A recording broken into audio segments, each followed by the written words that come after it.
A mission of hate and destruction from the dark future. An innocent woman caught between forces beyond her control. A man in pursuit of justice across the boundaries of time itself. And a cold, cruel, inhuman creation they call the Terminator. More deadly than any man alive. The time is now, but he comes from the year of darkness, 2029. He was created to reshape the future by destroying the present. He feels no pity, no pain, no fear. He feels nothing. He is an unstoppable killing machine programmed for murder. He is the Terminator. The Terminator. A novel by Randall Frakes and W.H. Wisher, based on a screenplay by James Cameron with Gale and Hurd. The Terminator. Day 1. Los Angeles, California. Griffith Park Observatory. March 9th, 1984. Friday. 3:48 a.m. History is dead had been scrawled on one of the stucco walls girding the moonlit observatory. Perhaps it had been put there by an undergraduate with a bad case of whimsy, or maybe it had been spray-painted by a barrio gang member who interrupted his usual ritual of marking territory with a literary conceit. Or maybe it had been put there by someone who knew it was the truth. The triple-domed building was silent, lit only by a pale yellow globe above the copper and glass entrance. The grounds surrounding it were neat enough, trimmed with smug precision by the city park gardeners, but there were little eddies of trash swirling across the vast parking lot and flattened by the March wind against the defaced wall.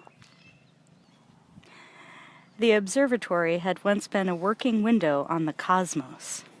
Since it had first been built, astronomers had pondered the centuries-long ticking of the cosmic clock in the sky from high atop the hills. This was now a near impossibility because of the city's glowing spiderweb that illuminated the LA basin at night and blotted out the stars. The exhaust of industry and freeway traffic created an almost opaque and constant cloud cap that further hampered the use of the now mostly dormant telescopes. Over the years, the observatory had become a planetarium, the ceiling of the domes now reflecting, quote, stars, unquote, projected from a machine, as if only it could remember their patterns. Once academic, now it had become, like Disneyland, a place for tourists to get lost on their way to, a mecca for high school science class field trips, and since the laserium had been added, laser beams striking complex shapes across the curved ceiling to the beat of blasting rock music, a hangout for school kids looking for alternatives to drive-in movies and rock concerts. The other attraction was the view of Los Angeles from the parking lot. On the 30 or 40 days in the year when the air was clear, and it could get mountaintop clear with shadows like the edges of razors, couples would stay after the last laserium show to admire a more static but nonetheless spectacular light show until their car windows fogged up and senses other than the visual became more important. Even if you didn't have a date, the view was worth the long climb. That is, when the road was dry and it wasn't raining over the city, the technicolor matrix of street lamps and neons subdued by black clouds coming in low and wet from Santa Monica, and the brooding dark green expanse of the Pacific beyond. Then it wasn't worth the careening, bumpy trek. So, before the impending storm, the only vehicle moving on Vermont Canyon Road now was an orange and yellow Behemoth, a GMC city trash truck. Delray Goines groped in the right hip pocket of his navy peacoat for the tiny volume control on his Walkman. B.B. King's fingers were urging his guitar strings into a righteous blues chord. Del loved this part, but his truck was losing ground. He had to gun the howling diesel engine, and in the noise B.B. King just went away.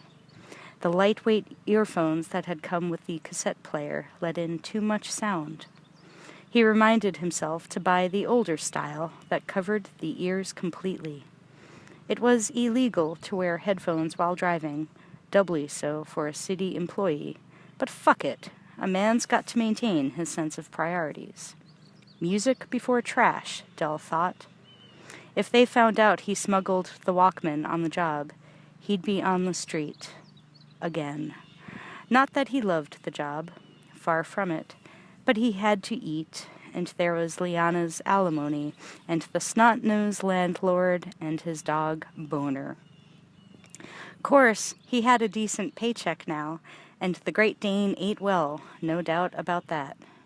Then no one would accuse Del of being a lightweight either. During the leanest times, he could bounce the scales past 250. Still, hauling garbage from one end of the park to the other wasn't exactly his dream occupation. 22 years ago, he was doing it as he wanted, linebacker for the Houston Oilers. 2 good seasons, about the only good seasons the Oilers ever had. Then he hit a brick wall of bad luck. Knee injury, divorce, cut from the team.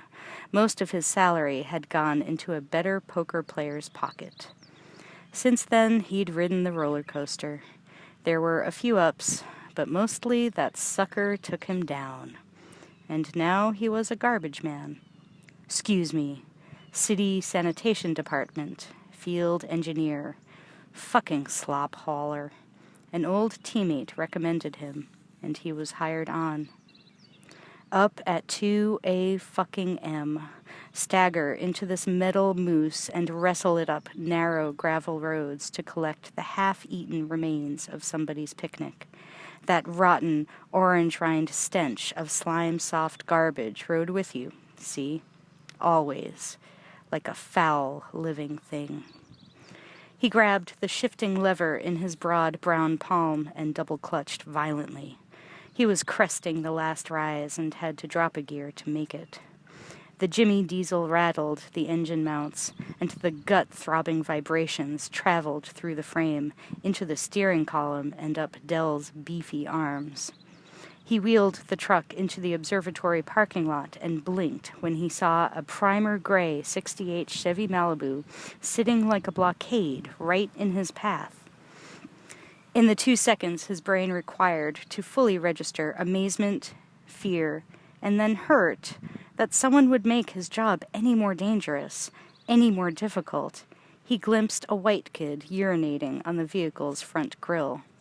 He wore a black leather jacket wrapped with chains, purple hair teased straight up into spikes, reminding Dell of buckwheat from the Little Rascals, and gray jump pants with high rockets tucked into combat boots.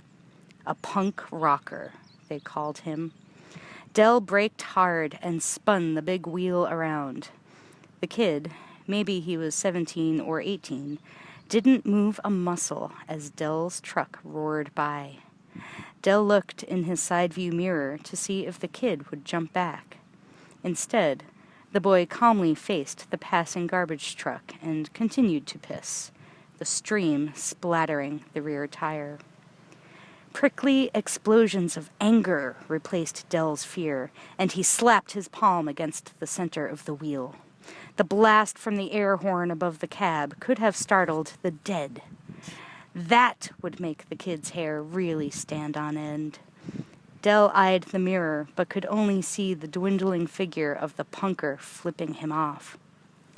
Punker, hell. Asshole. If he tried that when Dell came back, he'd give him something to piss over. There was a sticker on his trunk bumper that read, "This property insured by Smith & Wesson." And he was packing, all right, even if it was only a $70 HR-22 pistol he bought off his brother-in-law a few years back. Maybe the only thing he ever killed with it was a can of Budweiser, but he could aim and pull the trigger okay. B.B. King came back, swimming into his consciousness as he drove the big truck across the asphalt toward the dumpsters. Del Rey tried to calm down, but then he remembered why he started packing the gun. It wasn't the dozens of knifings and gang fights that littered the park's recent history. It was more personal than that. The night of the third week, he began driving for the city, about this time in another section of the park. He was running the lift, moving a dumpster over the cab to empty it into the back, when something thudded on top and rolled onto the hood. The police said it was a drug-related murder, but all Del knew was that the 18-year-old boy had been gutted, and a lot of what he'd eaten had spilled onto the windshield. So Del started carrying. Everybody knew L.A. was full of wackos, and white kids were getting strange these days.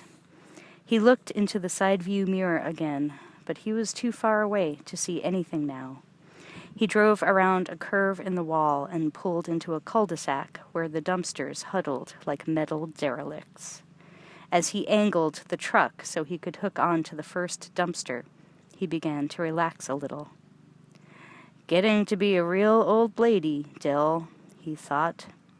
But he took longer than usual to get the job done because he kept absently glancing in the side view mirror, just in case. Mark Warfield was in mid-piss when the monster roared into the parking lot. Like a kangaroo frozen in the glare of a hunter's headlights, Mark stood his ground.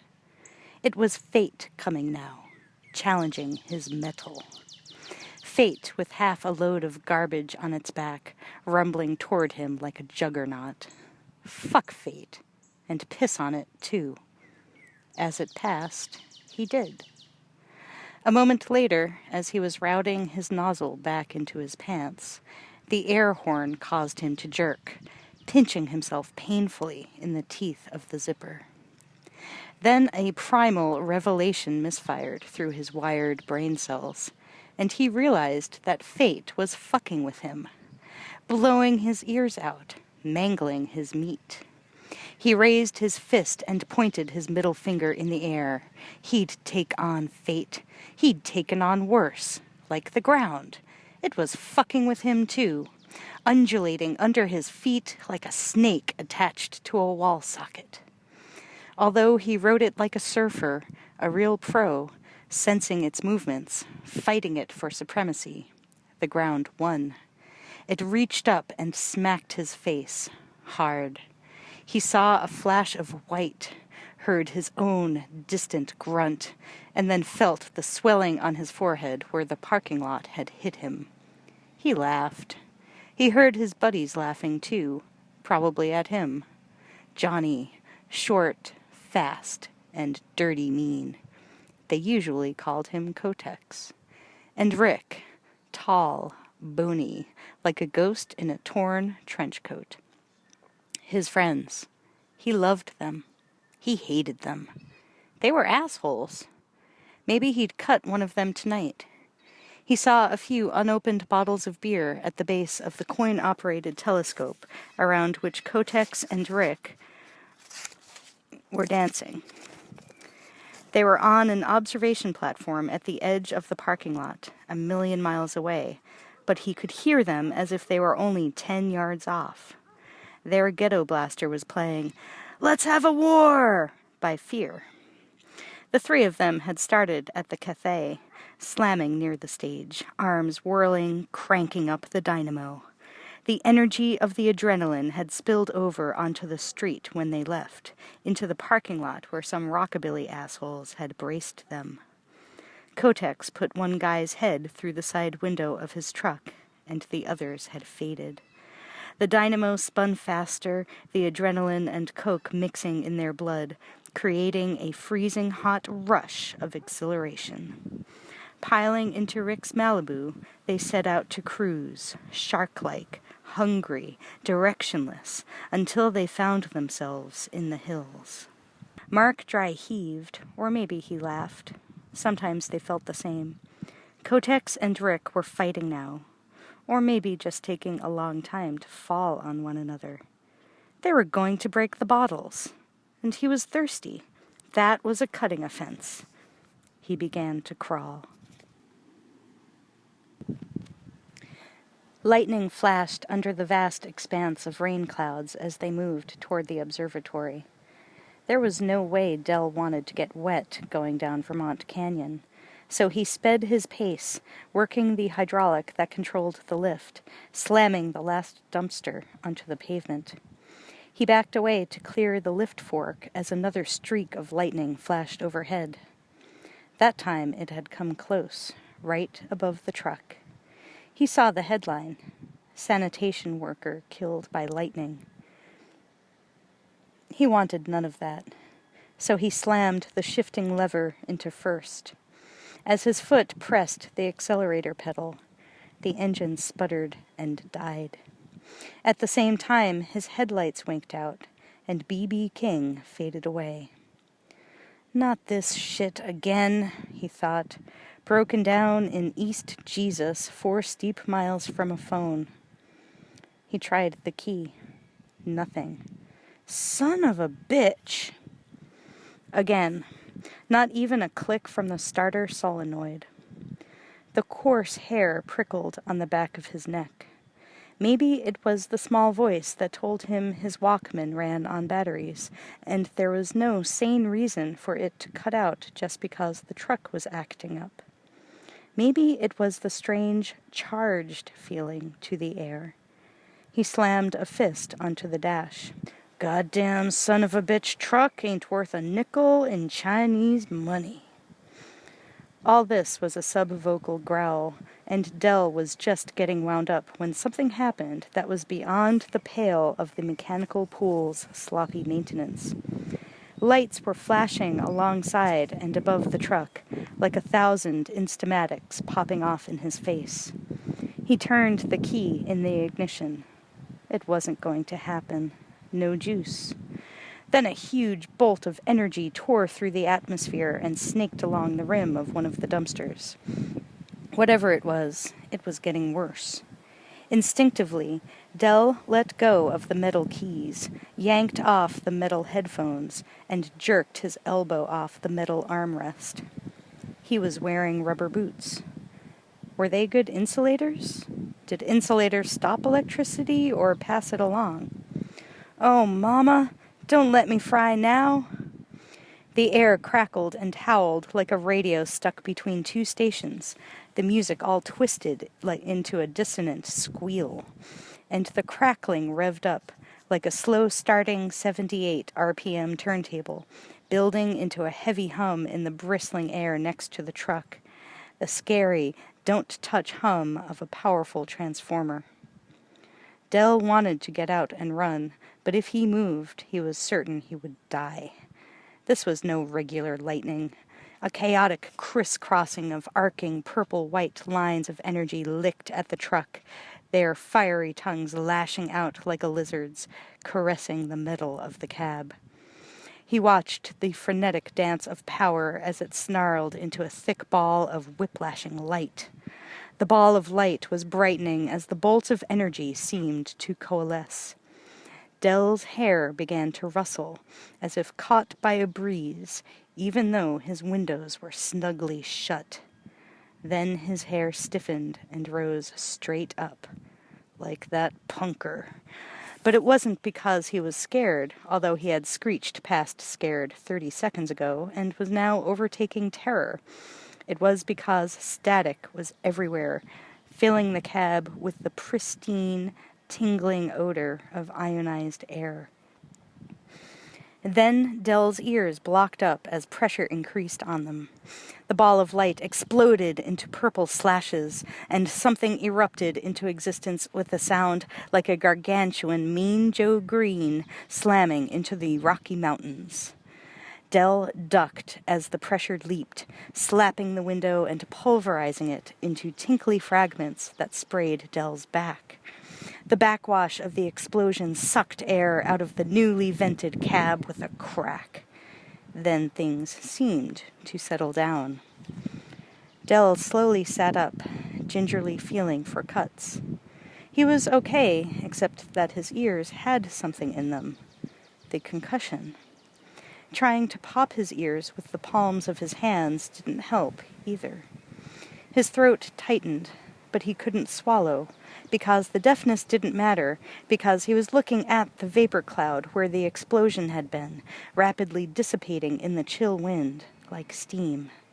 And something was in there, where there hadn't been anything before. Dell didn't want to look. But he knew he had to see what was going to kill him. There was no doubt in Delray Goins's mind that this was something supernatural and that it was for him, and since he was basically a rotten bastard, it was here for his death. And you must always look your executioner in the face. So Dell turned his head and saw the white lump in the clearing mist. It had come from nowhere, and now was there. He could see it breathing. Then it slowly and gracefully unfolded into a naked man. The military short hair was smoking.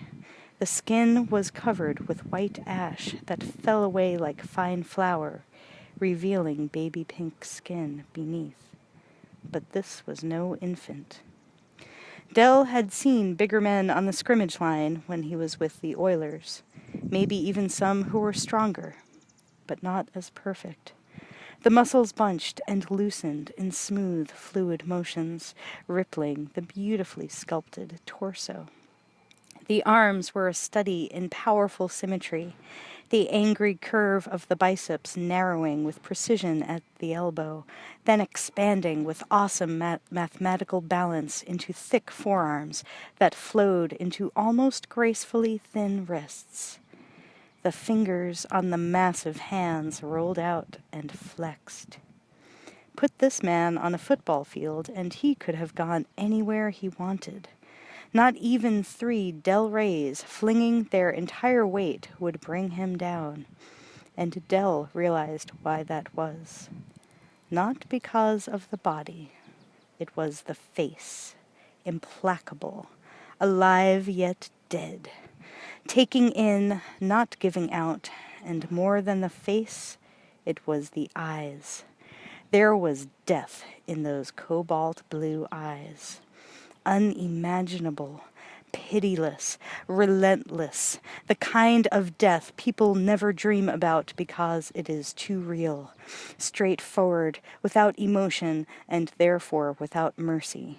He could plainly see the man was staring at him.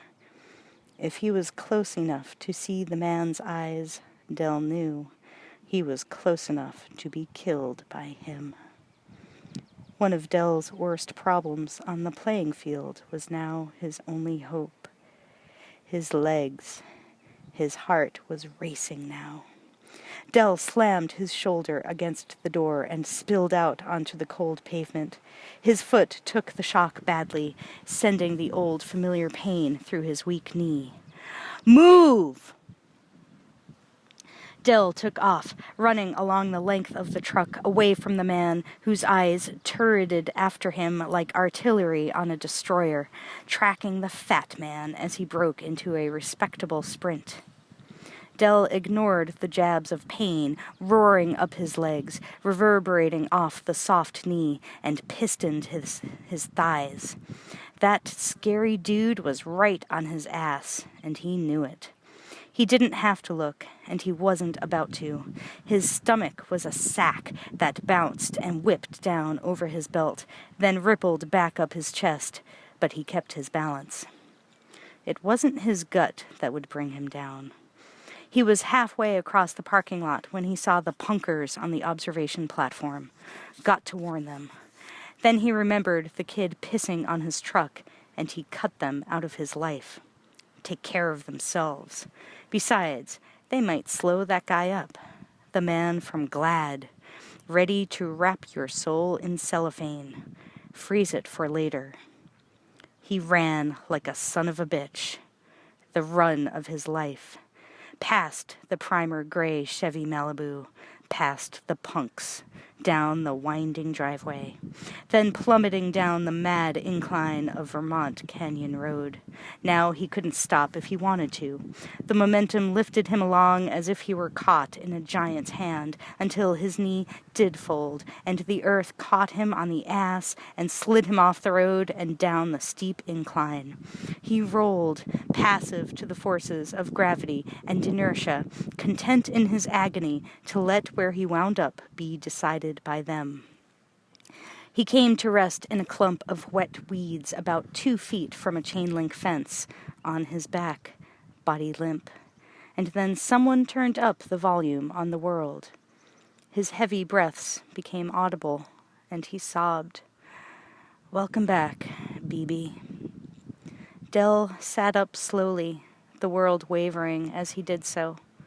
The road above was empty. No footsteps. No demon man from Glad.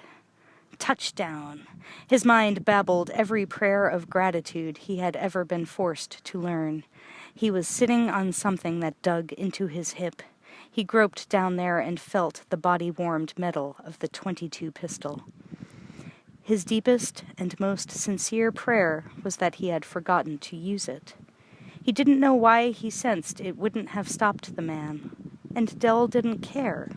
He clambered to his feet in the moist earth and continued limping along the fence, away from the observatory. Unemployment was beginning to look very good to him. He was one of the few who survived Terminator.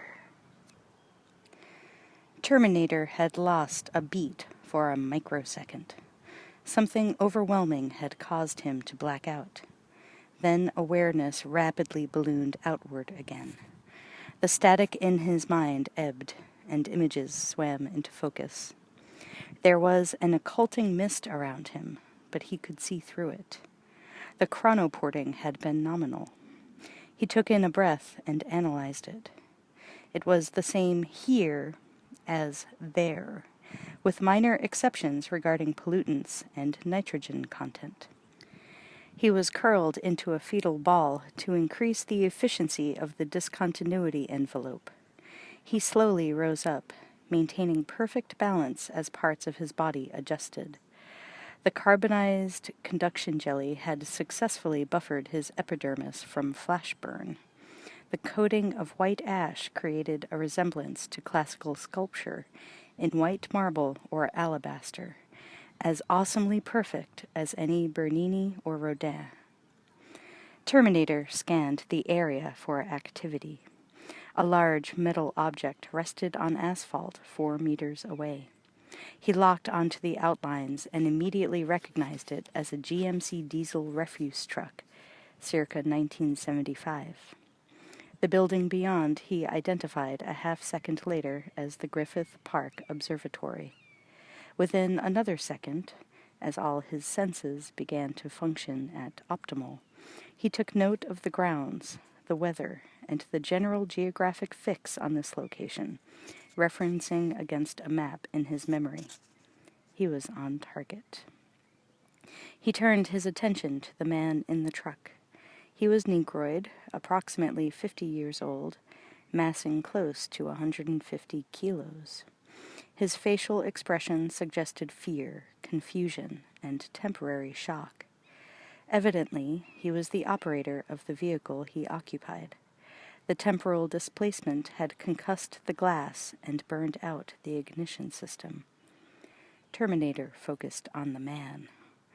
By observing isolated and subtle body movements, he could estimate the subject's behavior and immediately determined that the level of threat potential was extremely low. Just before the man lunged out of the cab, Terminator predicted that possibility by calculating the direction of muscle contractions in the upper torso.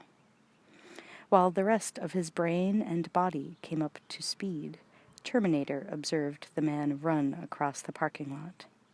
He could have overtaken him easily should he have thought it necessary, but the subject was neither a target nor a hostile.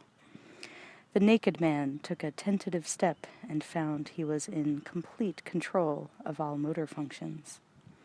He walked to the edge of the parking lot and looked out on the city below. A map from his memory overlaid itself on the scene below. Los Angeles. He became aware of streets and their names and began accumulating options. Terminator reviewed the events since his arrival in minute detail and caught an error. He was naked. He needed clothes. The black man had clothes. He should have taken the black man's clothes. Options crowded his thinking now, and he realized that this was a city filled with people. He would find one of suitable size and configuration, and then the error would be corrected. He turned back to the cityscape below, a powerfully built man with a near-perfect physique, naked in the 42-degree wind, and studied the relief map of Los Angeles, planning 100 strategies, charting 1,000 pathways, and accumulating valuable environmental data before setting off on his mission. Mark was on his feet now, the chemicals in his blood fueling him like a hydraulic puppet to walk toward Kotex and Rick. He wanted to grab the world by its balls and yank with all his strength. Settling for Kotex, he grabbed the chain epaulets of his jacket and spun him in a frenzied arc, slamming him into the steel railing that ran along the parapet. His fists and feet swung with the backbeat as Kotex came off the rail and they slammed together in a fraternal frenzy. They spun together in a sweaty embrace and crashed into the coin-operated telescope that had been absorbing Rick's attention. Rick laid his half-empty beer bottle across the back of Mark's head, and he went down in a spray of foam and glass shards. Then a judiciously applied combat boot sent Kotex reeling off balance onto the tape player, which crunched and stopped cold, echoes of fear slapping back off the observatory building, diminishing to silence. Rick glanced up from the eyepiece of the telescope that he had trained across the empty parking lot. His slack, astonished expression changed to a leer of malignant good humor. "Hey," he said, calling jovially for their attention as if they hadn't just cracked a beer bottle over anyone's head. "Hey, what's wrong with this picture?" He made a frame with his hands as movie directors wearing ascots and pork pie hats always did on TV, and Mark looked to see what he was framing, and his face went slack, too. Kotex looked for a long time as if his eyes weren't focusing. Then he giggled. It was one of those guys whose bodies you don't believe, wearing lots of sunscreen and a little Speedo bikini down at Muscle Beach in Venice. Except this guy didn't have the Speedo, and it was 42 degrees and raining and the middle of the night. "He's walking right up to us, man," Kotex said, closing ranks with the other two. Rick moved forward from the telescope, letting the soles of his GI boots drag with a laconic, dull sound, as he did when he was feeling gnarly. "Let's fuck him up," he hissed over his shoulder. Mark saw the grin and knew they were about to mainline trouble. The naked man was striding straight toward them, his gaze unwavering. Mark felt a premonitory chill, and so, apparently, did Kotex. He said, "Hey, Rick, cool your jets, man. This dude's really fucking enormous." Rick turned to him contemptuously. "These guys are fags, man. They pump for the mirror. They can't fight. Trust me. Watch this." Kotex grinned. He was buying it, but Mark sensed something in the stranger's deliberate stride and expression that made him uncertain.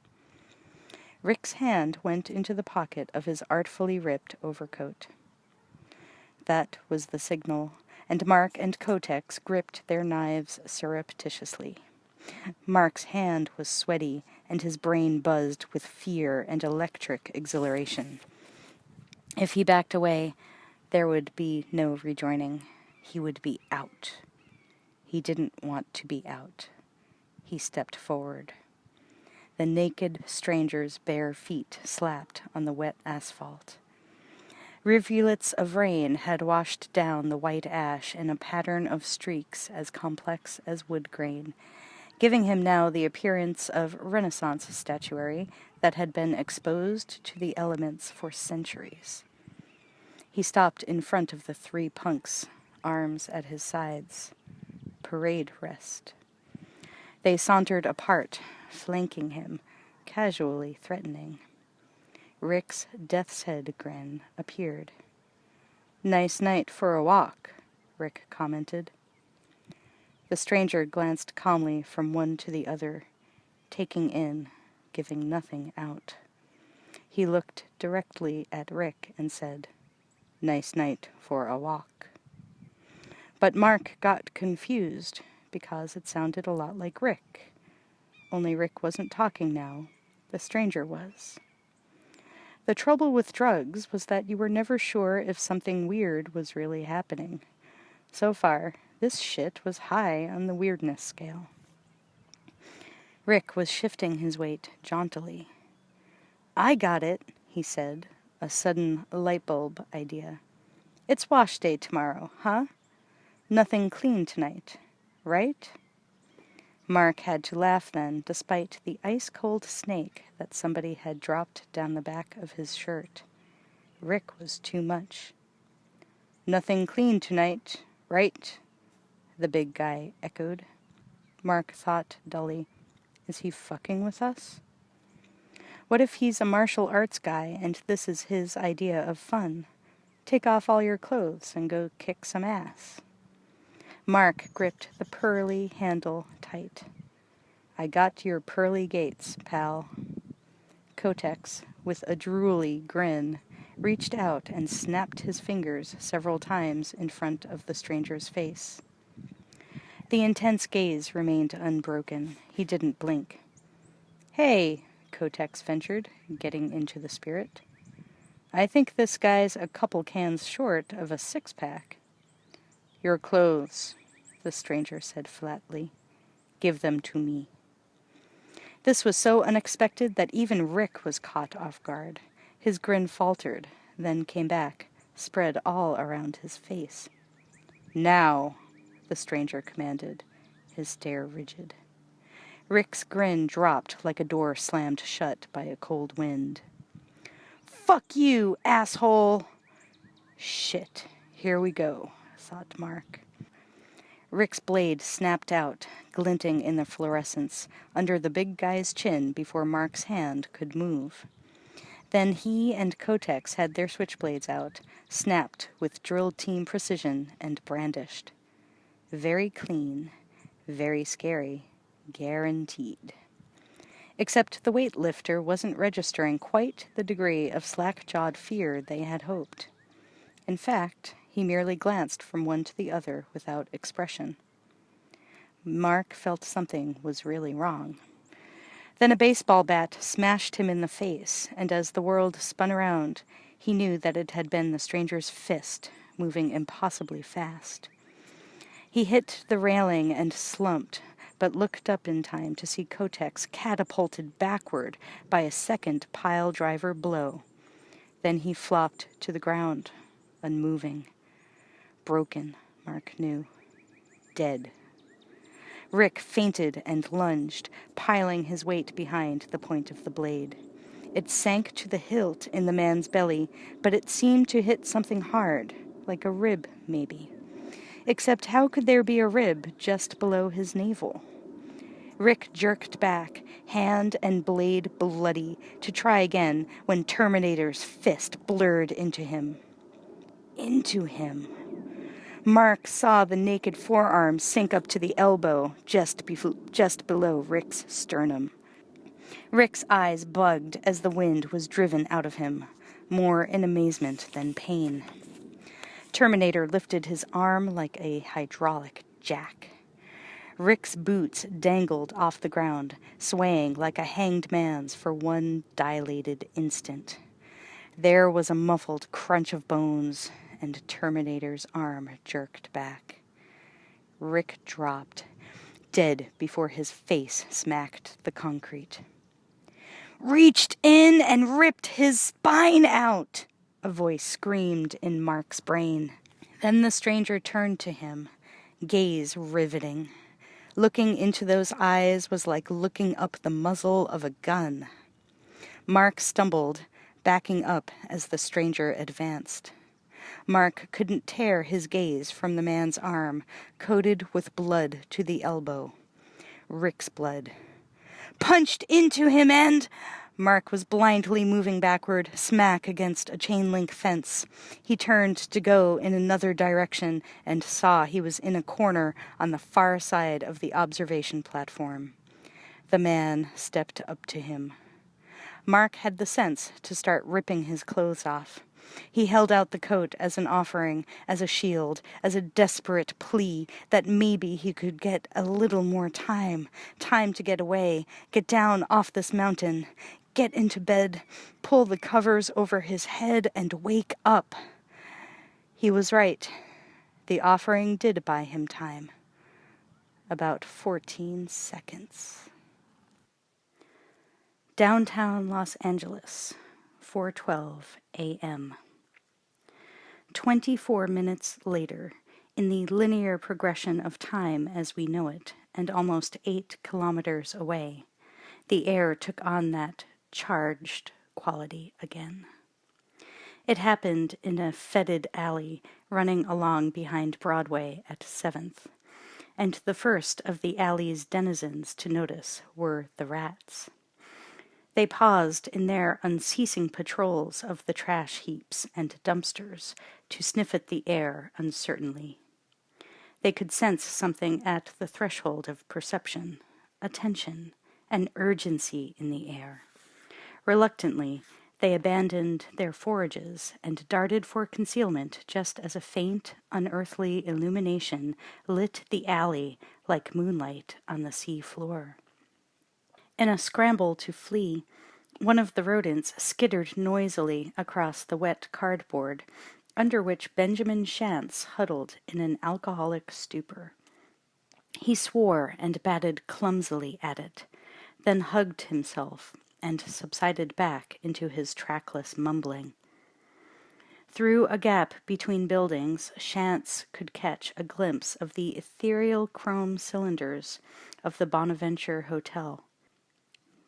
It seemed a vision from a utopian world and time inconceivably far removed from his own, although the distance was less than 4 blocks. In rare moments of lucidity, Ben reflected on the pinball workings of fate that bounced him through life on a bum's rush to this urban decay purgatory, while his best high school buddy had become the CEO of a major film studio. However, this was not one of the lucid moments. In fact, the sourceless wind and the oppressive buzzing noise had been growing for some time before he noticed them at all. The purple glow intensified into a spotlight glare as the wind kicked bits of paper and pieces of things that used to be whole into the air. The buzzing became the static of a vast transistor radio searching frantically for a station. The storm of papers, boxes, and refuse swirled into a blizzard. Shantz's cardboard shelter was snatched away. He cringed, squinting at the glare, covering his ears. Fingers of purple chain lightning began to dance around the wet brick walls, hissing, sputtering, seeking anything metallic, then crawling along it like a living thing. It licked the rusting fire escapes, raced up and down the drain pipes, undulating like St. Elmo's fire. The static rose in pitch to a piercing whine.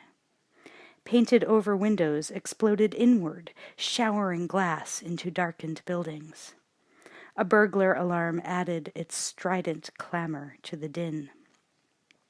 Ben had seen some pretty weird sights, but he'd never seen anything like this before.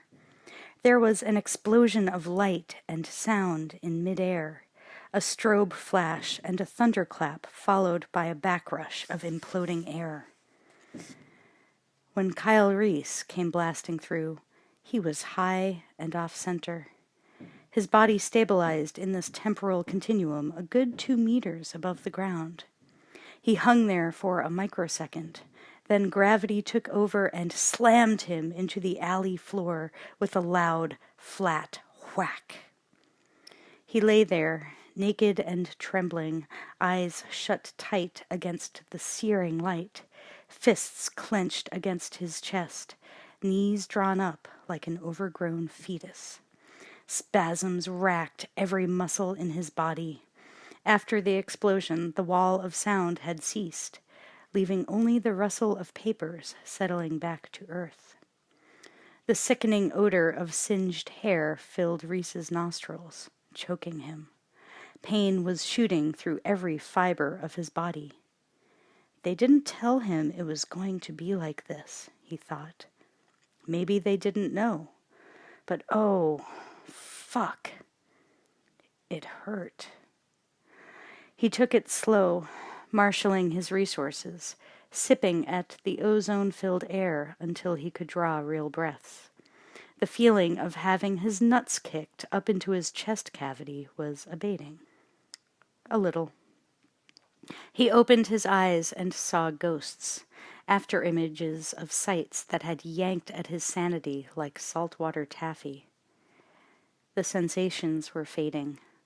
Memory could not hold that kind of intensity. The high chroma. What had it been like? Falling down an elevator shaft with a high-tension cable tied to your balls, lighting you up like a 1,000-watt bulb, pumping napalm down your throat and lungs. Reese let the sensation of the rain running down his back help him focus. He dragged his knees under him, steadying both hands on the ground, and stayed that way, like a bent-over supplicant, until the pavement ceased its dizzying movement. He felt sharp pebbles between his palms and the asphalt. Wherever he was, it was real, solid, not like that banshee maelstrom he'd just ridden. Reese glanced up quickly and saw 2 eyes peering at him from a pile of cardboard debris. Shantz, his grime-blackened face and stringy beard molding him into the substance and texture of the alley, except for the eyes, which blinked uncomprehendingly. Reese saw no immediate threat from the man, recognizing him instinctively for what he was, a harmless scav. For the moment, he could be ignored. "Okay, move it, Reese," he thought to himself. "Off your ass and on your feet, soldier. Let's go." With a supreme act of will, he staggered up and reeled dizzily to a stairway railing, melting into the safety of shadows. Only minutes had passed since his arrival, he knew. Still, he cursed himself for having lain there, exposed and helpless, for so long. He scanned his surroundings. Buildings, brick or concrete. Glass windows, unbroken. Electric street light. Movement at the end of the alley, passing red and white lights. Automobiles. Definitely pre-war. Good. He rubbed his arm unconsciously, a bloody scrape where he came down. The techs had brought him in high. With so little time to familiarize themselves with the deplacement field equipment and its calibration, they must have erred on the side of safety.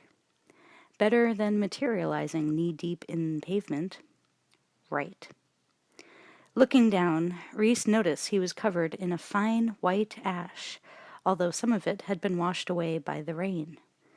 He brushed at it, realizing that it was the carbonized residue of the conductive jelly the techs had smeared on him. He had questioned nothing. They said strip, he stripped. "You're going alone," they said. Fine. No weapons? No. Shit. Metals won't displace. Fuck it. Okay, he wasn't a tech, just a soldier. He wished he could have brought something, though. His fingers unconsciously clenched the remembered shape of the stock of his Westinghouse M25 plasma rifle. He glanced upward. Nothing but sky above the tall buildings. No hunter-killers, of course. Not in pre-war. But to look was a reflex that had saved him more than once. Didn't they have something like Mark 7 aerials, though? Helicopters? Yeah, I think. But he wasn't sure. History was a blur to him. What was invented when? Who could keep it straight? Pre-war was a jigsaw puzzle spilled on the floor, and he'd lived his whole life among the pieces. The charred pieces. He realized with a start how stunned he must be to have stood daydreaming in one spot for so many seconds. He forced himself to think clearly, strategically. First, clothing, for warmth and camouflage. Second, weapons. Third, say, buddy. The words were a slurred croak, but Reese turned, remembering the old scav. Hell of a shitstorm here a minute ago, Shantz ventured. Reese identified the words as English, probably American, though the inflections were unfamiliar. Good news. He sprinted to where the derelict lay, sprawled in a doorway. Get your clothes off, Reese said, already tugging at the old man's jacket. What? Just do it, Reese hissed. Now. He drew back a fist to expedite cooperation, but the old man caught the intensity in Reese's voice and began to comply. Don't hit me! Don't hit me! Shantz mewled, slumping back into a stupor as his grimy fingers fumbled futilely with the unassailable complexity of his zipper. Reese pulled the filthy trousers rapidly off Shantz's spindly legs. They smelled, urine and caked-on grime. Reese barely noticed and didn't care. To Shantz, Reese was a figure going in and out of focus. He seemed to be a young man, maybe 20, 25, but there was something about him that was older. The eyes. Yeah, old man's eyes. Seen too much, said a particularly cogent Shantz mind bubble. Like me. But not exactly like Shantz. Something in Reese's gaze sent a chill into the old man's belly. He kept quiet and hoped he would live. Reese had the trousers on and was reaching for the jacket when he felt, at the edge of his consciousness, trouble. His senses had been fine-tuned by years of hunkering down, listening, waiting, and watching, sipping at all the little sights and sounds that tell you death is in the neighborhood, hoping to drop by and smother you with a cold, wet goodbye kiss. Reese pivoted and crouched, eyes instinctively focused on the street at the alley's end. A brilliant white light stabbed toward him, sweeping across the walls, then caught him in its beam like an insect. For a microsecond Reese stared intently into it, through it, past it, to its source. A black and white LAPD cruiser, searchlight mounted on the window frame, 2 men sitting inside. Reese knew instantly what they were. Police. Hostiles. If he'd had more time, he would have cursed himself again for his slowness. Where he came from, he'd be dead already. Reese was on automatic now, decisions coming in instant flashes. He needed what they had, transportation, weapons, radio, But they would be armed, and he was not. There was no question of a fight. Evacuate! He twisted away from the beam and dissolved into the shadows. Evac! Evac! The words echoed urgently inside Reese's head. How many times had he heard them before? 1,000, maybe? In how many voices?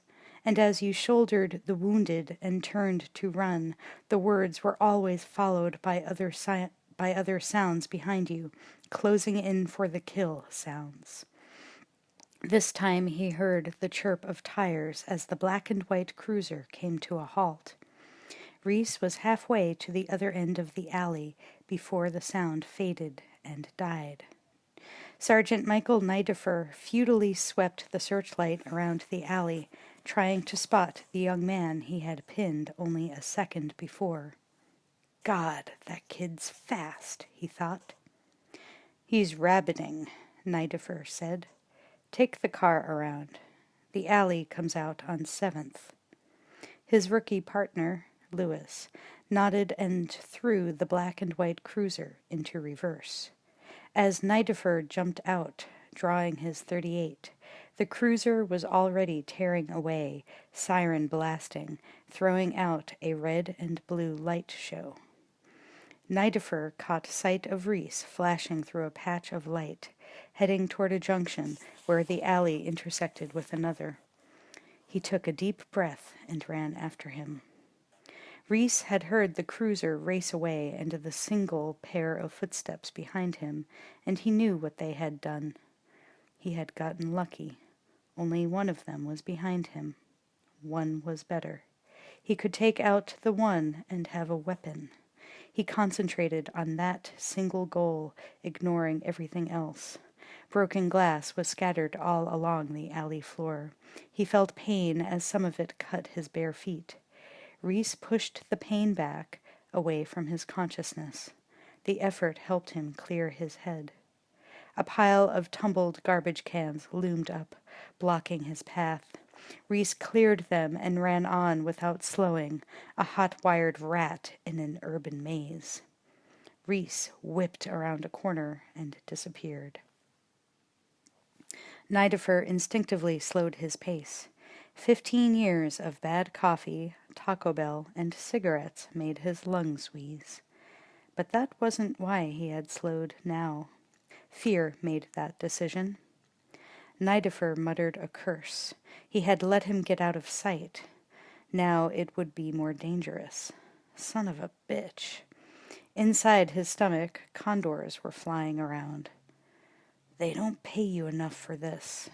No way. He cocked the hammer of his revolver, stepped to the center of the alley, and slowly walked to the intersection. Nidifer peered down the side alley, one hand holding the gun before him like a shield, the other hand unconsciously covering his belly. He saw no one. Carefully, he made his way down the near-black corridor, pausing as he came abreast of 2 large Dempsey dumpsters. They were spilling over with flattened cardboard and wooden boxes. No room in there, but there was space between them. Enough space for a man. Nidifer put both hands back on his weapon and raised it to chest level. He peered into the gap intently. Nothing. Just some wooden slats thrown haphazardly away. But Reese was there, waiting. Nidifer was staring right at him, but saw nothing. Just the wall and the boards.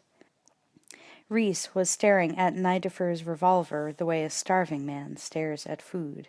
It was an old design, but in mint condition, probably new, and Reese recognized it immediately. Smith & Wesson Police Special, caliber .38 Super. He had actually fired one several times. The kick was light, and it was accurate. It wasn't a serious gun, like a .44 mag, but he'd had to use worse weapons before. Then Reese turned his attention to the man in front of him. He was middle-aged, paunchy, short of breath, and he was scared. Reese couldn't have asked for more. He came flying out of the darkness like a high-speed whisper, with the full weight of every solid ounce of matter in his being focused into a point at the tip of his shoulder. He aimed that point at the center of Nidifer's back and slammed into him like a freight train. Reese's right hand grabbed onto the wrist holding the revolver, and as Nidifer started to go down, there was a deafening concussion and glare from the muzzle flash. Twisting fiercely, Reese pulled the weapon free. With his other hand, he controlled his roll and came up on both feet. Pulling the stunned officer up and slamming him against the alley wall, Reese stepped back, raised the weapon, cocked the hammer, and aimed it directly into the officer's face. Nidifer stared past the barrel of his service revolver into the eyes of the oldest kid he'd ever seen. The eyes were flat, too. Not really angry, just intense.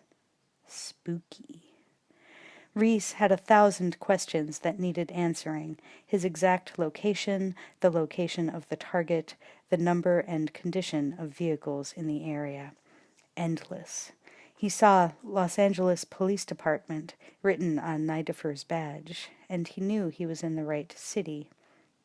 But there was one question whose answer could render all the others as irrelevant, and Reese knew he had very little time before that other police officer would come screeching around the end of the alley. "What time is it?" Reese barked. "About 4:30, a.m. "What day?" "Friday," Nidifer answered, hoping it would somehow calm the lunatic down. It didn't. Impatiently, Reese snapped at him. "The date!" Nidifer was a little unsure. He stammered. The 9th. March 9th. Reese glared at him viciously and asked the $1,000,000 question. "What year?" Nidifer felt blind terror crawling up from the center of his belly and clawing away at the edges of his brain. "He wants to know what year it is. This is all I'll ever see," he thought. "This insane kid's face. God damn it!" Nidifer closed his eyes and waited for the bullet. The howl of brakes on wet pavement echoed across the walls of the buildings. Reese turned and saw the flashing blue and red lights of the cruiser as it came to a halt at the mouth of the alley. Lewis jumped out, his weapon drawn. Reese spun around and began to race toward the street exit at the opposite end when he saw another flashing cruiser roll up in front of him. He was flanked, cut off, sealed. Reese scanned the terrain with lightning-fast precision. The padlocked steel door was just a few meters away. He lunged for it, focusing himself like a battering ram, intent on the point just beyond the lock. The force of impact almost knocked the air out of him, but the door gave way and beckoned into the darkness beyond. His eyes strained to adjust to the new darkness. Beneath his bare feet, he felt the smooth, cold surface of a tiled floor. He bolted forward, twisting, turning, crashing through the maze-like hallway, bouncing off stacks of high boxes until, ahead, there was the horizontal crack of a dim light that meant a doorway. He hit it at top speed, punching it open. He was in a vast, shadow and light-streaked room, running through a gridwork of open channels between islands of tables and shelves. He was trying to get a fix on the terrain, willing his irises to open up and work. The air smelled familiar, antiseptic, filtered, like the air he had breathed in subsurface bunkers a second before his sapper team put the torch to them. He didn't like that smell at all. His ears picked up the distant, amorphous hum of air conditioning ducts cycling atmosphere throughout the building, and then, behind him, near the door he had come through, the unmistakable sharp echo of pounding feet that told him he was no longer alone in the dark interior. Reese kept going, faster, nearly flying through the black space surrounding him, navigating on instinct, the sound of his own movements bouncing back to him.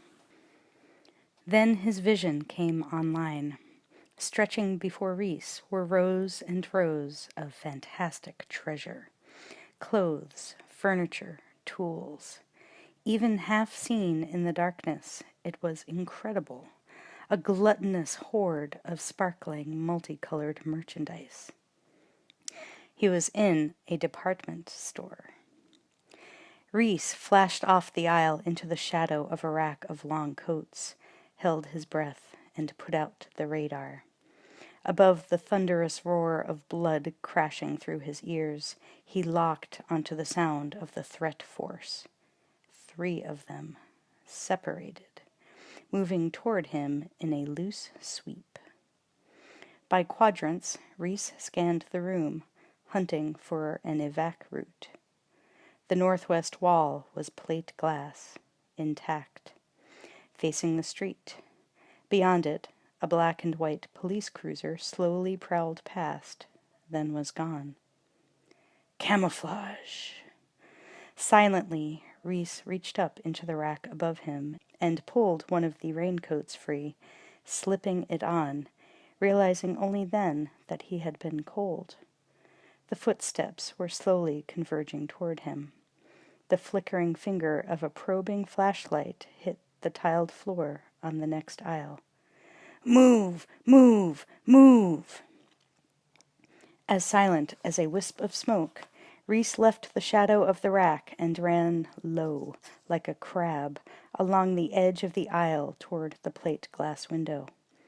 A display of well-dressed mannequins filled it, staring emptily into the street. Reese moved among them, scooping out the window, hunting for an exit. He looked up. A paper banner hung above the display. Quote, "The look for 84, unquote. Perfect. He was right on target. Suddenly, the searing arc of a police cruiser's searchlight swept through the glass. Reese froze. No good, Reese thought, and backed away toward the center of the building. He could hear muffled voices and the careful padding of feet all around him now. He was halfway past a table of leather and canvas shoes before he slid to a halt. Scan. Movement? Nothing. Empty. Where are you fuckers? He wondered. Silence. Good, Reese thought, and grabbed a pair of shoes from the table, slapping them against the sole of his foot. Too small. Another pair. Very close. Good enough. Reese hurtled down the aisle. Ahead, more flashlights darted in approach. He reconned the immediate area. Where to go? A metal booth, its curtain drawn open, squatted in the darkness a few meters away. The words, "Passport Photo," were painted on the side. Reese ducked inside, pulled the curtain shut, perched himself on a little stool, and quickly slipped into the shoes. Every foot soldier since the dawn of history has known that a good pair of boots is as critical to survival as the best of weapons. Reese laced the shoes and tested their feel. They seemed light and insubstantial, with a thin sole, which would be bad for broken terrain, but they were well made and fit passably. The word Nike was stitched on the side. A type of obsolete ballistic missile, he knew. Beneath the curtain, a finger of light dashed in, probed around, then retreated. There was a pause. More muttering. Reese tensed. Then, slowly, the voices faded. Reese released his breath and quietly slipped out of the booth. An escalator sat impassively in the darkness. It had been shut off hours earlier, reducing it to a mere flight of metal stairs. Reese took the steps 2 at a time, flying up them to the second floor. Housewares and ladies' lingerie. On the southwest wall, Reese found what he was hunting for, a fire escape exit. The smooth metal door was closed. A wire ran down the length of its edge, forming a crude alarm circuit, and a sign, painted on a bar spanning the door's width, warned that it was to be used only in case of an emergency. No shit! Reese punched the bar, and the door flew open. There was no sound. The alarm must be silent or burned out by time displacement overload. He perched quietly on the open grill of the fire escape and scanned the alley beneath him. A black and white LAPD cruiser was parked directly below, lights flashing, empty. Reese dropped to the asphalt like a cat and crouched beside the vehicle's door. Empty street, activity around the corner. He tried the door. Unlocked. Amazing. They must have been in a hell of a hurry, Reese thought.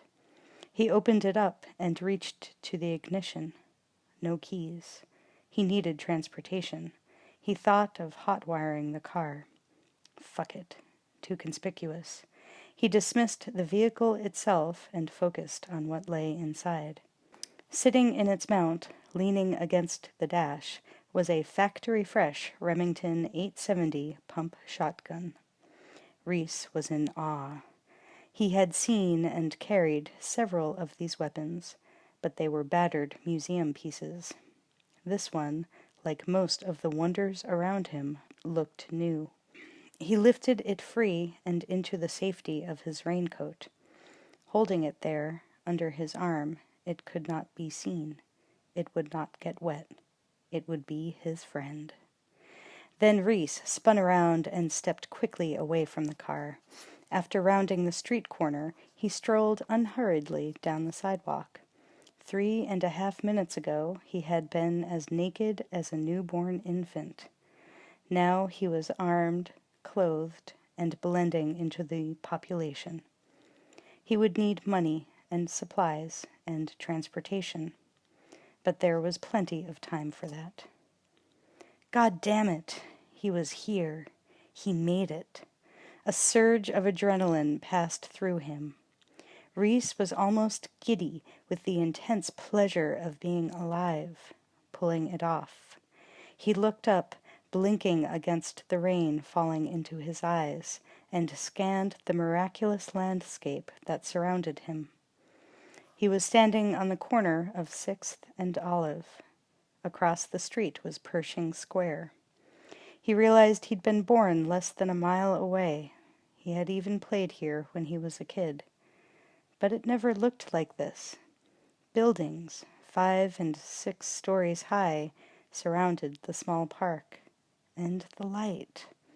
Everywhere light poured down on him. Reese hovered in the shadow of a doorway, awestruck by the amazing scene before him. How long ago was it, Reese wondered, just minutes from his point of view, when he was running down that steel corridor with the rest of his sapper squad. Deafening explosions echoed behind them, tearing the corridor and its equipment apart. His people were zapping the place, torching it, killing it. The sense of victory was humming like electric current through the team members. And then this. It didn't seem to bother John. Nothing did. That was part of what made him what he was. He ran alongside Reese, his hand reassuringly gripping the young man's shoulder, shouting terse instructions into his ear. It was John's decision that Reese should be the one. Then he was standing with a group of techs who were making last-minute calibrations on a vast array of equipment. Reese rapidly stripped off his uniform and handed his pulse rifle to one of his teammates. The techs poured over him like ants, taking bio readings, pumping chemicals into his system. John stepped back, quietly fixing his eyes on Reese. Things were happening really fast now. The techs sprayed him down from head to toe with a thick, bluish superconducting jelly. Its foul smell choked Reese. Then the techs lead him into a small chamber and backed away. Reese and John locked eyes. There was something unusual in John's face, an expression that Reese had only seen once, a few years before, when John pulled him from the 132nd and placed him in his personal recon/security team.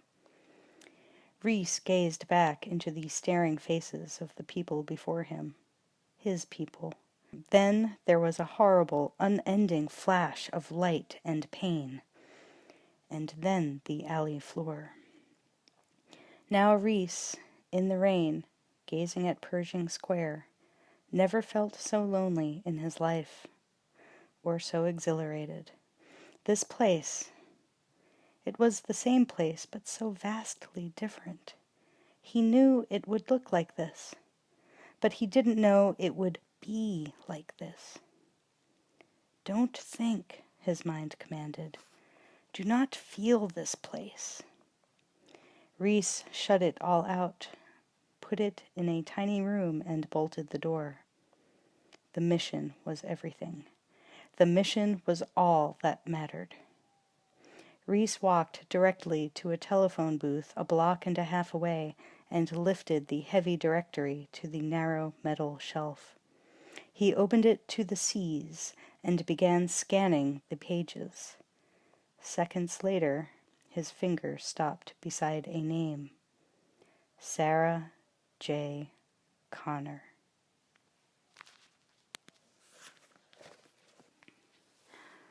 Palms District, 656 Jasmine Street, 8:28 a.m.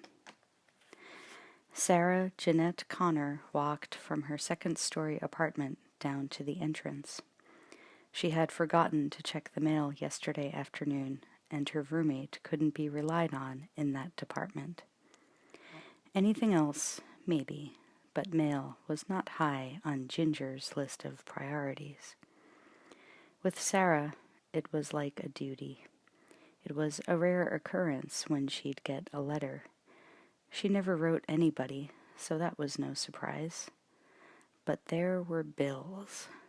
Bills that she would pay religiously, always depleting her meager bank account at the beginning of the month and scrimping by on tips the remaining weeks, satisfied and secure that all her debts were promptly paid. Her roommate was the other way around. But fortunately, Sarah and Ginger had managed to find more things in common than not in the last 8 months as roommates, like their exuberance and affection for a simple, uncomplicated good time. Although Sarah had to admit sometimes she was a little more conservative than Ginger. Well, maybe a lot. Although Ginger was 24 and Sarah was only 19, sometimes it was hard to tell who was younger. Sarah paused by the security gate. Someone had propped it open with a rock. A small and feeble anger stirred within. Somebody didn't want to hassle using their key. When she reached the entrance alcove and the mailboxes, she was assaulted by bright sunlight and the smell of wet grass cooking in the morning heat. The storm had passed. It was going to be a great day for riding her Honda. The sky reminded her of a turquoise ring her first boyfriend in junior high had given her. What was his name? Charlie... whatever. She still had the ring somewhere in her jewel box, along with the other mementos of the few relationships she cared to remember. Palms was a quiet community of apartments and condos, with a healthy mixture of old and young, black and white, Jewish and Protestant. It was surrounded on all sides by Los Angeles proper, Beverly Hills, Santa Monica, and Culver City, and was the unofficial hub of the eclectic patchwork of unlikely demography that made pollsters' heads hurt. Because there were so many multiple-unit complexes, the curbs were always bumper to bumper with parked cars. One of the reasons Sarah picked this complex was the underground garage, and the fact that it had a security gate. As she unlocked her box, she examined the thick wad of envelopes that spilled into her hands. 2 bills, a letter from her mother, the rest for Ginger. No love letters from passionate and wealthy men overwhelmed with grief that she had turned them down. No matter. Who cares?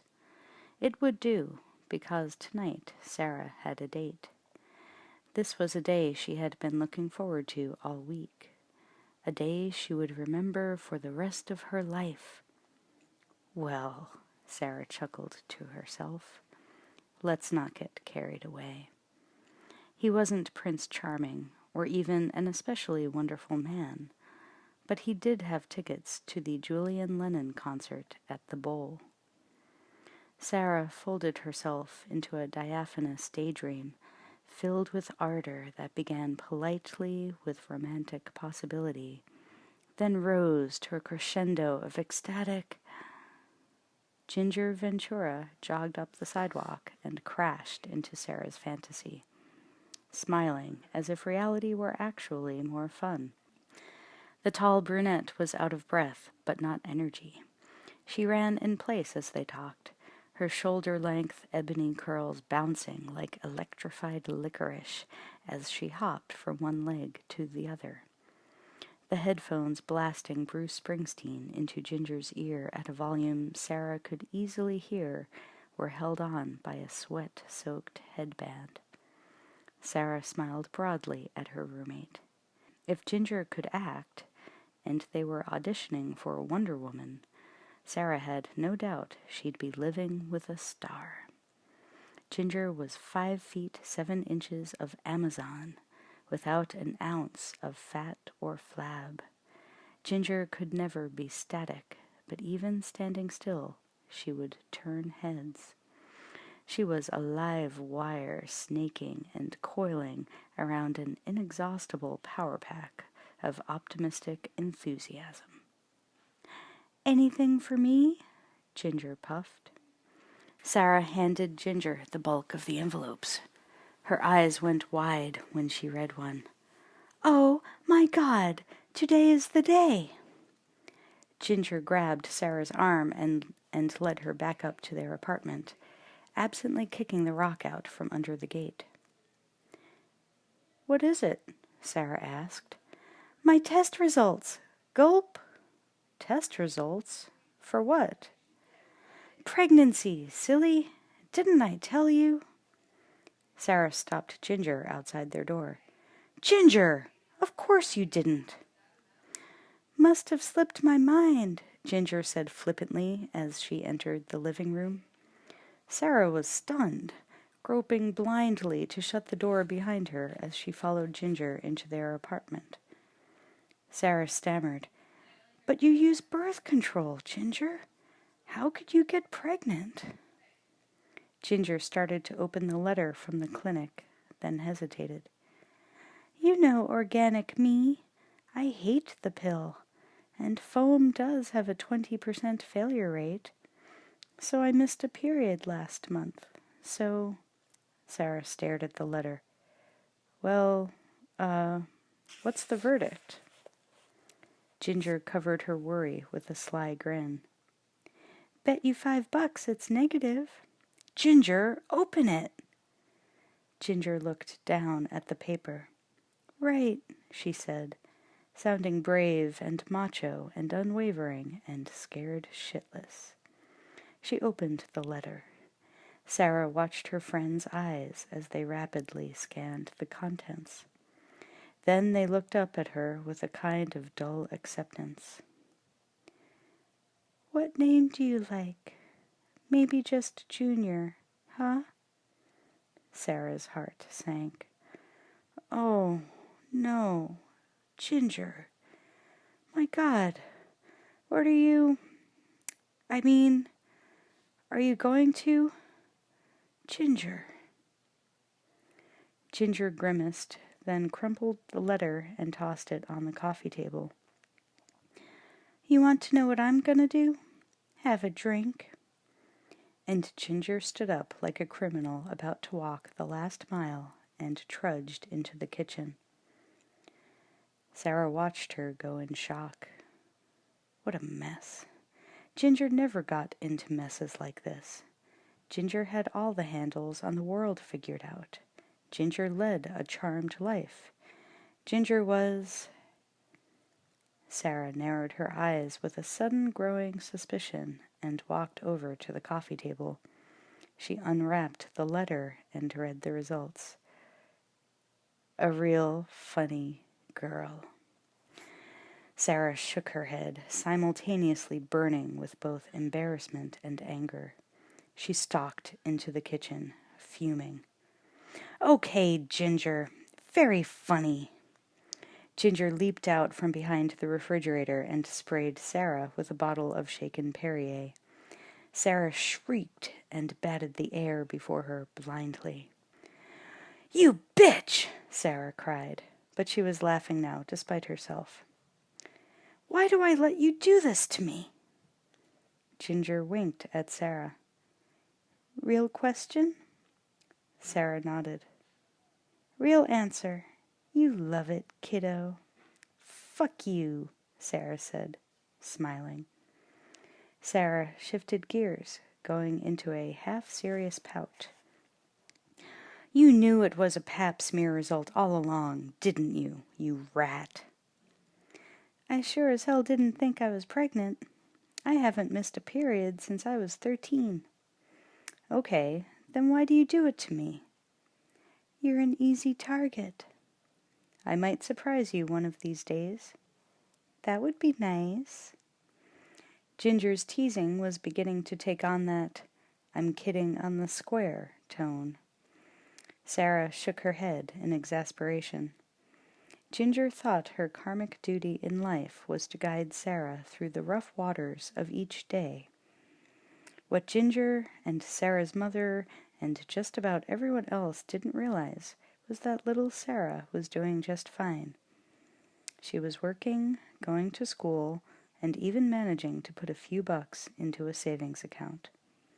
Sure, she had some problems, but nothing overwhelming or out of her control. Nothing anyone else wasn't suffering from. Except Ginger. Ginger seemed to carome off bad times as if gaining momentum to pile drive even more quickly into the good. And Sarah had a rare thought. Had Ginger even been thrown for a loop? Hey, Ginge, Sarah began, uncertain of what she was going to blurt out, but caught up in the impulse just the same. What would you do if you had been pregnant? Ginger snorted. Have a good yuck over the expression on Matt's face when I told him about it. The few times Sarah ever seriously considered being a mother, she had shuddered. It brought back the memory of all the years, after her father had died, her mother had had to improvise a rule book for her. Guide, but not dominate. Love, but not suffocate. It must have been like crossing the Himalayas on a drunken goat. Besides, Sarah wasn't especially a fan of herself. She was all right, as most people go, but certainly no unique mold from which great men and women would be made. But to Ginger she merely said, Yeah, well, I'll settle for visiting yours. Ginger patted her knee. Don't kid yourself. You've got those maternal instincts, too. I can keep them suppressed, believe me. Yeah, Sarah was thinking, I can love, if anybody gave me half a chance, if I knew they would love me back. But finding a man you could trust to do that was like finding a vanilla malt in the middle of the Mojave Desert. And now the comforting circle of friends she had grown up with had all gone off to other schools or marriage. She had to fend for herself. Blind dates, chance meetings at college. Somehow the ones she wanted were already taken or simply not interested. With a small grin, Ginger was watching her roommate go into the static pool of herself. Sarah was as sweet a girl as they come, maybe a little too sweet. Sometimes she wore her innocence like a shield against the real world. So Ginger liked to give Sarah a little goose now and then. Wake her up from the dream most people tended to wallow in. The dream of what should be as opposed to what was. So instead of hugging Sarah, as she wanted to, as she knew Sarah wanted her to, she used her usual shock therapy, as she had done with the clinic letter. Ginger was hesitatingly checking the bottom of her running shoes.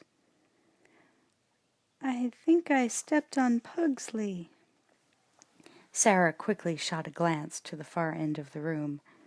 Pugsley was sitting like a stuffed leather dinosaur in his plastic terrarium, his unblinking eyes gaping at her with the cool aplomb of a reptile in low gear. He was a 3-foot-long green iguana Sarah had inherited from her last boyfriend.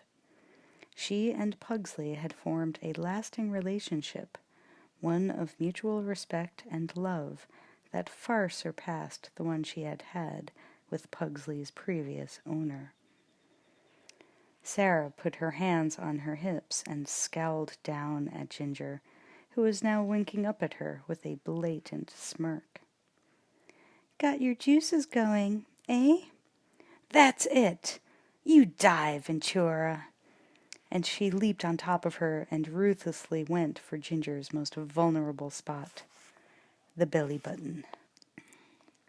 The intercom buzzer startled them both with its high-pitched sneer. Ginger vaulted up and slapped the button. "Good news or money?" she said enthusiastically. The answer came through the tiny speaker like a mouse going through the eye of a needle, somewhat diminished. "How about sex?"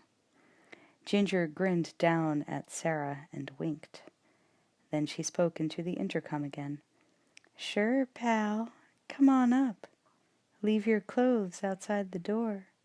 She buzzed the gate open. Matt Buchanan didn't take his clothes off outside the door. He wasn't wearing much, anyway. Just a tank top and cutoffs that left his weightlifter's body well displayed. He wasn't arrogant about his powerful physique, or anything else for that matter. Sarah could never get over the fact that the guy looked as if he could bench press a Winnebago and somehow had the sweetest, most unjock-like personality of any man she knew. Sarah was gathering her school books from her bedroom when she heard them crashing against the couch. She grabbed her purse and walked into the pandemonium. 3 falls out of 5, pal," Ginger was yelping as she wriggled out from underneath Matt, pulling his index finger back and spinning him onto his butt. "Sarah, help me with this animal." "Sorry, I've had enough for one morning," Sarah said, and sat on the couch while she brushed her light brown, shoulder-length hair into a ponytail and tied it off with an elastic band. Ginger and Matt were embracing now, smiling at one another in that momentary and very private way that two people in love always do. There was so much puppy-dog adoration in Matt's eyes that Sarah felt envy rush through her. She hadn't had too many boyfriends. Some of them really liked her. But she had never managed to inspire the kind of passion that was going on in Matt's eyes. Sarah knew one day she would. Maybe even tonight. As they walked to the parking garage underneath the apartments, Matt slipped his arms around Ginger's and Sarah's waists and hugged them both. Sarah kneeled by her Honda Elite scooter. After securing the chain, she turned to her roommate. "Pick you up after work?" Ginger nodded. "Hey, why don't we all go over to Stoker's and have a pizza afterward?" Sarah was only partly successful in suppressing the nervous anticipation in her voice. "Sorry, got a date tonight." Matt mock-punched her arm. "All right, Sarah." "No big deal, Matt. Just a guy I met at work." "You mean that guy with the black Porsche?" Ginger wanted to know. Sarah nodded, but then grimaced. "Aw, I don't know. He's probably a member of the Schmuck of the Month Club." Matt put his arm around Sarah's neck and led her off a few paces. "You need anything, Sarah?" Sarah was genuinely confused. "Like what?" "You know, a little money for emergencies, in case this guy gets the touchy-feelies before he springs for dinner. I mean, what do we know about this man? He could strand you in some god-awful place like Anaheim. Huh?" Sarah gave him a wry smile and lifted his arm off her shoulders. "No thanks, Dad. I've gone on a date before." Sarah described her faint and deeply buried voices of reason, the, quote, little Sarahs, unquote, as a joke, because that's what they sounded like. Little versions of herself sitting inside, watching and tisk-tisking her whenever she started boiling over with an emotion she suspected might be inappropriate.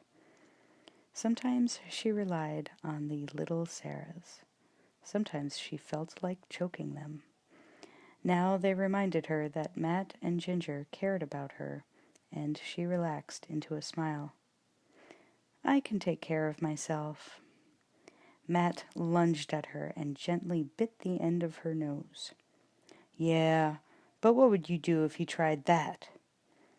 Sarah unhesitatingly rabbit-punched Matt's rigid stomach. It couldn't have hurt him, but he staggered back, gasping for breath, and clutched at Ginger. As he writhed theatrically, Ginger ignored him and kissed Sarah on the cheek. "See you tonight." Sarah hopped on the scooter and pressed the ignition button. The 125cc engine whined a protest. Sarah looked back to wave goodbye and saw Matt leap to his feet like a ballet dancer. "Bye, Sarah," he said, grinning. What a clown. She loved him. And Ginger. She gestured a goodbye and gunned the Honda up the concrete ramp into the warming sunshine. Her mind did not detect anything out of place, any clue whatsoever that this was to be the last normal day of her life. Miracle Mile District, 8:31 a.m. There had been times during the pre-dawn hours, as Reese was scurrying through the labyrinth of back alleys and forgotten byways of downtown Los Angeles, when he wasn't sure he was actually in pre-war at all. Some of these little pissed-on and left-for-dead corridors were still standing even in his time. He would rush to an intersection, slide the shotgun up, slip a scan around the corner, just to make sure, and there it would be, a dazzling carnival pre-war boulevard, as unbelievable and exotic as a dream. It had been like that all morning. He couldn't completely shake the spooky sensation of being in two places at once. He knew he could anchor himself if he just stayed on the street, but that would have been a tactical error. The street was empty. It was hard to blend into the crowd when it was in bed. Suddenly it occurred to Reese that maybe his brain had been scrambled by coming through.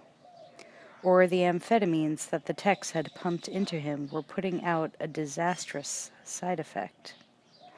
If anything fouled the mission objective, it would be checkout time for everyone. He did not even want to imagine fucking up. A little spasm of panic tested the waters inside his head. Out of habit and the instinct to survive, he strangled the life out of it. There was still a lot of time, plenty of time.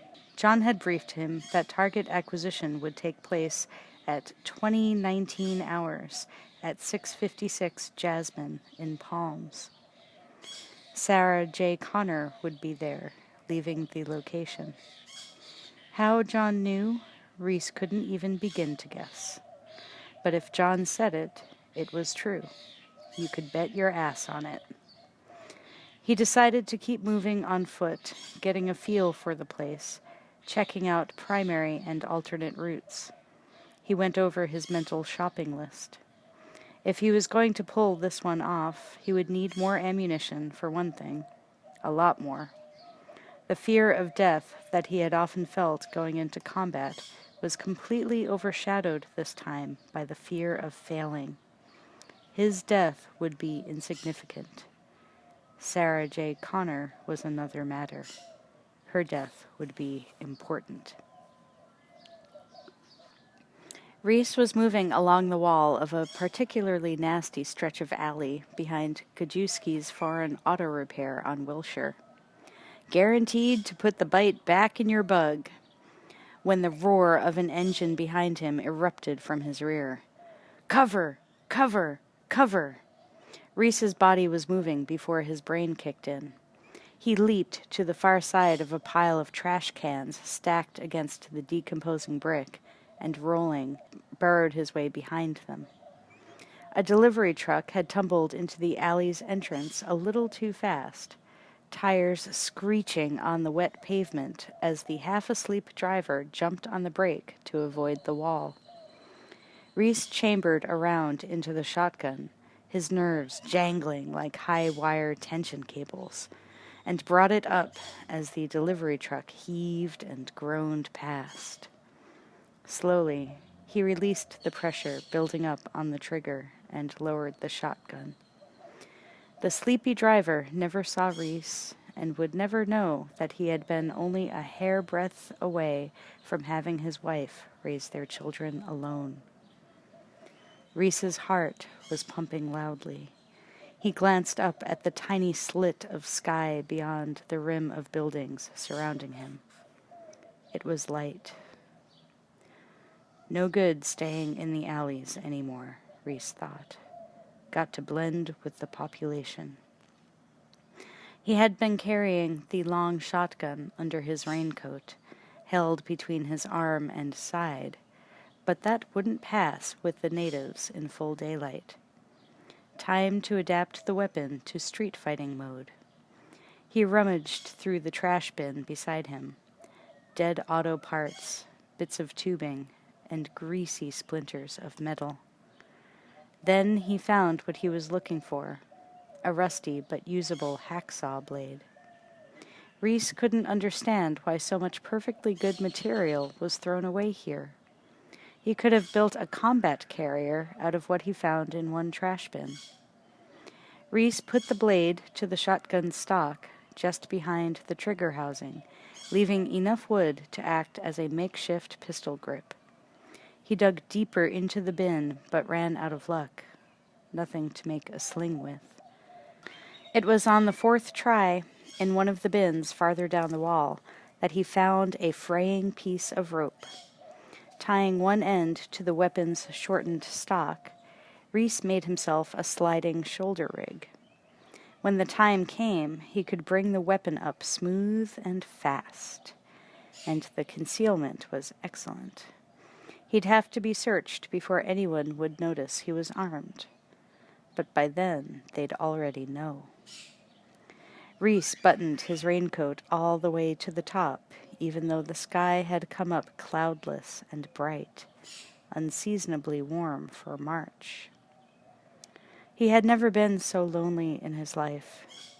the point man in an army that wasn't born yet.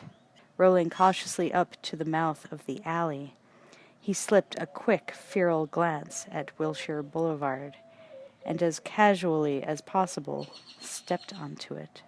His nerves vibrated on maximum alert as he began to recon the acid-trip terrain around him.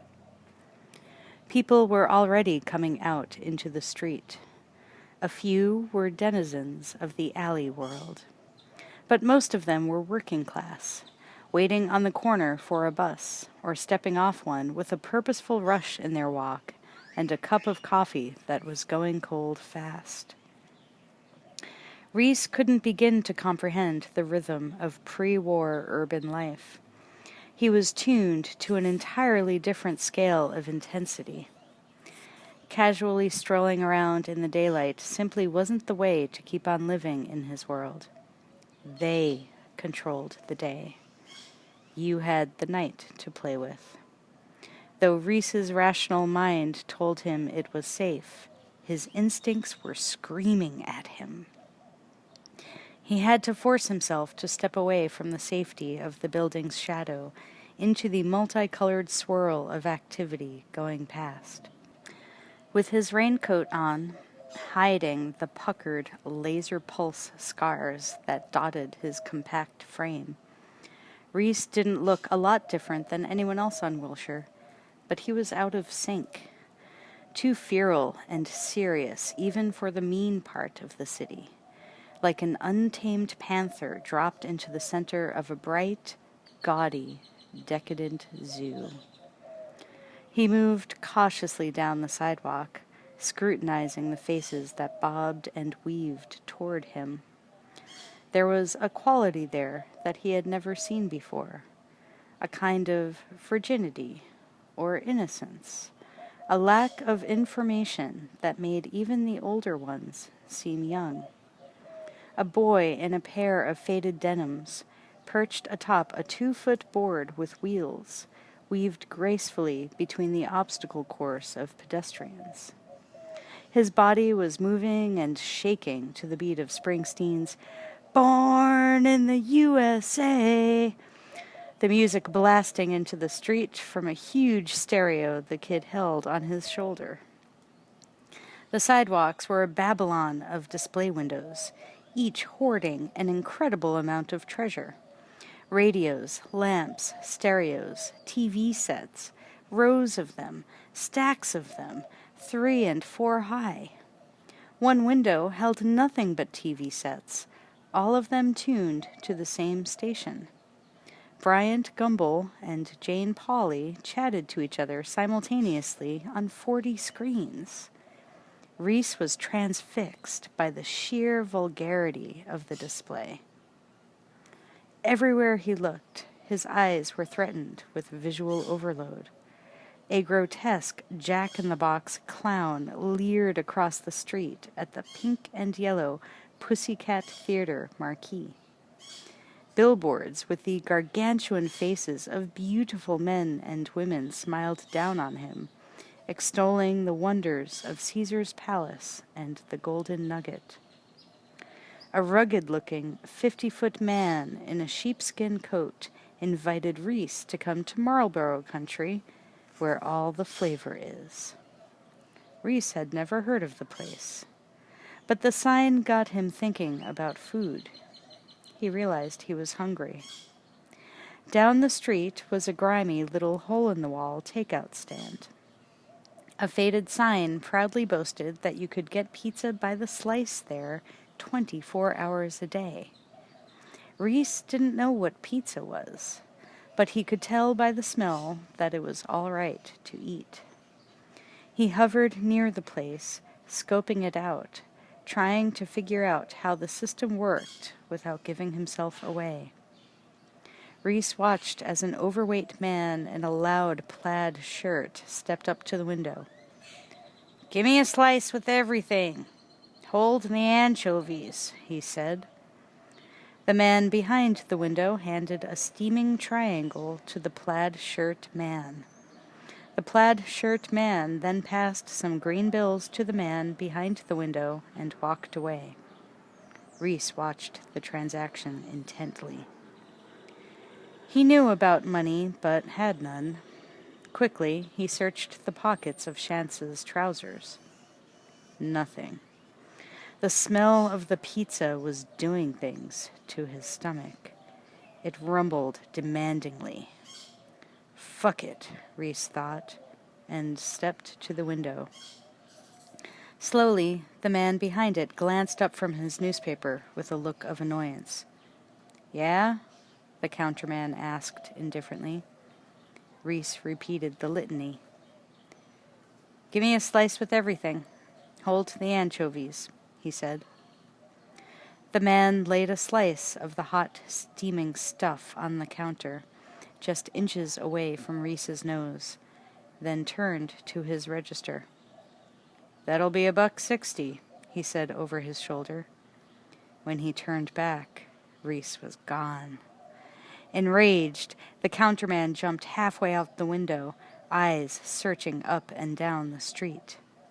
But Reese wasn't there. You son of a bitch! He shouted to no one and everyone. Reese tore down the sidewalk, ducked into the first alley he came to, then crouched out of sight behind a pile of discarded boxes, wrapping the shadows around him like a protective blanket. He glanced around furtively, still hiding the steaming pizza inside his coat.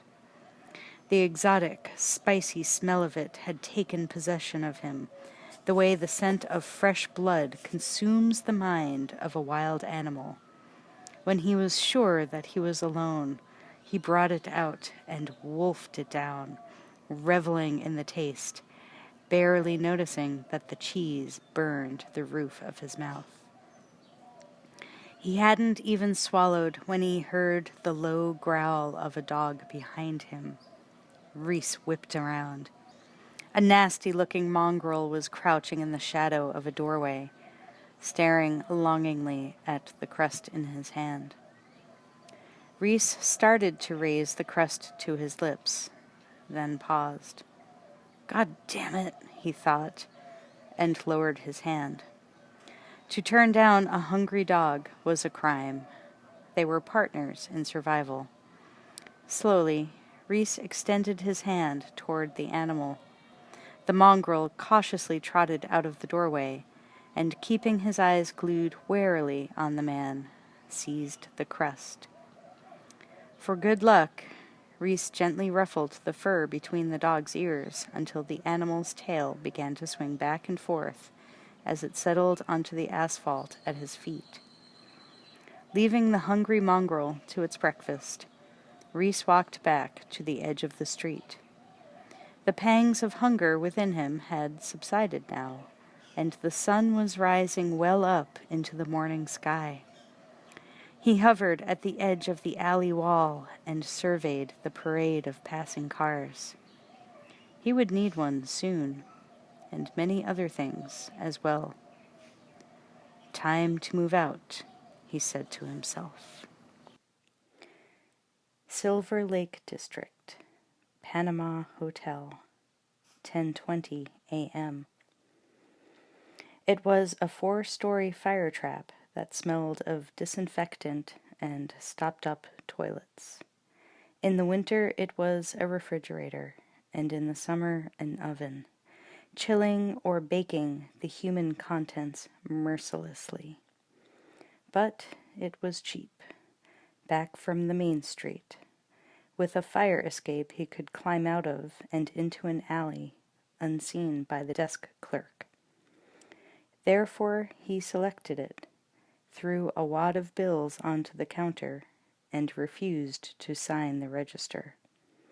The steel blue eyes fixed the big-eared, tiny-framed, 50-year-old clerk like a bug on a board.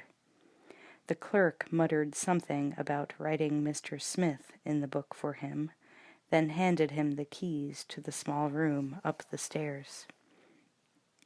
He scanned the interior in minute detail as he strode purposefully up the steps and down the narrow hall.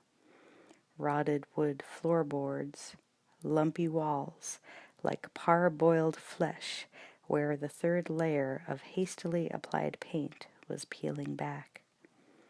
The sounds, voices in the dank cubicles, suppressed rage, lonely wails, sexual cooings, silence.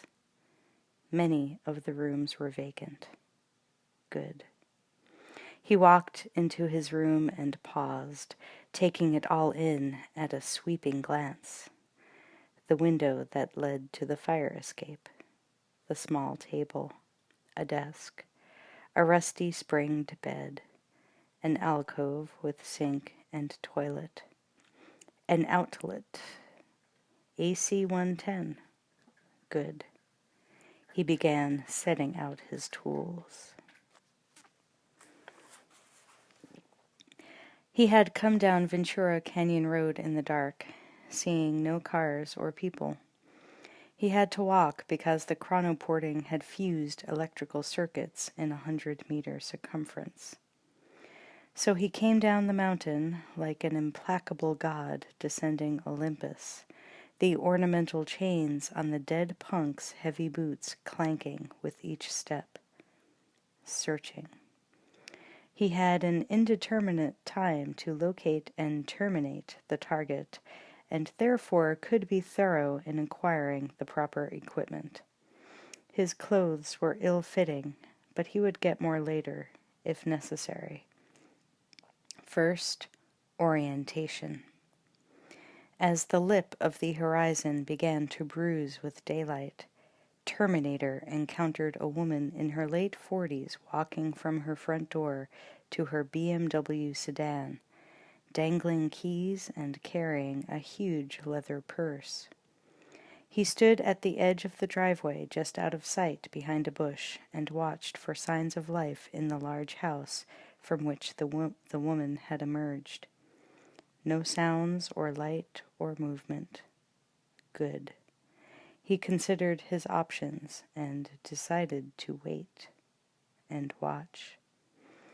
The woman opened the door of the vehicle with a key from the chain and then slipped behind the steering wheel. She put another key into a slot beneath the wheel and turned on the ignition. The starter motor whined and whirred until the gas was fuel injected into the firing chamber of the engine and ignited. The woman pulled on a lever, and the transmission clanged as it went into reverse.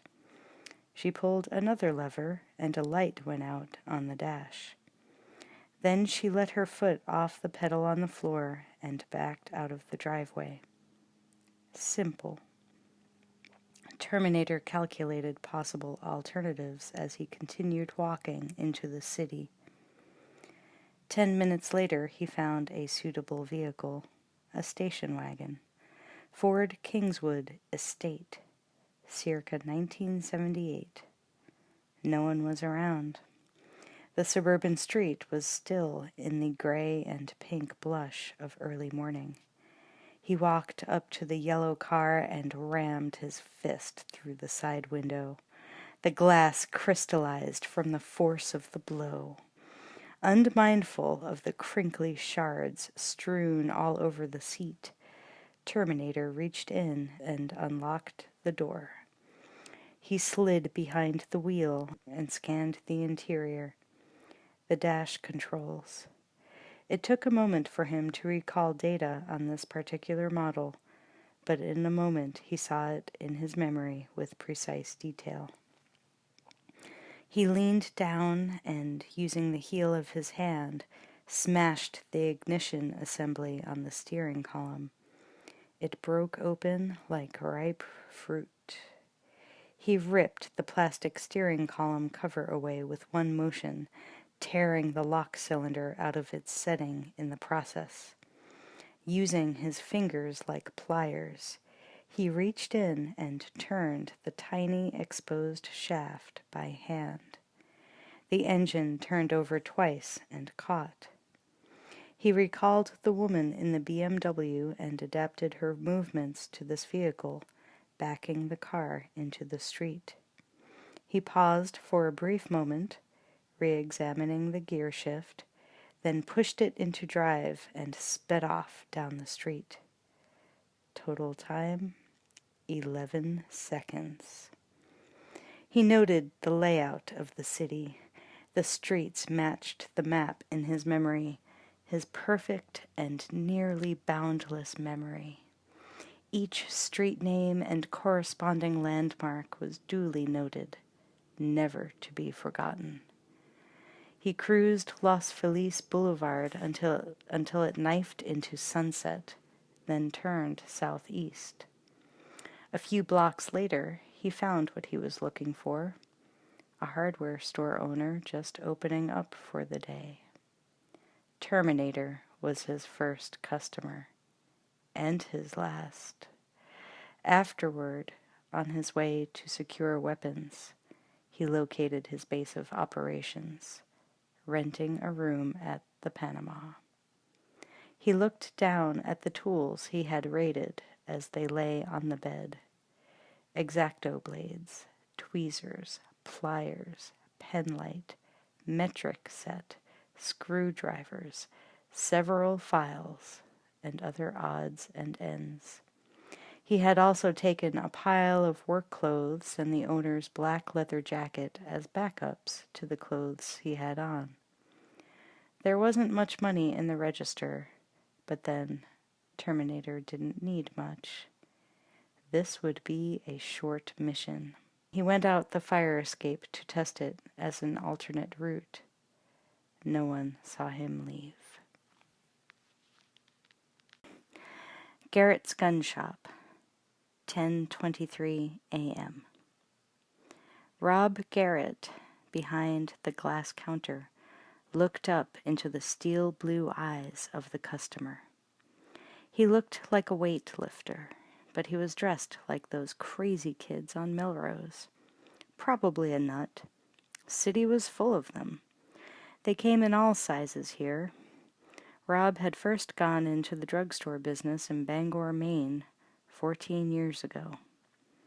Rob was the adventurous type, he thought, so he packed his bags and headed west. He'd always collected guns himself, so he had taken over this shop on Sunset Boulevard.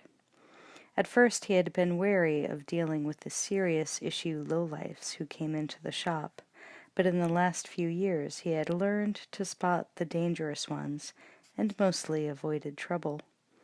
This guy was not especially dangerous looking. His expression was slack, blank, except when he looked up at the rack of weapons behind the counter. Then his face drew into a focused cone of concentration.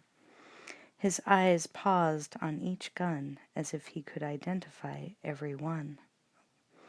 Rob's attention was piqued. Maybe a fellow collector? The desire to make contact with one of his own kind caused Rob to ignore the man's weird clothes and look at the man. Hell, gun collectors come in all packages. "Can I help you, sir?" he said hopefully. Gun collectors also spent a lot of money. Finally, the man lowered his unblinking gaze to Rob, only now reacting as if he existed. He began asking for the heavy artillery, the semi-automatics, the military stock Garrett didn't want to carry but did, anyway, because it was beginning to sell very well. They were all perfectly legal guns, unless you knew how to file the pins off the semi-automatics to make them steady fire. Shit, Rob thought. This guy does have good taste. He trundled back and forth, pulling a formidable arsenal off the racks. In a voice that sounded as if the man were buying razor blades, he said, "I want to see the SPAS-12 auto-feed shotgun." "That's both pump action and auto, you know," Rob interjected. The man kept his eyes on the racks. "Armalite AR-180 semi-auto assault rifle," he requested. As Rob pulled it from the rack, the customer continued. The Desert Eagle 357 Magnum semi-automatic gas-operated pistol with 10-round magazine. The AR-15 5.56 carbine with collapsible buttstock. Rob was panting a little, trying to keep up. The man was continuing in a dull voice. Phased plasma pulse laser in 40-watt range. Rob froze in confusion, trying to reconcile the request with his in-store stock, then narrowed his eyes at the customer. Phased plasma. Very funny. Hey, pal, just what you see. Anything else? Rob was thinking that the guy must have been in the service. The way he was selecting the weapons and his manner cried out Marines. Or, who knows, maybe this bird was a real mercenary. The customer picked up a Colt 45, 2-inch over long slide automatic, eyeing the laser targeting device mounted on top. It looked like a scope, but it actually was a small laser generator with internal battery power. When the man depressed the trigger slightly, a bright, nail-thin beam of red light shot out of the end of the device. "That's a good gun," Rob said. "They just came in. You aim the dot where you want the bullet to go. You can't miss." The customer was aiming the beam at the walls, at the display rack behind Rob, at Rob. Wherever the beam met a surface, it made a tiny, intense ball of light. It was beautiful to watch the customer.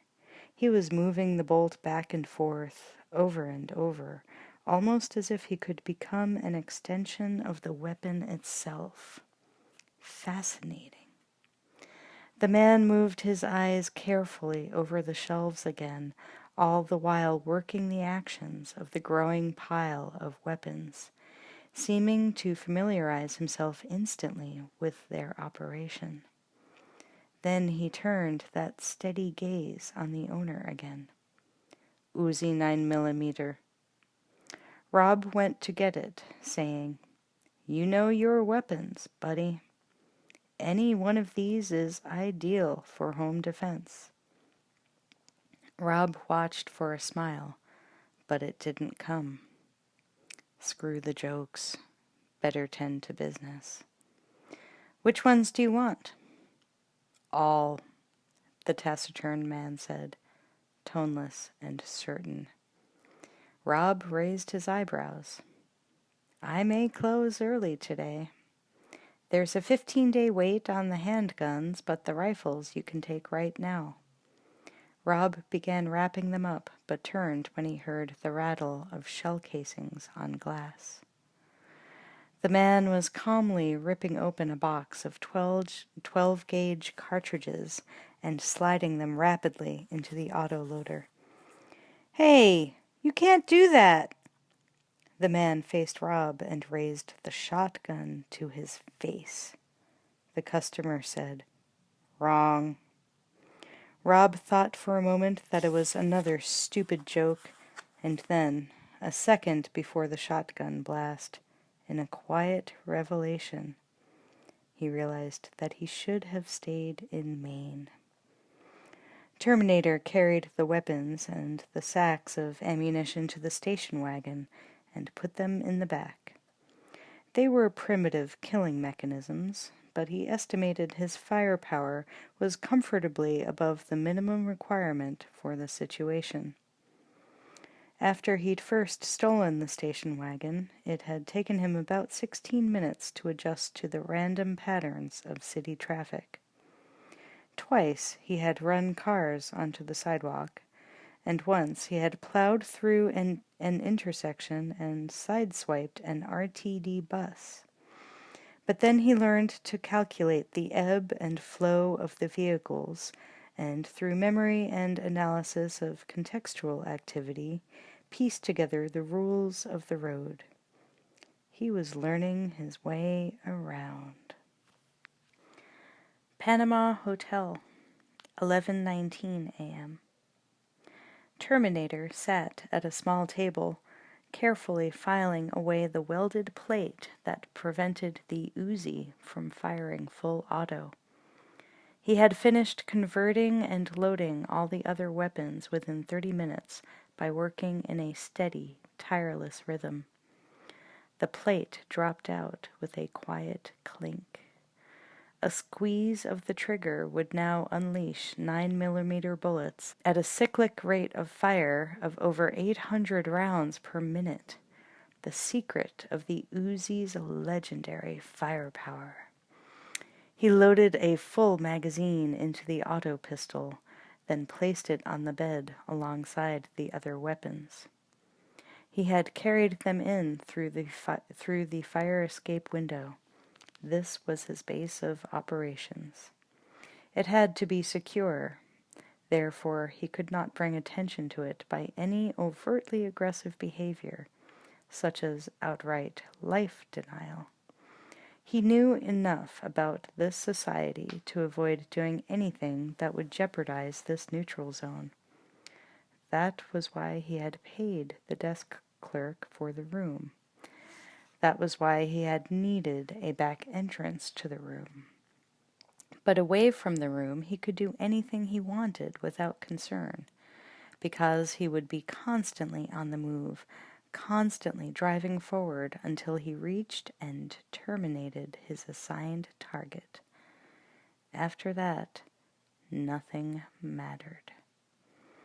Terminator stood up, gathered extra magazines, filling his pockets, and selected the Uzi, the laser sight 45, and the nickel-plated 38 pistol.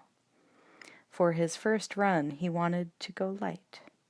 If there had to be a second, he would have ample backup firepower.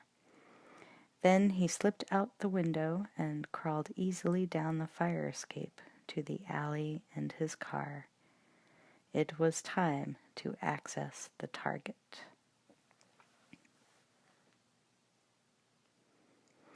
Silver Lake District, sunset near Fountain Boulevard, 11:42 a.m. The Canadian never knew what hit him. He was a bear of a man, weighing in at 245 before lunch, his broad face with its thick features fringed with a beard. Carlisle Lytle was a carbide steel tool and die maker working on a green card and studying for citizenship. 20 minutes ago he had hopped on his Harley 900 to run an errand for his boss. 2 minutes later, the muffler from a rust-smudged 1968 Dodge van fell into the road in front of him. He was making a turn and side-slipped on the muffler, going over before he could get his legs down for support. His injuries were minor, a small gash on his wrist and a slightly gouged kneecap. The Harley was trashed. So he parked the chopper on the sidewalk and sauntered in low-boil frustration half a block to a phone booth. Cursing under his breath with impatience, Carlisle waited while the phone on the other end rang 12 times. His old lady sure as hell loved her fucking beauty sleep. She finally came on and was in the process of wondering who had the balls to wake her up after a long, hard night, when someone with a powerful grip lifted Carlisle off his feet and swung him like a rag doll into a nearby parked car. He slid onto his massive butt with a bone-crushing thud. He was about to bellow his rage and leap on the interloper when he saw the man's eyes. There was nothing in them. No anger or meanness, nothing but defocused zip.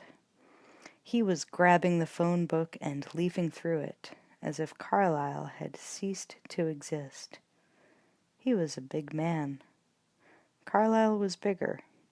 He pulled himself to his feet and said to the other's back, "You got a serious attitude problem, man." But this had no seeming effect on the man in the phone booth. The receiver was swinging back and forth at the end of the cord. This was too much. Carlyle started for the man, but just then he saw the back stiffen and noticed the man's finger, which had been running down the column of names, lock into a frozen position over one, then jerk to the next, and then the next. Abruptly, the man turned to leave. Carlyle considered getting in his way until he saw the eyes again. They were looking right at him, but seeing something else entirely, something in the near future that might have been of interest, but certainly not here and now. He pushed past Carlyle and jumped behind the wheel of a station wagon and sped away. Carlyle swallowed. It was only now that he realized the man had frightened him. He had never been looked at like that. He never wanted to be again. Sighing, he stepped into the booth to redial his house. His eyes went down to the open page of the phone book the man had been looking at. There was an indentation alongside 3 names, a depression caused by the man's finger digging into the paper. The 3 names were Sarah Ann Connor, Sarah Helene Connor, and Sarah Jeanette Connor. Carlyle stared at them as the phone rang at his house. For a moment, a mere fraction of time, he considered dialing the numbers and warning the women that someone very spooky was looking for them. But the notion was fragile and easily crushed into forgetfulness when his wife came on the line and he began to explain his own problems to her. 11.5 hours later, he would be sitting in his ratty easy chair in front of the TV, watching the late news. His wife would be startled by the expression of horror that would make his face an alien sight. For a little while, all he would be able to say was, "I should have called. I should have called." West Los Angeles Junior College, 11:53 a.m. The flat was the last straw. Sarah marched up to the Honda and nodded fatalistically at the deflated rear wheel. It wasn't even close to fair.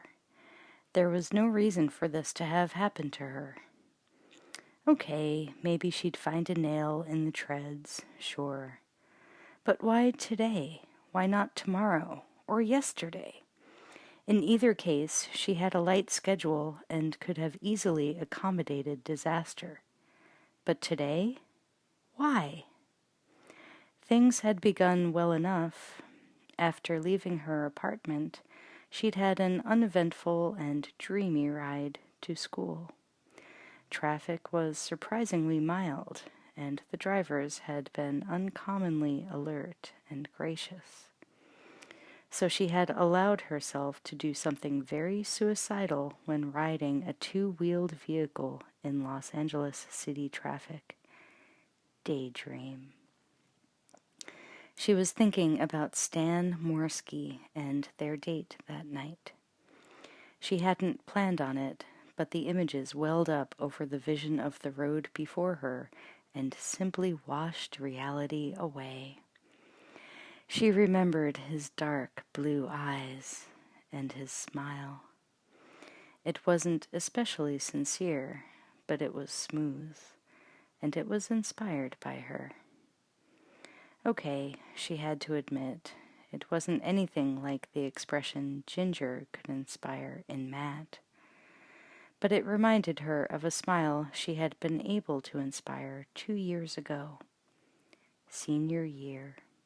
Standing in the hall after school with Rich Welker. a super sweet smile marred only slightly by a chipped tooth that he was quick to remind everyone he had won in a knockdown victory game with the former Football League champs. He was varsity leader, class president, and a class act with his wardrobe. His parents were wealthy, of course. She had managed to get into the cheerleading squad just so she could be near him. For months, he was polite and available to everyone but her. Finally, one day, in the hall, he saw her for the first time, framed by her open locker. No one was around. He kissed her, and then he smiled for her. They had 3 dates before he told her he was marrying the homecoming queen.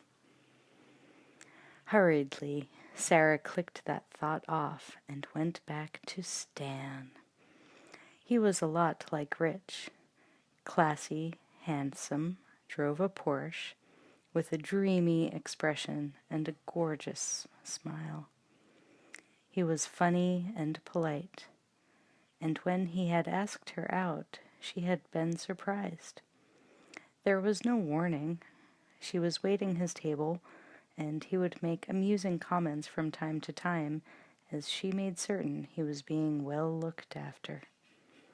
When a customer in the next booth started giving her a hard time, he had bailed her out with a joke that defused the situation.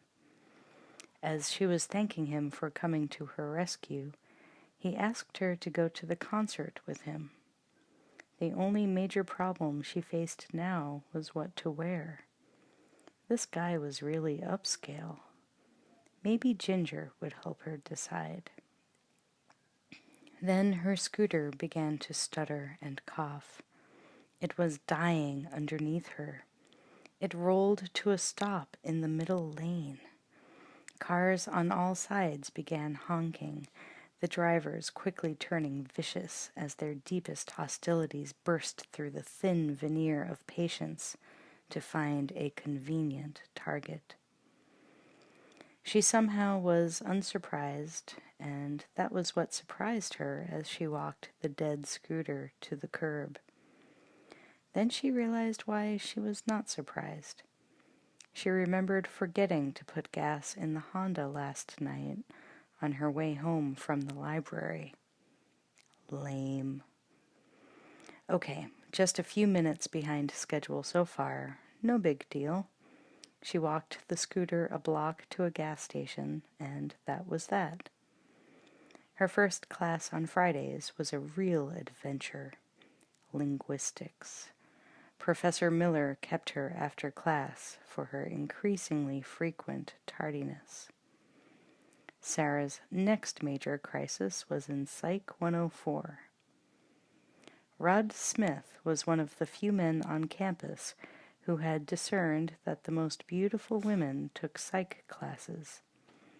The lech had been hitting on every girl except Sarah. Today was her lucky day. He was 2 seats away, glancing out of the corner of his eye at her bare legs. Sarah cursed herself for not wearing jeans, but it was such a nice day, and she loved the way the wind felt on her skin when she rode the scooter in her shorts.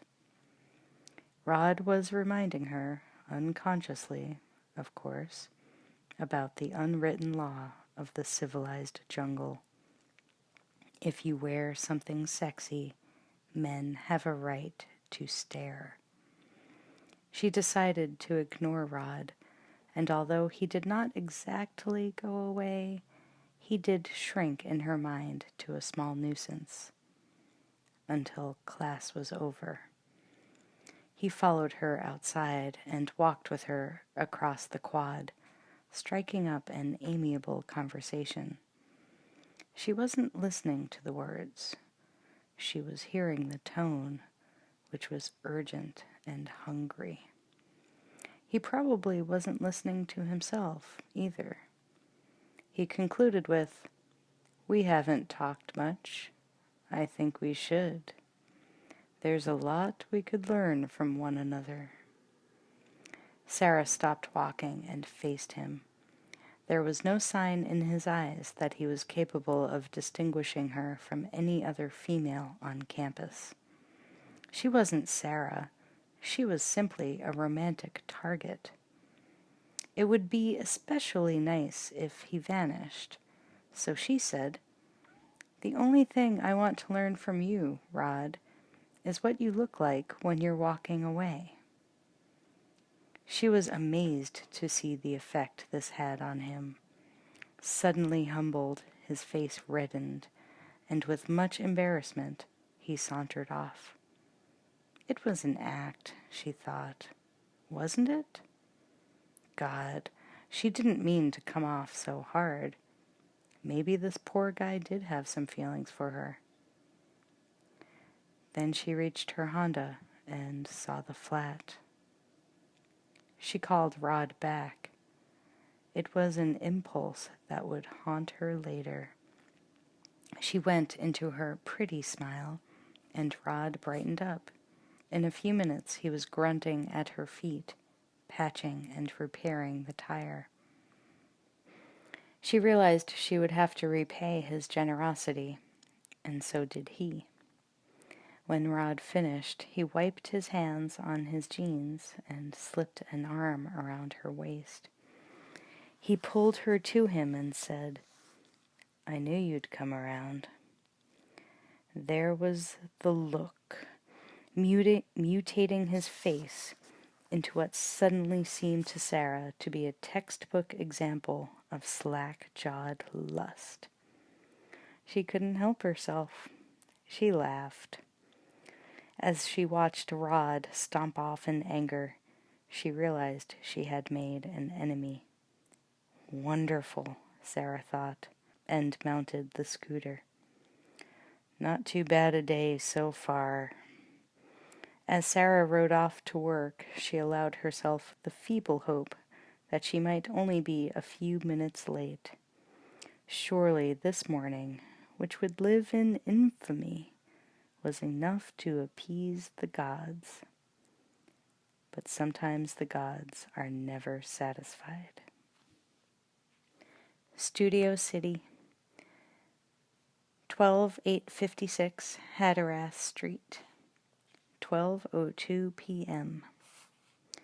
Mike and Linda were standing on the curb, arguing over the toy truck. He held the opinion that it belonged to him. She held the truck. She was 9 and 2 years older than him. It was a plastic model with realistic details of a dump truck, and he had been using it to excavate Mrs. Connor's flower garden. Linda had come up behind him and snatched the truck up.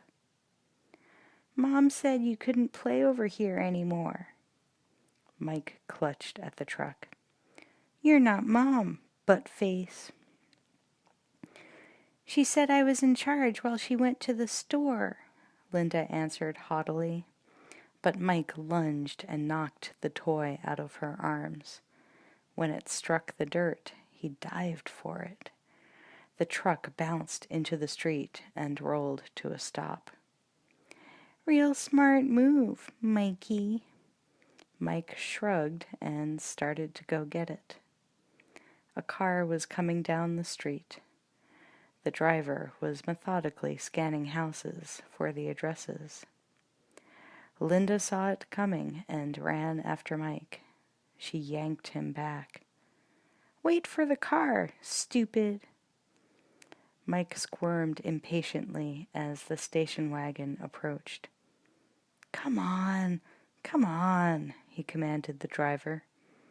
Mike and Linda stood at the curb and watched the car slow suddenly, swerve in their direction, then skid to a stop, crumbling the toy truck into a plastic pancake.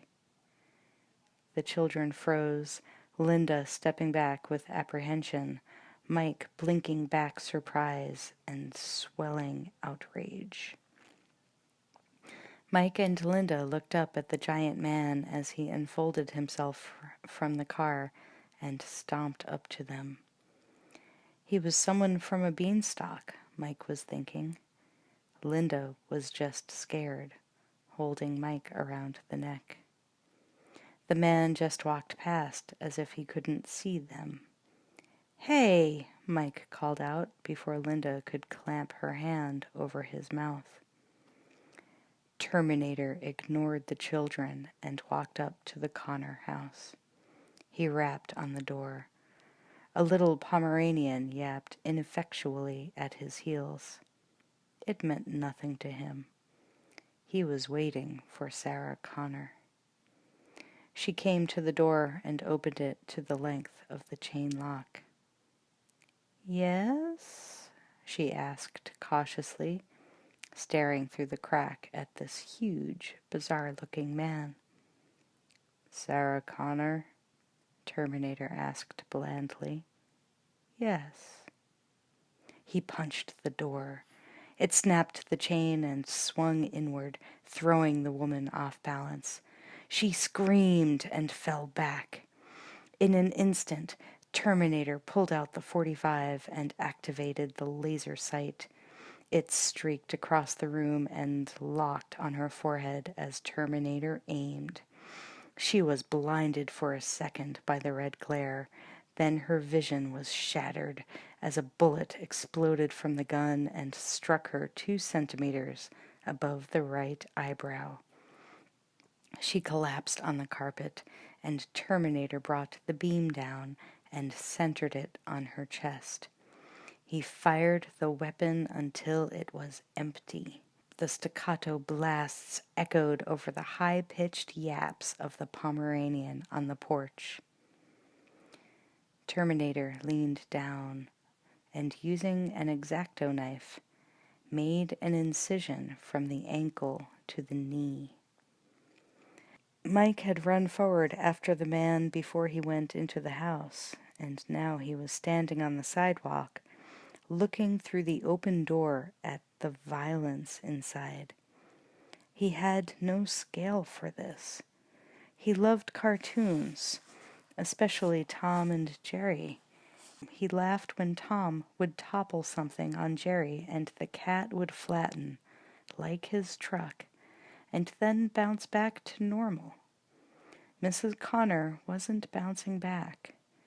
Instead, she was reddening the carpet beneath her. He had never seen anyone lay so still. Linda came up just as the man inside started to cut Mrs. Connor open as calmly as carving a roast. Linda grabbed Mike's hand and pulled him next door to their house. She slammed the door behind her and locked it. Terminator stood up over the body of the dead woman. He had not found what he was looking for. Target identification negative. He considered his options for a moment, then pocketed the weapon and strode to the door. They watched from the window as the man walked back to his car and got in. As he drove away, Linda was crying. All Mike could think about was how flat his toy truck looked out there on the asphalt. He murmured quietly, "He wrecked it." The whole thing had taken maybe 2 or 3 minutes. Already it was becoming unreal. There was no drama in it, only death, abrupt and without apparent meaning. But there was a very deep meaning to these events, a meaning very few would ever decipher, and certainly a meaning far too sad and profound for the children pressed to the window to comprehend. In the next few years, Mike and Linda's parents would spend thousands of dollars on psychotherapy, but it wouldn't do any good. Big Jeff's Family Restaurant, 12:17 p.m. Sarah buzzed through the gradually thickening haze, the heated smog shimmering the horizon into a mirage of loudly hued road signs and billboards. She guided her Honda into the parking lot of Big Jeff's. She hastily chained the scooter to a light pole near the plaster and fiberglass icon of Big Jeff himself, wearing a cocked chef's cap and an obscenely jolly grin. The freckled imp was perpetually lifting a sculpted hamburger, mustard drooling down the sesame seed bun, always moments from dropping to the pavement, in homage to whatever deity watches over fat kids. The smell of Big Jeff's wholesome atmosphere roiled up and enveloped her in a sickly sweet miasma of stale cigarette smoke, half-eaten slime-cold hamburgers, and the, quote, special sauce, unquote, coagulating and turning as dark as molasses. The lunch rush was just welling into full chaos.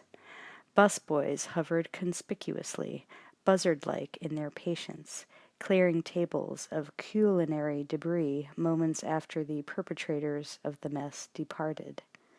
Waitresses jogged, customers wolfed, and even the older patrons rushed to restrooms. A video camera assessed the dining room area from over the staff-only door. Sarah grimaced as she passed under it, not seeing and therefore colliding with Nancy Dizon, a robust, dark-skinned waitress who was half Filipino, half Irish. "Sorry," Sarah breathed. Nancy waved her off. "No, my fault. Rushing 'cause I'm late." "Me too," Sarah said to Nancy's rapidly receding back. In the service corridor, Sarah slowed down to forage in her purse for her time card, in the process dropping her books. As she knelt to pick them up, a tinny voice called her name. She looked at the ceiling camera just above a door marked Chuck Breen, Manager. "Sarah, would you come to the office, please?" Biting her lip, Sarah slipped her card into the time clock and winced at the loud, accusatory clunk it made as her tardiness was processed and immortalized. Then she heaved the pile of books under her arm and pushed the door open. Chuck Breen was sitting at his desk behind a console lined with monitors.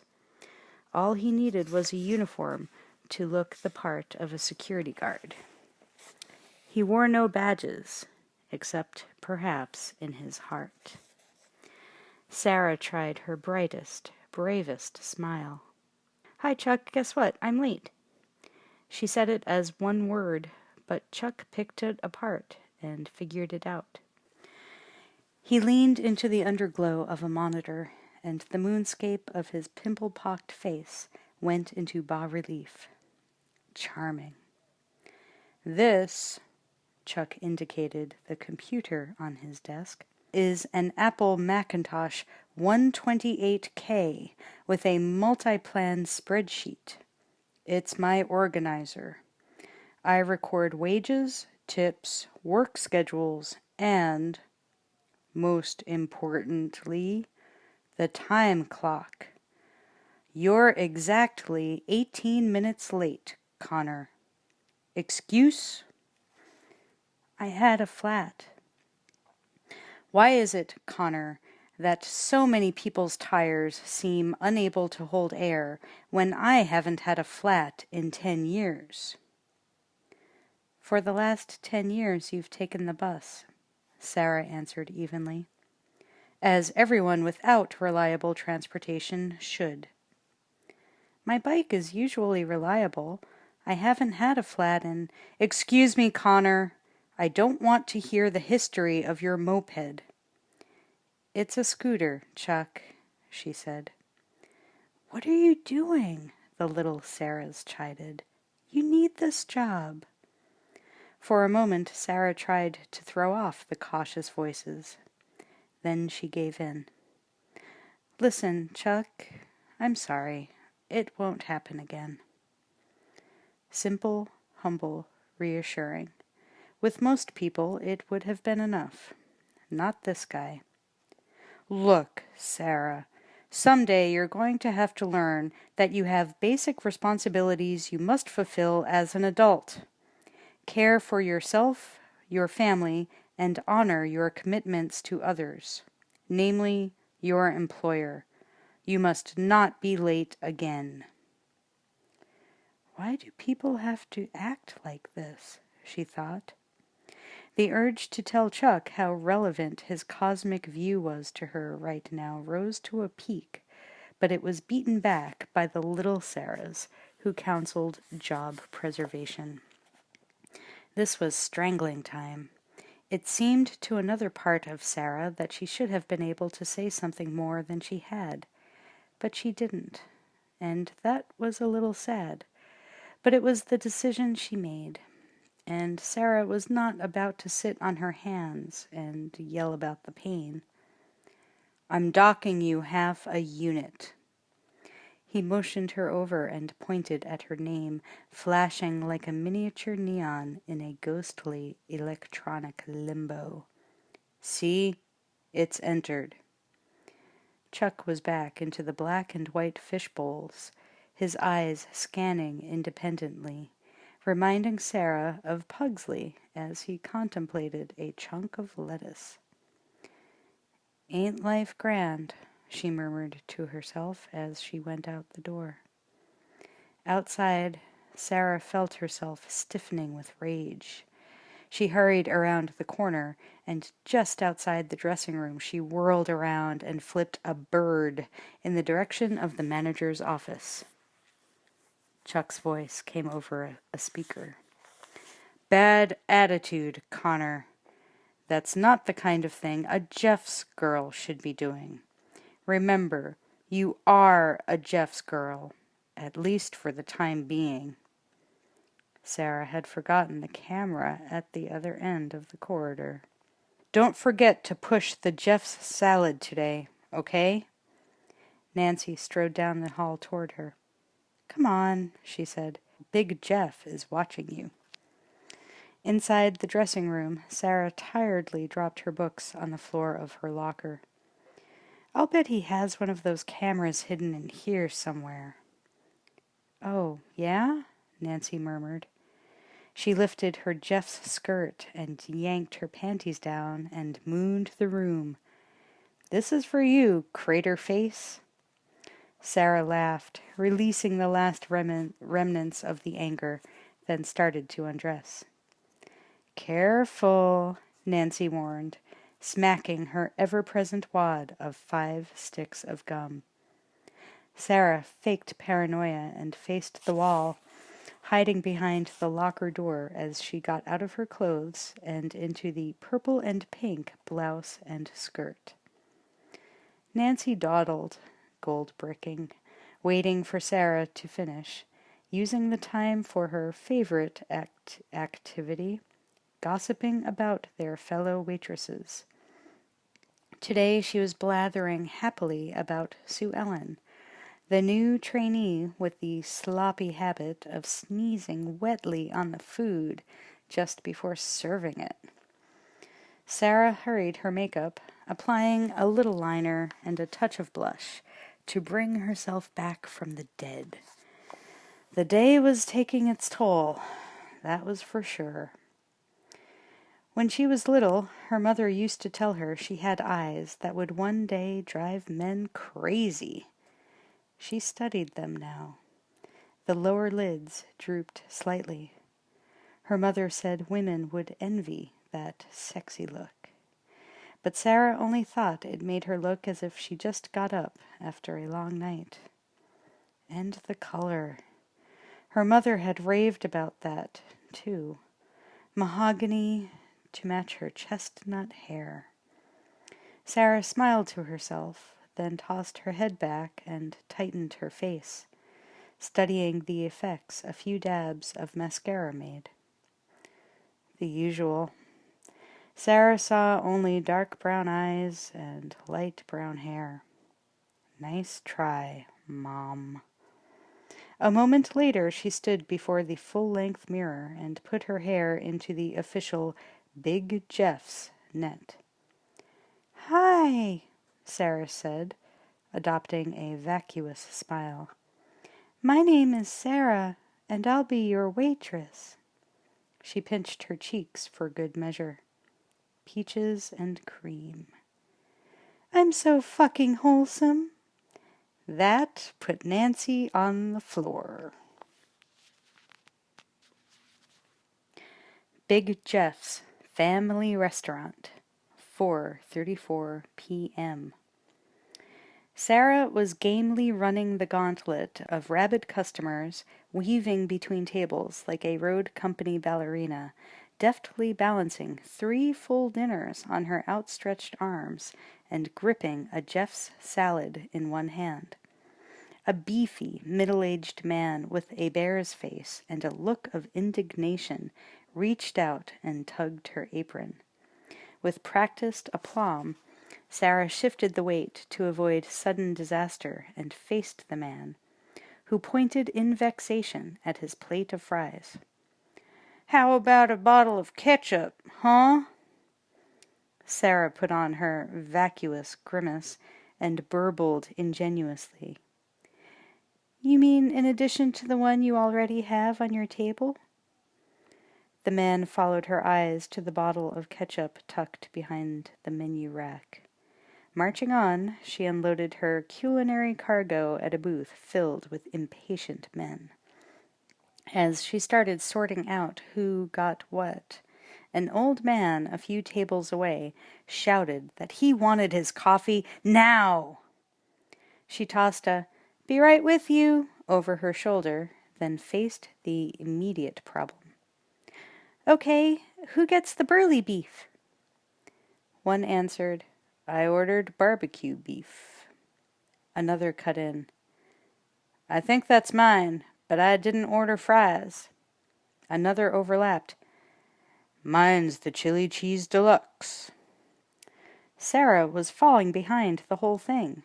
Her feet had already gone half past pain and agony and were quickly heading into fallen arches. Generally, she could easily handle the job, but this was not one of her better days. More than usual, the personal hauntings and nagging little conflicts were stacking up on her, piling unbidden one atop the other, until she began to lose her concentration. And now, at this moment, the whole world was becoming an agonizingly simple and focused question. "Okay, then, who gets the burly beef?" A fat blonde woman shepherding 2 hyperactive girls into the next booth touched Sarah's sleeve insistently. "Miss," she said, as if Sarah had nothing better to do than hang on every one of her words. "We're ready to order now." "Yes, ma'am. I'll be right with you if you'll just—" She was going on autopilot and put the last plate on the table. As she stood up, her arm brushed a water glass, and it spun onto the man at the end of the booth, dousing his jacket. He threw his arms up in dismay. Sarah hastily patted his jacket and dabbed unthinkingly at his lap with a napkin, babbling, "I'm sorry, sir. That isn't real leather, is it?" Of course it was, and the guy's expression left no doubt. Meanwhile, one of the little girls in the next booth scooped up some ice cream and maliciously dropped it into Sarah's tip pouch. Sarah suppressed an amazed cry. The little girl chortled in triumph. Sarah fixed the child with a forlorn stare, and the little Sarahs yanked on her reins, barely controlling the exasperation.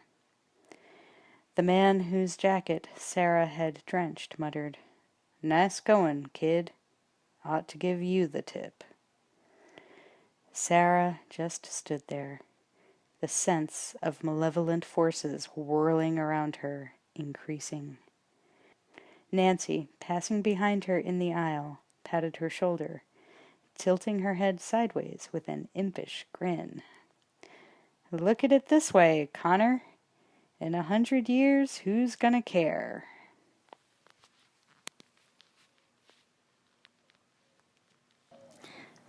Century City, 5:41 p.m.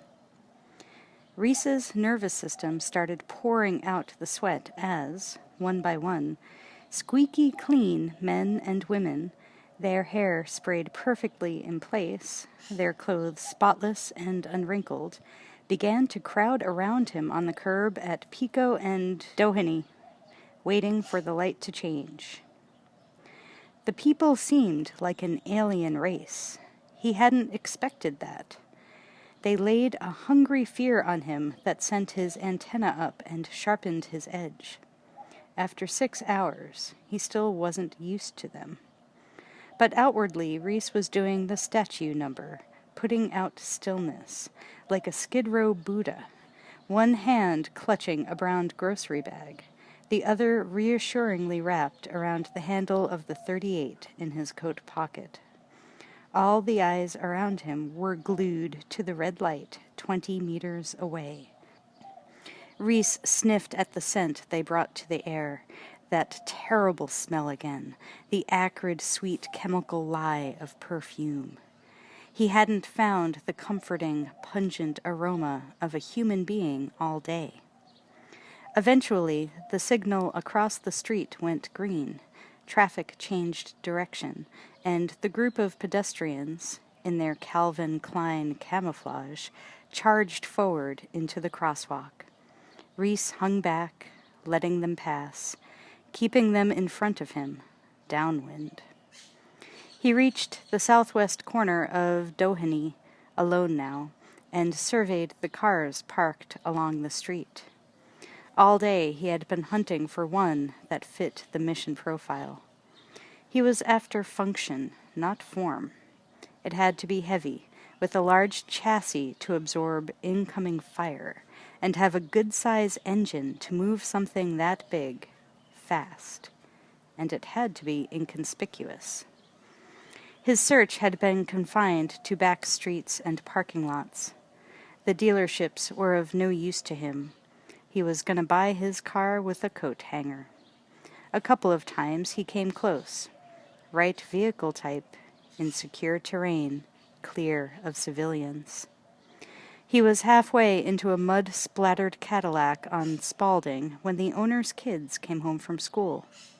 An hour later, in the bowels of a concrete parking garage beneath a glass and girder office building, he was actually inside a light blue Chrysler and reaching under the dash for the wiring harness when an alarm, turned to maximum nerve shatter, started screaming at him. He spent about 6 seconds hunting for it, couldn't find it, and decided to evac out.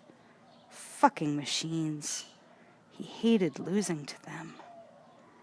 The sun was almost gone when Reese finished the block from Pico to Alcott. The tech's amphetamines had worn off hours ago, leaving in their wake a jagged, hollow edge to his fatigue. "Move it, soldier," he ordered himself. "Scope the terrain. Stay busy." His eyes were probing bipolar quadrants, starting at his rear. East, paved street, no moving vehicles. Southeast to southwest, 2-story structures, apartments probably, no detectable movement inside or out. North, more street, nothing moving. Northwest to northeast, construction site, maybe 20,000 meters square. Chain link perimeter, 2 tractors, a crane, and a crew of 6, 75 to 80 meters away in open terrain. Suddenly, the hair on Reese's skin turned to needles and stood straight up. He froze. Sweat beaded on his palms. There was a bad taste in his memory. Silent alarms went off in his head. Something about this place, What? There was fear in it. And, yeah, but more. Shit. What was it? Surreal image fragments of bodies and nightfire frenetically clicked in and out in front of his eyes, trying to overlay themselves on the landscape before him. Rhys took a deep breath and willed his mind to calm itself. Think! It wouldn't come. Maybe I'm going Echo Delta, he thought. Then he remembered.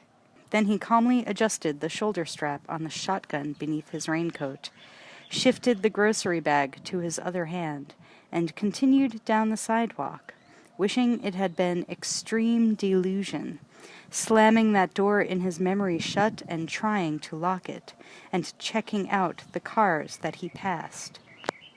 Rhys saw the LTD and walked around it, looking at the tires, tread's okay, checking out the body damage, negligible, and the paint, going dull, non-reflective, better. He glanced around the street, then casually popped the hood and raised it, allowing streetlight to spill into the engine compartment. Underneath a lot of smog control crap he would have liked to pull off was a 351 cubic inch motor with a 4-barrel carb. Plenty of torque. A good mill. He strolled to the driver's side and pulled the folded wire coat hanger from his pocket. Keeping the area scanned, he straightened one end and slipped it down the door panel above the handle. By feel, Rhys was searching for the lock release. Still no intruders. With a click, the lock came open. He slipped into the car, set the bag on the floor, and quietly pulled the door closed. The wire harness was beneath the steering column. From memory, his fingers went right to the ignition line, stripped it, and touched the bare copper to the, quote, hot, unquote, lead. The engine purred to life. 2 minutes had elapsed since he'd approached the car.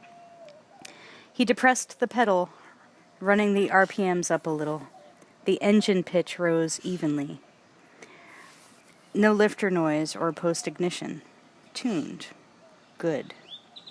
Letting the engine idle to warm up, Rhys untied the shotgun's shoulder strap, slipped the weapon from beneath his coat, and laid it on the seat. There was reverence in his eyes as he slowly scanned the luxurious interior of the car. A thick carpet covered the floor. The dash radio had come on when he started the car. He flipped through the dial until he zeroed a broadcast. The somnambulistic tones of Jim Morrison. Take the highway to the end of the night, floated out of the speakers, filling the small, plush compartment. On another station, a pious baritone was denouncing his flock of sinners for not sending him enough money to keep denouncing his flock of sinners. Rhys roamed the dial like a banquet guest who hadn't eaten in weeks. He found a news station and hung there for a while. Not much happening. Just 11 brushfire wars around the globe and 3 murders in town. He checked his stolen digital watch against KFWB's news time. Synced. Taking a deep breath, Rhys reveled in the faint factory fresh smell that still emanated from the car's upholstery. So that was what it was like once, he thought, and reached over to turn up the radio. He listened with wonder to the fatuous lyrics of a song about a young girl's broken heart. Rhys sank into the seat and leaned his head back. He felt his muscles, knotted by tension and use, begging to relax. A wave rolled up to the shore of his conscious mind and offered to carry him to a warm, peaceful place for a few hours' sleep. No way. He sat up and emptied his pockets. 3 boxes of Super 38 ammo and 4 more of double-aught buckshot. That would hold him for the time being. He had broken into a sporting goods store at 9:15, and by 9:16 his pockets were full, and the guard dog there was sorry to see him go. Rhys reached down and retrieved the grocery bag at his feet. The things inside it were from a tiny liquor store on Crenshaw, run by an old Korean woman whose eyes were glued to an 8-inch TV screen behind the register. Reese upended the bag and spilled its contents onto the seat.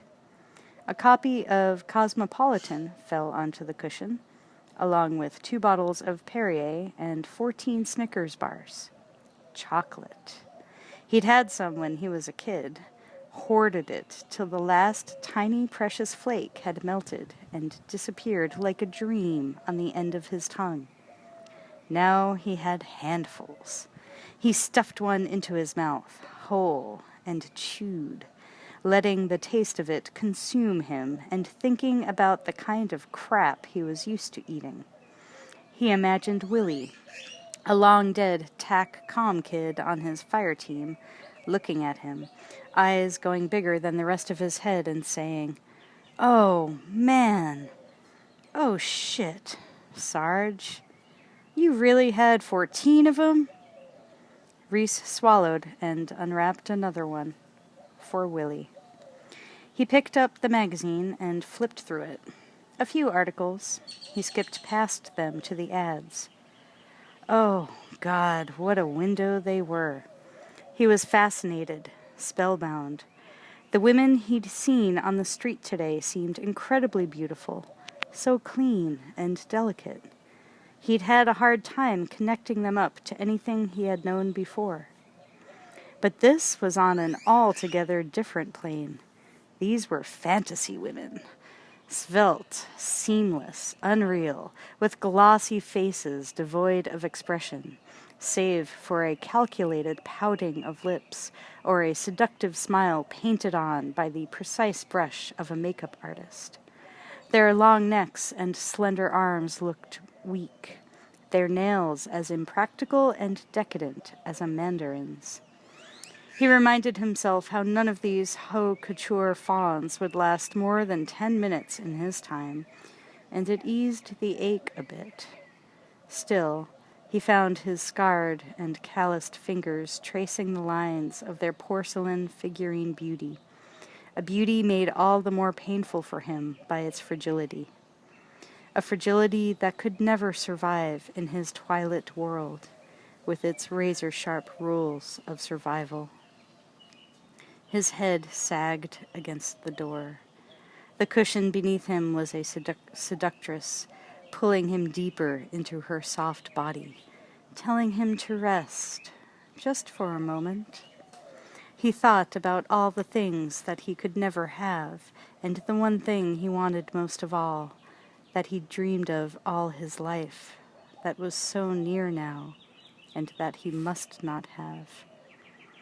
He gazed dully out the windshield, past the chain-link fence, at the heavy steel tracks of a caterpillar as it slowly, systematically, chewed through the plowed-up earth. The roar and clatter of its treads echoed loudly in Reese's head as his eyes were focused on a pair of enormous, gleaming treads, 40 meters away and closing, hungrily grinding through a field of moonlit ferro-concrete, spitting out dead girders, splintered wood, bits of clothing, and bones. Thousands of bones. Mountains of them. The bones were blackened and charred by fires that were memories even when Reese was born. They lay about in dismal heaps that were so ubiquitous that nobody he knew even paused to consider that the contours of the landscape were formed in places by human remains. Reese calmly watched as skulls went under the HK's treads. He could read nothing in the fleshless faces that rolled and spun into the flat metal teeth, until, for a second, the empty sockets of one flashed him a look that seemed to say, "You, too." He stopped looking at them after that. His face did not yet carry the scars it would collect in the coming years. He had just turned 16. The treads were coming fast, loud, past deafening, off the scale, The sound became a solid thing, clawing at his mind, shaking, tearing, and ripping into him. Reese saw explosions, a rainbow-colored kaleidoscopic ocean of them strobing the horizon. Flash to bang was only a microsecond. They were close, coming closer, closing the perimeter with a high explosive torrent, rolling, pounding, and throwing terrain up into the clouds, making Earth indistinguishable from sky. Searchlights swept across the shattered landscape, seeking out the scattered pockets of human pain, hunting, probing, searching. Reese was lying on his belly in the ruins of a blown-out apartment building. The acrid smell of burning flesh and moist dirt filled his nostrils. He fought back the compelling urge to run and tried to sink lower in the fetid ash beneath him. "If you panic, you'll die," Reese told himself. "Don't panic." The CRT screen inside of his helmet was dead. He tried adjusting it. Gone. No visual link with command. At least the headset and throat mic were working. He could hear the overlapping staccato of urgent battlefield requests and the voices of men and women, some screaming with mortal wounds, calling for more ammo, cover fire, medics, and extraction. He glanced over his shoulder at the surviving member of his 12-man squad, Corporal Farrow, a grim, gaunt female sapper. 15 last Tuesday and armed to the fucking teeth. She was staying close to Reese, anchored to her squad leader like a shadow. He threw a glance up into the blasted spires of the collapsed building and saw a dark shape moving against the night sky. The HK's turret. Its searchlight swept down through the ruins. Reese checked the pulse remaining level on his Westinghouse M25. The rifle had only one plasma pulse left. Take a shot. Blind the son of a bitch. Reese aimed up at its eyes, the infrared lenses on the gun mount. Reese flipped up the rifle's flexi sight. Oh shit, faster, faster. Stared into the CRT scope. Move, goddammit, move! And squeezed off a burst of high-energy plasma. The HK's ultra-high sensitive lens exploded into a shower of glass and melted microchips. Then the gleaming black monster fired. Reese and Farrow dove out of the building as the HK vaporized what was left of it. But Reese had blinded it on one side. Good. And now I'm gonna kill you, he thought. Reese was moving fast, like a cat in a high-speed killing mode. Images were pouring almost too fast for him to clearly record. His eyes flicked over the body of a child, a boy of about 10, center-punched with a smoking hole, clutching a shattered, ancient M16, face staring into nothing. More bodies, some in uniforms, some in rags. Women, old men, children. Dead. There were more explosions, falling in a traveling dispersal pattern, rolling east from Rexford to Sherborne and taking out everything in between. Reese tumbled into a dark bunker, a rat hole, filled with humans clutching mud-caked weapons, huddling together against the death outside. Some of them were sobbing or screaming. The glare of an explosion lit their faces. Some of them were children.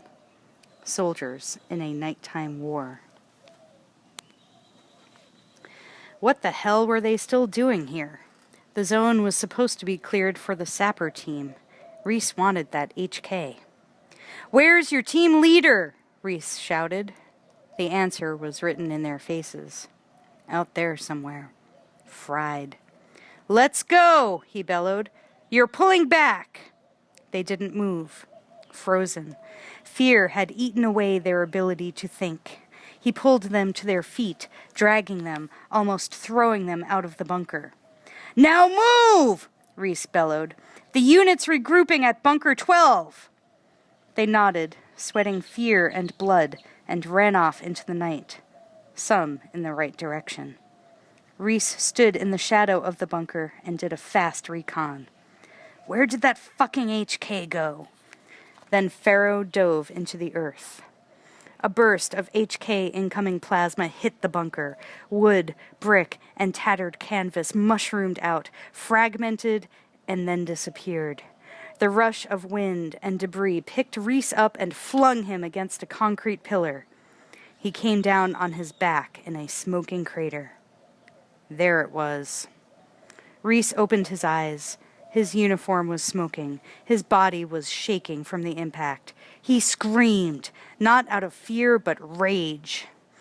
Pharaoh was kneeling over him, shouting something, but Reese couldn't hear. What? He yelled back. What? His ears were ringing.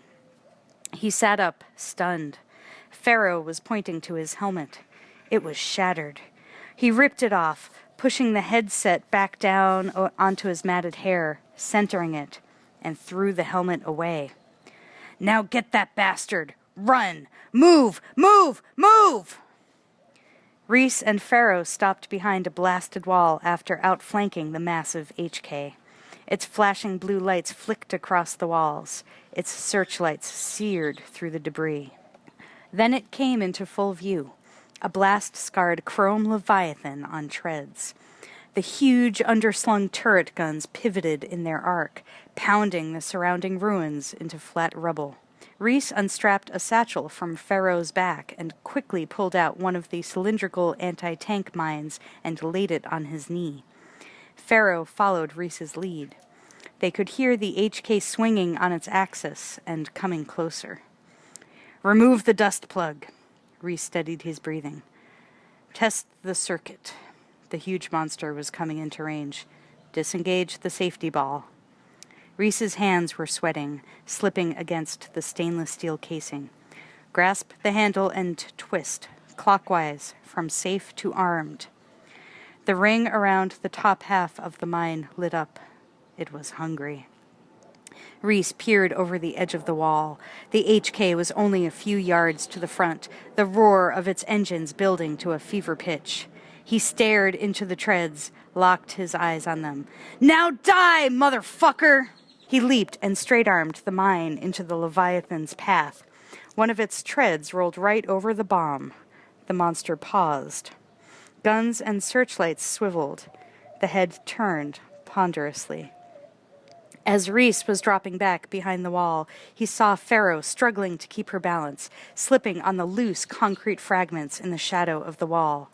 She was still holding the mine, and its timer was running down. Throw it! Reese shouted. But she couldn't unless she jumped on the wall, exposing herself, and the HK was already swinging around. She had fucked up. Reese and Pharaoh stared into each other's eyes. Then she jumped and threw. She was halfway back down when the searching powerbolt punched into her torso. No scream. She went away in a cloud of pink mist. Some of her landed on Reese. He didn't bother to wipe her off. Later, he'd think about her. Reese's charge exploded first, directly under the main pivot of the rear tread carrier, one of the few weak points in the machine's armor.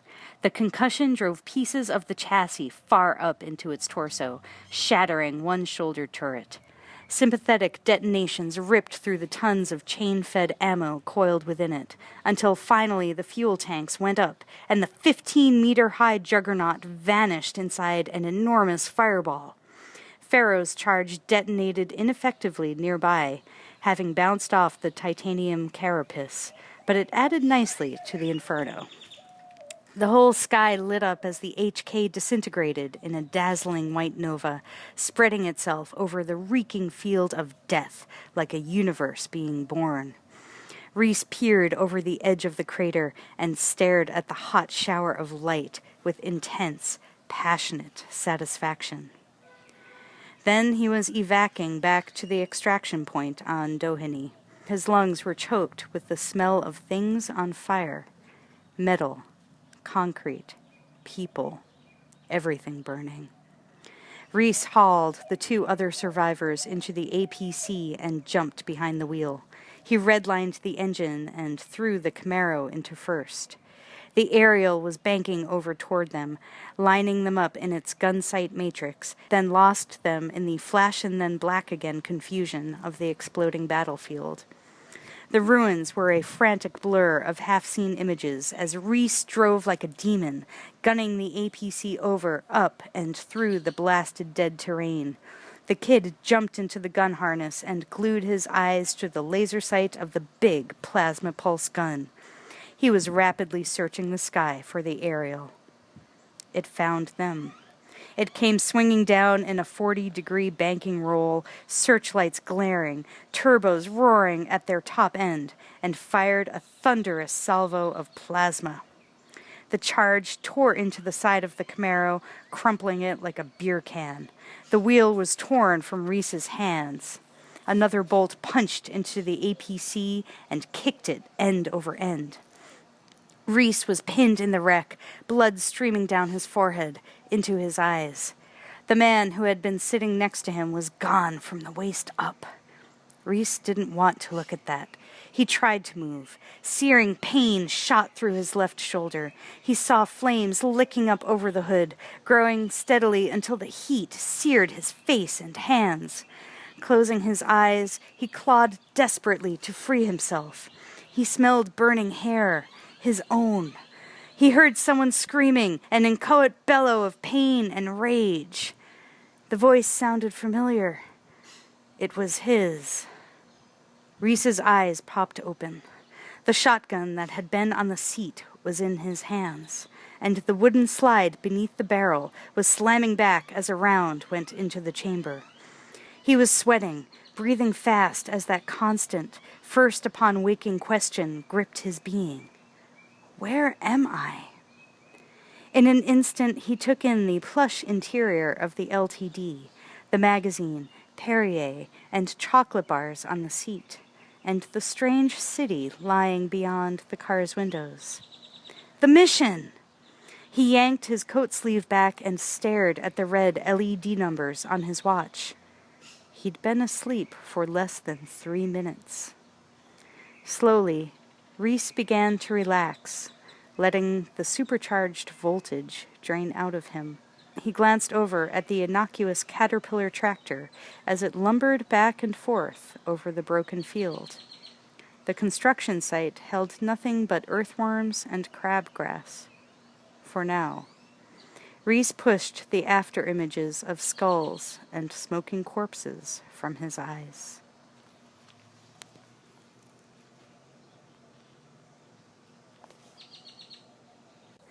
Big Jeff's Family Restaurant, 5:58 p.m.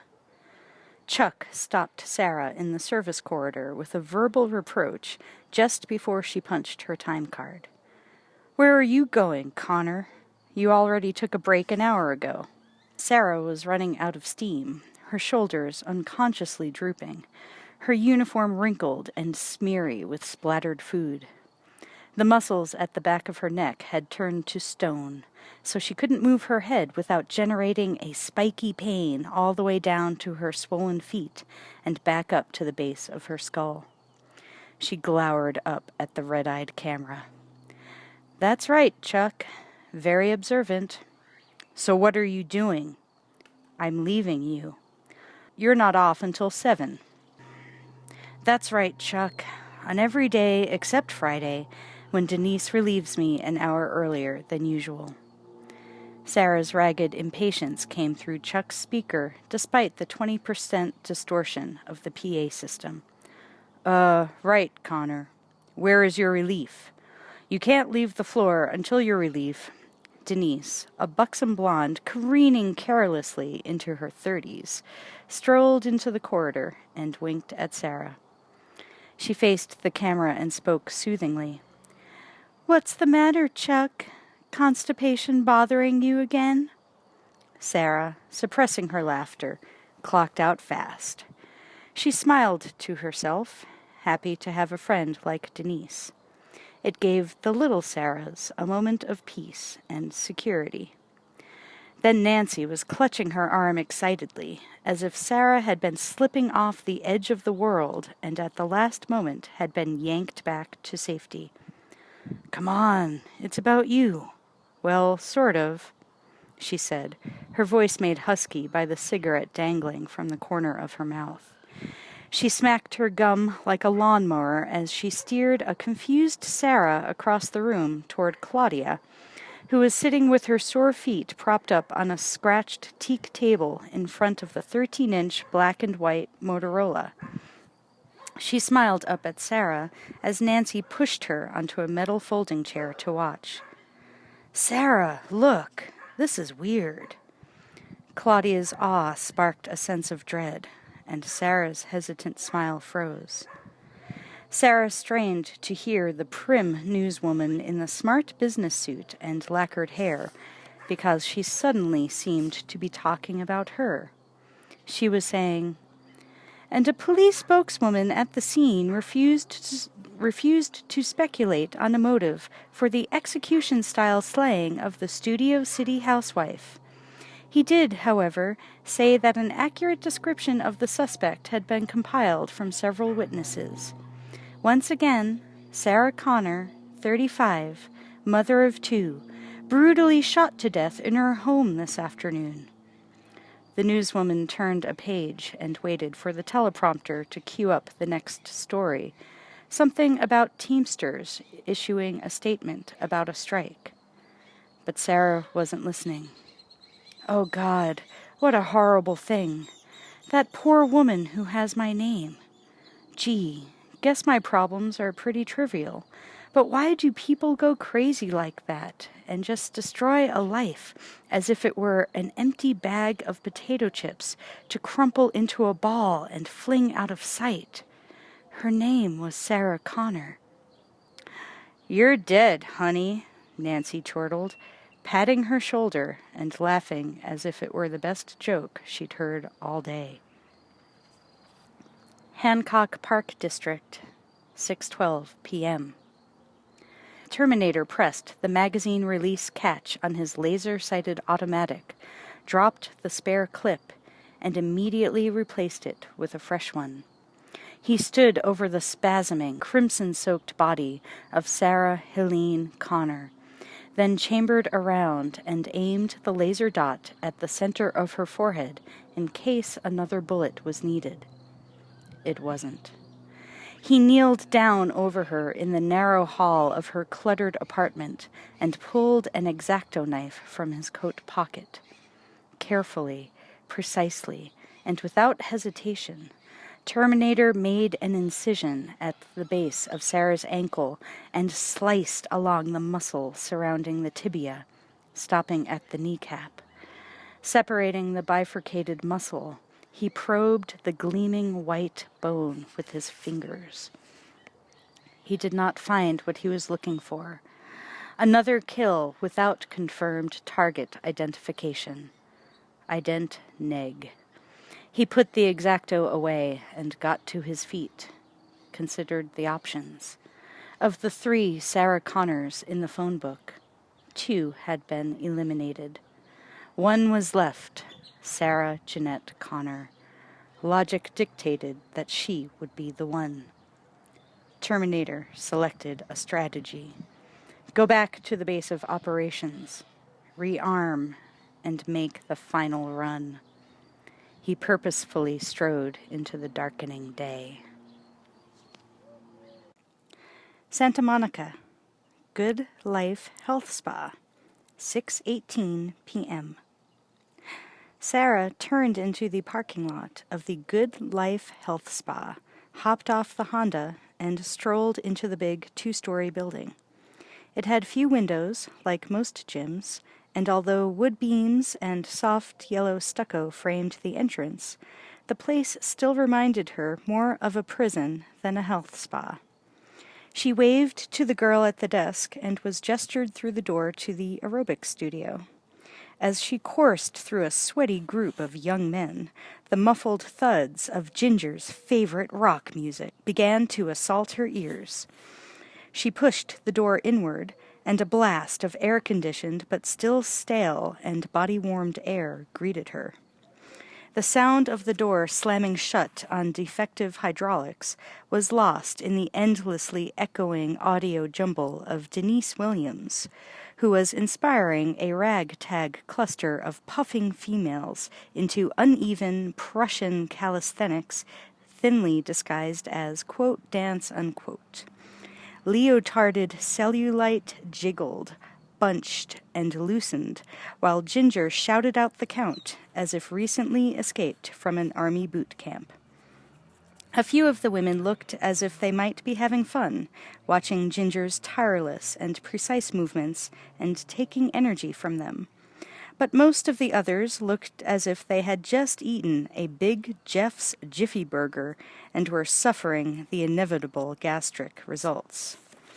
Working at the restaurant 34 hours a week was all the workout Sarah wanted. 2, 3, 4, stretch! Ginger was yelling, utterly in her element. But after 3 minutes of this, even Denise Williams became exhausted, and the tape ran out. The sudden hush as the PA system hissed softly was quickly filled with a chorus of groans. Ginger, barely winded, surveyed her troops with a D-eyes grimace and asked, "Now, didn't that feel great?" Extremely enthusiastic mutters of half-verbalized obscenities wafted back at her. "Let's think positive, or next time I'll play the FM version." Muted laughter rebounded limply off the mirrored walls.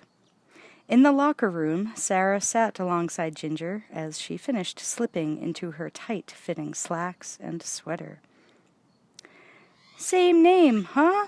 Mondo Bizarro," she was saying sympathetically. "Yeah, exactly the same," Sarah said, her eyes defocused on the gray lockers before her, her hands absently twisting the wires leading from Ginger's Walkman to the lightweight headphones. Ginger faced Sarah with a sort of Night of the Living Dead expression, then launched into a fairly good theremin impression, making eerie glissando notes waver from deep in her throat. "Dee-wee-doo-ah." She whispered urgently into Sarah's ear with clipped precision. "There's a signpost up ahead." Sarah forced herself not to smile. Ginger was relentless, leering like a loony corpse inches from Sarah's face, saying, "Sarah Connor thought she was going home after a long, hard day. But little did she know she was crossing over into the... Okay. Always knew you'd make the news, Connor." Ginger retrieved the cassette player and headphones before Sarah knotted the cord. Sarah caught Ginger's eyes and said, "It made me feel funny, almost as if, as if I were dead." "How's it feel? I mean, warm enough to wear a bikini?" "It made me think, dangerous ground for you. Come on, Ginger." "Sorry. And so, well, I was just wondering, if it had been me who died, would anything I've done up to now really matter? I mean, what difference would it make if I were alive or dead?" Ginger narrowed her eyes at Sarah. "Serious question?" Sarah nodded. Ginger pondered. "Well, you've managed to pay your half of the rent regularly. That's an accomplishment." Sarah shot back. "You're as sensitive as a fire hydrant." Then Ginger had to give in, putting her arm around Sarah's shoulder, surrendering completely, saying, "You've managed to be my good friend." Ginger beamed at Sarah and quipped, "Come on, let's get the hell out of here. You're breaking my heart." The girls stopped off in the weight room to say hello to Matt. Ginger walked up to him, openly eyeing a younger man he was instructing on the bench press. "You're not breathing right, and shift your grip like... Oh, hi, Ginger." "Let me show you." Matt replaced the barrel-chested youth on the bench and began easily moving the weights up and down, up and down.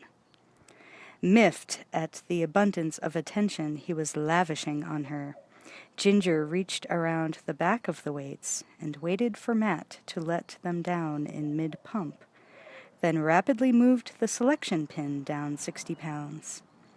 Matt powered up for the next lift and lunged. His eyes nearly bulged out of their sockets, but he got the weights up. Then he let out a deep breath and lowered them back. "Thanks, Ginger." Ginger wasn't quite finished. She slipped her arm around the young man's waist and gave him a frank once-over. "What's this wimp been teaching you? Sleep therapy? Look at this guy, Matt. You should take lessons from him." Ginger faced Matt and pounded ineffectually at his stone-hard stomach. "I thought so. Soft as spaghetti." Then she pinched, or rather tried to pinch, the pack of muscles on his arm. "Shriveled buys. Shamefully mushy ab. Disgraceful." She turned back to the beginning-to-get-embarrassed young man, whose smaller body was much less defined than Matt's. "This guy works at it. Know what I mean?" That was the end as far as Matt was concerned. He growled and lunged for Ginger. Before she could twist away, he lifted her up over his head as if she were a barbell. "Hello, Ginger. Have a rough day?" he asked blithely. "Give me a kiss," Ginger said sweetly. Matt promptly lowered her and obediently complied. Ginger pinched his reddened cheeks and said in a squeaking falsetto, "You're so adorable, Bunky." A few of the nearby weightlifters guffawed and chorused, "Bunky!" Sarah stepped up. "Hi, Matt." Matt nodded. Ginger planted a sloppy, noisy kiss on his neck, leaving a bright red mark there. As Ginger was occupied with Matt, Sarah went to the water fountain in the corner of the room for a drink.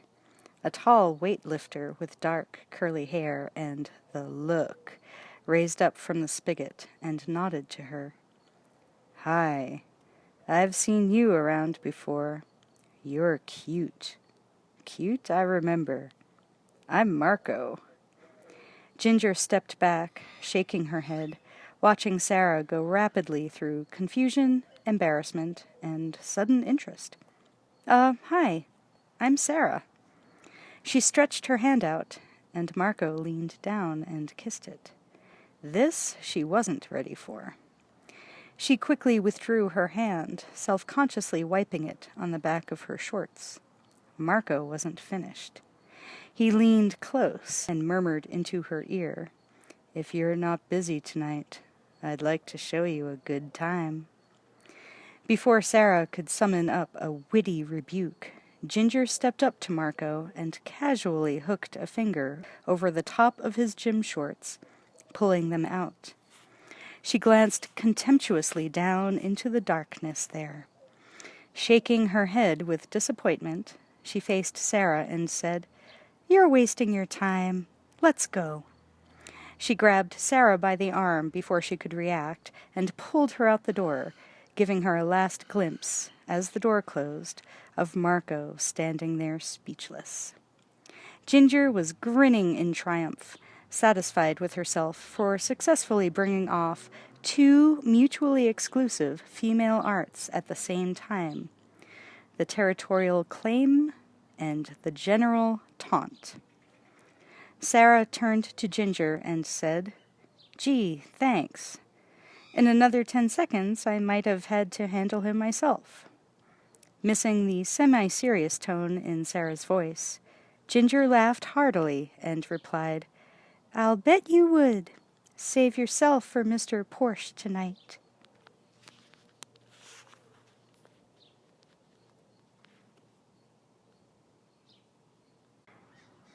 Rampart District, LAPD, 6:31 p.m. Edward Theodore Traxler cautiously stepped out of the coffee room into the hectic foot traffic in the main hallway of the LAPD Burglary Homicide Division. A big man, black, in his 40s, and solid as a monolith. He was carefully balancing a hot styrofoam cup between two fingers and weaving through the obstacle course like a bear on roller skates. He dodged a snarling, handcuffed prisoner and headed for the safety of the right-hand wall. Made it, he thought, without spilling a drop. He was doing his famous, quote, compulsive neurotic, unquote, feat of wonder. Chewing gum, smoking a cigarette, and sipping coffee all at once. "Hey, Ed!" Traxler heard Sergeant Hal Vukovich calling out to him. He turned and waited for his lean, jaded partner to catch up. Vukovich was slightly out of breath. He had been hunting all over the station for his boss. He trotted up to Traxler and slapped a commiserating hand on his shoulder. Traxler winced. Burning hot coffee spilled onto his wrist. Vukovich nodded toward the two files in his hand and flicked his eyebrows up, as if to say, "Wait till you see this one.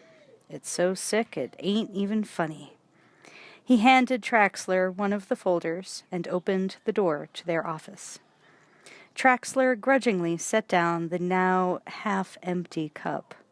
Most of it was on his sleeve, and slipped a pair of bifocals onto the bridge of his nose. Inside the manila folder was a Technicolor 8x10 forensic unit photo showing the upper torso of a woman lying on her apartment floor and wearing all the blood that was supposed to be inside of her. "What have you got here?" Traxler asked, impatiently tapping the photo.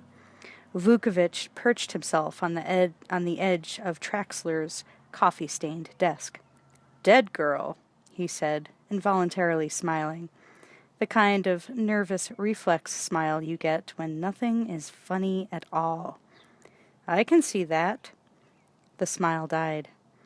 Traxler waited and stared at the dead woman in his hand. He'd seen a lot of photos like these. They were always nasty, but not particularly unusual. Vukovich lit an unfiltered Camel and began.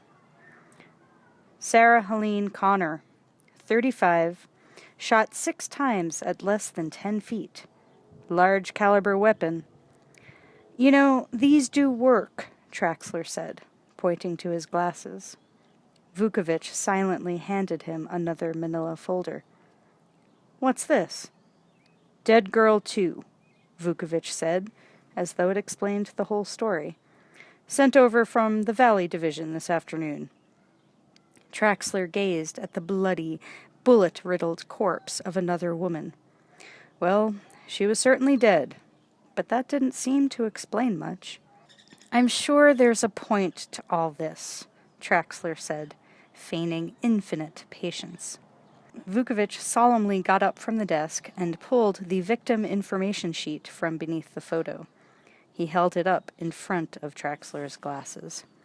"Look at the name, Ed." Traxler glanced at it impatiently. He paused. "What?" Then he looked back and read it again, slowly. "Sarah Ann Connor. Is this right?" Traxler asked.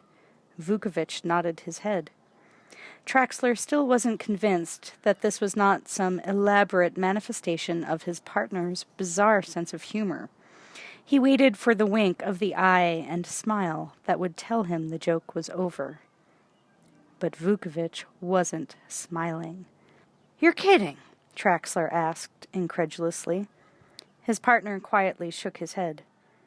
This wasn't any fun, even for him. "There's more, Ed," he said soberly. Vukovich dug deeper into the file and pulled out 2 other photos. Close-ups of the victim's left legs. The translucent white skin pulled evenly back, like a hideous candy wrapper, revealing the nasty red and white secrets inside. There was something supremely disturbing about the incisions.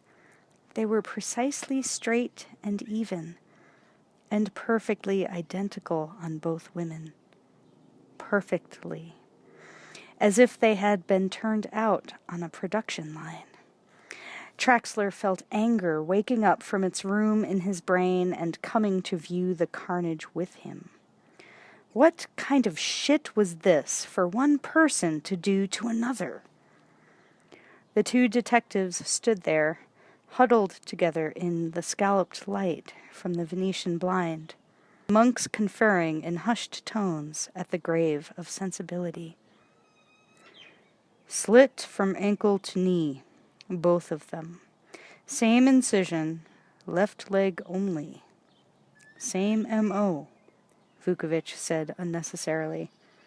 Then the nervous smile flashed and died again. Too fucking weird, he added.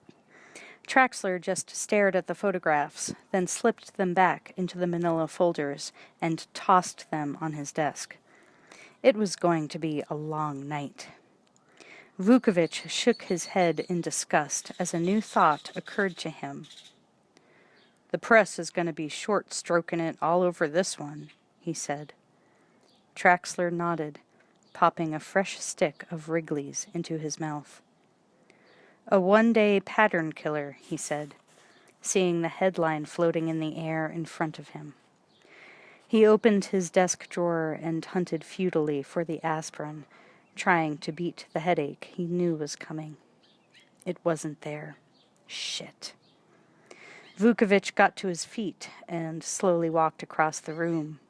He grabbed the near-empty bottle of Tylenol from the top of Traxler's file cabinet and tossed it to him. I hate the weird ones, he muttered. Palms District, 656 Jasmine Street, 6:57 p.m. They were girding their loins for battle, crammed together in the apartment's one little bathroom after jostling one another in and out of the shower. Ginger, fighting hard for mirror space, was in her hip-length nylon robe, while Sarah wore cotton briefs and a Jetsons t-shirt 7 sizes too big. Their images in the mirror were diffuse with deodorant spray and hair set. Their weapons were lined up on the sink top. Mascara, blush, eyeshadow pencil, eyebrow brush. Ginger was now spreading hot gloss pink lipstick across her mouth. Ginger noticed Sarah's struggle with the eyeliner and valiantly came to her aid. The effect was startling. She didn't look all that bad. Not at all.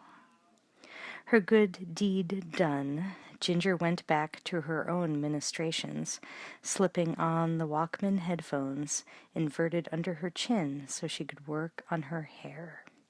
She fingered the volume until there was a 120-decibel rock concert battering her eardrums.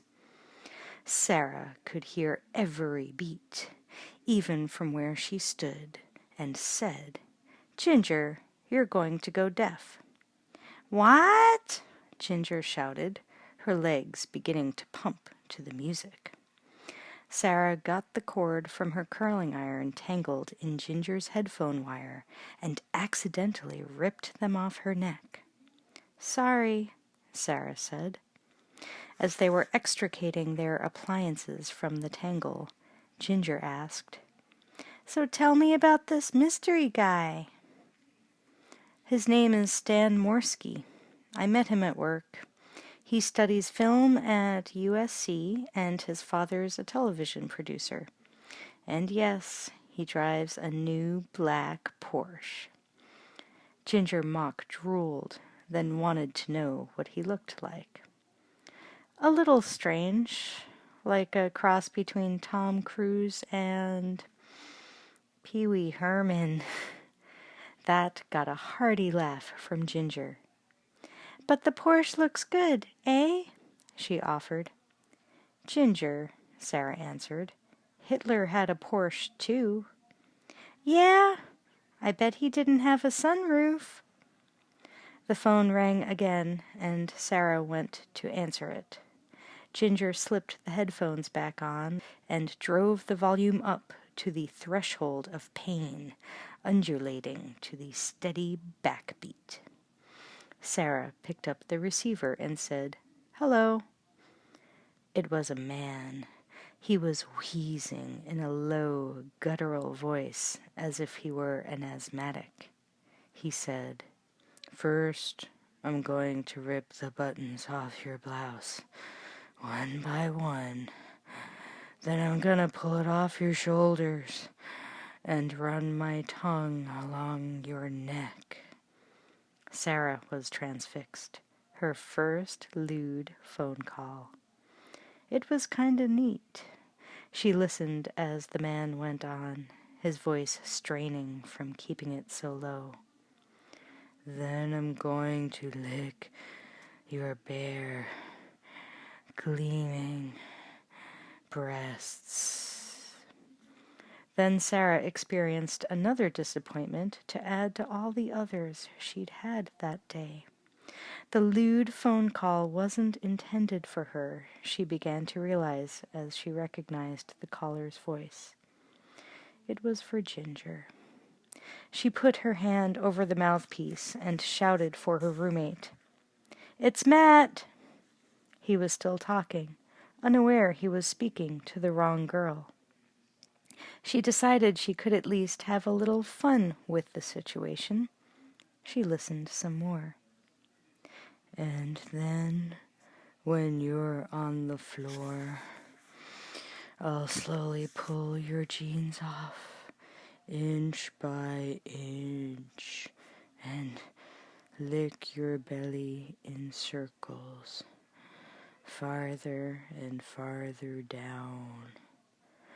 Then I'll pull off your panties with my teeth." Sarah's throat was bulging with a repressed laugh. She cleared it and tried to sound cross as she spoke into the phone. "Who is this?"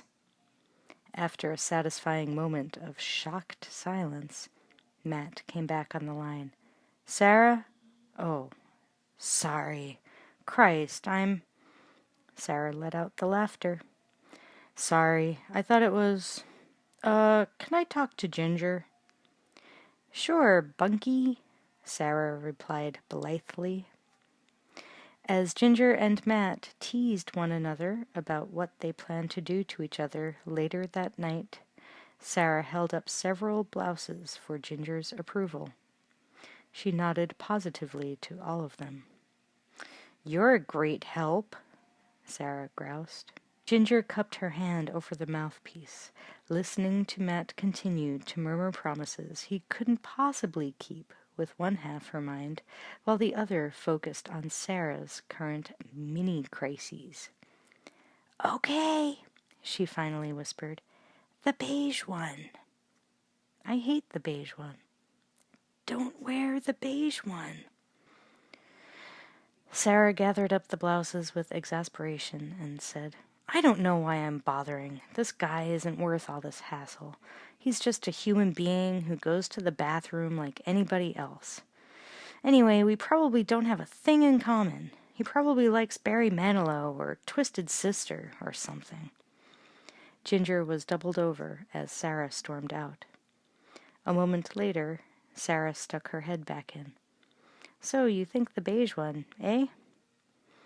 A short time later, the girls sauntered into the living room to wait for their respective dates. Sarah began searching for Pugsley, who had nosed the plastic top off his terrarium and gone exploring for bugs without permission. Ginger sat on the couch and broke out her nail file while continuing her private concert on the headphones. Her eye was caught, however, by the message light blinking on the answering machine.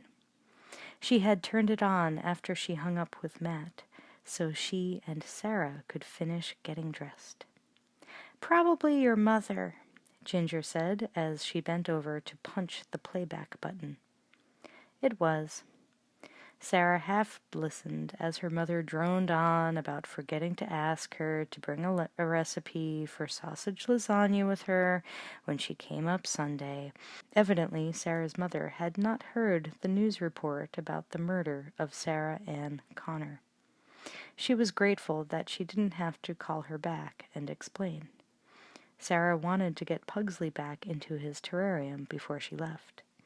She finally located him atop the bookcase near the window. As she lifted him into her arms, crooning to him soothingly as if he were a cat or a small dog, Ginger made a pained noise and said, "Disgusting. Riptophilia. Really nauseating." Then the answering machine clicked onto another message. "Hi, Sarah," the machine said cheerfully with AM radio DJ enthusiasm. "This is Stan Morsky. Look, something's come up, and it looks like I won't be able to make it tonight. I just can't get out of it. Look, I'm really sorry. I promise I'll make it up to you. Maybe next week sometime, huh? I'll call you soon. Bye."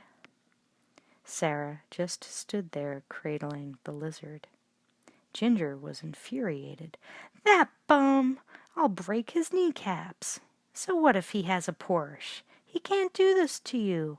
It's Friday night, for Christ's sake." It occurred to Sarah that she had been secretly expecting this, not only because the day seemed sculpted by powerful, unseen hands to end on this final little disaster, but because Stan had really made the date for tonight in a very casual way. He must have been so enthused about it he simply forgot, and when 8 o'clock started coming around, he yanked this pathetic non-excuse out of his Porsche. The sinking feeling of rejection still hit her hard. Reflexively, she tried to cover the way Ginger would. "Well, I'll live," she said, but it came out a sigh rather than sarcastic.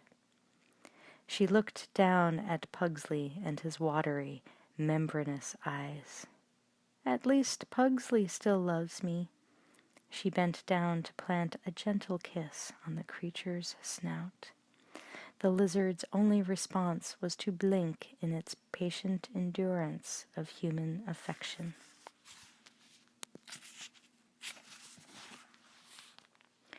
Sarah quickly got out of her skirt and blouse.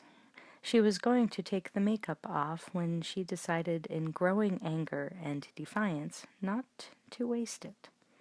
She slipped into jeans, boots, and sweatshirt, then grabbed her jacket. After making a quick check in her purse for finances, she announced to Ginger that she was going to a movie, one she had wanted to see for a long time and had to catch it before it went away. She groped in her memory for a title and threw one out, but she could see by the expression on Ginger's face that she wasn't being believed. Sarah certainly didn't want to sit around watching TV, trying to drown out the sounds Matt and Ginger would be making in the next room when they got back from dinner. "Look, I'll see you later. You and Matt have a good time." Sarah was looking down, checking her purse for keys, and didn't see the powerfully built figure loom in front of her. He walked right up to her like a slab of shadowed steel and reached out. Sarah looked up and jerked as he enveloped her in his arm, growling out a wheezy, "Come here, little girl." She punched his shoulder ineffectually. "Damn it, Matt!" He grinned down at her in a lecherous but somehow big brotherly way. She started to walk off, but he grabbed her and slobbered a big, wet kiss onto her cheek, letting her go off with a half-smile battling its way onto her lips. The underground parking garage was dark, lit intermittently by cold pools from overhead bare bulbs. The light over her Honda was out. Typical, she thought. Her footsteps echoed ominously. The place was nearly empty. Most of the tenants were out partying already. She kneeled by the scooter and fumbled with the combination lock. Then she stopped. Had there been a sound? She scanned the interior. 6 cars and a motorcycle. She could barely see one of the cars parked in a dark spot near the exit. Must have been an echo of her own actions. Thoughts of Teresa Saldana and Sal Mineo slithered up her spine and roosted onto the back of her neck. She hurriedly stowed the chain and hopped on the Honda. Now that would be a dumb way to die. Murdered in your own parking garage. And considering this day, she shivered and zipped up her jacket, then got the scooter started. The engine whirred reassuringly. She relaxed and gripped the handlebars. The newscast that afternoon had started her thinking about her own mortality, about how insignificant her own death would be. Sarah Jeanette Connor, waitress, dead at age 19. Another name on the tube without impact or meaning for anyone, well forgotten before the college basketball scores came on. She knew the thought had been lurking around her all evening, feeding her usual apprehension about the empty parking structure, heightening it to irrational fear. A sense of being watched, scrutinized by a malevolent presence, welled up. She rode off the kickstand and putted slowly down toward the cars. As she passed the dusty gray sedan, she looked in and saw that there was no one there. When she reached the apron, she paused, checking for cross-traffic. If she had looked back, she would have seen someone sitting up in the front seat, slipping his scarred hands on the wheel. Kyle Reese. When she had come out of the security gate at exactly 2019 hours, his eyes had locked on her and registered the target. Sarah Jeanette Connor. Just like the picture. Right on time. It was she. He knew that. And yet he didn't quite believe it. Conflicting emotions churned in his chest, and he had to force himself to take his eyes off her and duck down before she saw him. He heard the scooter start up and move past, and felt certain she could hear the sledgehammer blows of his heart crashing loudly in his ears. When he sat up, she was about to turn right. He fumbled with the wires to get his own engine started. Letting duty take over, his trembling hands steadied as he focused his thoughts in a spiral down to only what was necessary to complete the mission. Target, follow, intercept. When she rode into the street, he was not too far behind. LAPD, Rampart Division, 7:44 p.m. As soon as Traxler opened the conference room door, the crowd of reporters in the hallway descended on him in a storm of video lights and jabbering voices. There were about 20 of them, mostly local newspaper stringers. There was also an Eyewitness News minicam crew aggressively pushing through for the picture. Traxler gazed at them with distaste, then prepared to run through the gauntlet to the safety of his office. 8 feet away. He charged into the mass of reporters, shouting, "No comment," even before he heard the first question. He hated these scenes. They had nothing to do with the work he was trained for, except that they usually made it worse. He looked at the bobbing and weaving faces in front of him. No dignity in those faces at all. God, he hated reporters. The Eyewitness News reporter, no more than a male model with a microphone, stepped in front of Traxler, blocking his path. The minicam was already rolling. Traxler stopped and fixed his eyes on the little bastard. He recognized him from the tube. An asshole.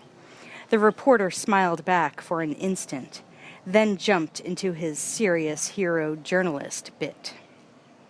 "Lieutenant, are you aware that these 2 killings occurred in the same order as their listing in the phone book?" he asked in tones that seemed to suggest that Traxler might actually be that one last human being on Earth who didn't already know. "Of course I know, you stupid shitbag." "No comment," Traxler replied expressionlessly, shoving the reporter to the side and continuing forward. The barrage of voices went up again, all ignoring each other, each trying to drown the others out. Finally, as always, the babble of the many died away to the momentary victory of one. "Come on, play fair, Lieutenant. We gotta make a living too," the voice cried, echoing the sentiments of its brothers. Such was a moment that Traxler never ignored. He stopped, his hand on the doorknob, and turned to face the crowd. He looked at them and took a breath, as though he were struck by the undeniable logic of what had just been uttered. A hush fell over the gathering. Their eyes were glued to him. Here was the story. "You see this?" Traxler said, pointing to the door. "This is my office. I live here. Drop by any time." He was safely inside before the newsmen could make a last futile attempt at his attention. The voices went away as Traxler slammed the door, shaking his head in disgust. Good door, he thought. Almost soundproof. Vukovich looked from the file spread before him on his desk and smiled sympathetically. They had been camped out there all evening. It made even taking a leak a major drama. Traxler spit out the used-up piece of gum and unwrapped a new one. He glanced at his partner, who seemed engrossed in the details of the 8x10 glossy gore he held in his fingertips. They didn't speak. Like an old married couple, they had become comfortable in each other's presence and didn't feel the need to fill the space between them with words, unless there was something of import to be discussed. Or unless they were bored. Traxler lit a cigarette and opened his desk drawer. He searched through the confusion until he found the aspirin and dumped a handful of them into his palm. He took a long drag from his Pall Mall and reached for the cup of coffee. He swirled the contents. A greasy film had collected on the surface. Traxler contemplated it for a second. Fresh coffee was down the hall. That would mean going out again. Screw it, he thought, and popped the aspirin into his mouth and raised the cup. He was thinking about the third Sarah Connor. She was an elusive one. They had been trying to reach her all evening. Nowhere. He was afraid that she was lying on a floor somewhere right now, with her leg zipped open and her brains blown out. He had gotten a copy of her driver's license photo from the DMV and had been staring at it for a couple of hours, trying to read something into it, or from it. But there was little in her face that suggested anything in particular, like what kind of places she might hang out in or the kind of company she'd keep. Nothing. "Did you reach her yet?" "Connor?" "Yeah." "No. I keep getting an answering machine." Traxler put down the coffee cup and started pacing, going over everything again in his mind. He hated the impotent feeling he was having to endure. "Send a unit," he said. Vukovich put down the file and sat up. He knew Traxler well enough to know what was coming. They'd done everything they could for the time being. He wished Ed would take up pot or meditation or masturbation. Anything that would calm him down a bit. "I sent a unit," he replied. "No answer at the door, and the apartment manager's out." But Traxler wasn't listening. "Call her," he said. "I just called." "Call her again," Traxler ordered. Wearily, Vukovich picked up the phone and dialed. Traxler unwrapped another stick of Wrigley's, tossed it in with the first, and reached for his pack of cigarettes. Empty. Shit. "Give me a cigarette." "You smoking 'em 2 at a time now?" Vukovich asked, pointing to the lit Pall Mall that Traxler was holding in his other hand. Traxler looked down as if he'd never seen it before in his life. Then he shrugged and took another puff. "Same shit," Vukovich said, hanging up the phone. The sound of Ginger's chirpy recorded voice was cut off as the receiver slammed down. Vukovich looked over at his boss, who was sitting on the edge of the desk across the room, rubbing his temples, contemplating. He muttered something. "What?" Vukovich asked. Traxler raised his tired, bloodshot eyes. "I know what they're going to call it. I can hear it now." In an act of prescience, he had seen the morning headline laid out before him. With disgust, Traxler ground the butt of his cigarette into the floor. "It's gonna be the goddamn, quote, phone book killer, unquote," he said with finality, and was lost in thought again. Vukovich saw it too. "I hate the press cases," he said, "especially the weird press cases." He looked back down at the file, going over it for the umpteenth time, hoping that he had missed something and knowing that he hadn't. Suddenly, Traxler got up. "Where are you going?" "To make a statement. Maybe we can make these assholes help us out for a change." Traxler was all focused energy again, straightening his tie and brushing the ashes from his coat. He was even smiling. If they can get this on the tube by 11, she may just call up. He took off his bifocals and slipped them into his pocket. "How do I look?" he asked. Vukovich flicked his eyes over the lieutenant and shrugged. "Like shit, boss." "Your mama," Traxler replied, smiling. Then he opened the door and stepped into policeman hell. Palms District, 656 Jasmine, 8:05 p.m. Upstairs, Matt was delighting Ginger with his dexterity on the Walkman volume control. She undulated under him in time to the music pumping through the ever-present headphones into her ears. All he had to do was support his own weight. Ginger and the music did the rest. This was nice. So nice he wasn't about to get up to answer the door. And as Ginger's movements began to create nuclear explosions all through his body, sending a Niagara of blood pumping past his ears, He could not hear the answering machine in the living room and the terse message from Detective Sergeant Vukovich. It was a serious, if excusable, oversight. Midtown Los Angeles. Stoker's Pizza Parlor, 10:08 p.m. Sarah was watching a waitress wending her way uncertainly through a heaving mass of loudly laughing humanity toward her table. She knew how that felt. The waitress was small and mousy and doomed to drop the pizza intended for her if the rest of the night was to prove consistent with the day. Surprisingly, however, the nervy girl simply shoved aside a pack of rowdy teens, causing their heavy metal garb to jangle and clink, regained her balance, and lurched up to Sarah with a worn but honest smile.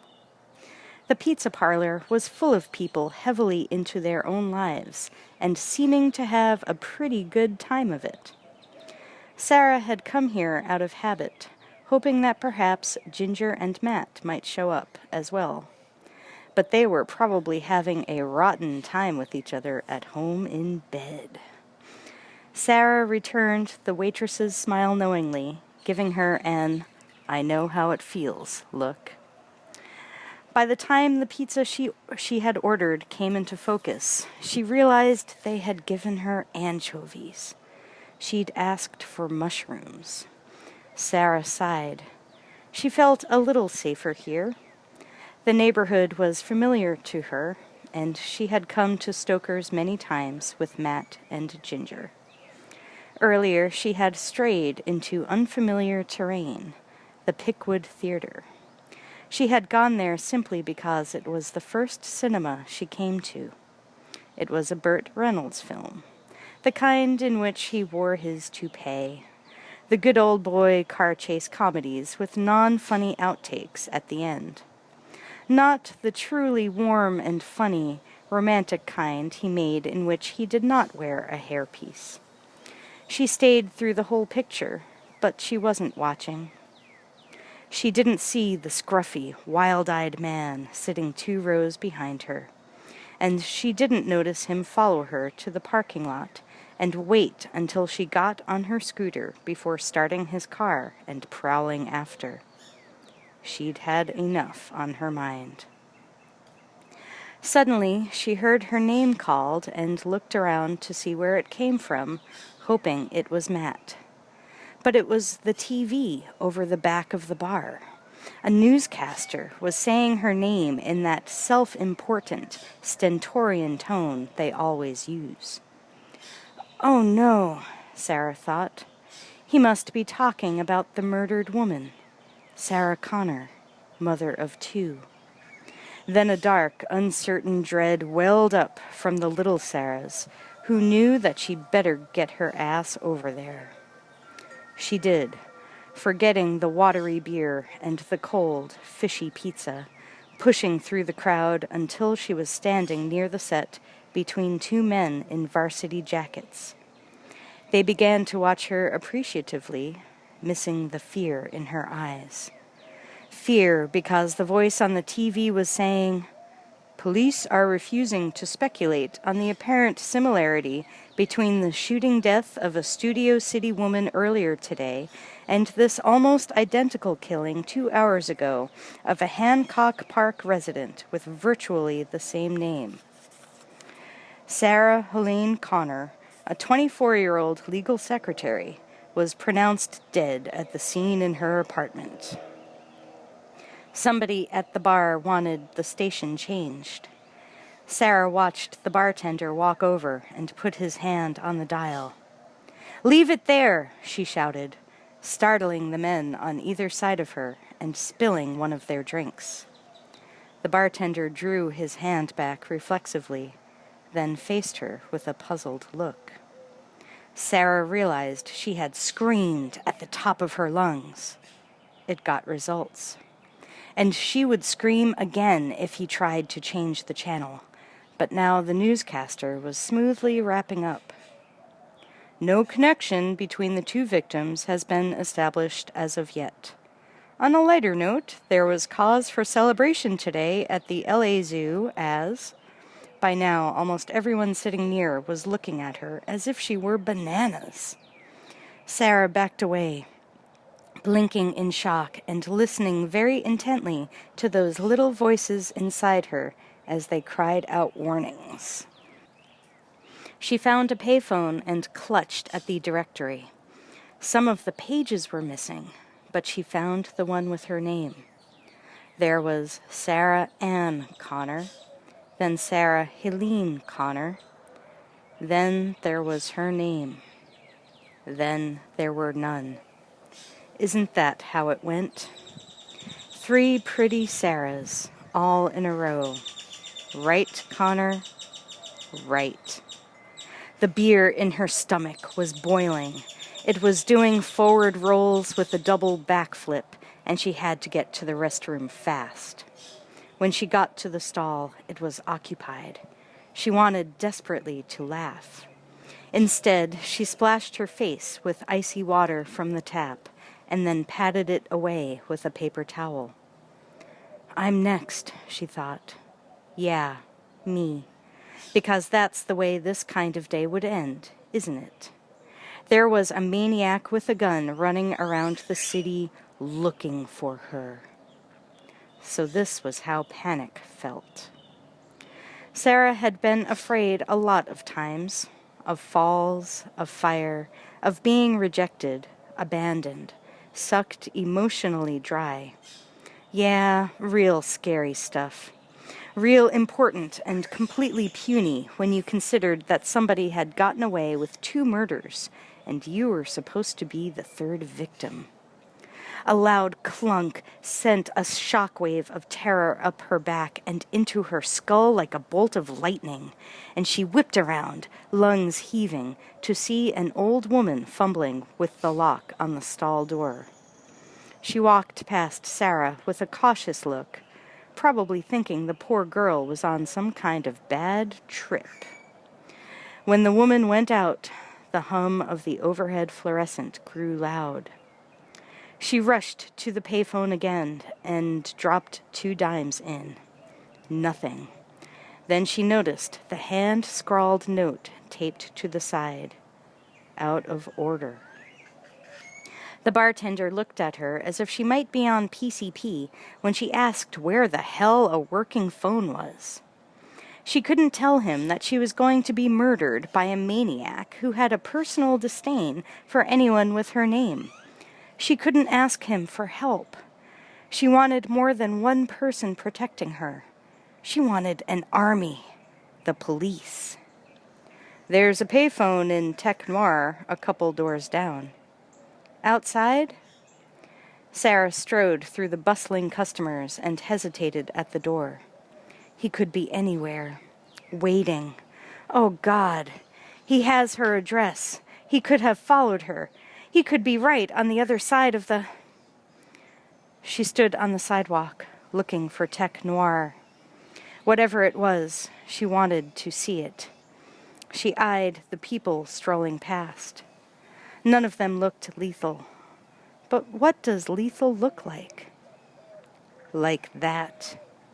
That man over there, in the shadows across the street, wearing a long, dark raincoat, standing in a doorway, watching me.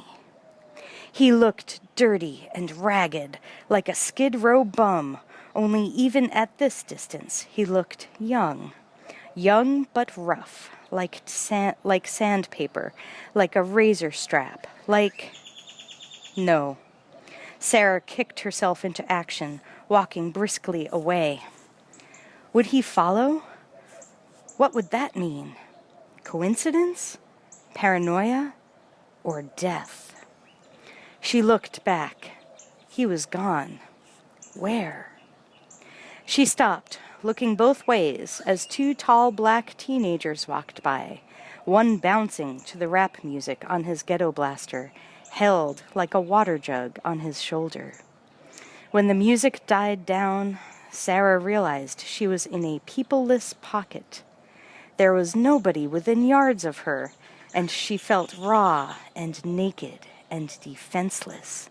Then the dirty, wild-eyed man was crossing the street.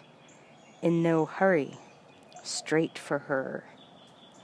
Sarah lurched forward again, something insane keeping her from breaking into a full run. Then the radiation-red glow of a neon sign fell on her, and she looked up at Tech Noir. It was a dance club. There was strobe light and thunder and chaos in there.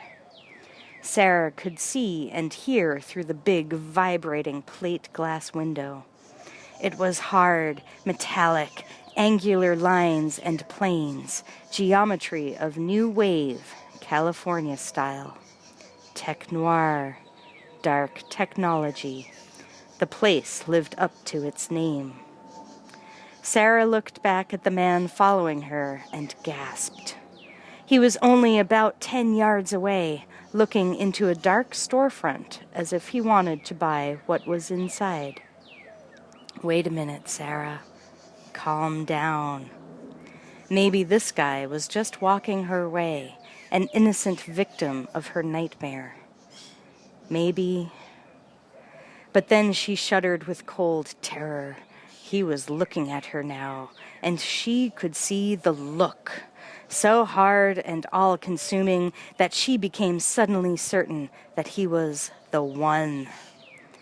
People spilled out of Tech Noir, jostling her, and she spun around and ran in through the door before it closed. The man walked on by, his stance stiff with what Sarah thought might be frustration. He kept going down the sidewalk until Sarah couldn't see him anymore. Reese was amazed. She was just a girl, like all these other sleek creatures of the past. She seemed to be walking in a dream of her own making, oblivious to the 100 sharply defined threats in her environment. Could this be Sarah Connor? The picture in his mind said pause ident. His instincts said different. But he wasn't here to think. He knew the time was coming when he could execute the primary, and he so badly wanted that. Nothing was going to stop him. He had sworn as much to John. Then he sensed fear in her so strong it carried in the air like an electrical charge between them. She was going to run. He rapidly 180'd the street and crossed, his hand on the shotgun through the coat pocket. She had scoped him now, and there was nothing to do but close in. When she ran into the building, he hesitated, looking up at the sign over the door and point-checking the orders locked in his memory. It was all right. Keep going. So close. But he wanted to go for her now. Break off. Keep to the plan, soldier. Keep going. Then double back. Palms District, 656 Jasmine, 10:11 p.m. The policemen ordered to stake out the entrance to the apartments were discussing the Lakers game when the dispatcher ended the conversation. There was a 211 on Venice Boulevard, and they were the nearest unit. They fired up the black and white cruiser and roared away. The sidewalks were bare of people. Once in a great while, a car would pass. And then a man stepped out from the shadows of a eucalyptus tree directly across the street from 656 Jasmine. He had been evaluating his alternatives and was about to move on the security forces in their vehicle when they suddenly sped away, which radically reduced the possibility of target impedance. Terminator walked across the street and up to the mailboxes. His eyes rested on the box that read, G. Ventura / S. Connor. There was a security gate made of half-inch solid wrought iron bars. Penetrable, but the noise was counter-indicated this close to a possibly wary target. In the distance, he could see Sarah Connor's apartment on the second floor. He moved away, circling the building.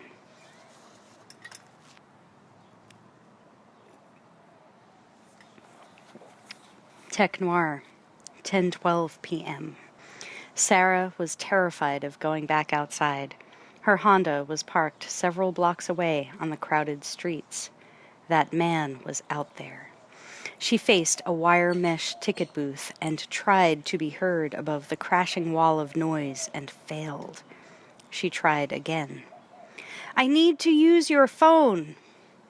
The woman inside leaned her ear up to the grill, her spiky blue hair making her bland features punkish and cruel. This time she heard Sarah and indicated the payphone on a pillar at the rear of the dance floor. Sarah started to move through the turnstile, but the bouncer lumbered up and blocked the way. The ticket woman yelled, "$4.50!"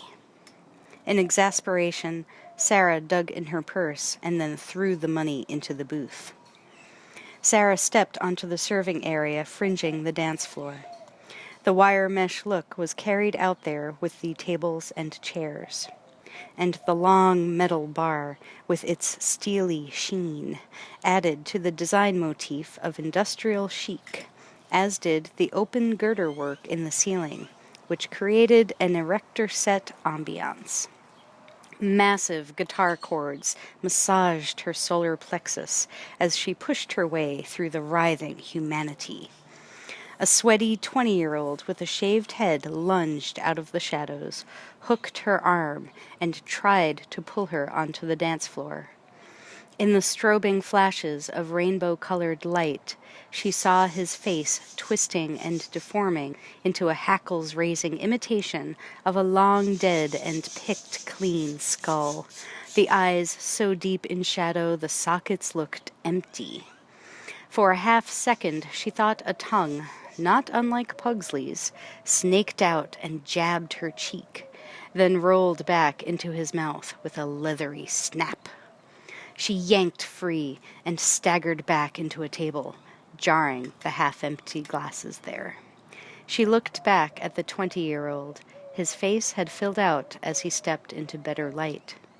Swallowing her heart again, Sarah continued on toward the payphone. Palms District, 656 Jasmine, 10:14 p.m. Matt was in a stupor, lolling on the balled-up sheets, his body drying in the cool breeze from the partly opened sliding glass door at the far end of Ginger's bedroom. The curtains were buffeted by silent breezes. Ginger sat up and gave him a poke. He was out of it. She slipped onto the carpet and donned her robe, found the headphones and the Walkman, and popped in a new tape. As it rewound to the beginning, she padded down the hall in bare feet, gasping as her soles hit the cold kitchen tiles. She went up on her strong toes and hopped in a graceful ballet leap to the refrigerator, opening it.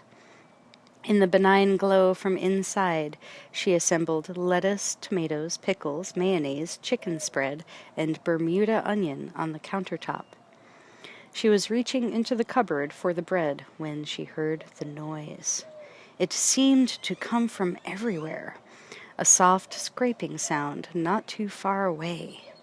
Ginger looked around in the pale light, seeing nothing. She groped on the bottom shelf and found the Roman meal bread. Now for the milk. There it was again, closer now, sharp scraping, and again, closer. Ginger had nerves like titanium. Nothing fazed her. She was curious about the noise, that was all. But a loud clunk hit her ears and chased her heart and lungs all the way up her spinal cord to roost on her head. Then she realized the tape had rewound already and shut itself off, tripping a pop on her headphones. Titanium, all right. Now, where did she put the mustard? Ah, up there on top of the... Something streaked at her in the darkness, and Ginger involuntarily yelled. Spice jars clattered over as Pugsley darted off the refrigerator, more startled than Ginger by their unexpected meeting. The iguana scurried along the countertop and brodied onto the tiled floor, then scratched and slid until it propelled itself onto the carpet in the hall and out into the living room, where it once again could be anywhere in the shadows.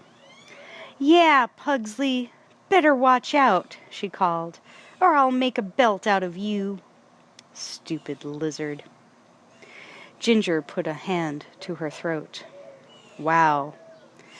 Got the old pulse racing there. Nothing like a good jolt of adrenaline to fire up the appetite.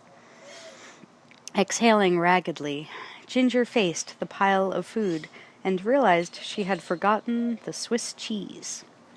Bending low to grope for it at the back of the refrigerator behind the coagulated jam and rock-hard peanut butter, Ginger remembered the music and punched it on. Prince and the Revolution thundered in her ears, moving her body with its tight, fast energy. Light was playing in intermittent patterns on Matt's eyelids. The curtains were billowing out in a sudden increase of wind. He opened his eyes as the sound of faint clinking started from somewhere at the far end of the room. At first he saw nothing but the ceiling. Then a human shape leaned into view, the big fist raised to strike. There was something that flashed in the hand. Matt's eyes went wide, and he reached down and yanked himself off the bed just an instant before the fist crashed into the pillow where his head had been. As he staggered back, trying to clear his vision, he saw feathers explode upward as the intruder pulled his hand out of the torn pillow. He had something in that hand. A razor blade or a small knife or... There were too many feathers, coming down in slow motion like dry snow. He was slightly bigger than Matt and silent as a snake. Only the clink of the chains on his boots gave him away. Must have come in through the balcony door, Matt thought, even as he spun and instinctively snatched a heavy brass lamp off the bedside table. Knocking away the shade and ripping the cord from the wall socket so that it sang through the air like a whip, he brandished the lamp as if it were a war axe, swinging the base in whizzing arcs. "Don't make me bust you up, man," Matt yelled.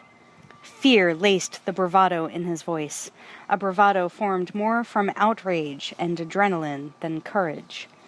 Matt looked from the glinting knife to the expressionless eyes and back to the knife.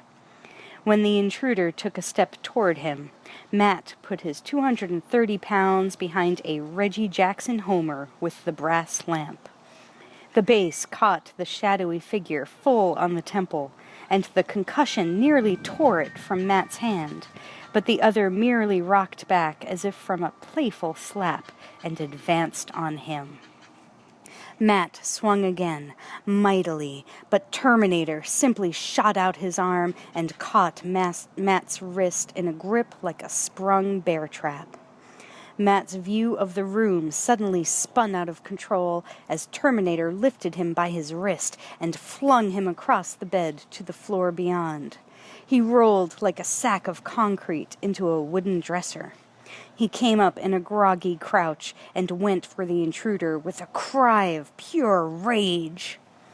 Ginger had located the Swiss cheese and was now nibbling on a piece of celery as she piled the quote-unquote snack into a carbohydrate tower of babble. When Prince hit the third chorus of "Let's Go Crazy!" she held the celery up like a microphone and howled along with him. The man's face was dimly visible. The eyes were dull and lifeless, like a doll's, the jaw unmoving, the mouth a thin, flat line, like the readouts on a medical monitor of a dead man.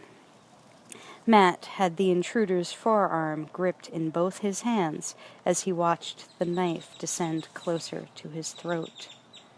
It was one of those extendable blade razor knives with the points you can break off when they get dull to make a new blade, except it was extended all the way out like a straight razor.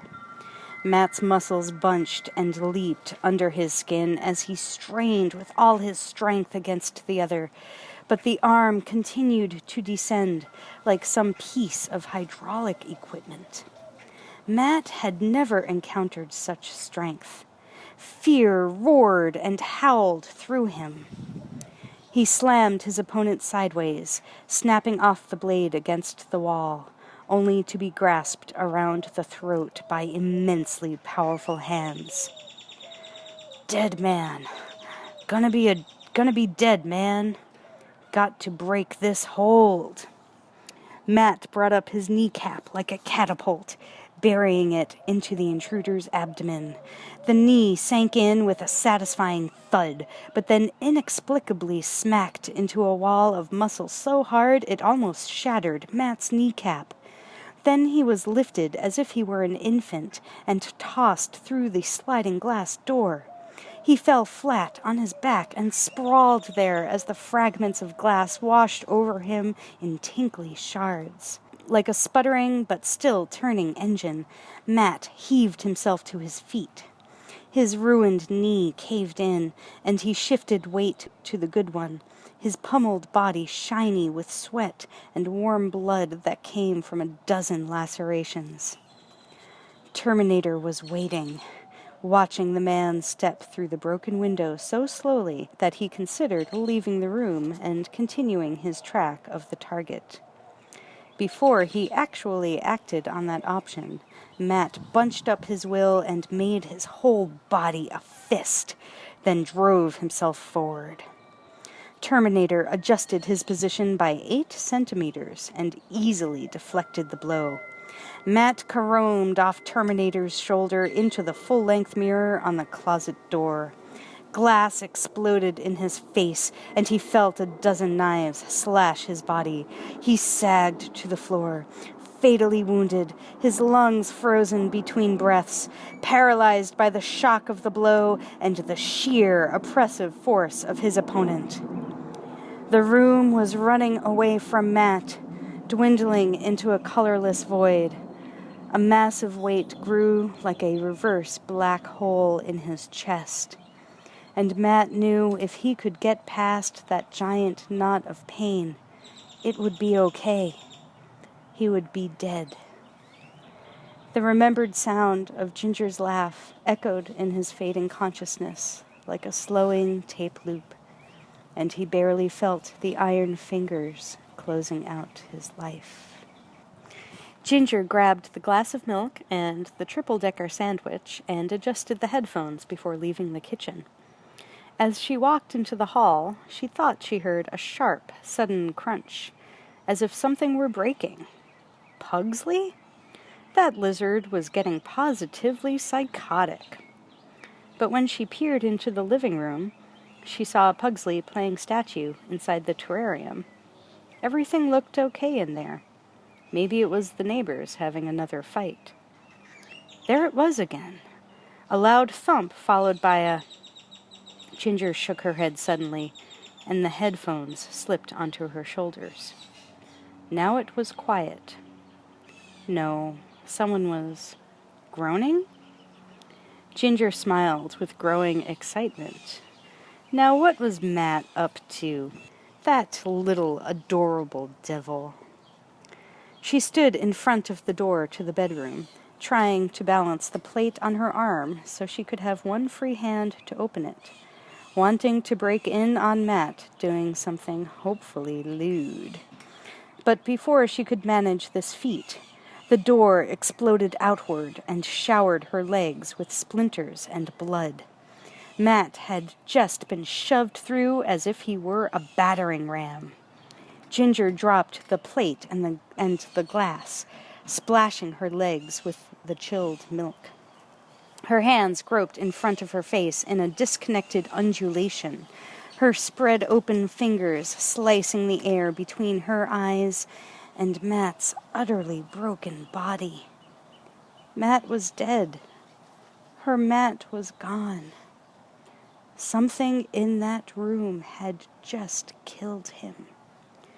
She dropped her hands and stopped breathing. A figure strode to the door and looked past the body of his defeated opponent to the girl. Terminator paused to sharply etch the details of her features in his brain. She fit target configuration. His hand went to the .45 in his coat. He pushed on the door, but it was weighted with Matt's corpse, which was draped over what was left of it. Ginger turned and started to run, the soles of her feet shredding over the broken glass as she put all her weight into a desperate pivot. She didn't feel the hot blood geysering out of the cuts as she lifted her right leg and launched herself down the hall. Terminator wrenched the door open, tearing it off its hinges, and came into the hall. Ginger sprinted like a champ at full throttle, her lungs pulling in thick clots of air and burning it off for power. She clutched at the living room doorframe and careened out of the hall just as Terminator was triangulating on her back, lowering the red dot of the laser sight until it crossed her shoulder. Then she was in the other room. There was a volcano of abject terror erupting in Ginger's chest. The door. That was her salvation, she suddenly knew.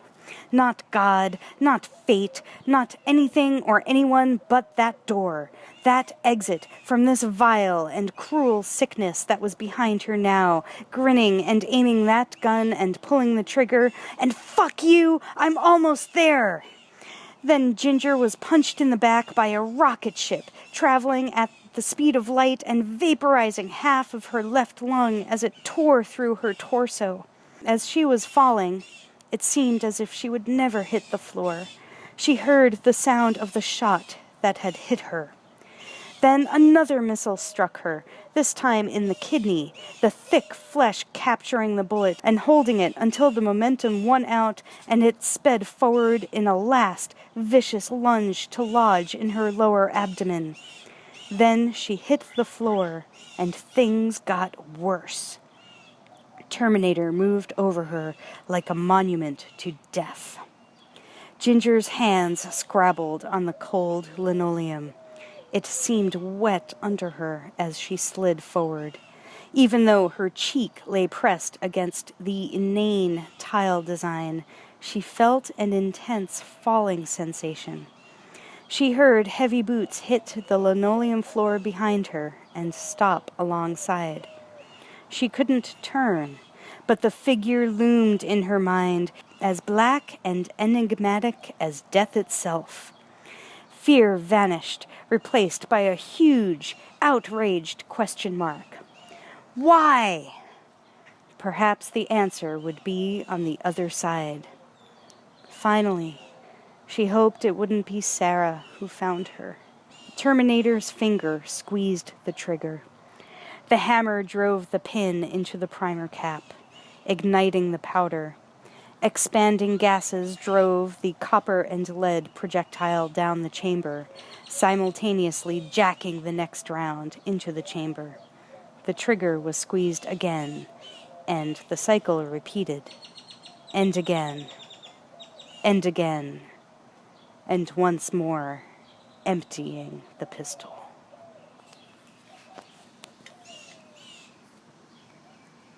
Tech Noir, 10:14 p.m. Sarah dialed the police emergency line, expecting a reassuring, fatherly voice, full of action and concern, that would immediately dispatch 100 racing squad cars to her rescue. Or, at the very least, would listen to her story, take charge of the situation, and tell her exactly what to do. What she got instead was a recording. You have reached the Los Angeles Police Department emergency number. All our lines are busy. If you need a police car sent out to you, please hold, and the next available. Sarah held. She didn't know what else to do. Keeping the phone pressed to her ear, she nervously peered around the corner into the crowded room. At least there were a lot of people here, she thought. If someone tried to grab her, One of the 50 guys out there would do something, wouldn't they? Right. Sure they would. Sarah craned her neck. So far, there was no sign of the man in the raincoat. His eyes were so spooky. Oh, please, she thought. Please let someone pick up the goddamn phone. But they didn't. The line went dead. She held the phone away from her ear incredulously, then rapidly redialed the number and got a busy signal. This was not happening. Ginger. It came up on her horizon like a sun. Call Ginger. And Matt. They'll come get her. Take her to the police. The phone rang once, and then Ginger's voice came on. That stupid message. She must still be with Matt. All she could do was wait for the message to beep, and then hope Ginger had the monitor on and her headphones off. Palms District, 6:56 Jasmine, 10:15 p.m. Terminator dropped the emptied magazine and reloaded. That the target was terminated became immediately clear. So he lowered the weapon and proceeded with the next phase of the operation. He leaned over Ginger's legs and used the knife to make a ruler-straight incision from her ankle to her knee. He didn't find what he was looking for. Ident neg. Terminator began to consider his options. The phone rang. In one rapid, precise arc, he had brought the laser sight around and centered it on the phone. When Ginger's voice began speaking on the answering machine, he whipped the red dot up and held it rigidly on the new target. Almost instantly, he lowered the weapon when he analyzed the source. "Hi there," Ginger gushed. "Ha ha, fooled you. You're talking to a machine, but don't be shy. Machines need love, too. Talk to it, and Ginger, that's me, or Sarah will get back to you. Wait for the beep." He was almost out the door when Sarah came on the monitor, her voice high and urgent, the fear there like bait for Terminator. He hesitated long enough to hear, "Ginger, this is Sarah. Pick up if you're there." Terminator came back into the living room. "I'm at this place on Pico Boulevard called Tech Noir. I'm really scared. Somebody's following me. I hope that you play this back soon. I need you and Matt to come and pick me up. Please." Then the machine fell silent. Terminator considered his options and began to search the place in a rapid and logical sweep. In 37 seconds, he found what he was looking for. A dresser drawer, and in it was a West Los Angeles College student identification card. There was a picture on the face, and below that, a name. Sarah Connor. Terminator focused on the picture, the features locking into his memory. He would know her by sight now. Sirens began to wail in the distance. Terminator tossed the ID card aside and picked up something that had lain beneath it, a telephone address book. The sirens were multiplying now, doppling in the night, growing louder, converging. Terminator had no time to study the book. Pocketing it, he strode to the balcony and climbed down into the street to continue his work. The only things he left alive in the apartment were a potted plant and Pugsley. The iguana was cowering atop the bookcase, peering through a slit in the curtains as the figure of the man disappeared into the shadows outside.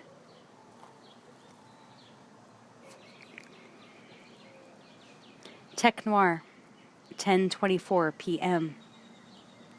Sarah had finally gotten through to a human being. They explained that she needed to contact Lieutenant Ed Traxler and gave her the division to call. Almost in tears but doggedly hanging on, she fed in more coins and dialed the number. Then, insanely, she was talking to another operator, who punched her into hold again. The moment ballooned into an unending limbo of fruitless existence. LAPD, Rampart Division, 10:28 p.m. 8 miles away, Ed Traxler was just coming through the door with his 27th cup of coffee when Vukovich, slouching in his chair, reached over and picked up the ringing phone. "Homicide," the lean sergeant tonelessly announced. Then he sat up and anxiously spun around to his boss. "It's her, Ed." Traxler snatched the phone away. "Sarah Connor? This is Lieutenant Traxler." Sarah was nearly at the point of tears. The fear that had gripped her for the last few minutes, and the frustration of being shunted around and ignored by the very people who were supposed to protect her, had begun to take its toll. She shouted desperately into the receiver. "Look, Lieutenant, don't put me on hold and don't transfer me to another department." His voice immediately took on a tone of concern. "Don't worry, I won't," he said. "Now, just relax. Can you tell me where you are?" For the first time all evening, Sarah felt that someone cared about what was happening to her. Traxler's reassuring voice was like a blanket she could pull up around her shoulders against the nightmare she was in. "Where are you?" he repeated. "I'm in a club," she said. "It's called, Tech Noir." "I know it," Traxler quickly replied, "on Pico." "Yeah, but I don't want to leave," Sarah blurted out. "I think there's a guy following me." "All right, listen, Ms. Connor," Traxler said, willing calm into his vocal cords. "And listen carefully. You're in a public place. You'll be safe till we get there." "When are you coming?" Sarah asked anxiously. "Now, we're on our way," Traxler rapidly replied. "Stay visible, don't go outside or even to the restroom. I'll have a car there in a hot minute." "Okay," Sarah replied. Then Traxler hung up.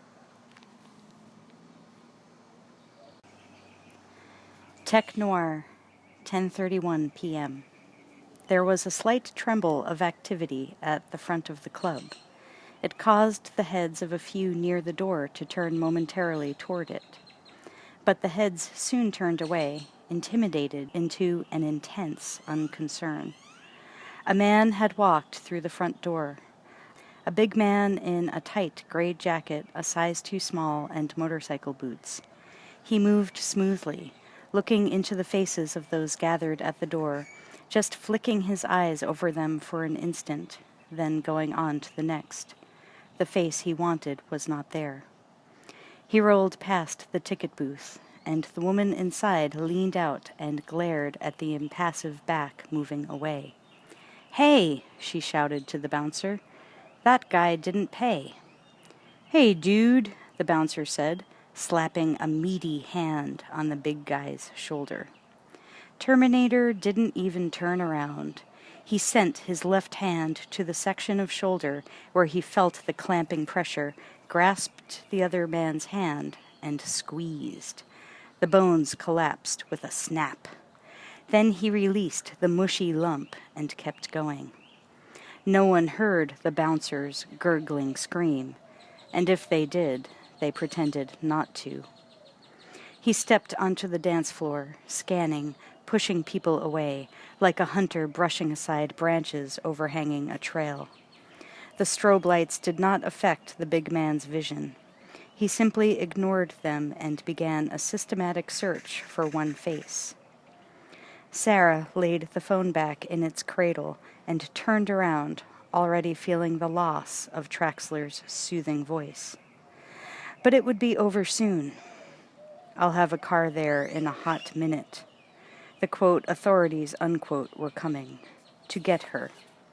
She would be safe. She clung to that now, like a life preserver, and stepped away from the phone. She went back to her table next to the dance floor. The menagerie of people floated around her like a dream, faces distorted in laughter, bodies flying in an orgasm of dance. A tall blonde in a skin-tight jumpsuit staggered toward a table, drunk, chatting wildly to her girlfriends. People having fun. People standing right next to her in a different world. But the man in the raincoat was not among them. Maybe he got scared, she thought. Maybe he didn't want to be seen by all these people. Maybe he's waiting for me to leave. Maybe. She tried not to think about it. I'll be all right, Sarah told herself. Just 5 minutes. That's all.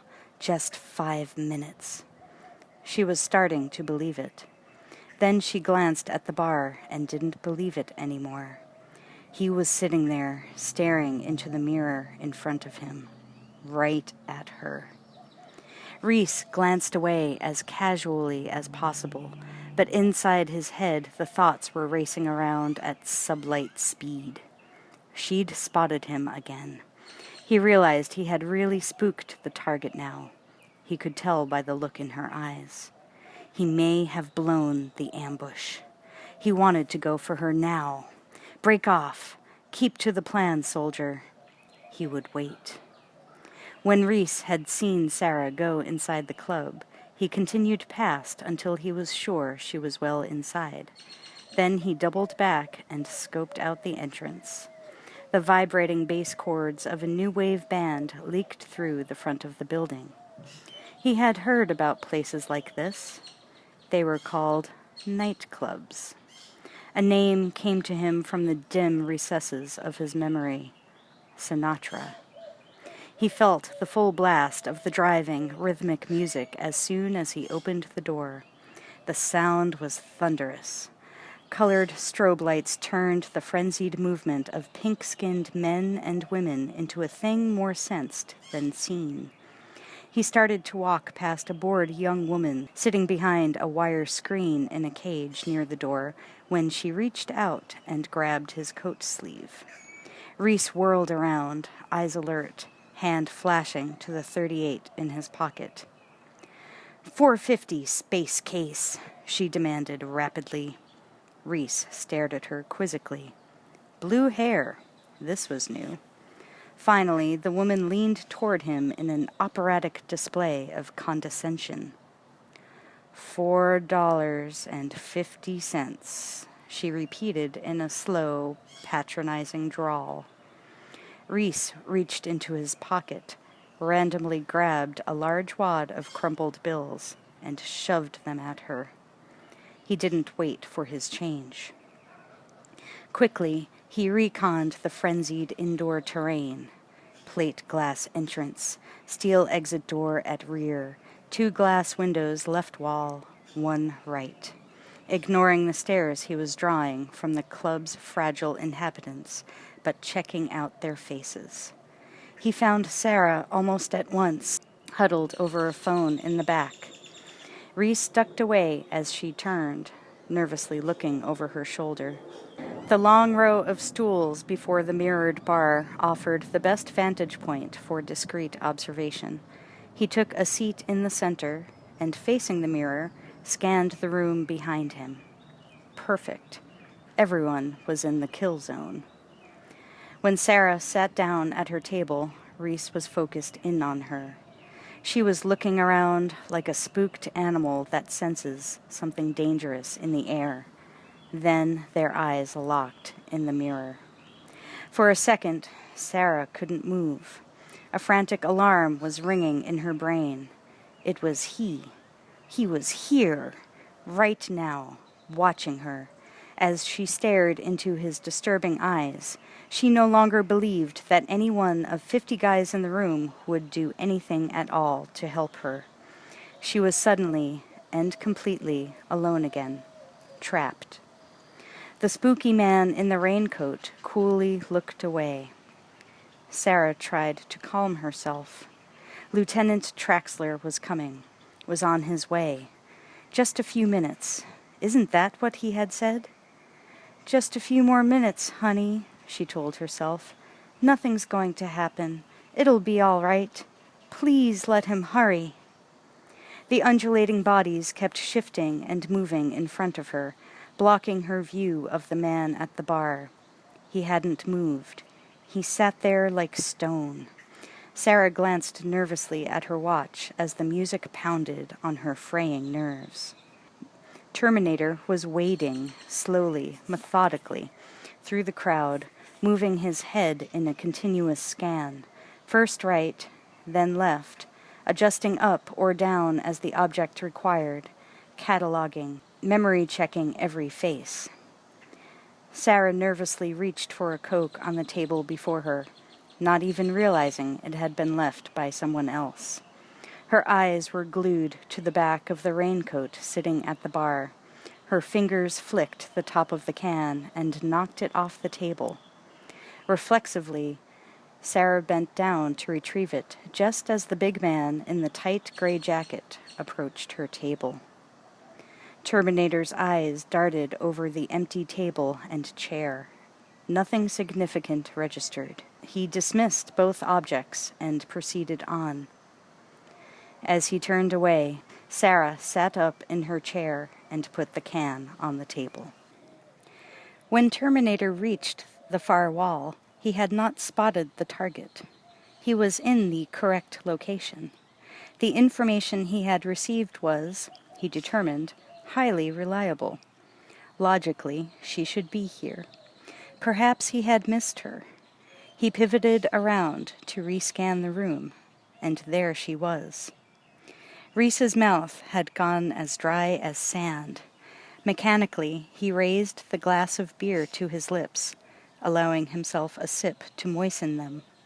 From the corner of his left eye, he saw a big man move away from the wall in a straight-line path that intersected with Sarah, pushing people out of the way like so much tall grass, and reaching with his right hand into the recesses of his jacket. He was the one. Reese knew. Slowly, he set down the beer and let his hand casually drift to the top button of his overcoat, unsnapping it. His fingers slid over the smooth metal of the Remington 870 and flicked the safety to off. It was happening. It was now, in that microsecond of pre-action, when the muscles tense, eager for the next microsecond, and the surge of adrenaline kicks the heart to 100 BPMs, supercharging the whole system. Reese put his left hand on the edge of the chrome bar for momentum and his right around the handle of the Remington 870. Then he pushed, and the bar stool spun around. Sarah took a sip of her Coke and glanced at her watch. 3 minutes had passed since she got off the phone with Lieutenant Traxler. When she looked up, someone was approaching her. A big, scary-looking guy in a gray jacket, reaching for his wallet. He stopped right in front of her, towering, a mountain range that had just moved into the neighborhood. Traxler? Sarah wondered. This wasn't the way she had pictured him at all. Not with eyes like that. This wasn't someone friendly.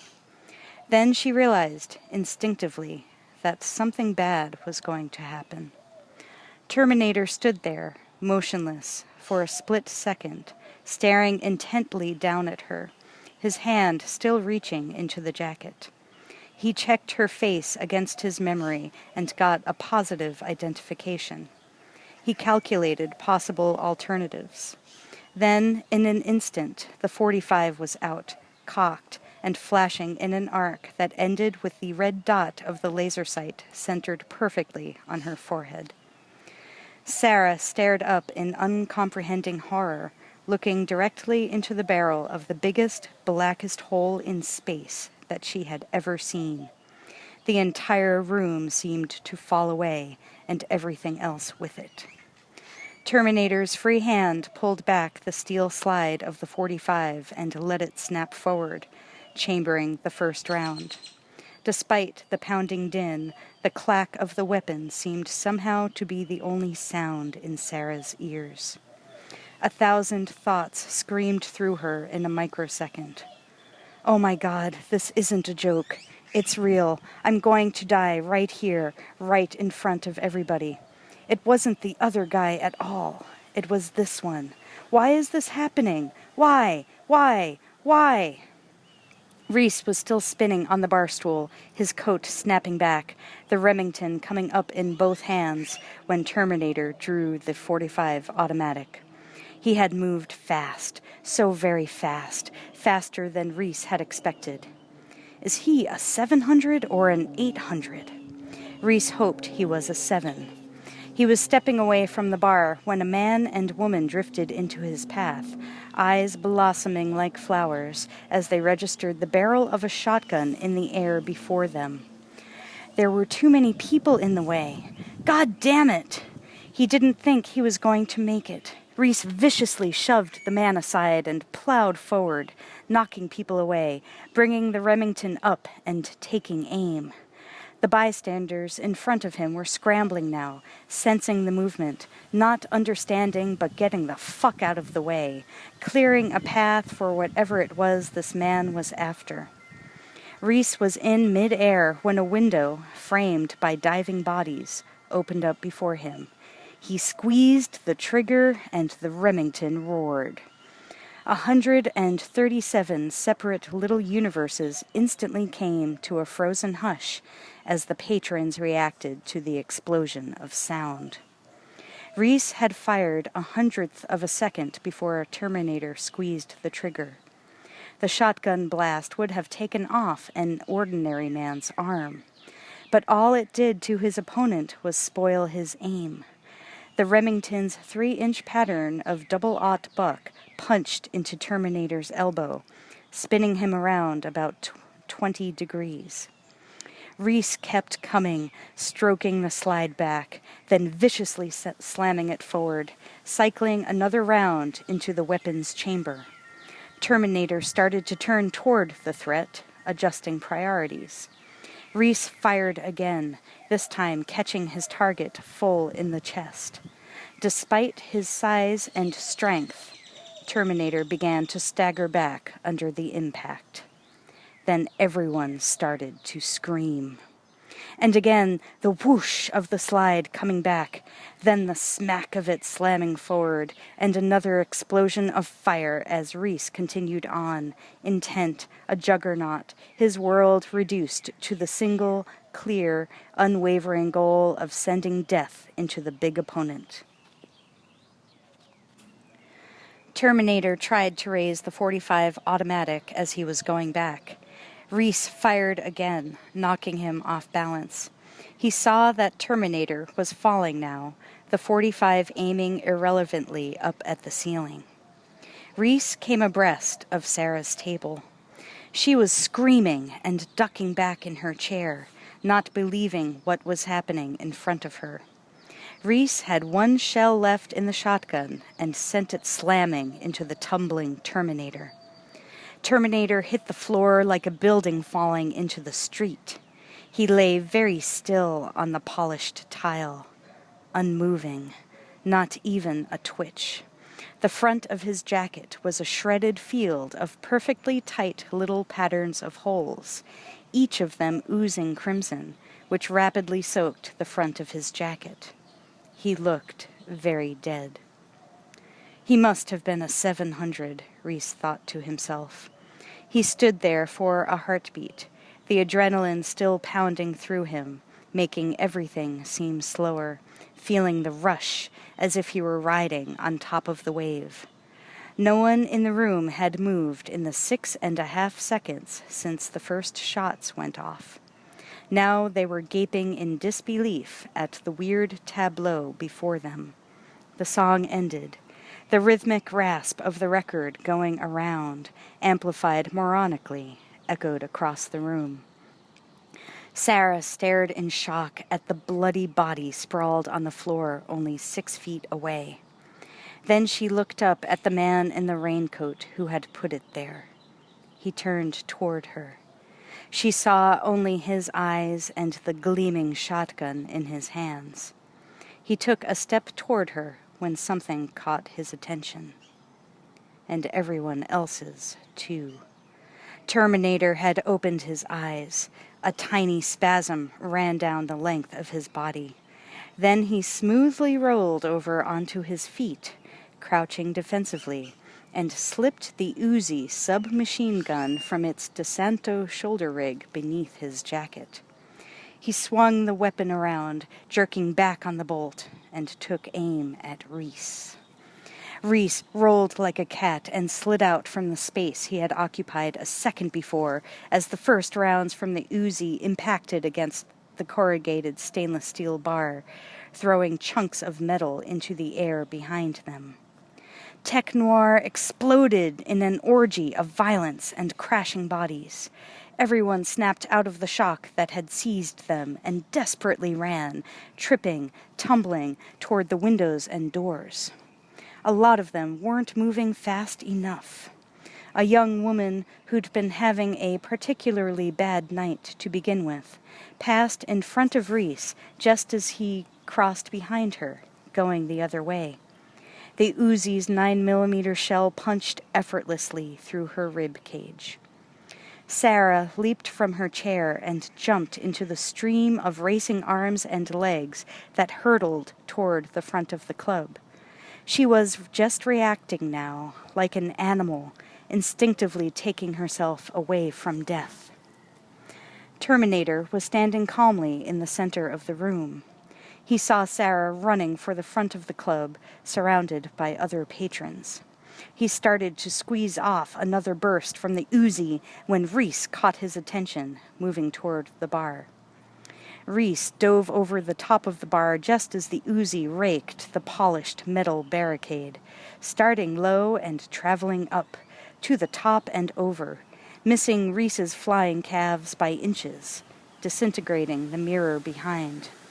Glass shards expanded in 1,000 different directions, showering the room and raining down on Reese's back as he hunched into a ball behind the bar. Sarah was halfway to the front door when Terminator dismissed Reese from his mind and turned back to the primary target. He saw the top of her head bobbing in the stampeding crowd of terrified people. He raised the Uzi, extending it out in one hand, and sighted down the barrel as though it were a pistol. He waited until her head came up, then pulled the trigger. The 9mm rounds were screaming toward a point in the center of Sarah's wavy hair when the girl behind her selfishly tried to push her out of the way. She caught the bullets instead. They tore into the girl's back and pitched her forward, tripping Sarah and bringing them both down. Behind the bar, Reese reached into his pocket, slamming shells into the Remington as fast as he could. Faster! Faster! His hands were flying. Sarah was pinned under the heavy, dead-weight body. She looked back in horror as the huge, murderous hulk advanced, steadily, calmly, almost casually, toward her. Sarah tried to pull herself free. The girl was too heavy. Sarah was frantic. She pushed and tugged with all her strength, but it was too late.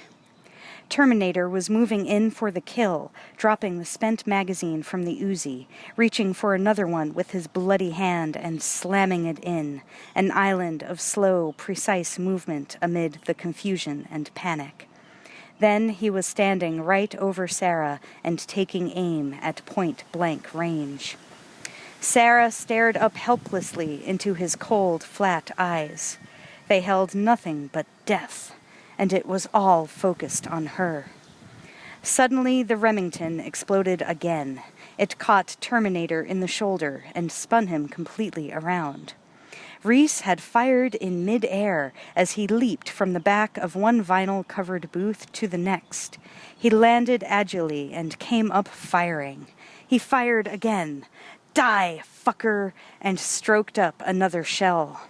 The Remington kept exploding, one blast after another, brutally, savagely, unrelentingly, pushing Terminator backward toward the plate glass window. The fifth shot picked him up and threw him through it. It exploded outward in a cascade of tempered glass fragments. Sarah rolled over in time to see the window open like a shimmering gate to accept the blasted body passing through it. Terminator hit the sidewalk like a crashing jet, sliding along the pavement before coming to rest. Blood ran over every visible inch of his tattered clothing. Reese picked up the Uzi from the floor and examined it. No good. One of his shells had torn into the upper receiver. He tossed it away and looked down at Sarah. She might be going into shock, he thought. It was time to go. He pulled the dead girl off and took Sarah's hand. She shrank away from him like a terrified animal. Then Reese glanced out the front window and realized things were worse than bad. It wasn't a 700. Quickly, he kneeled down beside Sarah and took hold of her arm. His voice was full of urgency. "Come with me if you want to live," he said. Sarah shook her head, resisting. Then she saw what Reese already knew. Outside the window, Terminator was rising, unsteadily, to his feet. Shards of glass ran off of him like water. She had never seen a dead man before. But Sarah knew they weren't supposed to stand up. A lightning bolt of terror, greater than anything she could ever have imagined, pulsed through her. She stared, dumbfounded for a moment, at the smoking, bleeding tower of death rising up in front of her and fixing its cold eyes on her like a sentence. "Oh, my God," she whispered. "Come on!" Reese yanked Sarah to her feet, grabbed her hand, and clamped onto it, hard. She wasn't resisting him anymore. No matter that he was probably a murderous lunatic, or that 5 minutes ago she had been cringing in fear at the thought of being in the same room with him. Now he was someone who wanted to take her away from the thing in the window, and when Reese pulled Sarah's hand, she was ready to go. With Reese leading the way, they ran like hell toward the rear of the club, stumbling over the sprawled bodies of the two dancers who hadn't moved fast enough. The unmistakable rhythmic crash of the big man's feet thudded behind them. Reese hit the kitchen door at full throttle, throwing it open with a crash and dragging Sarah through without slowing. The door at the far end of the cluttered kitchen was wide open, left that way by the Korean chef who had used it when he first heard the gunfire. Reese hauled Sarah through, then spun around and slammed it shut, throwing its bolt into place, then facing Sarah again and brutally pulling her on. An instant later, Terminator hit the door. The sheet metal buckled, and the hinges half jumped out of the frame, but the bolt held. The huge man took a step back and slammed into it again. This time, the half-inch steel bolt bent as easily as a bobby pin, and Terminator followed into the corridor. Reese and Sarah were already at the far end, racing toward the alley door. Sarah slipped, but Reese viciously yanked her back to her feet and kept moving. The alley door flew open before them, and they spun out onto the dank asphalt. Sarah started to slow, running out of breath. Reese brutally slammed his open palm into her back and shoved her forward. "Keep moving!" he shouted. They heard the pounding of Terminator's feet following over the glass-strewn ground. They reached the first intersection of alleys at a dead run. Sarah was out of breath, clutching desperately to Reese. They turned the corner by careening off the far wall. Running full out, Reese grabbed a shell from his pocket, letting go of Sarah's hand, and tried jamming it into the Remington. Sarah started to fall back. Reese roughly shoved her ahead. "Move, goddammit!" He slammed another shell into the magazine. Behind them, Terminator spun around the corner and charged after, gaining ground. Sarah heard him coming up. Somewhere inside her, she found a few reserve ounces of energy and poured them into her legs.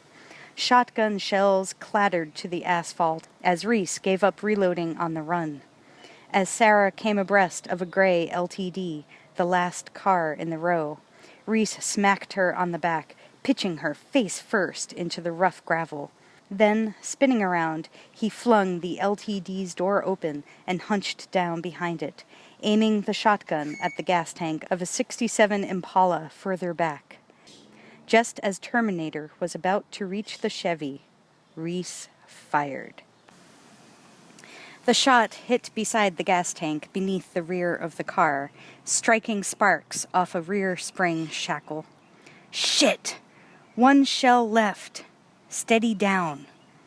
Terminator was abreast of the car, eating up distance in long, powerful strides. The angle was bad. Reese shifted the shotgun, lowering the buttstock almost to the ground. If this didn't work, Terminator would be sticking the empty rifle down his throat in about 2 seconds. He pulled the trigger. Red-hot pellets of double-aught buck tore into the gas tank. It erupted in a tremendous explosion of expanding gas. The ball of flame instantly filled the space between the alley walls and then climbed up toward the night sky. Terminator slid to a stop before the living wall of heat and light. He knew his prey was safely on the other side, and that he must act fast. For a microsecond, he considered his options. Reese didn't waste any time. He stuffed Sarah into the front seat of the gray LTD, then climbed over her to the driver's side and slammed the door shut. The fireball was still blocking the alley when Reese reached for the ignition wires and sparked the sedan's engine into life. Suddenly, a silhouetted figure erupted from the flames and rocketed over the roof of the burning car. Terminator, his hair and clothes engulfed in flames, impacted onto the hood of Reese's LTD with a thunderous crash. Reese slammed the car into reverse and nailed the pedal to the floor. The tires smoked and screamed as the LTD began barreling backward down the alley. Sarah sat in open-mouthed shock. The man on the hood was staring directly into her eyes through the windshield and drawing back his fist. Reese fought the wheel of the slewing car as Terminator brutally punched through the windshield. Exploding glass shot through the interior of the car. Sarah opened her eyes and saw the bloody hand emerging through the window, inching its way toward her throat. She screamed as Terminator's fingers grasped the front of her blouse and pulled her toward him.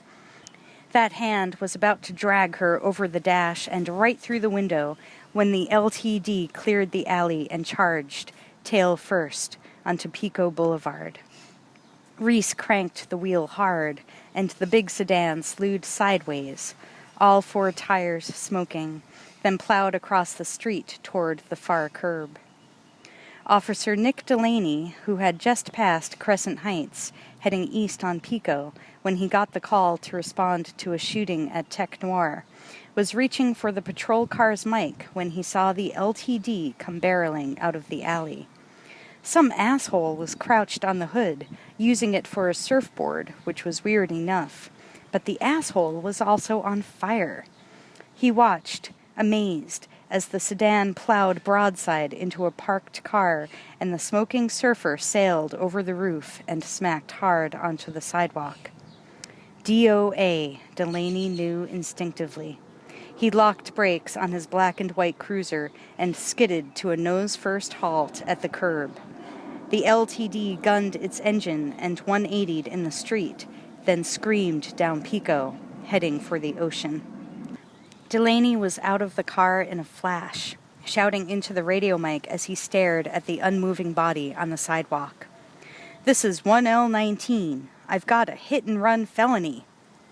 Trying to get a description of the rapidly disappearing sedan, he looked away from the inert, smoking body. He didn't see it shudder, then slowly get to its feet and look around. When he finished calling in a description of Reese's car and finally did turn back, the vision he saw took a few years off his life. The big man was moving toward him. Delaney dropped the mic and reached for his service revolver. It never even left its holster. Terminator brutally slammed the door that Delaney was standing behind. The officer heard his right arm snap, and he knew something real bad was about to happen to him. DOA, he said to himself instinctively. In the next second, Terminator slammed the officer's head into the window and casually flung the lifeless body into the street. Then he slipped behind the wheel and pulled out into the street. Ahead, on Pico, shooting past La Cienega, Sarah sat paralyzed in the LTD. Her face was bloodless. She began to shiver, ceasing to comprehend the events of the past few minutes, or the roaring blur of the world just outside her window. The sedan was moving like a night demon now, without the headlights, and Reese pushed the accelerator till they were hurtling through the shadows at 90 miles an hour. His eyes flicked to the mirror, then back to the road, then over his shoulder, then back again. Without glancing at Sarah, Reese shouted, "Hold on!"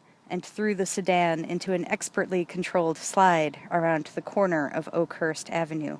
He sprinted up to Whitworth and made a left, squirreling the LTD between a slow-moving Toyota and an oncoming pickup, then dove onto Rexford and power slid around the corner.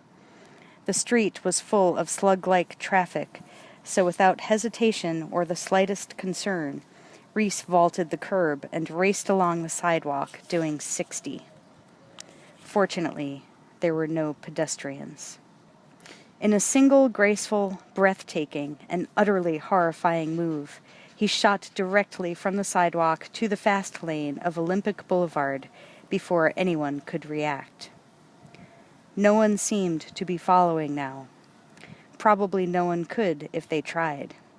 He glanced at Sarah and realized she was slipping into shock. "Are you injured?" he shouted in clipped military tones. "Are you shot?" No response. He stared blankly ahead. Reese reached over and ran his hand across her arms, legs, torso. He was direct, impersonal, like a medic in the field. He methodically searched for wounds. She seemed to be undamaged. Sarah flinched. The vague sensation of being touched became clearer. She realized Reese's hand was all over her, and the resentment of this gross male violation energized her. She shoved Reese's hand away and reached for the door handle in a blind panic. It opened on a roaring blur. Reese slammed her back into the seat and yanked the door shut. Then, without taking his eyes off the road, he slapped her face with the back of his hand. Hard. She sat completely still as her mind jolted back to rational consciousness. Then Reese spoke. "Do exactly what I say. Exactly. Don't move unless I say.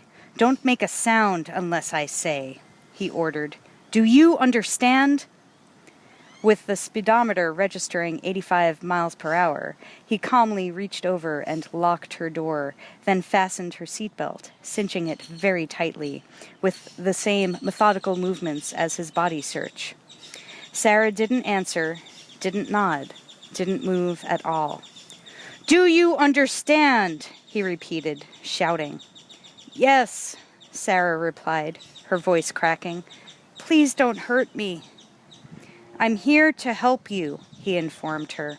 His voice was less menacing, but still just as clipped and purposeful. "I'm Reese, Sergeant TechCom DN 38416. There was a moment of clumsy silence. Then Reese did the only thing he could think of that second. Sarah stared numbly at his outstretched hand. With zero enthusiasm, she automatically shook it. "I'm assigned to protect you," Reese said. "You've been targeted for termination." 14 blocks behind them, cruising smoothly through the late-night traffic, was LAPD Unit 1L19. Terminator scanned the street in an unbroken series of perfectly symmetrical sweeps. He listened to the babble of radio traffic, filtering out the irrelevant broadcasts, listening for anything about the stolen gray sedan. Finally, he heard what he'd been waiting for. "Suspect vehicle sighted on motor at Pico, southbound," the dispatcher said. "Units 1A20 and 1A7, attempt to intercept. Unit 1L19, come in." Having logged the unit number as it was spoken by the car's ex-owner, Terminator understood that the call would have to be answered. He replayed the few syllables he had recorded and stored at the time and digitally synthesized a reply. In a voice Officer Delaney's mother would not suspect, Terminator calmly said, "This is 1L19, westbound on Olympic, approaching Overland." He wasn't, really. He was now racing down Pico back toward Motor. And Sarah. "This isn't happening," Sarah said, trying to make it real by saying it. "It's a mistake. I haven't done anything." "No, not yet," Reese replied, "but you will." He fixed his eyes on hers. "It's very important that you live." Sarah looked away and did everything she could to shut it all out, but every time she opened her eyes, she was still in the LTD. "It isn't true! That man! He was dead! How could he get back up after you?" "Not a man," Reese cut in. "A machine. A Terminator. Cyberdyne Systems. 800 series. Model 101. "A machine?" Sarah replied incredulously. "Like a robot?" "Not a robot. A cyborg." Reese craned his neck around at two tiny pairs of headlights far back down the street behind them. "Cybernetic organism." "No!" Sarah shouted. "He was bleeding!" "Just a second," Reese said. "Keep your head down." The pairs of headlights had jumped up the street and were now closing in on them. The first LAPD cruiser pulled alongside and flicked on its searchlight, illuminating the battered sedan, checking it out, searing into the faces of Reese and Sarah. Reese caved in the cruiser's door panel. The officer tried to swerve away, but at 60 miles an hour, a car just doesn't behave itself. The cruiser skidded sideways, then swapped ends and flew through a newsstand into a parked cab. End of story. Sarah stared at the dead LAPD cruiser, then hunched down in the seat and tried to make herself disappear. Reese jumped into a tiny alley near Glendon. The other police cruiser piled in after, inches from the LTD's bumper, and together the two cars raced down the narrow, dark corridor. Sparks flew like fireworks as they scraped the walls and slalomed around protruding dumpsters. As Reese pulled his foot from the accelerator and stood on the brake, the officer jumped on the cruiser's brake, but in doing so, he flinched and turned the wheel. Just a fraction of an inch. Enough to catch the cruiser's front fender in the brick wall. Instantly, the car went sideways and jammed itself in the narrow alley. Reese squealed to a halt, threw the LTD into reverse, and gunned the motor, hurling the battered sedan backward toward the black and white cruiser. He slammed into the cruiser at 40 miles an hour, making it a permanent part of the alley. Then Reese raced back onto Pico. Sarah sat up and glanced around, then over at Reese, still digesting the last piece of information he had given her. They were running from a cyborg, huh? Sarah took a good look at him. He was unshaved and filthy. He had an intense, dangerous look. More than likely insane. Reese glided the sedan off of the street and into the driveway of a 4-story parking complex on Colby. The LTD's grill sliced through the painted wooden bar blocking the entrance, and the sedan climbed onto the first level. It was quiet now. Sarah looked away from Reese, afraid of the new calmness around them and what he might do in it. The image of that big man, the man who had to be dead, getting up and running after them had burned itself forever onto the back of her eyelids. No matter how crazy the guy sitting next to her was, at least he wasn't that man. Reese was still ultra alert, cruising through the aisles of parked cars very cautiously. In the distance, he could hear the blare of sirens as dozens of police cars raced around hunting for him. He had to get her out of the city, somewhere safe. It would be better if she helped him, if she understood. He could protect her against her will if necessary, but it would be better the other way. Reese looked over at Sarah. Just being this close to her made all the machinery inside of him churn to a crashing halt. For a second, he couldn't speak. He was amazed that her presence, right there on the seat next to him, was such a casual fact. There she was, and so normal and scared. Somehow it hadn't occurred to him that she would be scared.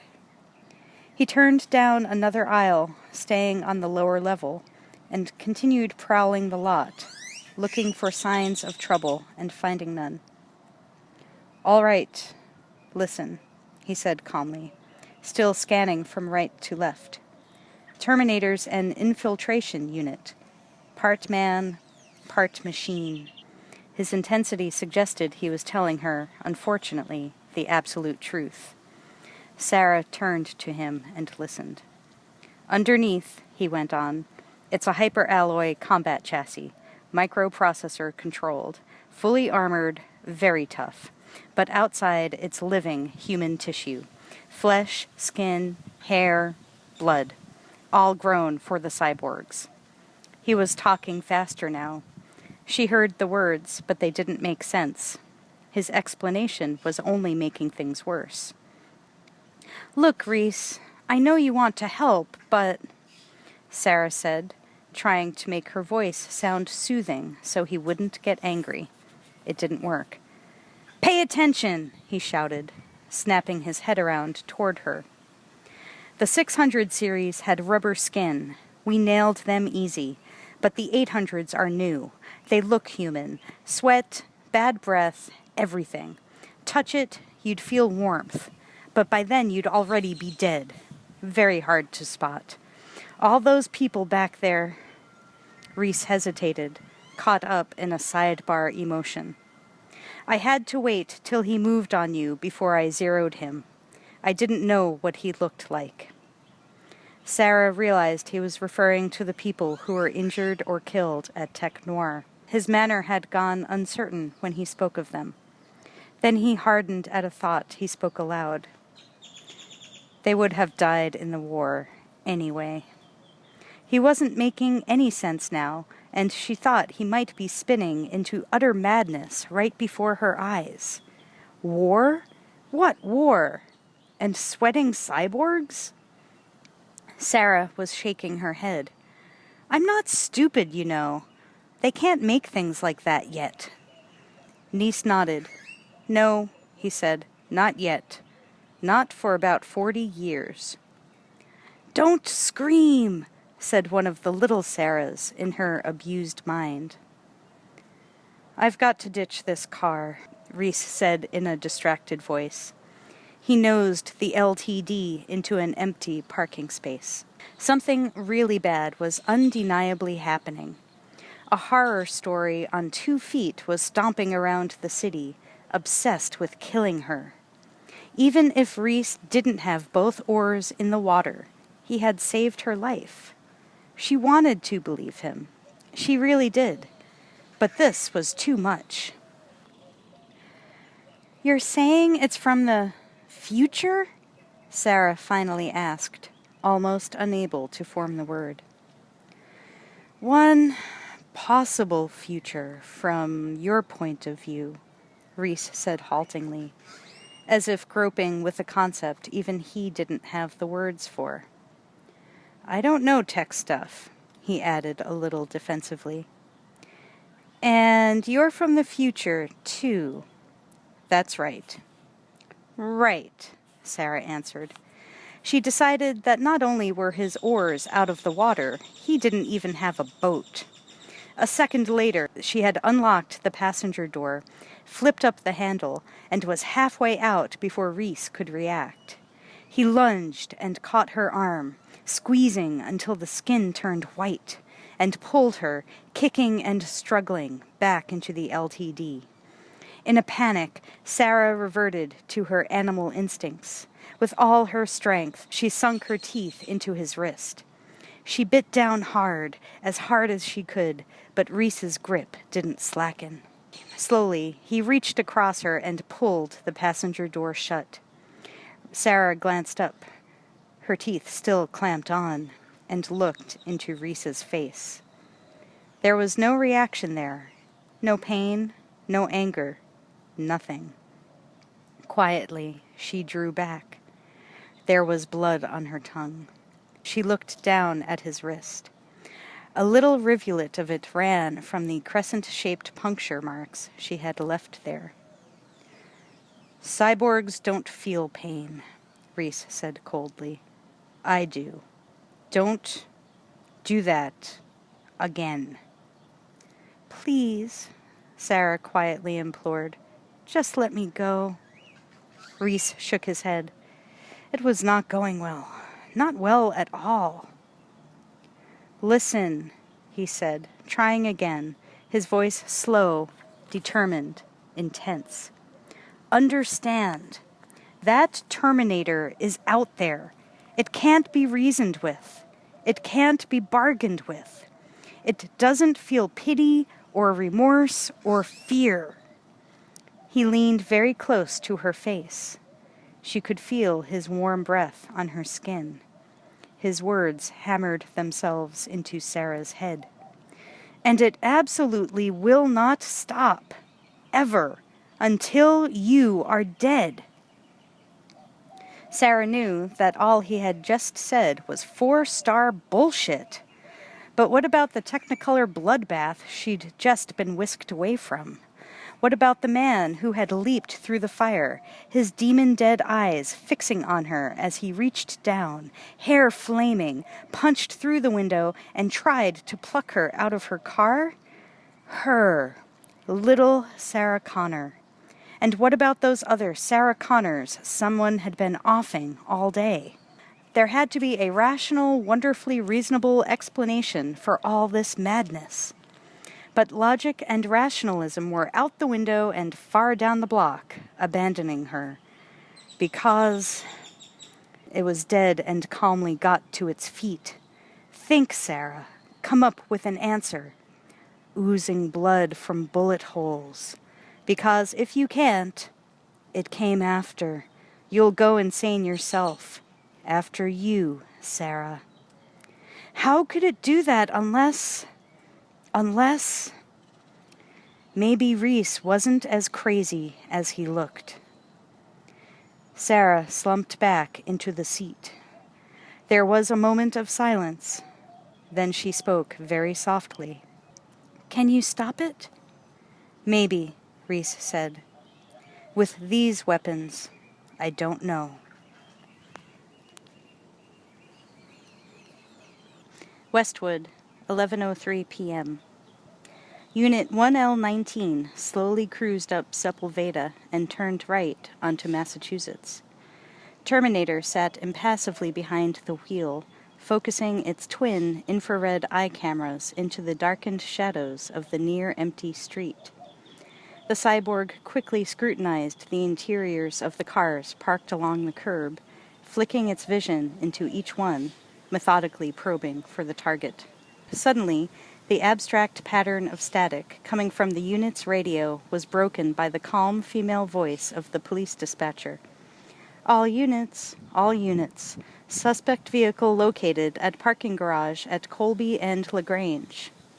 Instantly, Terminator slewed the police cruiser around in the middle of the street, narrowly missing a red Volkswagen Bug loaded with 5 very stoned teenagers on their way home from a Van Halen concert. The VW jumped the curb and smacked headfirst into an old oak, crumpling the front of the VW like tinfoil. "Shit!" the Bug's young driver shouted. He saw the police cruiser tearing away and shouted again, pounding the dash in a fury of frustration.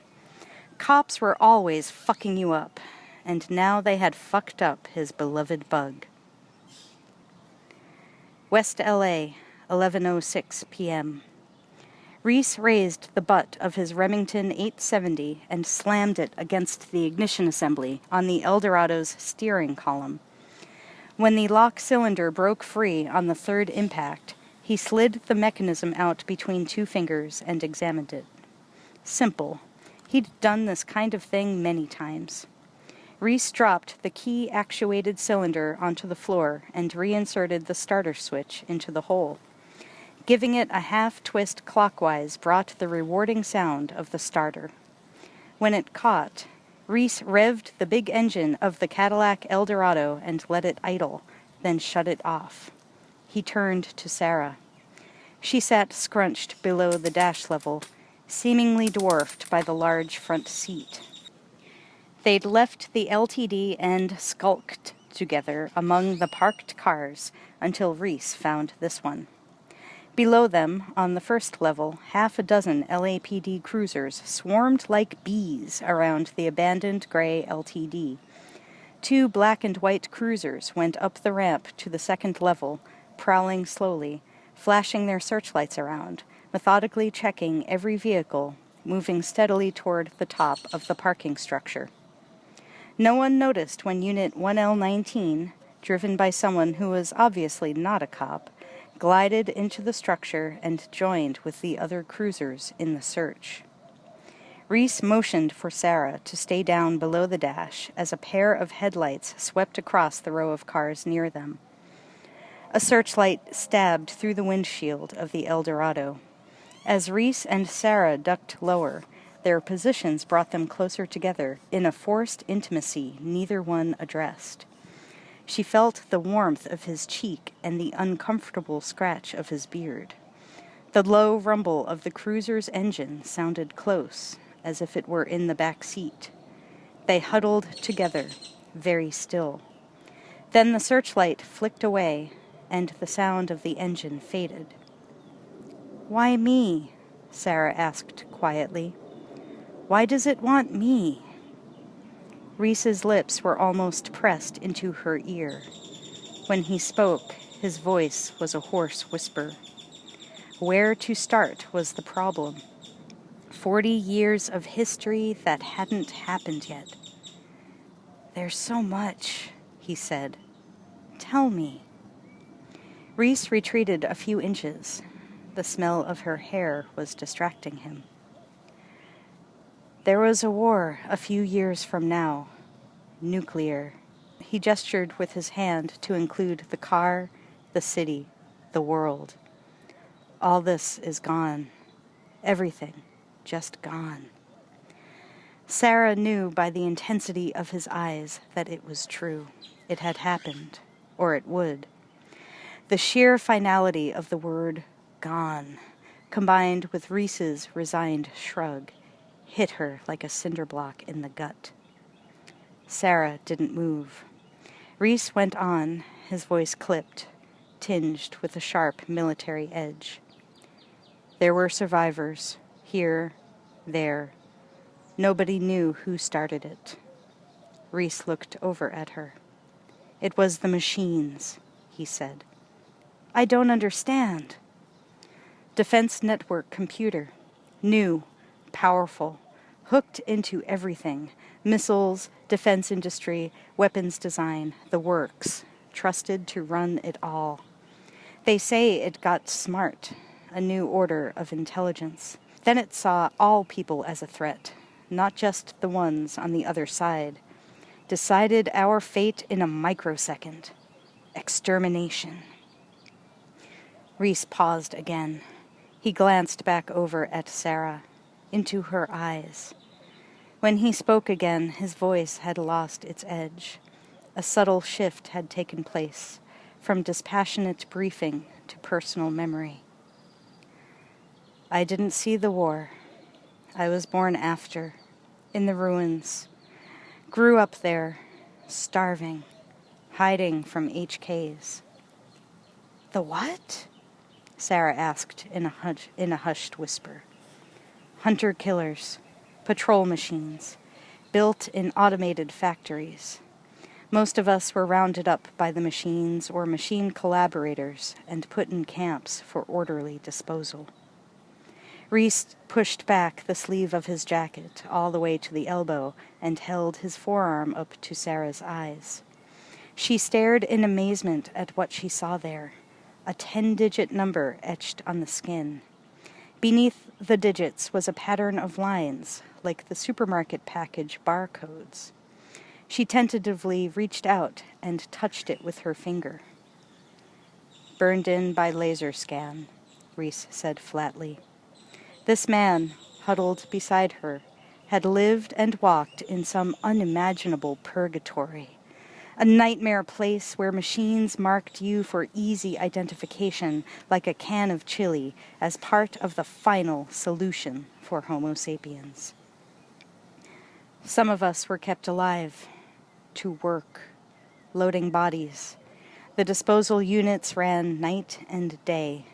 We were that close to going out forever. He held up thumb and forefinger, with only the tiniest space between them. Reese rolled down his sleeve and began feeding shells into the Remington.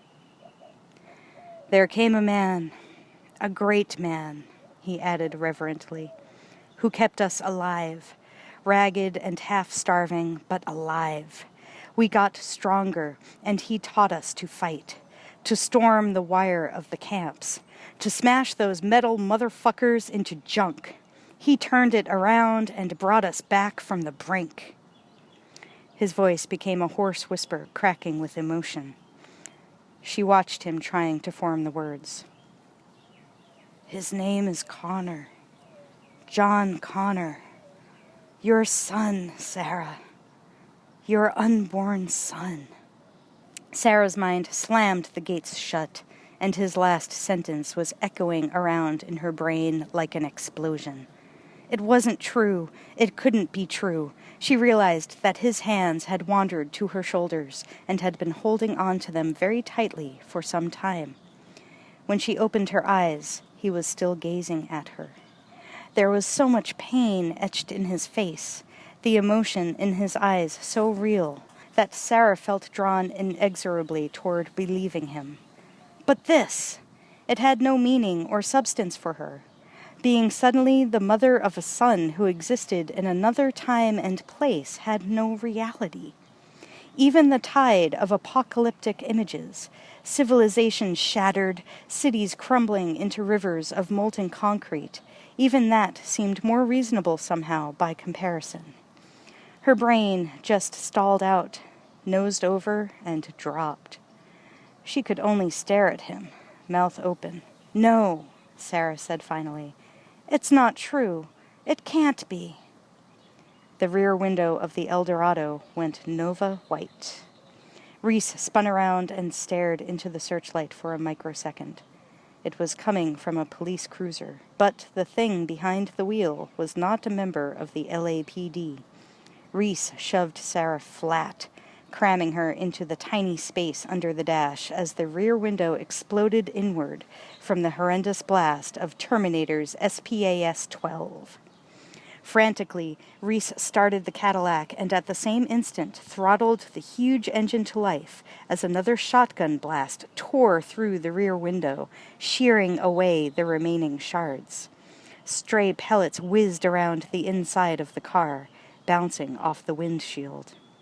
Sarah threw her arms over her head, closed her eyes, and screamed. Reese slammed the Eldorado into gear, and the car lurched out of its parking space. Terminator anticipated the target's movements almost as fast as Reese could think them up. The black and white cruiser roared forward, racing along the next aisle parallel to Reese's machine. They were charging toward the exit, almost side by side on opposite lanes, separated by a row of parked cars. Reese was driving blind, keeping his hand below the level of the window. He was up to 45 miles an hour and gaining speed. The ramp loomed closer and closer. The sound of 8 screaming tires and the red line roar of 2 engines echoed wildly around the concrete walls. Reese knew the ramp was only seconds away. He threw a quick scan over the top of the door and saw that Terminator had pulled ahead, cleared the row of cars, and was now moving in a diagonal course toward him. The barrel of Terminator's shotgun glided out of the police cruiser's open window, and Reese saw it pointing right at him. Instantly, he dropped back down, and the glass above his head disintegrated. Reese popped up and slammed the .870 barrel across the top of the windowsill next to Sarah, holding it like a pistol. The 12-gauge went off 3 inches from her ear. The shot center punched Terminator's rear door, and Reese saw that the cyborg was stroking another round. He jerked the wheel, and the big car swerved with an echoing scream toward the cruiser. Reese slammed the heavy Eldorado into Terminator's car, and both cars locked together, still hurtling toward the exit ramp. The police cruiser, clipping the rear fender of a Chevy pickup truck, was yanked away from the Cadillac and sent spinning in place. Every cop in the building heard the gunshots. Some even caught a glimpse of Reese as he flashed down the exit ramp and jumped onto Colby Avenue. They felt a slight sense of relief and pride when they saw, in the next second, one of their own boys, Unit 1L19, right on his tail. All 16 squad cars quickly converged at the exit. When the Eldorado hit the street, Reese was doing 40 plus. 1 block later, he was pushing 80. Sarah climbed out from under the dash and peered through the empty hole that used to be the rear window. She saw Terminator fishtailing out of the building, shooting back a comet's tail of sparks, and behind the cyborg, the real police, sirens blasting. Soon Terminator was gaining speed, coming up alongside Sarah. Civilian cars around the charging pair lurched and slewed, trying to get the hell out of the way as the twin juggernauts weaved across all 4 lanes. Another shotgun blast from Terminator's cruiser tore into the side of the Eldorado. Reese was doing his best E&E, escape and evade, but Terminator kept blowing holes in the armor-like door and body panels. Finally, Reese just tired of being shot at. He grabbed the Remington from the floor. "Drive!" he shouted at Sarah, then took his hands off the wheel and turned away. He stuck the shotgun out the open window, slamming it onto the roof of the Cadillac, and dragged his body out the opening. Sarah stared at the wheel for a microsecond as the car roared along at 80 plus, and then reflexively seized it in both hands. Reese had set the cruise control, and she couldn't find the switch, so she had no choice but to steer and hope for the best. Reese, halfway out the window, was aiming the shotgun back across the roof of the car at their pursuer. Terminator swerved, staying tightly to the Eldorado as Sarah fought to control the hurtling machine. The wind buffeted him as Reese lined up and fired. His first shot blew a hole into the police cruiser's windshield. The second tore into the hood. Terminator didn't even slow down. The next shot went right into the driver's window, and the cyborg ducked its head, throwing the cruiser up against a cement freeway buttress, gliding along it like an electric train, tossing a wave of hot metal sparks into his wake.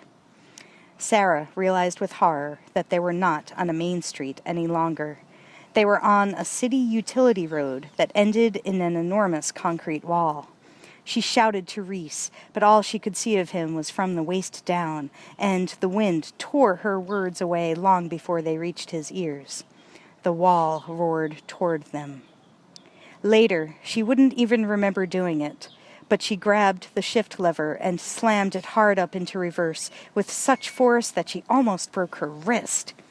Reese fired simultaneously as the transmission tore itself into junk and the car's drive wheels locked in a shrieking cloud of smoke. Reese's shot shattered the windshield and drove Terminator back in the seat, blasted in the shoulder. Stunned for a split second, he shot past the Eldorado, his vision clearing in time to see the wall. Sarah pulled Reese back inside and cranked the wheel right, sending them into a radical, tire-smoking slide. The El Dorado ground to a halt a foot from the wall. Terminator hit it head-on at 82 miles per hour. The police cruiser folded around the cyborg like a cheap accordion. Terminator's vision dropped out first. Then all the systems in its microprocessor went offline due to the horrific impact to its hardened chassis. Sarah peered up over the doorframe and saw close to 20 LAPD cruisers pulled up in a semicircle. The officers were squatting down behind the shields of their open car doors, aiming an arsenal of pistols and shotguns at them. Reese lunged for his Remington, but Sarah pushed him back, grabbing his arm. "No, Reese! No! Don't!" she shouted urgently. "They'll kill you!" He stared past her into the barrels of more weapons than he could hope to silence. Every instinct told him to move, to fight, now. The last thing Reese wanted to do was give Sarah up to the authorities. He wondered if Terminator was dead. He couldn't see the wreck from where he was. He looked back at Sarah. Her eyes were full of fear and concern. He was surprised when he realized the concern was for him. "Please," she implored. Slowly, Reese let go of his grip on the shotgun. Sarah quickly tossed it out the window. It clattered to the ground and lay still. "All right, you in the Cadillac," an officer shouted. "I want to see your hands. Now!" With resignation, Sergeant Kyle Reese raised his hands. A moment later, they were roughly pulled from the car. As they were being handcuffed and led away, 2 officers approached what was left of Unit 1L19. "I don't believe it," one of them said. "It's empty." What does that mean? Sarah wondered. She saw Reese whip around, suddenly resisting his captors, trying to get a look at the wreckage, to see for himself. In his face was the answer Sarah needed. A grim tightening of the lips that told her it still wasn't over. Day 2. LAPD, Rampart Division, 1:06 a.m. Sarah gazed intently at the fabric covering the arm of the couch she was sitting on in Traxler's office. Dimly, she heard the foot traffic and chatter of telephones coming from the rest of the station. Objects in the room seemed to shimmer momentarily as another round of tears welled up and spilled over her lashes. She did not want to think about what Lieutenant Traxler had told her an hour ago, but secretly she knew she would be thinking about it for the rest of her life. Traxler walked in, precariously holding 2 cups of coffee. Behind him was another man, a fat man, balding and pink, whose eyes glittered with an unsettling, dispassionate scrutiny. Traxler advanced slowly towards Sarah. He could see, even from across the room, her red-rimmed eyes and the look of shock that still hung about her. "How are you doing, Sarah?" Sarah made a small nod, trying not to look at anyone. "Here, drink some of this," Traxler said. She dutifully took a sip of coffee, then stared off into the middle distance. "Lieutenant?" she asked, her voice empty. "Are you sure it's them?" Now it was Traxler's turn to nod his head silently. Sarah looked into his eyes, searching for some sign that would tell her he had doubts. "Maybe I should see the bodies. You know, maybe it's not—" "They've already been identified." Traxler didn't like this part. Not at all. "There is no doubt," he added, as he always did. Behind her eyes, in the cinemascope window of her imagination, Sarah saw the brutalized bodies of Ginger and Matt, her only friends, quote, her family, unquote, lying in an ocean of blood on the living room floor. They were gone, horribly snatched away from her forever. The full impact of that was finally settling over her, and now she felt a physical pain. "Oh, God, Ginger, kiddo." Her voice sounded far away to her. "I'm so sorry." Traxler grabbed the coffee cup from Sarah's hand as her arm sagged, threatening to dump the steaming contents over her knees. "Sarah," he said gently, indicating the corpulent bald man near the door. "This is Dr. Silberman." "Hi, Sarah," Silberman said in a friendly lilt that rang as hollow as a cheap bell. Sarah gazed at him through bleary eyes. "I'd like you to tell him everything Reese said to you," Traxler went on. "Will you do that for me?" "I guess so." Her voice was almost inaudible. "Are you a doctor?" "Criminal psychologist," he answered. Sarah watched him bobbing there at the door and decided that she didn't like him at all. But he might know what he's talking about, she thought, and what she needed most right now was answers.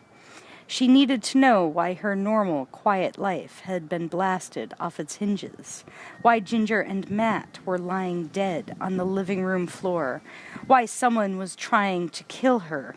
She needed to know if Reese could possibly be right, if it wasn't the random intrusion of insanity, but really because of her. "Is Reese crazy?" Sarah asked, her eyes intently searching Silberman's innocuous face. "Well," he drawled in a detached voice, "that's what we're going to find out, isn't it?" Reese's arms were drawn back tightly and handcuffed to the chair's rear legs. Before him was a simple wooden table on which sat a black plastic ashtray. Beyond it, a large two-way mirror stared back at him from the wall. The pain had been building up between Reese's shoulder blades for quite some time now. He didn't mind. In fact, he welcomed it. The pain was not excruciating, and it helped him focus his thoughts away from the questions he was being asked by the tall, lanky man who paced the floor. Vukovich stopped directly behind the prisoner. He stared at the back of Reese's head, knowing he must be hurting now, but seeing no strain in the neck muscles that would give the pain away. "One tough son of a bitch," Vukovich thought. He slowly continued around the table until he was facing the sullen young man. There was no expression on his prisoner's face. None. Zip. That was a little weird. "God, I really hate the weird ones," Vukovich thought. "Okay, kid," he said. "Let's take it from the top. How long have you known Sarah Jeanette Connor?" Reese stared at the wall behind Vukovich's head, counting the little holes in one of the tiles. There were 138 so far. "Reese, Kyle A., he repeated in a staccato monotone. "Sergeant Tech Com, DN38. 416, Vukovich said, finishing in unison. "Okay, man, I know the fucking number already." He dropped into the chair opposite Reese and leaned across the table until he was inches from the young man's face. "Let's cut the gung-ho shit. We know you're not military. There's no record of you with any branch of the service. There's no record of you anywhere. So far." Vukovich lit a Camel. "I don't like that. Not at all. It means we're going to have to spend a lot of time in this room, and when that happens, I get cranky." Reese had been only half listening to Vukovich's rant. His mind was elsewhere, on the mission, on Sarah.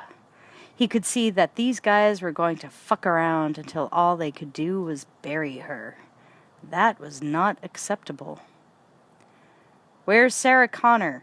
Reese asked suddenly, It was the first time he'd said anything except to identify himself. "Don't worry about her. Worry about you," Vukovich said in his best tough guy voice. But it was obvious to both of them that the toughest guy in the room was handcuffed to a chair. "Where is she?" Reese growled. "She's safe." "She's dead," Reese said flatly, and turned back to the tile behind Vukovich's head. Vukovich could sense that he'd just lost something, but he wasn't sure what it was. Anger took over his emotions. "Listen, asshole," he began, but he stopped abruptly as the door opened. It was Silberman. The psychologist glanced at the two men in the room, feeling the hostility, and rubbed a smile onto his face. "Are we having a nice time, gentlemen?" he asked, then glanced at Vukovich. "I'll take it from here, Sergeant."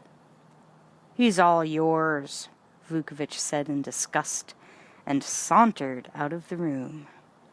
Traxler was waiting for him in the hall. "How did it go?" Traxler asked. "Fucking hard case." "Yeah," Traxler replied, unsurprised. He popped another stick of gum in his mouth and lit a Pall Mall. "Let's see what happens." They stepped into an adjoining room, which was dark and tiny as a closet. In the corner was an old videocassette recorder on a cart, hooked up to a camera aimed through the two-way mirror at Reese and Silberman. It was used to record confessions and statements, although with this Reese guy it would probably be a waste of tape. The two detectives stood before the mirror and began to watch the show. Outwardly, Reese paid little attention to the fat man. He must be in charge, Reese thought, knowing that you never see the most important man in the chain of command first. Silberman lumbered into the other chair. He took out a pack of Marlboros. Editorial. Marlboros is spelled with an apostrophe. Aw, that wounds me. End editorial. He took out a pack of Marlboros and tamped the box loudly against the table 3 times, which was the signal to roll tape. Vukovich started the VCR. "Reese, Kyle A.," he pondered aloud. "May I call you Kyle?" Reese said nothing. "I'm Dr. Peter Silberman." He paused, then smiled commiseratingly. "You've had a busy night. Can I get you anything?"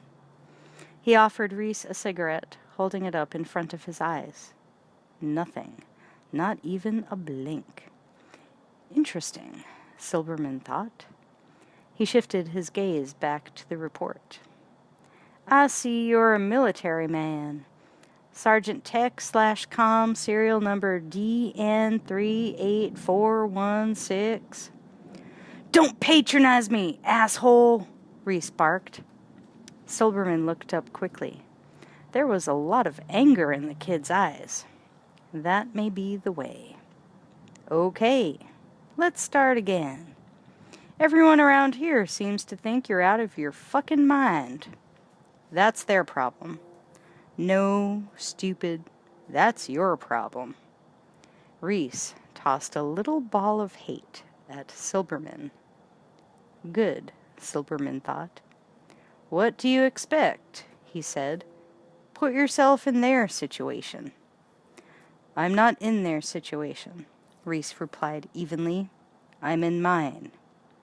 "All right," Silberman said reasonably. "Convince me that they're wrong." Reese turned away and began counting the holes in the tile again. Silberman tried again. He'd tried to work with some of the story the Connor girl had given him. Maybe draw him out that way. "Okay," he said. "Let's talk about your mission. I'd say you blew it. In a few minutes she'll walk out of here. But not you. You're staying. You're out of the game." He paused and looked up at the sullen face staring past him. "You'd better give that some thought." "What's the point?" Reese asked coldly. "The point is, my friend, that you can't help her while you're tied to a chair." Silberman could tell he was making progress. Working within the context of the kid's delusion was the key. He flashed a look of paternal concern across his face and leaned toward Reese. "Talk to me," he said. "Maybe I can make them take the right precautions. If you help me, I can help you." "You can't protect her," Reese announced flatly.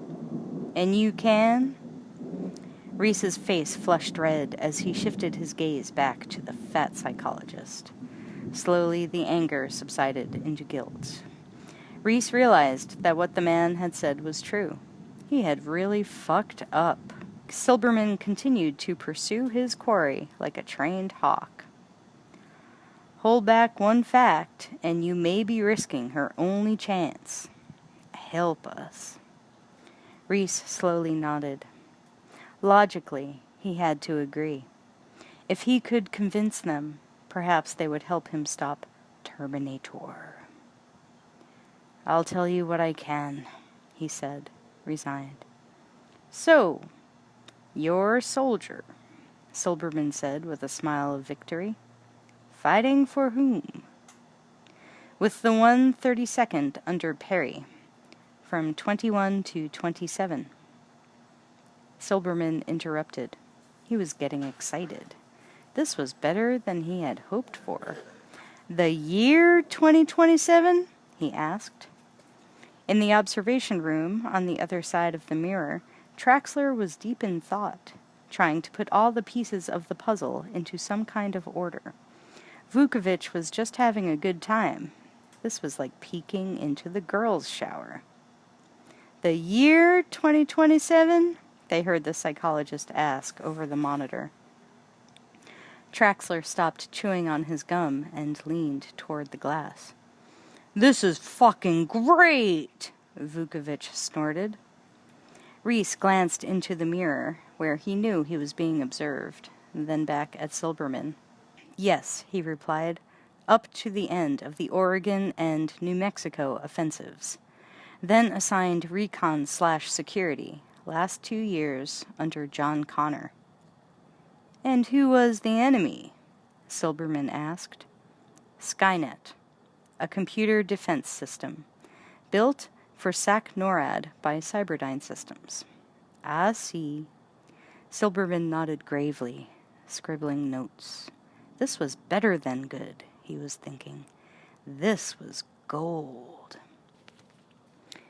It sent back an infiltration unit, a Terminator, to stop John Connor, Reese explained.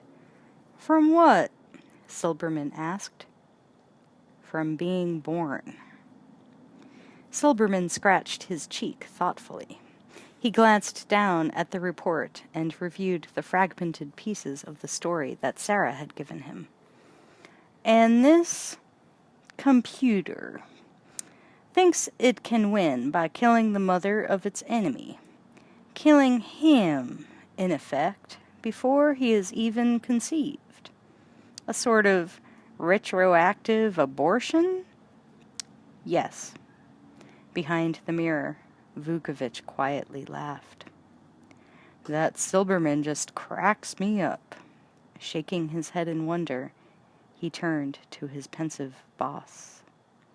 "He had this guy in here last week, set his Afghan on fire. Screwed it first, then set it on—" "Shut up," Traxler grunted, unwrapping a new stick of gum. In the other room, Reese continued his story. "It had no choice," he was saying. "The defense grid was smashed. We'd blown the mainframes. We'd won. Taking out Connor then would have made no difference. Skynet had to wipe out his entire existence." Reese paused. Silberman looked up from his notes, alarmed. "Don't stop," he pleaded silently. But outwardly he smiled and gently said, Go on. We captured the lab complex, Reese continued in a tired voice, remembering the fleeting seconds of victory. Found the... whatever it's called. The time displacement equipment. Terminator had already gone through. They sent me to intercept, then zeroed the whole complex. Then how are you supposed to get back? I can't, Reese replied with quiet intensity.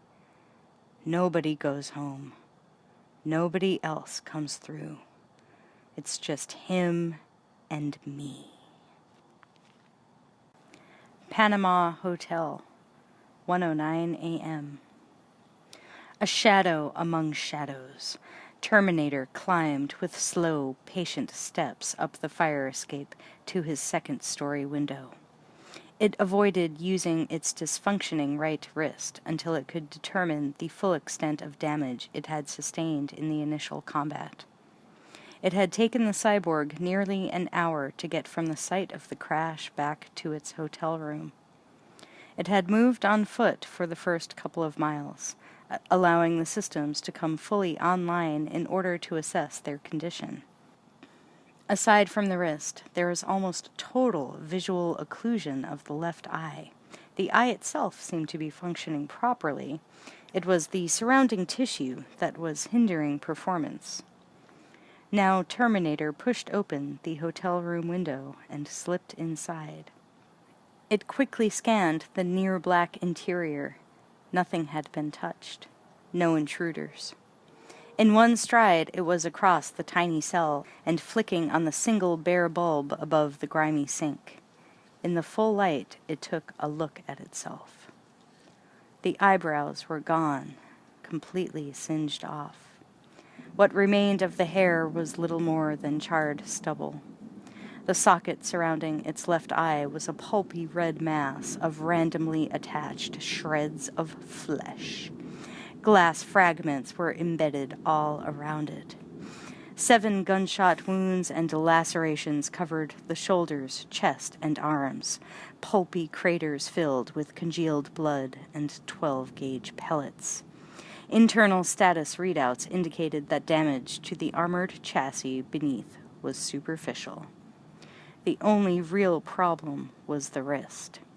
A shotgun blast had torn through the exterior layer of skin and punched into the servo-actuated control system beneath.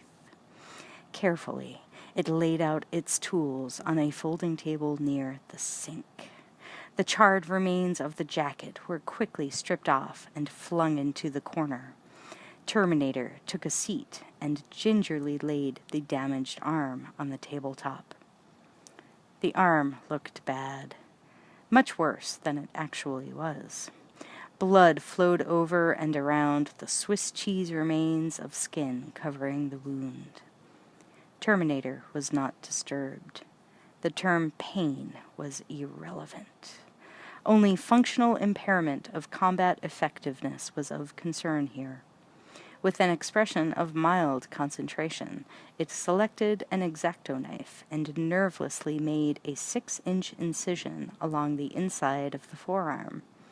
Tying the flaps of skin back with locking hemostats, it peered into the exposed cavity. By wriggling its fingers, it could clearly see the problem. One of the control cables in the complex trunk of sheathed machinery and hydraulics had been severed. The cyborg wiped away the blood, and using its good eye, began to patiently disassemble the damaged part with a jeweler's screwdriver. If Terminator had been programmed to hum, the picture would have been complete. In a few moments, the cable was bypassed, function assigned to a redundant hydraulic system, and the incision sewn shut to keep the forearm skin from crudely shifting around. This would have led to premature tissue necrosis, gangrene, and an unacceptable social attention index. Standing above the fouled sink, Terminator examined the lacerated eye. The lens was fine. Vision impairment was due to the shredded flesh around it. Clearing it would not take long. The X-Acto blade sunk into the gory socket, and in a few smooth cuts scooped out the ruined sclera and cornea. With a faint plop, it fell into the sink basin and slowly drifted through the water to the bottom, leaving an expanding pink trail. Terminator dabbed at the socket, soaking up the excess blood. Now the chrome-like alloy sphere was clearly visible, suspended within the metal socket by tiny servos, its high-resolution video tube glowing behind the concussion-proof lens. They were functioning acceptably. However, there was no way to easily explain away its radical appearance. But anyway, Terminator was not much of a talker. It fished a pair of sunglasses from the small hoard of clothes and equipment it had gathered and put them on. Its eye was barely visible beneath the dark shades, which were a wraparound design that even hid the damage from the side. Terminator went to work on the chest and abdominal wounds, pulling the ventilated tissue closed over the dented carapace of its hyperalloy torso chassis, then suturing it crudely with household thread. It had to dig around a bit in the interstices of the shoulder assembly between the axial drive motor housing and the clavicular trailing link. It got most of the shotgun pellets that were impeding the movement there. The muscle tissue was shredded and detached, but since it was merely a superficial camouflage and not actually responsible for locomotion, Terminator packed it back into the wound and sewed it shut with little regard for surgical deftness. With a new t-shirt, a pair of leather gloves, and the collar of the black leather jacket turned up, the cyborg looked almost normal, if a little pale and gaunt. Starting with the A's, Terminator rapidly dialed every police station in Los Angeles until it reached Rampart Division. Now it was time to move out. The target was waiting. Terminator flipped the stained mattress to the floor and collected the required tools to complete the mission profile. The SPAS-12 auto shotgun, a 5.56mm AR-180 assault rifle, its sear pin filed for full auto, and a .38 special. Just the essentials. With the grace of servo-motor precision, Terminator hefted the weapons and disappeared out the window into the Los Angeles night.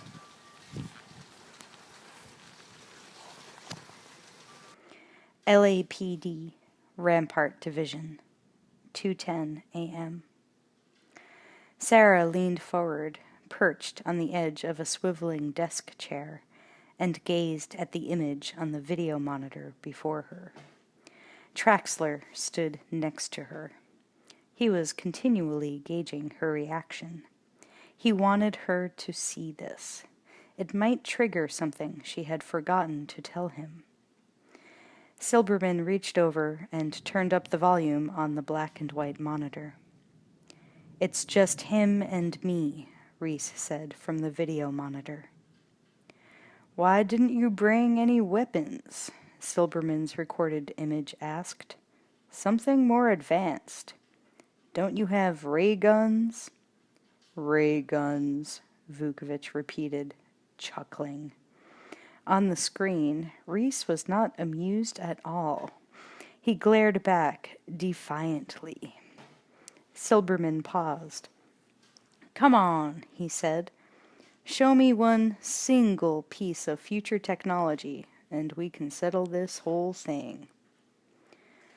"You go naked. Something to do with the field generated by a living organism. Nothing dead will go." "Why?" "I didn't build the fucking thing," Reese retorted. He was starting to lose it. Okay. But this, Silberman glanced down at his notes. "This cyborg. If it's metal, how? Surrounded by living tissue." "Of course." Silberman nodded understandingly on the video screen. The real Silberman got up from Traxler's desk and punched the pause button on the monitor. When he turned to Sarah and Traxler, his voice was self-congratulatory. "This is great stuff," he babbled. "I could make a career out of this guy. You see how clever this part is? It doesn't require a shred of proof." Sarah looked up at him, still unsure, puzzled. "Most paranoid delusions are intricate," he continued, "but this is brilliant." "And so am I," he thought to himself as he restarted the tape. "Why were the 2 other women killed?" the black and white Silberman asked. "Most records were damaged or lost in the war," Reese said. "Skynet knew almost nothing about Connor's mother because her file was incomplete. It knew her name and where she lived, just the city, not the address. Terminator was being systematic." "What about the incisions in their legs?" It was the only physical identification left in her records. Sarah had a metal pin surgically implanted in her leg. What Skynet didn't know, what Terminator doesn't know, is that she doesn't have it yet. That's supposed to happen later. "How do you know?" "John told me." "John Connor?" Silberman asked. "Yes." Silberman tapped his pencil on the pad, thinking, a tiny smile unconsciously on his lips. "You realize there's no physical proof of this, either." "You've heard enough," Reese said, his voice with anger. "Decide, now. Are you going to release me?" "I'm afraid that's not up to me," Silberman answered, keeping his voice friendly and reasonable. "Then why am I talking to you?" Reese started to stand, still handcuffed to the chair. "Who is in authority here?" "I can help you." Silberman was trying to stay in control of the situation, and losing. Reese was on his feet now, staring straight into the camera, right at Sarah, and shouting, "You still don't get it, do you? He'll find her. That's what he does. All he does." Sarah's eyes went wide. Traxler gestured to Silberman, who was closer to the monitor, to shut it off. But Silberman was watching the screen, fascinated by the performance there.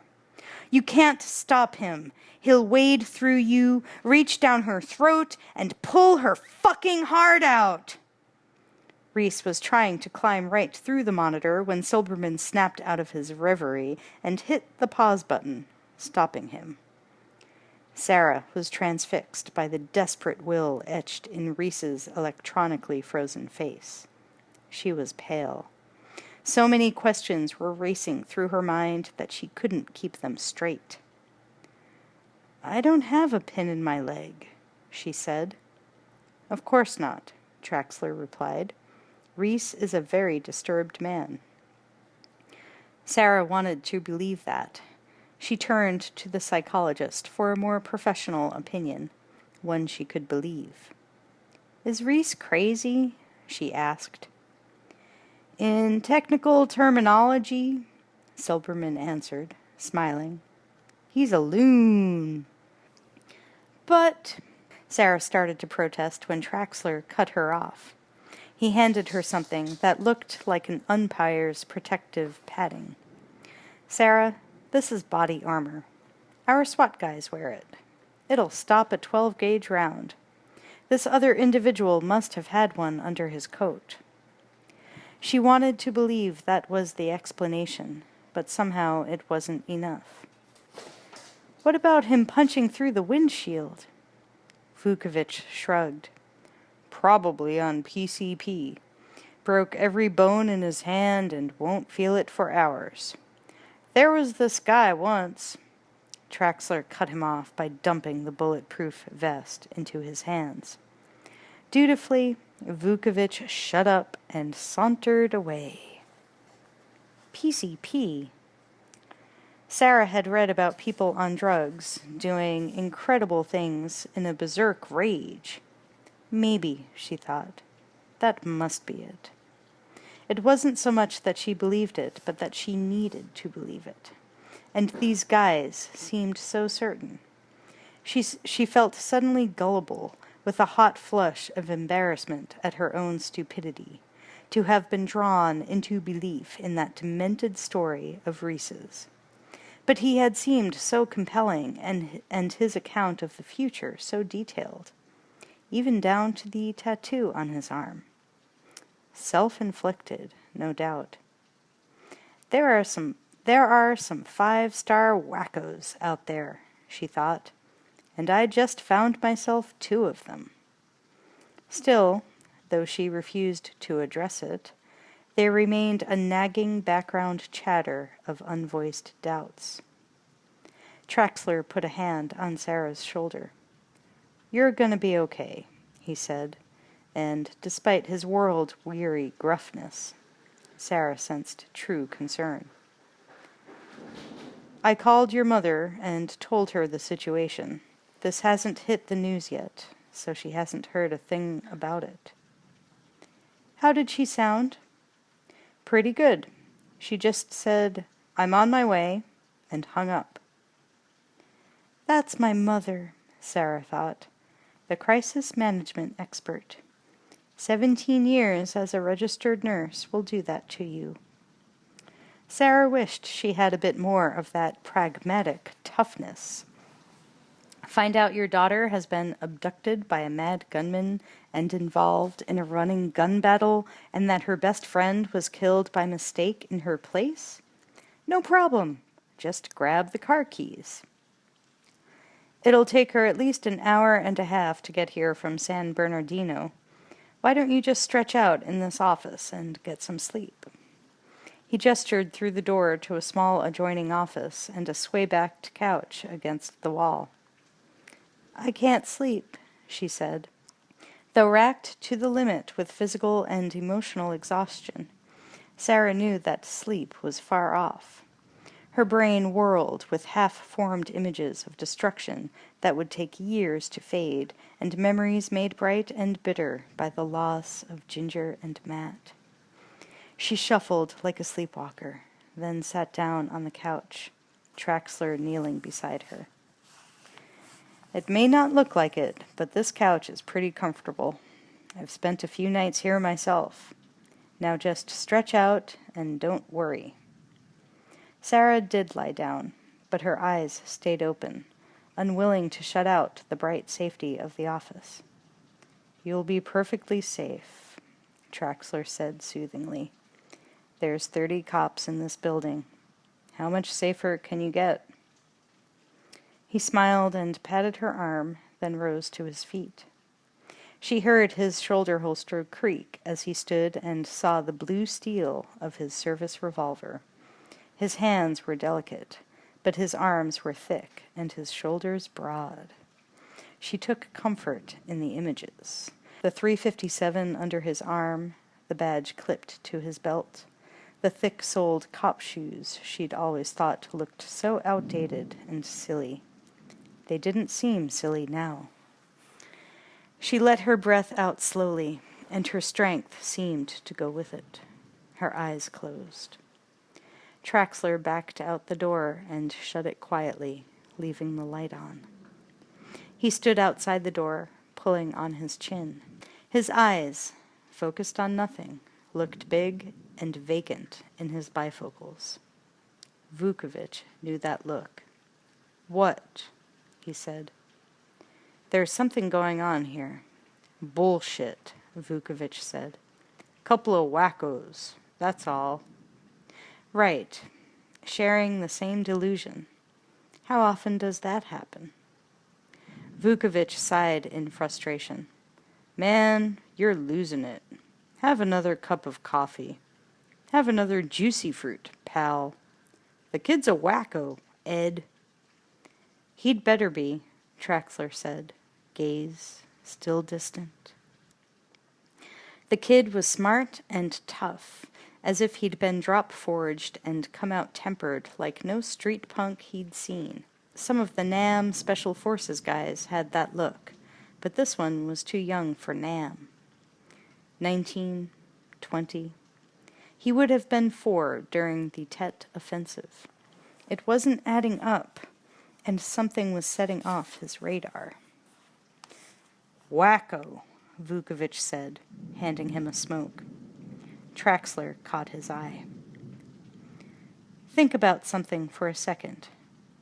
Just play the hand and think it through," Traxler said. "What's that?"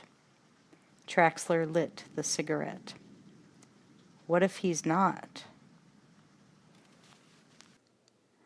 Homicide Division, 2:33 a.m. Sarah drifted fitfully around the edges of sleep. She would coast down to the warm promise of unconsciousness, then back away, too wired awake to surrender to exhaustion. So much death surrounded her. Ginger and Matt. All the innocent people who had been walking and breathing this morning, and who now no longer were, seemed to stretch ahead into her future like an accusation. It all belonged in someone else's life, not hers. Why were 2 women with her name killed in her place?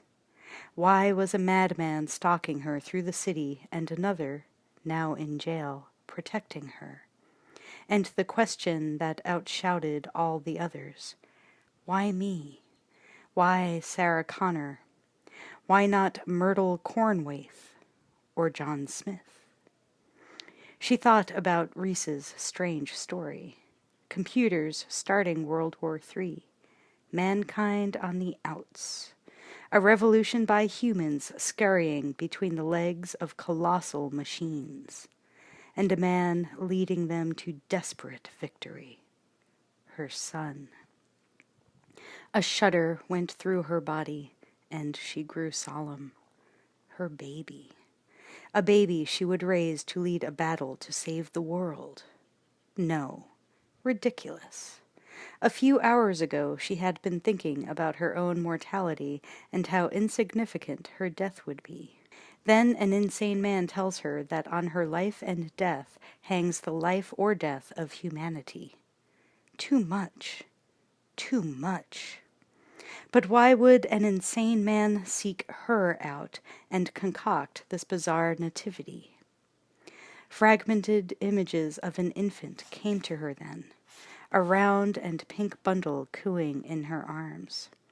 Its eyes really were mahogany, and the wisps of new hair on the newly bald scalp were chestnut-colored. She could almost smell the baby's skin.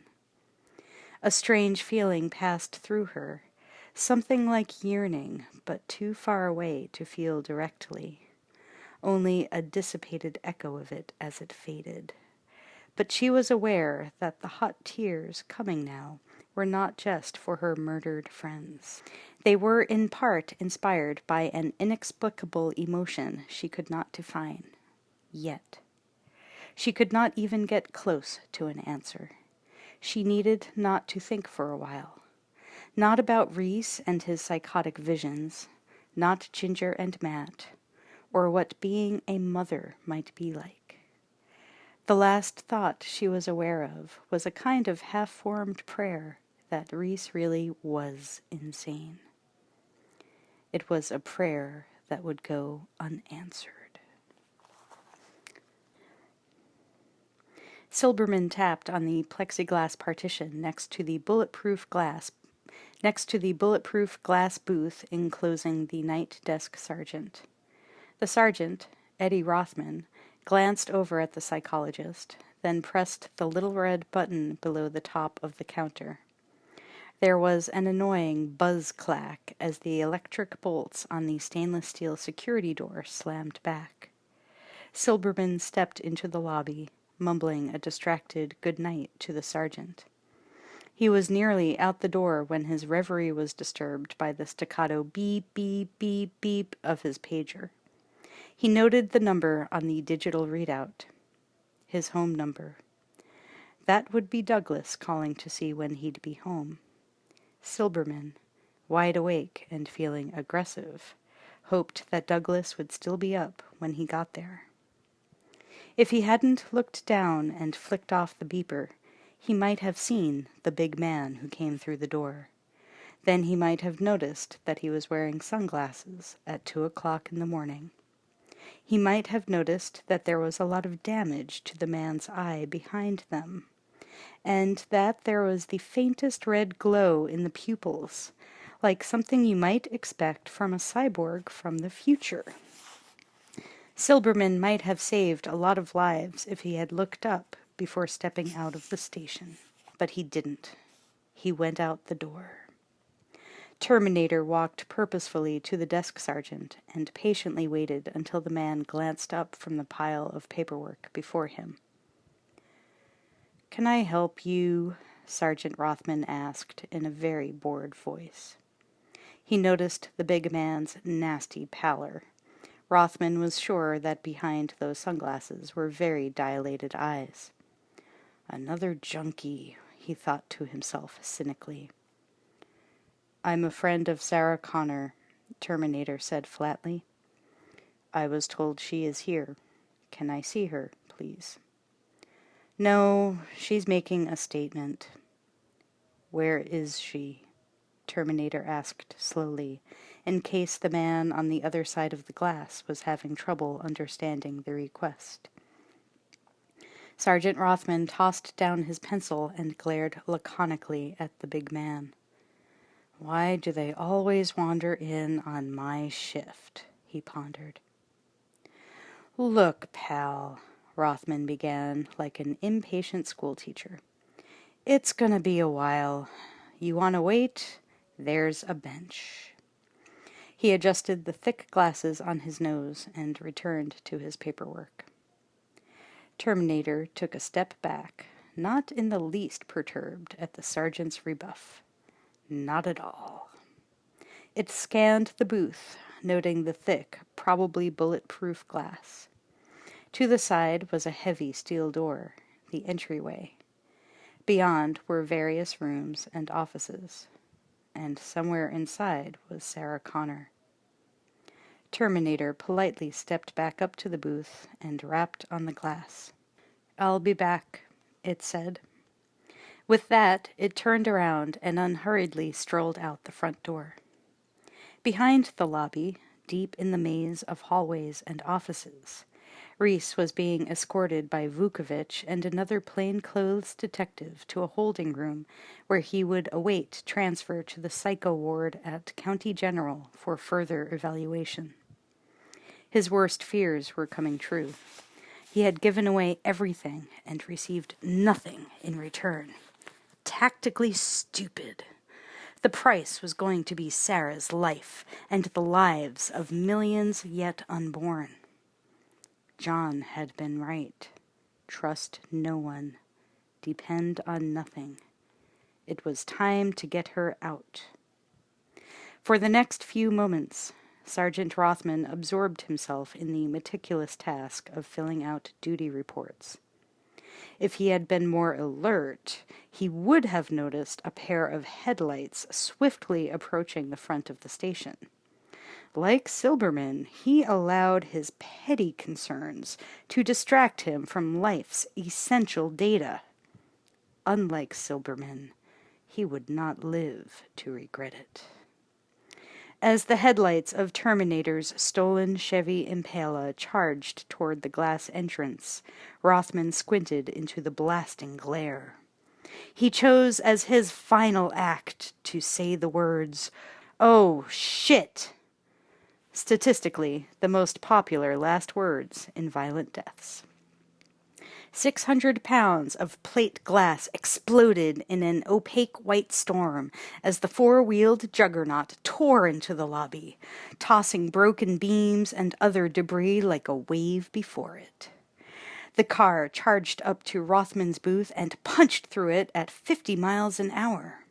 Both the booth and the sergeant were crushed together into an indistinguishable mass and driven through the wall behind. At the other end of the building, on the couch in Traxler's office, Sarah was jerked awake by the distant crash. She blinked her bleary eyes and tried to place the sound. Terminator's Chevy, dragging half of the lobby behind it, slid to a halt about 20 feet inside the main station area. In a flash, the cyborg kicked out the shattered windshield and leaped onto the Impala's hood. In one hand was the AR-180, in the other the SPAS-12. Brandishing both like pistols, Terminator dropped to the corridor floor and began hunting. The first casualties were a pair of 6-year veterans who stepped into the hall to see what the hell was happening. One of them still held the cup of coffee he'd been sipping. Terminator nonchalantly squeezed off a couple of rounds from the AR assault rifle and ended their lives in a shower of plaster and blood. Sarah now heard the faint but unmistakable sound of gunfire echoing back to her. The seed of apprehension she had felt upon waking was now blossoming into full alarm. Terminator stepped over the two very dead officers and continued forward without breaking stride. It glanced into the room they had run out of. Empty. Rolling up to the next door, the cyborg tried the handle. Locked. The big machine took one step back and kicked it in. When his office door flew open, the man behind the desk was desperately reaching for his revolver and jumping out of the chair. 3 feet away was another door, an open door. If I can just reach it, the officer thought. He saw Terminator raise the AR-180 as he ducked through the door. Safe, he thought. Terminator's computer-enhanced vision tracked the cop as he dashed around the wall. Behind its infrared eyes, Terminator's microprocessor still saw the target in animated outline. A probabilistic extrapolation of the officer's movement based on his trajectory and speed. Terminator lined up the barrel of the AR-180 with a point on the wall about 6 feet from the door and fired. The 5.56 millimeter slugs passed through the drywall and tore large holes in the cop's chest and lungs. He died a very surprised young man. The shots were still echoing when Traxler flung open his office door, startling the hell out of Sarah.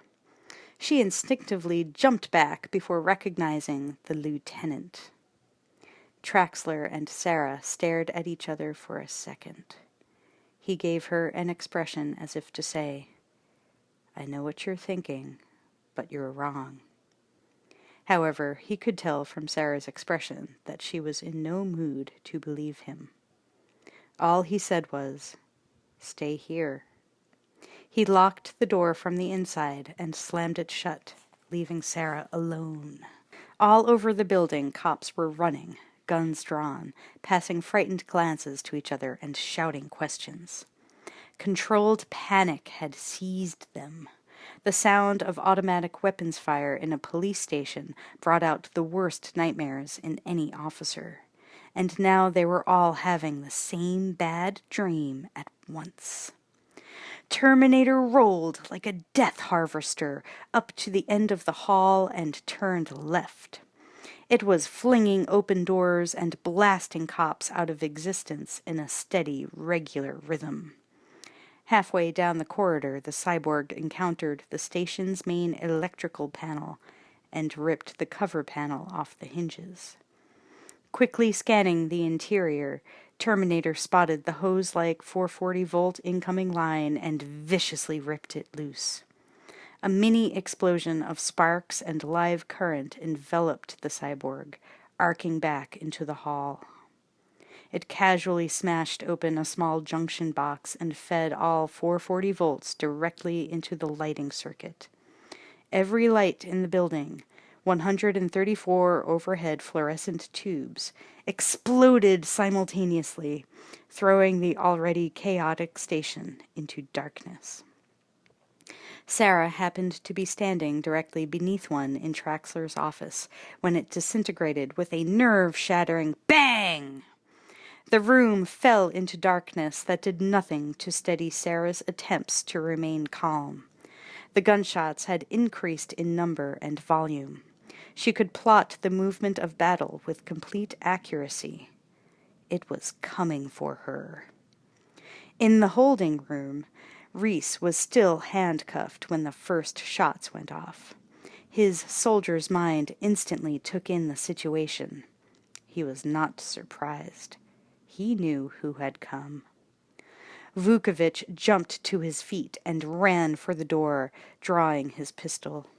He turned to the other plainclothes detective and spoke urgently. "Watch him," he said, then disappeared into the hall. The other detective nodded and rose to lock the door. In doing so, he turned his back on Reese. That was stupid. He heard the rush of air and was just beginning to pivot around when Reese crashed into him. The detective's head slammed into the door, and he felt Reese's kneecap drive into his chest once, twice, battering him against the wall.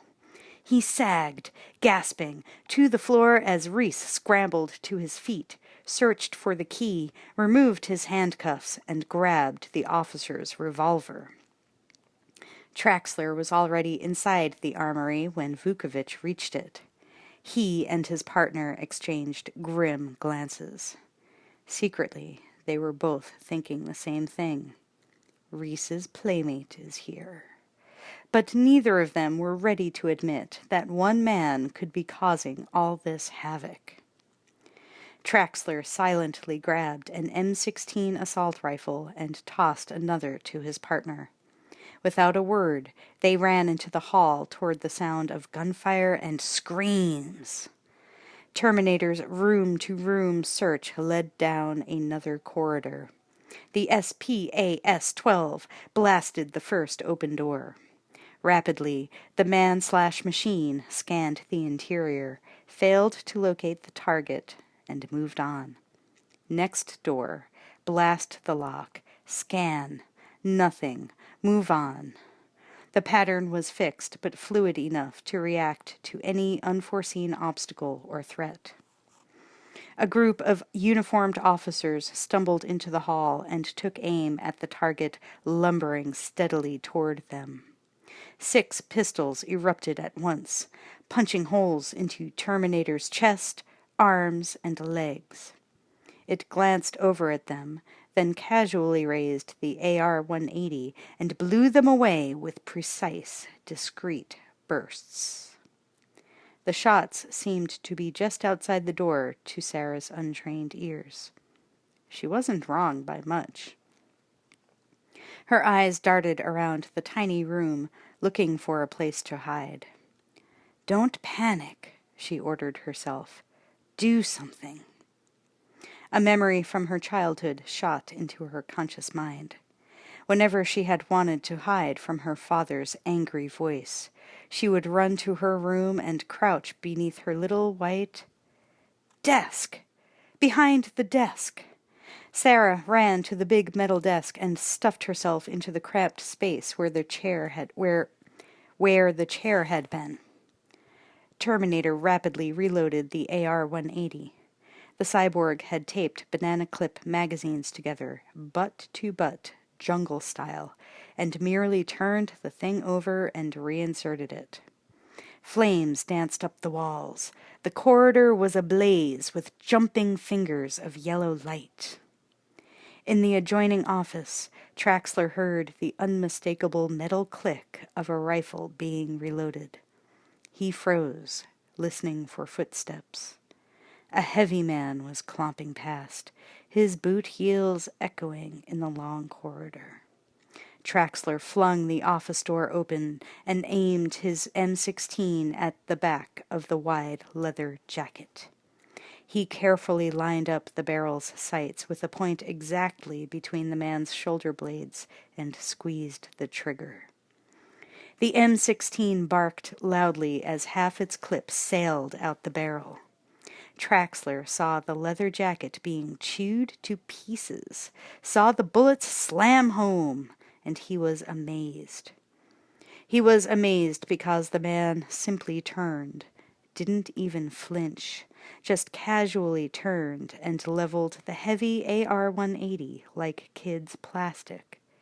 It wasn't a toy. The slugs caught Traxler in the shoulder, stomach, and chest, slamming him into the door jamb.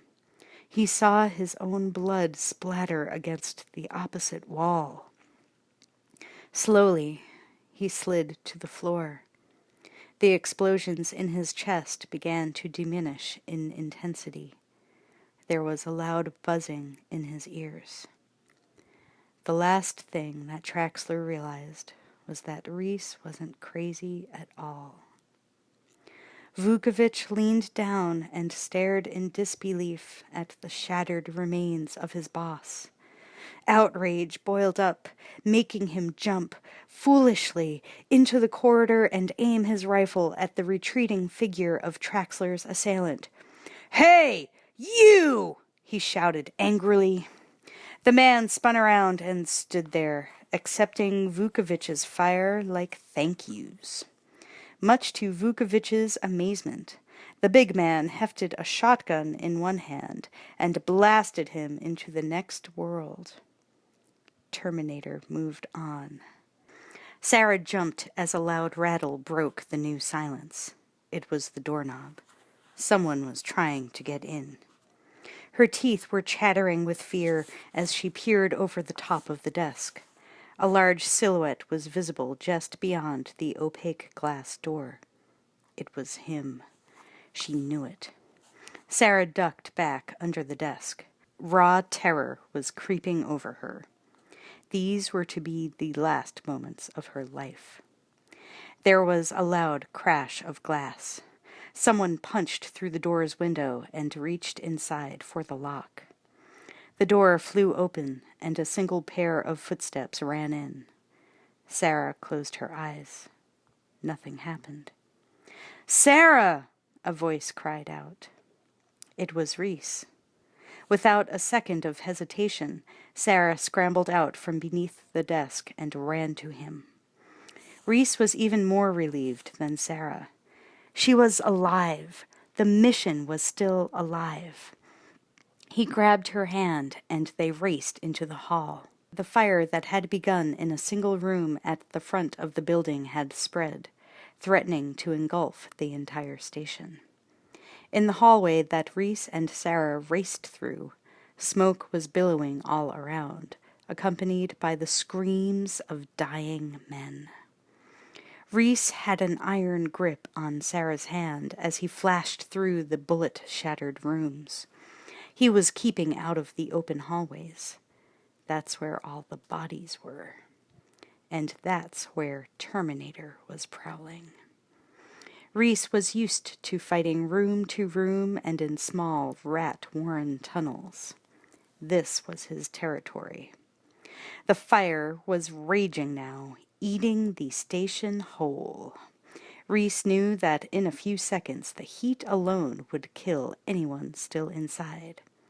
He plowed through a padlocked door into a supply room and saw the parking lot through its window. Reese smashed it open, grabbed Sarah, barely conscious from all the smoke, and stuffed her through. Terminator felt the temperature rising. Very soon its skin would start to blister and die, though with its cover abandoned, that didn't matter much. The gunfire had abated. There were no more things to kill, and still it had failed to locate the primary target. The cyborg began to consider the various scenarios of her possible escape when the faint sound of an automobile starter motor whining came through the roar of flames. Instantly, Terminator realized where the target was. Dropping the empty shotgun, it ran to the rear exit door. When Terminator reached the parking lot, Reese had already hot-wired the red Pinto and was racing toward the driveway. He saw Terminator standing, backlit by fire, in the open doorway. "Get down!" he shouted to Sarah. Terminator carefully aimed the AR assault rifle, taking into account the car's speed and tangential course. It fired 3 quick shots before the gun emptied and the target passed from view around the building's corner. Reese and Sarah were lucky. The first bullet hit the left fender, just behind the headlight. The second passed over the top of the engine. An inch lower and the Pinto would have been dead. The third slug punched into the driver's door and sliced through something soft before embedding itself harmlessly in the floor mat. For the next hour, Reese drove with total concentration, pausing in his vigil of the road only briefly to observe Sarah's condition. She had been near hysterics when they left the parking lot and charged down Alameda toward Interstate 10. He wanted to get out of the city, to buy a little time, to get back on top of the situation. They headed east on the 10, away from the coast, away from the smoking bodies and the nightmare on legs that Reese knew would be coming after them. Reese was traveling blind, merely putting distance between them and the carnage at the police station. But after the first few minutes, he slowed down, turned on the headlights, and began doing a fair imitation of the few other drivers on the road. Sarah, who had been white-knuckling the dashboard, anticipating another sidewalk-driving demolition derby, allowed herself to relax a little. But she was still too numb to speak and rode in silence while Reese concentrated on escape and evade. "I'm glad you're alive," Reese said without turning. His tone was so earnest. It reached her, and she silently agreed, relaxing more as the shock and adrenaline wore off. "Where are we going?" she managed to mumble. Reese realized he had no destination, so he glanced in the rear-view mirror, checking for any suspicious-looking activity, then pulled the car to the curb and flipped open the glove box. Behind the spare fuses, the Pepto-Bismol, and the dozen fast food packets of ketchup and mustard, he found a Thomas Brothers map. It was old and faded, more than likely out of date, but better than nothing. He searched for open country. Found it. South is the best bet. Maybe Mexico. They rode in silence, each locked in their own separate thoughts. Sarah was trying to put Matt and Ginger to rest. It was going to take a long time. They veered southeast onto the Pomona Freeway, and 20 minutes later they turned due south onto the 57. The gas was running low. At that time of morning, nothing stayed open. Every gas station they could see from the freeway was dark. Heading through the hills north of Brea, where the freeway cut through the green slopes like a silver ribbon, the Pinto's engine began to sputter. Reese coasted to the first off-ramp he spotted, Brea Canyon Road, and drifted down it until they rolled onto the soft ridge of the unlighted Canyon Highway. He and Sarah wearily climbed out, Sarah under mild protest. She saw no reason to sleep in the open when they had the perfectly good car in their hands. But Reese knew better, and Sarah knew at least enough not to argue with him. He removed a first aid kit and flashlight from the trunk of the car. Then she helped him push the vehicle to the edge of a stand of trees dotting a gentle slope. With a heave, they launched the Pinto down the slope into the darkness, where it could not be seen from the road. Brea Canyon Road, 3:31 a.m. Sarah was watching Reese closely. The way he hunkered down ahead of her, a ragged, hyper-combat dancer, balancing his body as he weaved through the brush. His eyes scanned almost like a security camera, unblinking, darting in quick jerks, looking at the edges of objects rather than right at them, drinking in the chaotic terrain. He was a cat on the prowl, grace in action, his battered body hard and yet flexible, the bruised muscles gliding under the skin. He was a soldier. She could see that now. He had done this kind of thing so often that it was second nature. It was an anticlimactic revelation, but now she fully believed his story.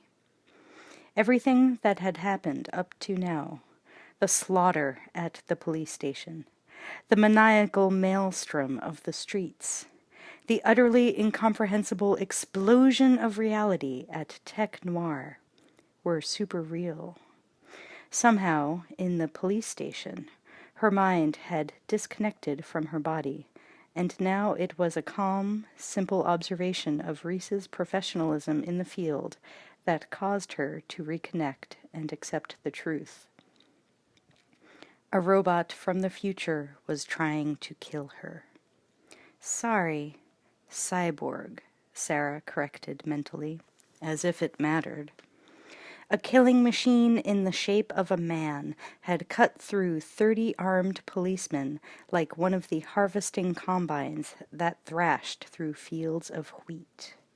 It had been hit by numerous bullets and kept on coming, and all that seemed to stand between her and the monstrosity was this soldier, who looked very young, and even though he moved with practiced precision, seemed as afraid as she felt. They came to a concrete drainage culvert under the 57 freeway, forming a dark, smooth-surfaced cave for them to huddle in. Reese aimed the flashlight he had taken from the car into the interior. The floor was wet with brackish, green-skinned water. Sarah wrinkled her nose at the dank smell, but slid down the wall opposite Reese, anyway, exhausted. Reese squatted on his haunches, eyes following the beam of the flashlight, still examining their impromptu haven, slowly winding down from the night's frenzy. He looked at her finally, his eyes now surprisingly soft. His voice was a raspy whisper that cut through the thick silence with a militaristic efficiency, but there seemed to be real concern there as well. You damaged? Sarah laughed abruptly and then sobered as she realized she could have easily been shot. She looked down. No blood, no pain in any particular spot. I'm okay, she replied, and then felt compelled to add, Reese, it's real. I mean, the war. Everything you said. It was an acceptance, not a question, so Reese did not answer. He was looking at her with the same intensity he had previously devoted to the landscape.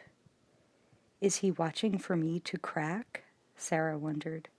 Break down into hysterics? She wasn't going to do that. She was amazed she wasn't, but no, she wouldn't, though the hysteria still hovered in the wings, not far away.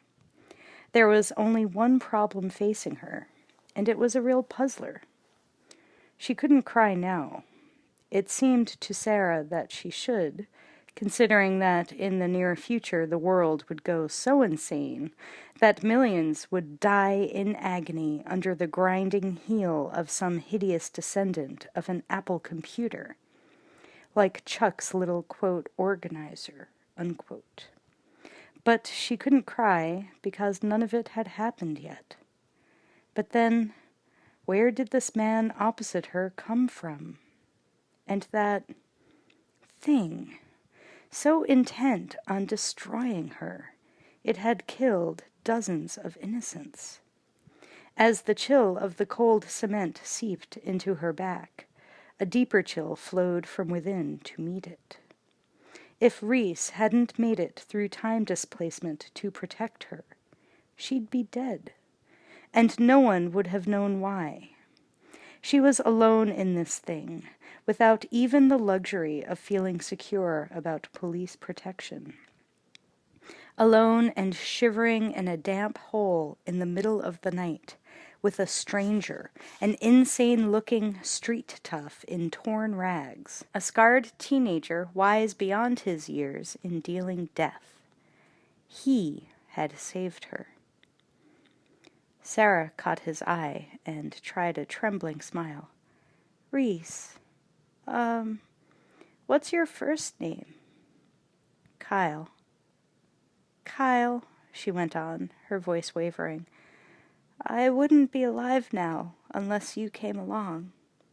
I want to thank you." Rhys allowed himself to look into her eyes. Just a girl, he kept mentally repeating to himself. A target that needs cover, he added. And then, to help him maintain, he said aloud, "Just doing my job." Sarah nodded, satisfied with that for the time being. Rhys went back to listening. A car was coming, maybe 1,000 meters out. Hostile? Unlikely. He waited, poised between tense and relaxed, and let another sound in. The wind blew so soft and huge out here that it seemed as if he could hear the whole world breathing. It humbled him. He could sense the smell of animals on the wind. Maybe dogs. He wasn't sure. The car rushed by overhead in a rumbling whoosh. Rhys's hand had tensed on the police service revolver at his waist, then relaxed as the car sped on without hesitation. Sarah was holding herself and shivering uncontrollably now, a combination of aftershock and keen air. He came across the tunnel in an efficient, fluid movement and slipped his arm around her shoulder. At first, Sarah recoiled. His clothes were rank with ancient sweat, but his body was blazing with heat. Even through the raincoat she could feel it, and was instantly warmer. She looked up gratefully, but now he was staring out at the night, his expression gone intense and focused, yet somehow far away. There was no emotion in his action except duty. Despite that and the rank odor, she slid her arms around his torso and clung to him. She felt his body contracting with measured breaths. His muscles felt like heated metal bands beneath his skin. Maybe he was a cyborg, too. A cyborg from an unimaginable future of pain and horror.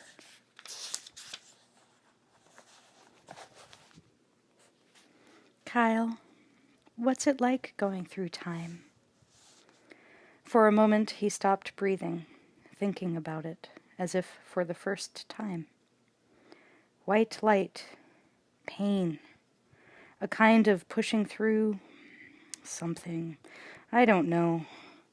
Like being born, maybe. Then she felt something like thick hot coffee trickling down her arm and pulled back. She grabbed the flashlight from him and aimed it at her hand. Blood. "Oh, my God!" Rhys looked down at the blood oozing from his arm as if he were remembering an unpleasant dream. "I caught one back there." Sarah didn't get it for a second.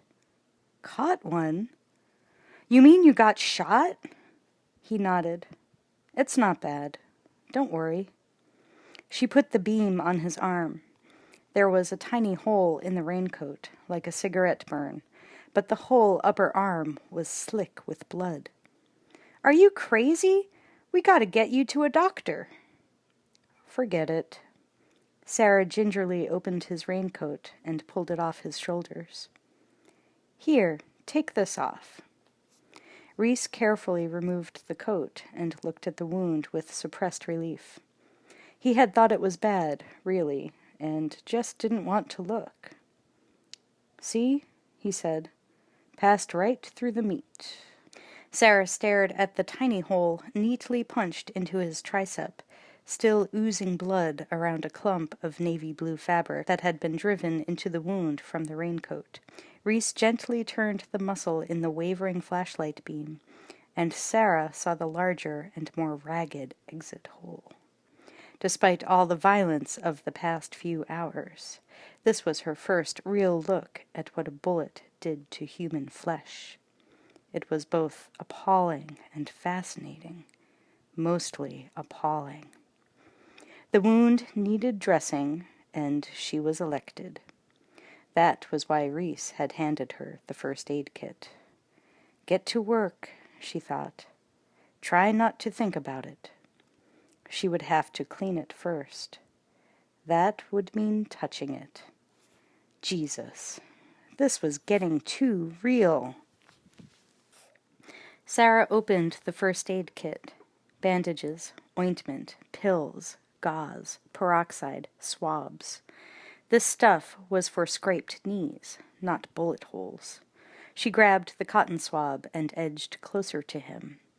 He watched her, fascinated and amused. Jesus, this is gonna make me puke. Talk about something, would you? Anything, I don't care. What? Sarah almost laughed. She had a billion questions she wanted answers to. Like her son. She had a child, he had said, or would have, will have had. They didn't make tenses for this situation. Tell me about my son. Is he tall? About my height. He has your eyes. She started soaking the blood out of the wound, and he winced, then motioned for her to continue. As gently as she could, Sarah went back to work, biting her lip and concentrating on his words so she wouldn't upchuck all over his arm. It's hard to explain him. You trust him. He's got that strength of will. You know he could do anything once he decided that was what had to be done. My father, I don't remember him. I always picture him like John. He knows how to lead men. They'll follow him anywhere. I'd die for John Connor. He spoke the last in a low, passionate voice, and she believed he meant it, and Sarah now knew he was capable of emotion. The pure, hard, undistilled fanaticism of the young, a passion she had never been able to feel for anything or anyone. At least now I know what to name him, she chuckled. It was a joke, right? Reese didn't smile, and she realized it really wasn't. There was too much pain behind his eyes. She tried again. Do you know who the father is, so I won't tell him to get lost when I meet him? Reese shrugged.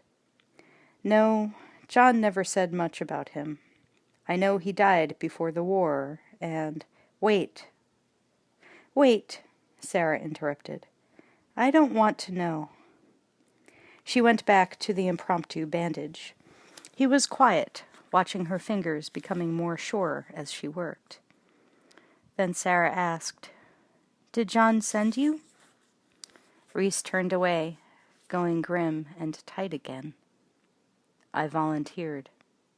Volunteered? He faced her again. Of course. A chance to meet John Connor's mother. You're a legend. The hero behind the hero. He winced as she tied off the gauze.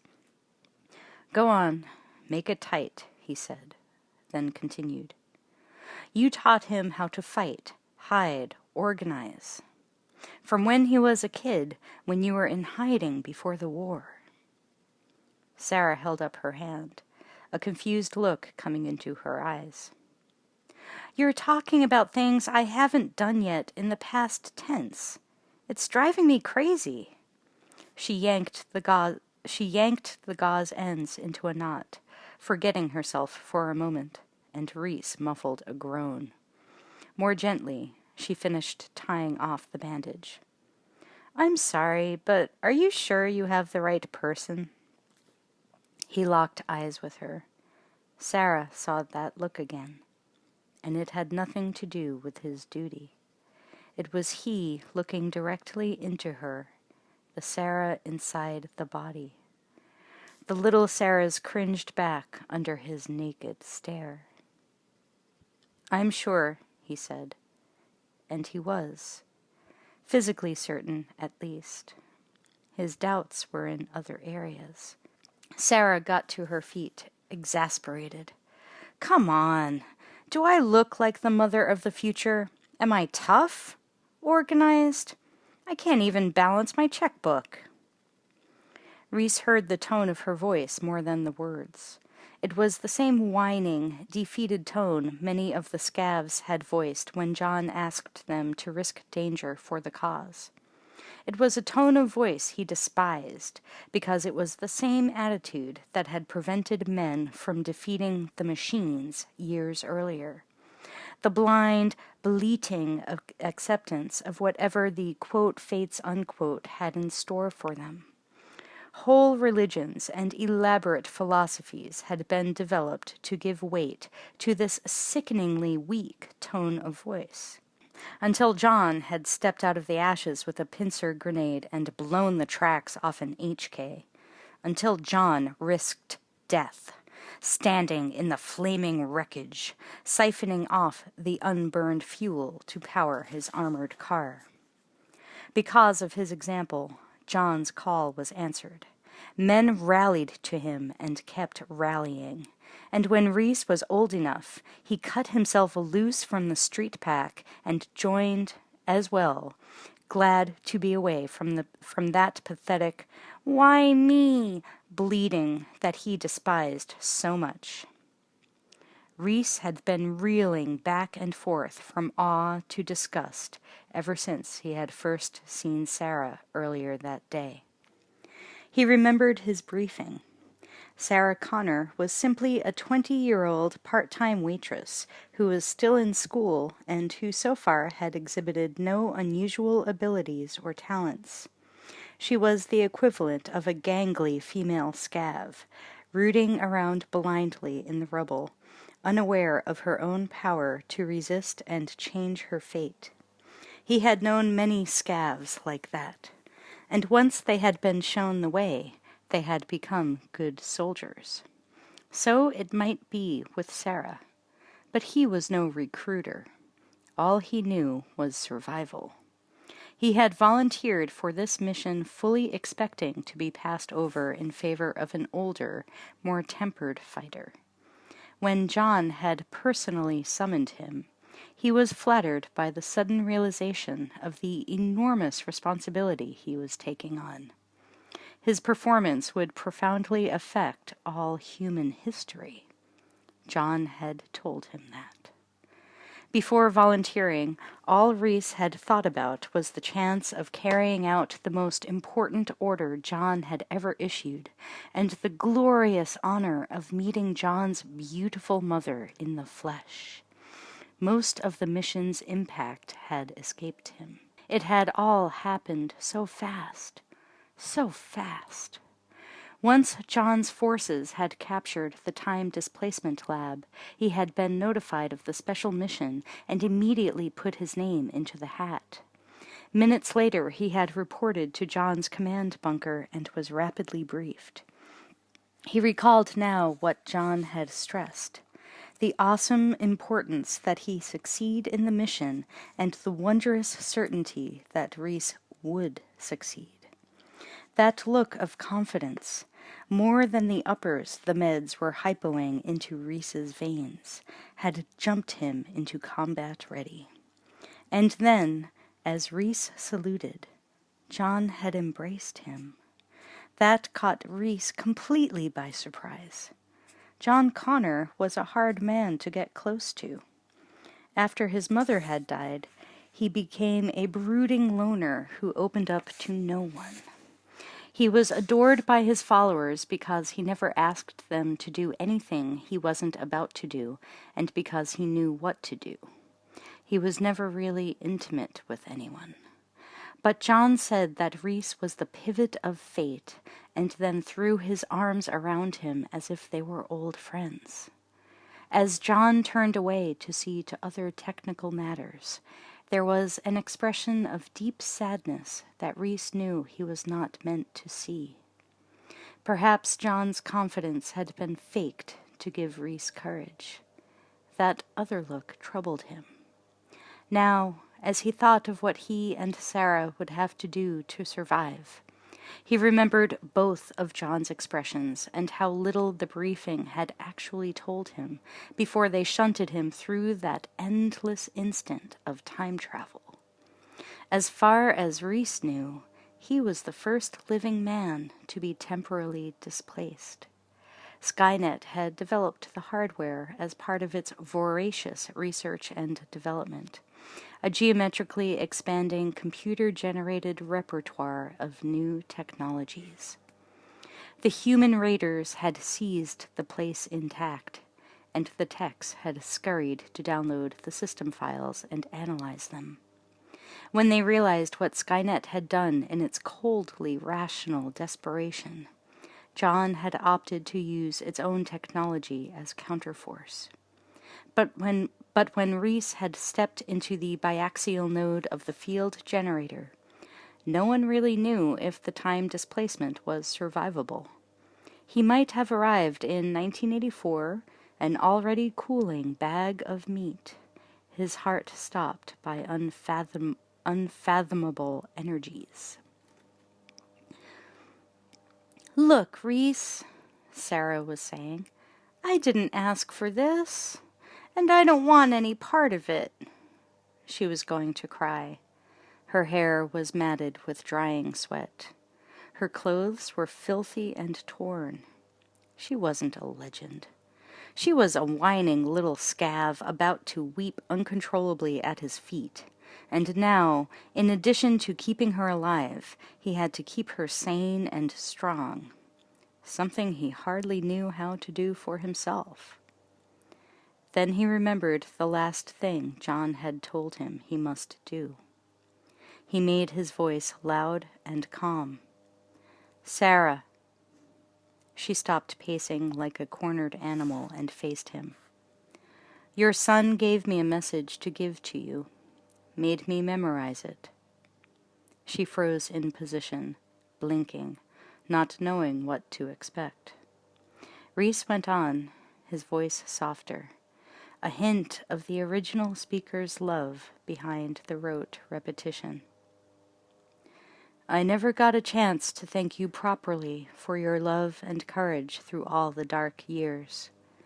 I can't help you with what you must soon face, except to say that the future is not set in stone.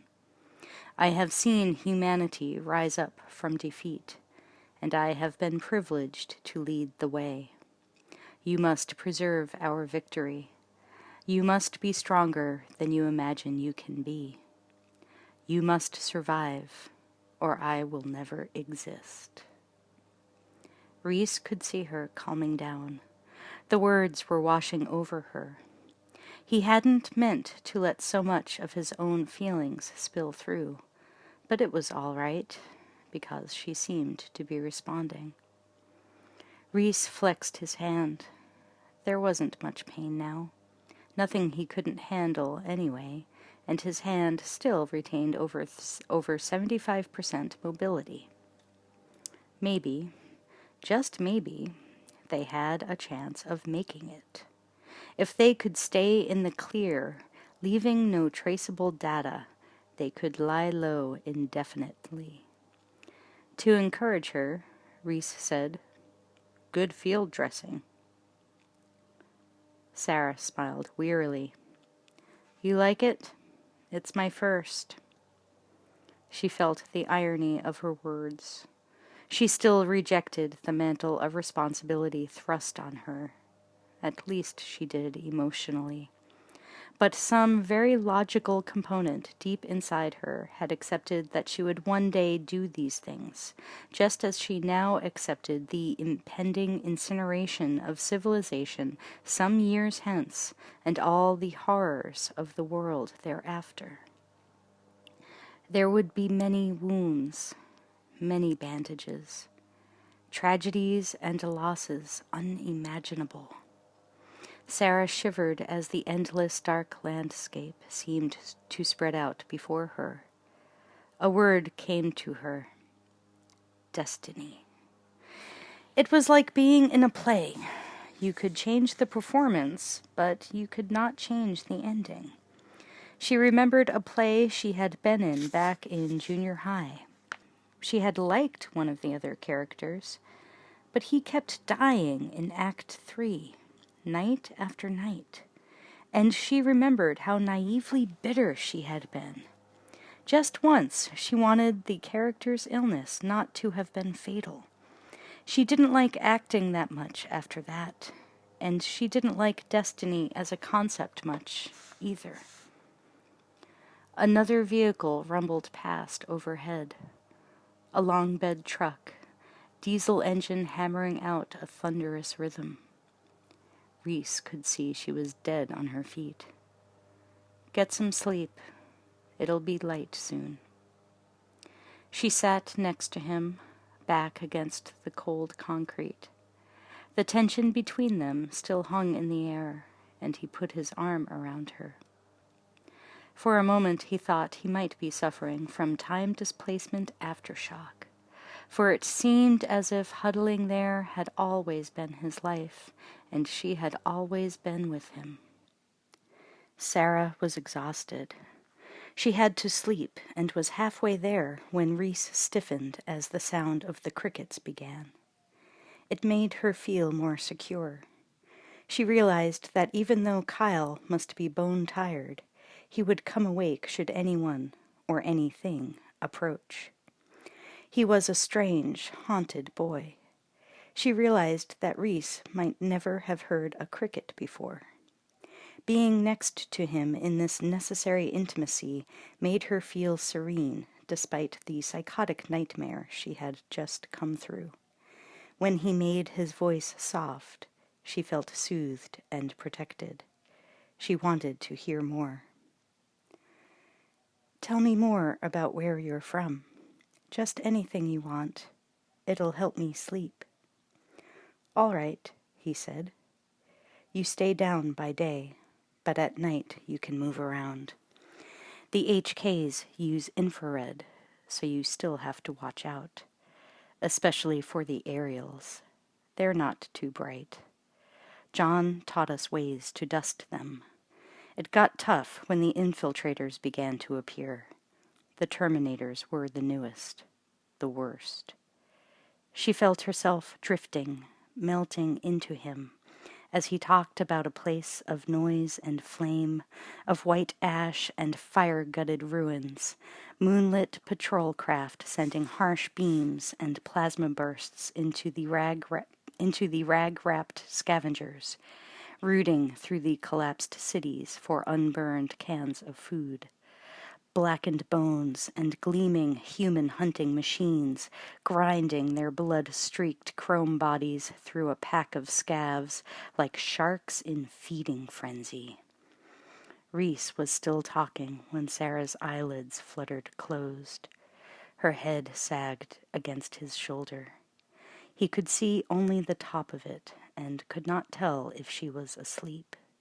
He went on with his account, which had no narrative structure whatever, and consisted of stark images unplaced in his personal chronology. Bits of combat lore and survival tips, anecdotes and slices of life in the 21st century. Sarah's last conscious thought was a curious one, and she would only recall it later. She thought he sounded poetic, like a street poet who can convey images clearly with coarse and unstructured juxtapositions of words.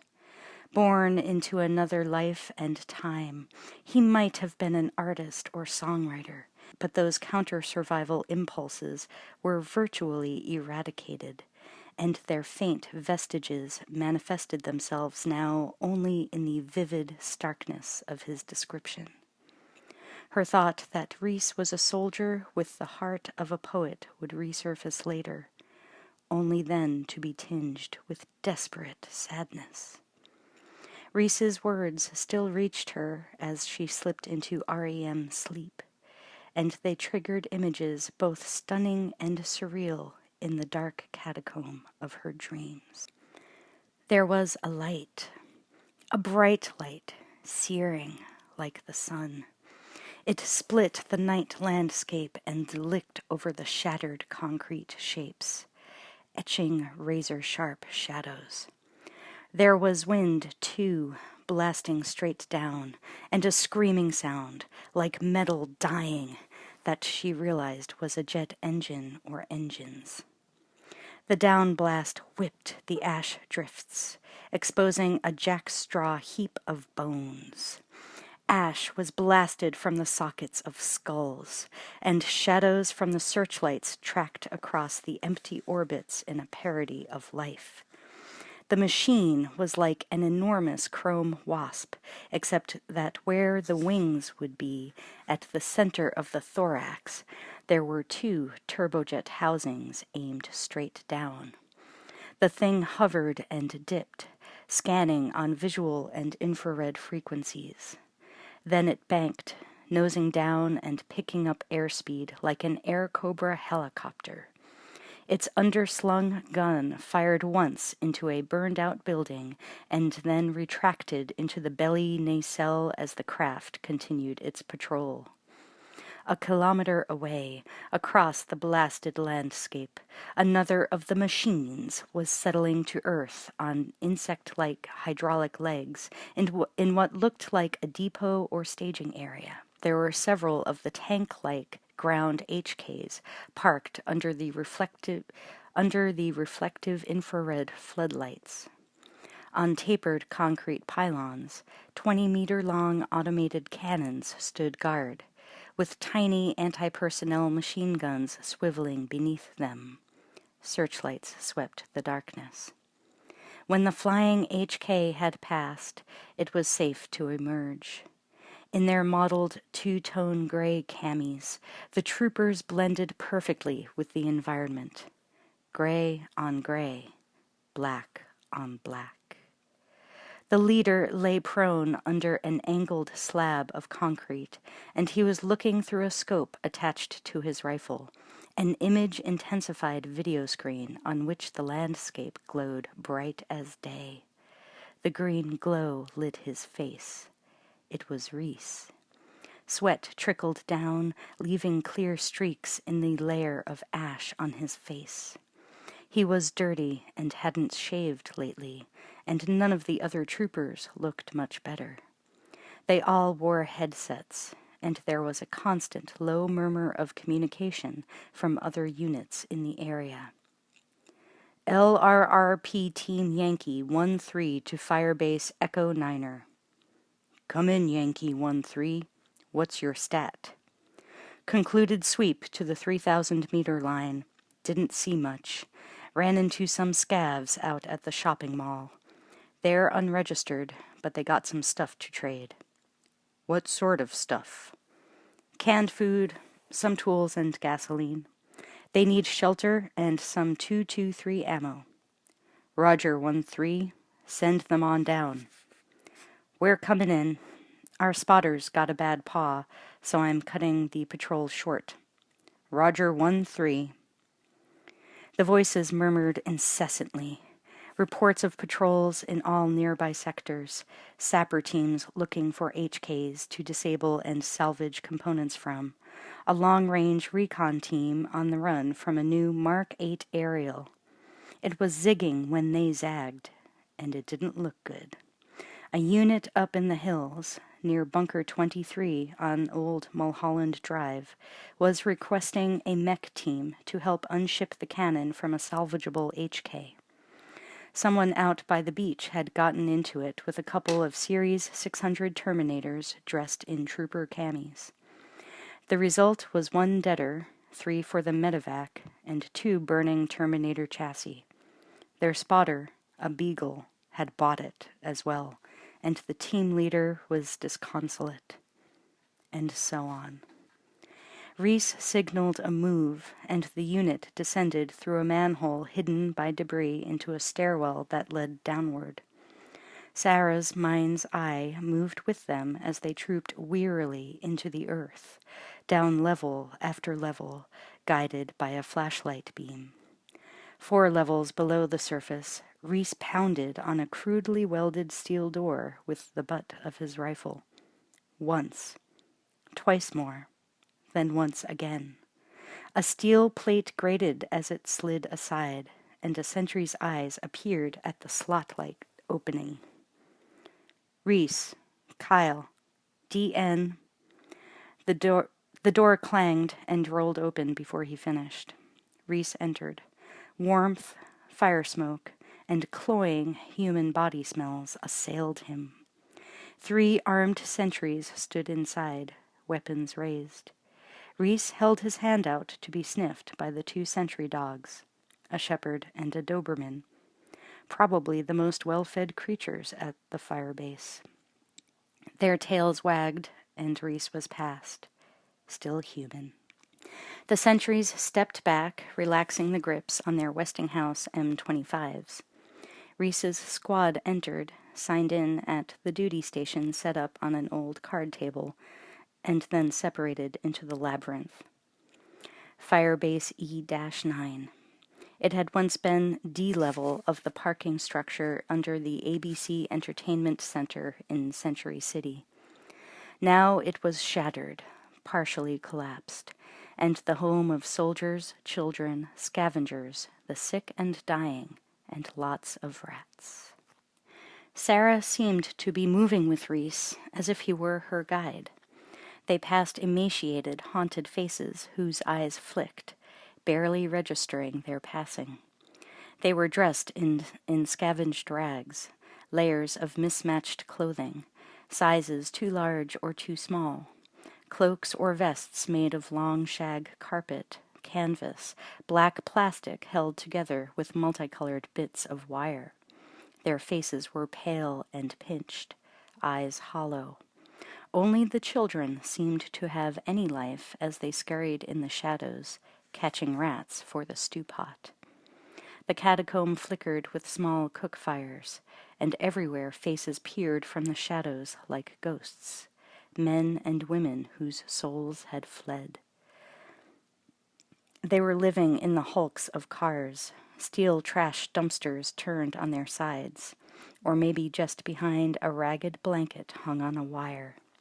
Some of the older faces showed scarring from flash burns received during the war. Their flesh melted and bubbled like burned cheese. A thin wail drifted from somewhere in the darkness, and from a niche nearby a mindlessly repeated dry sobbing droned on and on. It was a walk through hell, and Sarah was torn between an overwhelming urge to flee and the intense desire to help in any way she could to ease the desperate suffering. As she walked among them, she reached out, as if she could crush them to her breast and make them well. All the poor nuclear children. But it was as if she were the ghost, because they looked right through her. She wasn't there. Not yet. Reese and Sarah approached a group of men huddled around a transmitter base station, under a bright fluorescent light. Reese saluted as he passed. There was a lot of brass. Some he knew, and some he didn't. Several captains, 2 majors, and a figure seated with his back to them, flanked by guards. He wore a black beret with a general's star pinned to the side. Only one man in the motley guerrilla army that spanned the globe wore a black beret like that. John had come to this firebase the previous night to organize a raid on the nearby automated factories. It was known that Skynet produced the chain-fed plasma cannons used in the Mark 7s and 8s. A big raid, scheduled 3 days hence. Reese was looking forward to it. One of the lieutenants had mentioned that Reese might be up for a transfer to Connor's personal unit, and John himself had actually spoken to him shortly after arriving. It had been a curious meeting, with Reese feeling self-conscious as Connor gave him a slow, careful scrutiny. It was as if Connor had been sizing him up in some way beyond the ordinary evaluation of an officer. Whether Reese was wanting was not revealed in Connor's eyes. "Carry on, Sergeant," the general had said, and turned away. It was always that way with John, and although Reese had served in action with him several times, the man remained an enigma. Now, surrounded by his staff, John was coordinating a dozen major offensives throughout the world via his mobile telecommunications unit. Reese had been told that they actually pirated channels off Skynet's own satellites, knowing the enemy would destroy anything men could put up there, but that it couldn't afford to destroy its own global relay system. Reese didn't have a clue how that stuff worked, but that wasn't his job anyway. Sarah saw the men crowded together in a pool of light. She saw the figure in the black beret as 2 of his aides stepped aside. His back was to her. His broad shoulders drooped wearily, but his hands moved with sure strokes, indicating actions on a battle map. She could hear his voice, but not the words, and she wished he would turn. But the aides moved together, and he was blocked from view again.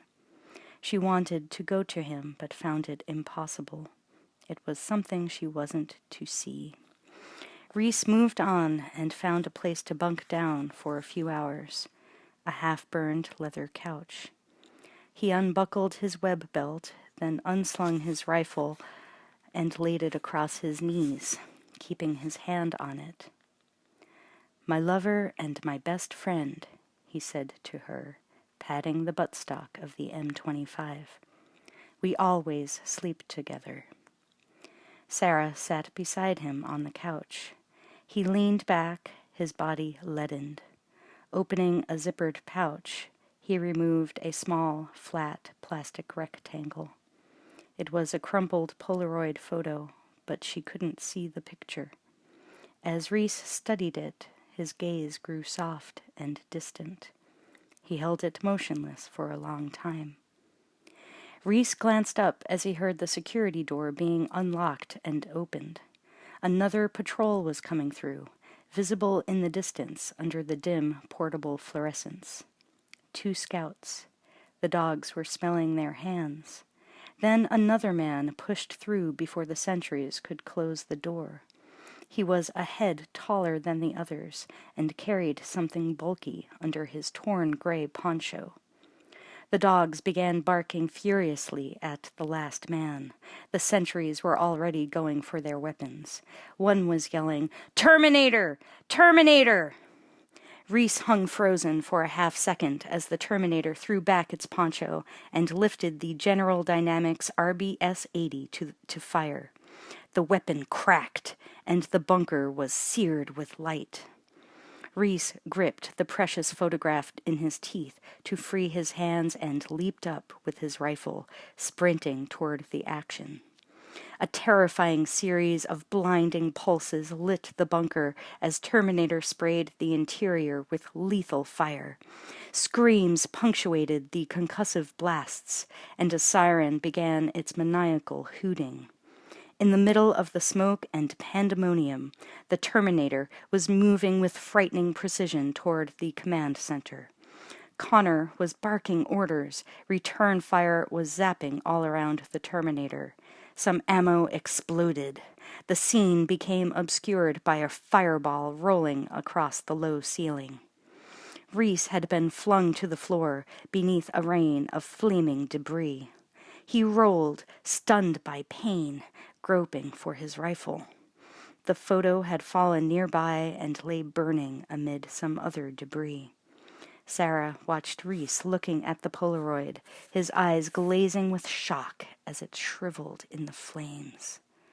Now it was only impressions, screams, running feet, power bolts lighting up the smoke like flashbulbs, a 6-year-old girl crying amid the chaos, the dogs whining and howling.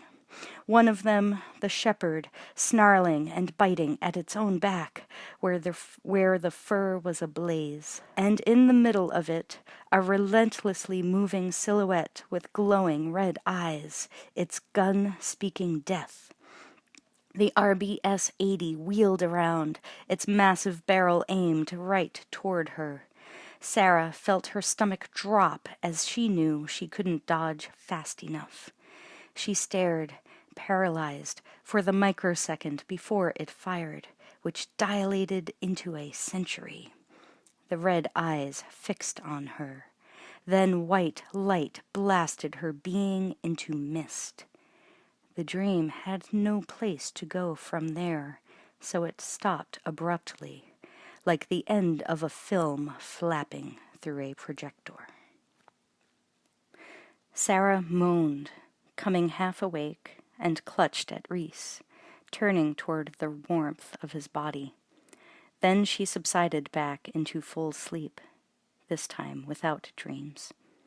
Rhys felt Sarah stir, and it jerked him awake. He realized he'd almost drowsed off and went through a couple of quick mental exercises he used on long patrols to stay awake.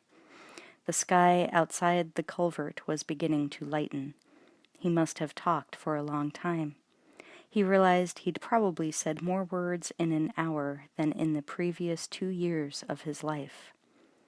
Why he'd gone into such detail about that attack on the bunker he couldn't immediately say. It was certainly a common enough occurrence, unremarkable from a military standpoint. He had been trying to give her an overview of his world, so it served as a bit of everyday life in AD 2029. Maybe the picture had something to do with it. The combination of the picture and Terminator and John's being there. Somehow these elements made the whole thing vivid. John had given him the picture originally a year before, when they were hunkered down in a storm drain much like this one, and the ground shook from plasma bombs that poured artificial daylight in on them intermittently. John had taken a leather case out of his fatigue pocket, an old pre-war billfold, and from it he produced the Polaroid. What it meant or why Rhys should carry it was never mentioned, and it still remained a mystery. Rhys had recognized the face immediately, of course, for there were lots of pictures of Sarah Connor available, and some soldiers even carried them in battle for luck. But to have an original Polaroid meant a great deal more. He had carried it with him everywhere after that, even on bad missions where he was bound to get soaked to the bone or worse. The picture was seared into his memory as a result, though the image itself was enigmatic. She seemed to be sitting in some sort of vehicle. There wasn't enough of it in frame to identify. Her hair was different than now, though she seemed about the same age, maybe a little older. It was shorter and bound by a headband. Her features were slightly drawn, but there was a set to her jaw that radiated strength, and her eyes gave the impression of inner calmness. Her lips were curved in the faintest vestige of a smile, perhaps a smile of remembrance. But the overall effect was almost somber. The overcast sky added to that. There was something behind her out of focus. It was a long time before Rhys had recognized it as the shoulder and flank of a dog, probably a German shepherd, judging by the size and coloration. When he got to the part about Terminator entering the bunker while he was gazing at the photo, he had skipped over mentioning that it was a likeness of her. He had felt a rush of embarrassment, as if it would be an admission of some strange voyeurism to tell her. Even his pragmatic honesty couldn't overcome that. He thought of the explosion that had stunned him and how his first image, as his eyes refocused, had been of her picture burning nearby. When a Polaroid burns, it shrinks, shrivels, and distorts, although the image is still visible, melting and mutating. He glanced down at the real Sarah, lying now in his lap, lost in a troubled sleep. He felt that strange dislocation and double image as he gazed at her features. Déjà vu. Like when a terrain map is memorized before a mission, and then later, crawling through the actual area, there is a sense of the abstract overlaid on the real, the preparation for an event becoming the event. He sucked in cold morning air. Sunlight washed the gray cement of the drainage culvert a harsh white. Sarah stirred and murmured.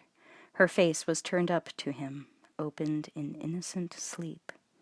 He followed the simple lines of Sarah's geometry.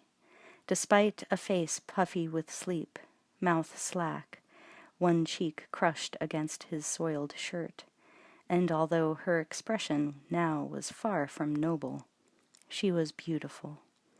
He traced her nose with the tip of his finger and ran it lightly across her full lips. They yielded to his touch. There had been nothing as soft in his whole miserable life. A feeling like a miniature copter blade churning in his chest caused his breath to quicken and his hand to tremble. Reese's whole body was a mass of aches, but he didn't care. A nasty cramp was forming in his left calf. He ignored it. The feeling had gone out of the arm supporting Sarah. He hated that. She was in his arms, but he could only half feel her. He gingerly moved a strand of hair off her cheek. Sarah wrinkled her nose and sighed. He could feel the warm exhalation, smell the sweetness. Reese clamped down, willed his head to clear. Sarah opened her eyes and focused on Reese. "I was dreaming about dogs," she said, sounding puzzled. The dream was a churning blur of terrifying shadows. "I told you about them last night," he explained. "We use them to spot Terminators." At the mention of Terminators, Sarah rose completely to the now placid surface of consciousness, and in memory looked back at the distant, choppy maelstrom she had passed through last night. "Oh, God," she said, but it wasn't a prayer. Brea Canyon Road, 9:02 a.m. Reese and Sarah climbed the embankment to the 2-lane road. Birds flew overhead, then dove into the bushes at the bottom of the wash behind them. A gauze-like fog glided in ghostly sheets across the field opposite the embankment. The air was heavy with the morning musk of moist leaves and plant sap. Reese took Sarah's hand and began walking south along the dirt shoulder. The scrub-dotted hills that rose only a few meters back from the road made them feel protected. The opposite side saw the embankment rising into the 57 freeway, running parallel with the highway. The subsonic whoosh of cars and trucks intermittently reached their ears. They were in an uninhabited pocket of chaparral between Diamond Bar and Brea. Up ahead, they could see another line of hills pockmarked with derricks and slowly revolving oil pumps. Reese stopped at the foot of an on-ramp. "We need a car," Reese said. "We've got to keep moving." He pointed to the freeway above them. "Where does that go?" Sarah consulted the map. After going from page to page so she could see the interchanges, she answered, We can get on the 5 freeway and continue south. Reese had no idea where they were and didn't care. He just wanted to be going away from the 800. When a dark blue Toyota sedan began rounding a curve in the road ahead, he pulled out the police revolver. Before he could step onto the highway, Sarah hissed, "Put that away!" She pulled his arm down, using both her hands, then turned and raised her arm straight out, the thumb extended upward. The car slowed as it neared, then turned onto the ramp and sped up. The passengers, 2 teenaged boys, yelled obscenities as the driver, a rough-looking man wearing a hard hat, honked the horn. Reese wanted to raise the pistol again, but Sarah assured him, "This works, really." He didn't understand the ceremony with the thumb, but decided to give her the benefit of the doubt. After all, she was Sarah Connor. 3 minutes later, a large, primer-gray Chevy pickup rounded the curve. The driver slowed to a stop at the bottom of the on-ramp. Sarah and Reese approached the idling truck. "Can we get a ride?" she asked in her sweetest voice. Long, matted hair and a full beard, eyes and grinning mouth, protruded from the window. "Yeah, sure, but I'm just going to Irvine, you know." "That'll be fine," Sarah said gratefully. Reese helped her climb into the back, among 2 bald spares, a bag of dirty clothes, and a battered wooden box of tools. He was glad her approach had worked, because the next one would have been his way. Panama Hotel, 9:22 a.m. Terminator was running a systems stat check on the internal display. The long column of readouts was sensed over the infrared image that came through the microlenses in its eye sockets. Internal damage was nominal. The chassis seals were intact, the interior hydraulics functioning at capacity. Only the outer skin of organic flesh was subnominal. A patch of scalp had been blown away, revealing chromed metal crusted over with a thin coating of dried blood. Skin dangled from the cheek, and the drive cables underneath, which moved the jaw, glistened in the tepid light. All over the cyborg's body there were bruises and abrasions, some of the latter putrid with gangrene. The circulatory system had been shut down when the tiny pneumatic pump that maintained pressure had been obliterated by a 12-gauge projectile. Terminator had already sewed up or crazy-glued the most severe of the ragged tears and gaping bullet holes that pockmarked its body. But the flesh was not healing.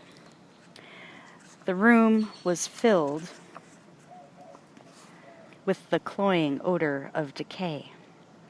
Several flies had spiraled up from the open garbage dumpsters in the alley below and had come through the open window. Terminator was only vaguely aware of the insistent aerial assault.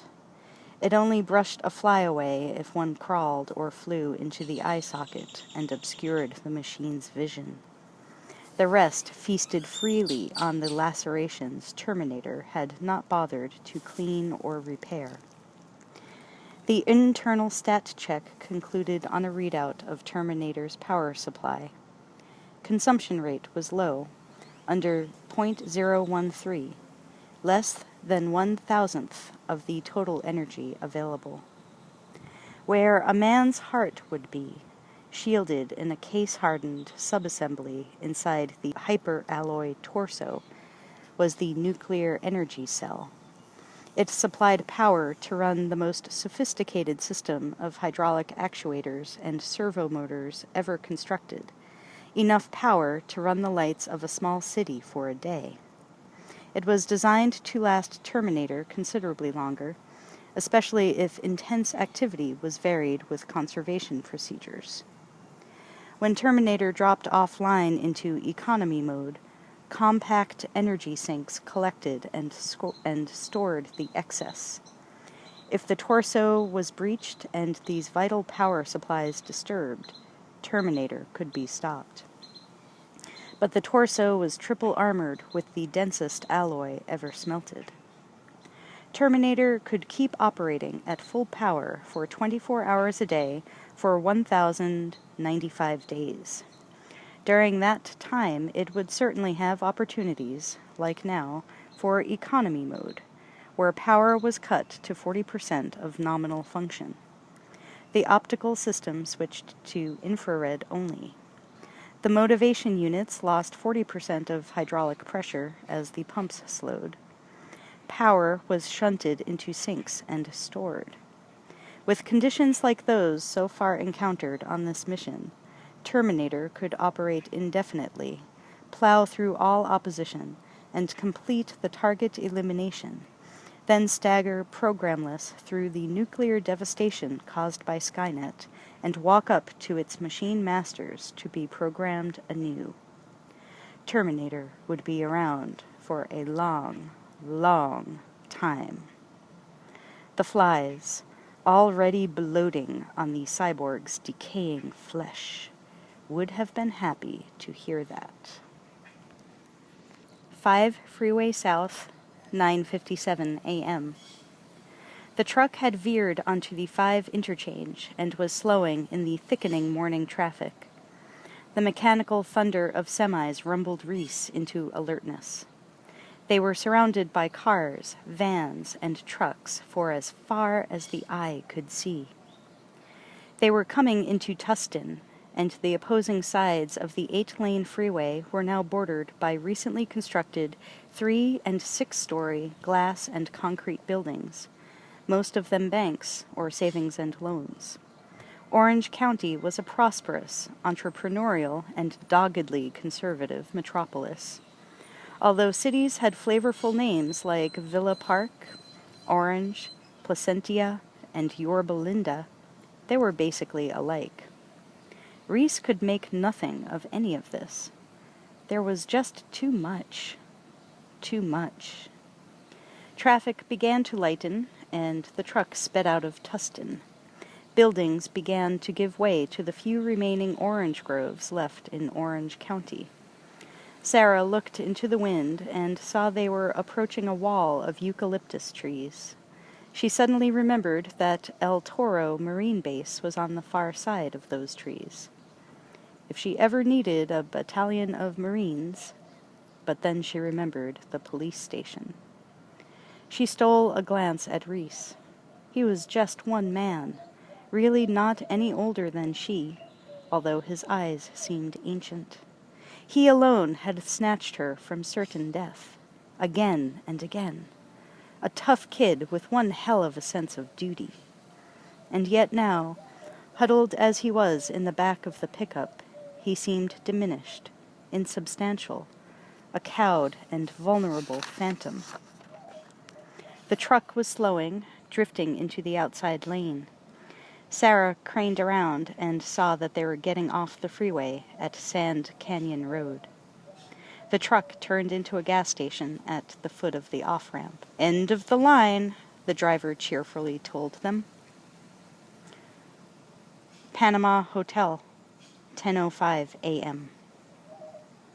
Rodney pushed the squeaky cart out of the bathroom at the end of the hall and grunted when his voluminous stomach folded like an unwilling accordion as he bent low to retrieve the out-of-order sign that had fallen off the door. He tossed it onto the cart where it slid between bottles of disinfectant and cleanser. Rodney relit a half-smoked cigar, then puffed on it savagely, blowing smoke around his bald head to drown the acrid odor of the cleaning fluids. Rodney knocked perfunctorily and opened the door on 102. Jasmine smiled when he came in, looking up from the red lacquered nails that hadn't dried yet. Jasmine's real name was Bob Hurtle, but Rodney could never get over the shape of, quote, his, unquote, legs as he strolled the sidewalk in front of the Panama. The high heels really sculpted his calves. Rodney didn't care how they paid the rent, as long as they paid. Jasmine, wearing a long slip, sat amid his life's possessions in the 8-by-11 room and crooned to Rodney, taunting him as always. Rodney was inured. He swept up quietly, then left. When he got to 103, he was met by bad news. The odor was faint but unmistakable, and all he could think was, "Oh shit, not another dead wino. This'll be 2 this month, with fucking cops everywhere, and all the girls will be bitching and throwing their eyebrow tweezers at me." Figuring he'd better get it over with, Rodney knocked on the door. He heard brittle floorboards creak, but no one answered. He knocked again, then said, "Hey, buddy, what you got in there? A dead cat?" hoping that was all it was. Terminator had been arranging the things he had taken from Sarah's apartment on the bug-infested bed when the rap on the door caused the cyborg to kick back online into alert status. Within 1.7 seconds, the .375 Magnum Auto was in its hand, cocked and aimed at the person on the other side of the door. A faint infrared heat trace outlined the figure of a man standing there. Since it determined from the subject's tone of voice, physical condition, and passive behavior, no attempt at entry, that the man was not a threat, Terminator did not fire through the door. This action could threaten the security of the base of operations, and was therefore not a viable option. A list of alternative verbal responses came up on the internal display. "No," "Yes," "I don't know," "Please come back later," "Go away," "Fuck you," "Fuck you, asshole." The last flickered prominently, and Terminator vocalized loudly enough to be heard through the door. "Fuck you, asshole." "Fuck you too, pal," Rodney answered, then pushed the cart to the end of the dingy hall. A live son-of-a-bitch wino beats a dead one any day. Inside the fetid room, Terminator brushed at the flies that were laying eggs in the open eye socket. Clearing the lens with a rag, the machine picked up Sarah's address book and began to scan methodically the rapidly flipped pages. Preliminary probability analysis indicated that the clue to track down its quarry would be in here. It might take time, but time was meaningless to it. Sand Canyon Road, 10:48 a.m. After gassing up, the battered pickup had rumbled off down Sand Canyon Road, leaving Sarah and Reese in a cloud of exhaust. Sarah looked around. A mobile station. Across the way, a recreational trailer park. Alongside that, a picnic area where 2 families and their children romped in the brown grass. Sarah saw Reese studying a damp field of strawberries that abutted the picnic area. He seemed so strange standing there, a man torn out of one time and never able to fit this one. Reese sensed she was watching and faced her with a weary, sober expression. His face was dirty, and his hair looked as if rats had been nesting there. Sarah gave him a small, encouraging smile and indicated the restrooms around the corner of the service station. "We'd better get cleaned up while we can." Reese nodded and simply followed her quietly. When they reached the doors, he continued to follow her into the woman's room. She stopped him with one hand and chuckled when she saw the confusion in his eyes. Pointing at the other door, she said, "That one's yours. I'm afraid you're on your own." Reese looked from the door marked "Women" to the one that said "Men." Realizing his mistake, he shrugged, bemused, and went into the right one. Sarah took care of business with great relief, and then examined the battered facade she presented to the mirror. The watery soap from the encrusted dispenser couldn't get all the makeup off, but it did take care of the obvious dirt. Her hair was another matter. She didn't even have a brush. Wrinkling her lips, she ran her fingers through the tangle and frowned at the results. Beyond windblown. Hopefully, people would think it was a new style. Then she laughed softly to herself about that for a moment. What the hell did it matter what anyone thought now? When she emerged from the bathroom, she could not see Reese. Sarah knocked on the men's room door. Nothing. A club of fear slammed down. She rounded the building and saw a pack of children tossing a small green Nerf football over the head of a big, panting Irish setter. It barked and loped in lazy circles as the green missile soared from one youngster to the other. A Lincoln Continental was guzzling gas at one of the pump islands. Reese was gone. She blinked with rising despair, suddenly realizing how powerful her need for his protection was. All the other roots of her life had been yanked out, except for her mother. Realizing in a painful crush all at once that her mother might think she was dead, Sarah rushed to a payphone at the corner of the lot. She had no money, but she remembered her calling card code and dialed the little house in San Bernardino. Almost before the first ring was finished, the anxious voice of her mother came on the line. It took over a minute to assure her that her daughter was still alive and well. The police at the Rampart Division were looking for her and what they assumed was a suspect in the slaughter there. Sarah was about to explain the situation and ask for her mother to come and get her when she saw Reese standing in the strawberry field. Relief washed away the fear in a sudden gush. Sarah gripped the phone and closed her eyes, her lower lip quivering. Her mother was demanding that Sarah tell her where she was so she could pick her up. Sarah realized she was better off with Reese for the time being. No one else could really help, because no one else would believe and take whatever precautions Reese knew to take. Sarah ducked around the edge of the wall-mounted phone booth, pulling the receiver with her. Reese had made it clear that she was to have no contact with anyone, and she was afraid of what his reaction might be if he caught her on the phone. She cupped her hand around her mouth to keep her voice from carrying. She spoke rapidly and with a commanding urgency that would have surprised her had it been recorded and played back later. "Mom, listen carefully. I don't have much time to talk." "What is it, dear? What's happening?" "Just listen. I want you to pack some things. Pack quickly and go to the cabin.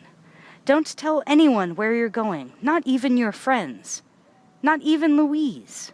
Just go. Do it right away. I can't explain now. You have to trust me." "I have to know what's—" "Just do it. If you don't, I won't be able to contact you again." "God, Sarah." "All right. All right." Sarah glanced at Reese, standing strangely immobile, facing away from her. If he started to turn, she would have to drop the phone and start walking. Wouldn't that just freak her mother out? "Okay, Mom. I'll call you up there later. Don't worry about me. I'll be okay." "Sarah, listen to me. You have to get word to the police somehow." "You don't understand. They can't help me. Nobody can. I've got to get going." "Sarah!" "Bye, Mom." She hung up, cutting off the tiny voice. Reese was kneeling now, his back to her, picking a strawberry. He brushed it off and bit into it. She couldn't read his expression from this distance, but somehow his former rigid and precisely controlled body language had now seemed to completely melt away. He got slowly to his feet, licking his fingers, deep in thought. Then the green Nerf ball was spiraling through the air right at his back. Just before it struck, Reese's body snapped into a crouch as he whirled around and batted the ball to the ground. The children froze, then huddled for a moment before sending the youngest of them, a little girl not older than 6, out to retrieve the ball. Sarah felt some alarm at the tense stance Reese was maintaining, as if he thought the kids had tried to strike him deliberately. She hurried her steps across the street toward the field, but the girl was already standing at Reese's feet, staring up and squinting in that sidelong and sage way kids do when they suddenly get a fix on an adult. As Sarah came up behind Reese, she slowed. The little girl was saying, "We didn't mean to scare you. Can we have our ball back now?" Reese slowly unwound, like a metal band, and dropped his eyes to the ball. He swallowed the tension in his throat and bent to pick it up. With the same gentleness he had shown Sarah early that morning, the soldier offered the Nerf ball.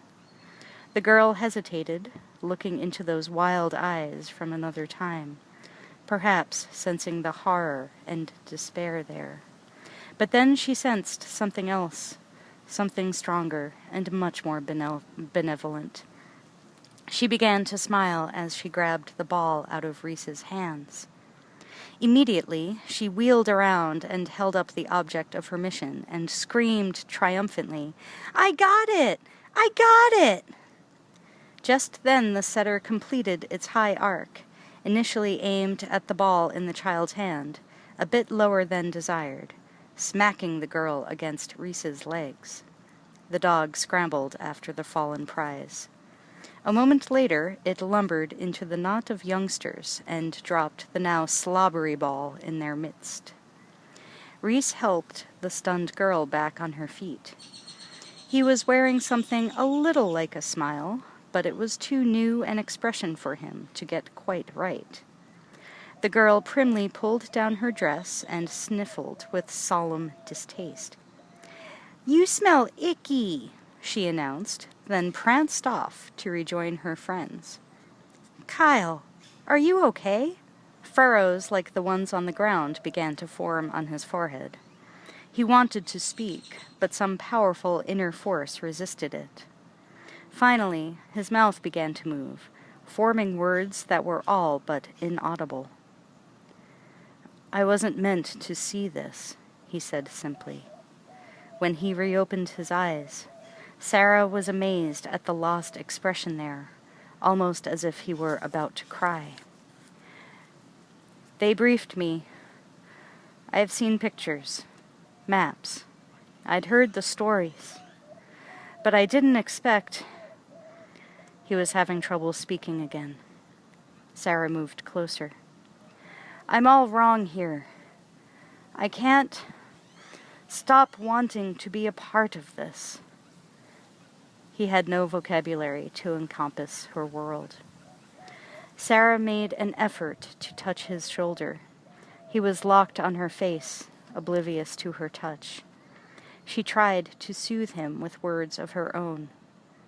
"Kyle, you are a part of this. This is your world now." He shook his head with such violence that Sarah recoiled.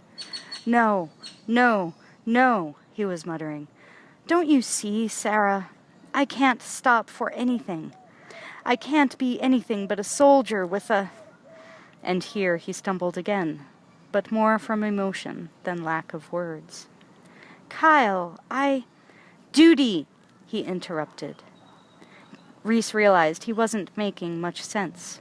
He grabbed her shoulders and tried to shake the reality of the situation into her. "Sarah, don't you realize all this is gone? Where I come from, this is a wasteland, littered with the bones of people like that." He pointed toward the families at the picnic tables. Sarah looked around, trying to see it as he did. The children, the dog, the fields, they were all so familiar. She was no more aware of them than a fish is of water. But to him it must be some idyllic dream, the paradise lost, of which only bitter half-memories survived into his time. Now that she had glimpsed his world, she could begin to fathom the pain and disorientation he must be feeling just walking down the street. And then he stopped, because he realized that the children were staring at him with a mixture of curiosity and fear. The parents were craning back toward him and Sarah. He was making them conspicuous, failing his primary duty, failing John, failing himself, threatening Sarah's precious life with his lack of emotional control. He clamped down, slamming all the doors shut on his feelings, and grabbed her arm. "We gotta move," he said, and pulled her toward the freeway on-ramp.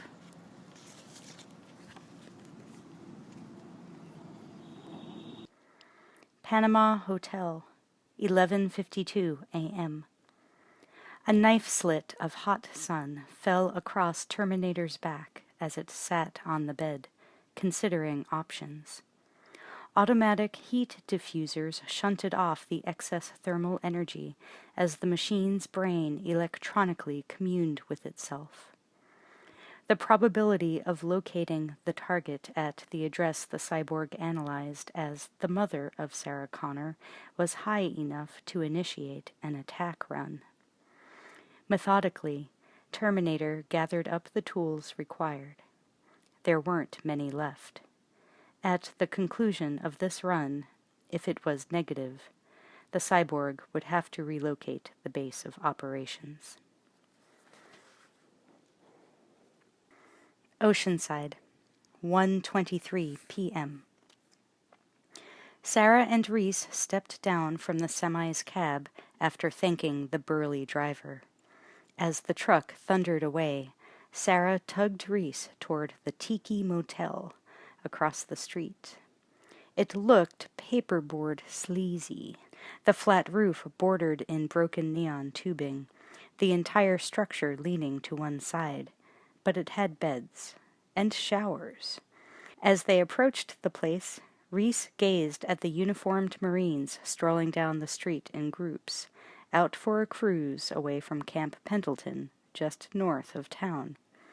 He was struck with envy at the pristine uniforms, but amazed at the softness in the young faces. Their warriors were like civilians, he thought, careless and unconcerned as they sauntered in the clear and open daylight. It still seemed incredible to him. "Come on, Kyle," Sarah urged. The motel office had been boarded up and converted into a cinema-style box office for security reasons. Oceanside had a lovely view of the Pacific, plenty of sun, and a high crime rate. The bedraggled pair stepped up to a grill with a slit-like opening.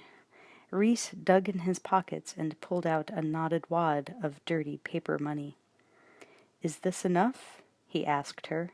"Yes," Sarah exclaimed, "and I don't want to know where you got it."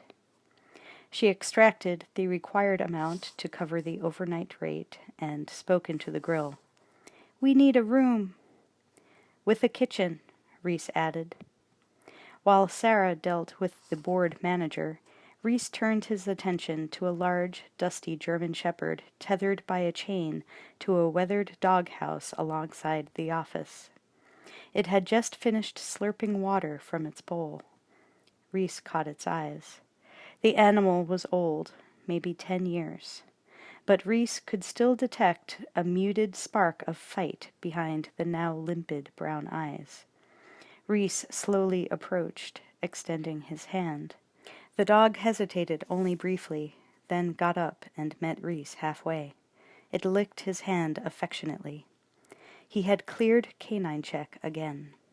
Old habits. He relaxed a bit, subconsciously feeling more secure with a dog around. A few moments later, they entered the Spartan room they had been assigned. There was a bed, a dresser, a tiny kitchen alcove, and a bathroom. Sarah could see the rust-stained tiles of the shower through the door. It wasn't the Waldorf. It was just heaven. Rhys prowled fussily, checking the place out with practiced efficiency. To him, the comfort factor was less important than the placement of the windows, which affected line of sight and line of fire, or the thickness of the walls. Concrete block. Good. Low penetration. The back door, which sported a deadbolt and an iron slide bar, also met with his approval. The sign on the door, which read, "Do not use this exit," meant nothing to the soldier.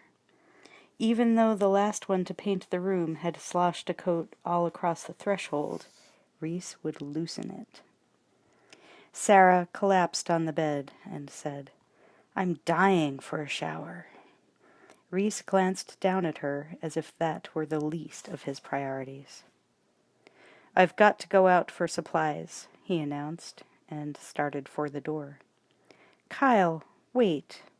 She had sat upright, not liking the idea of being left alone one bit.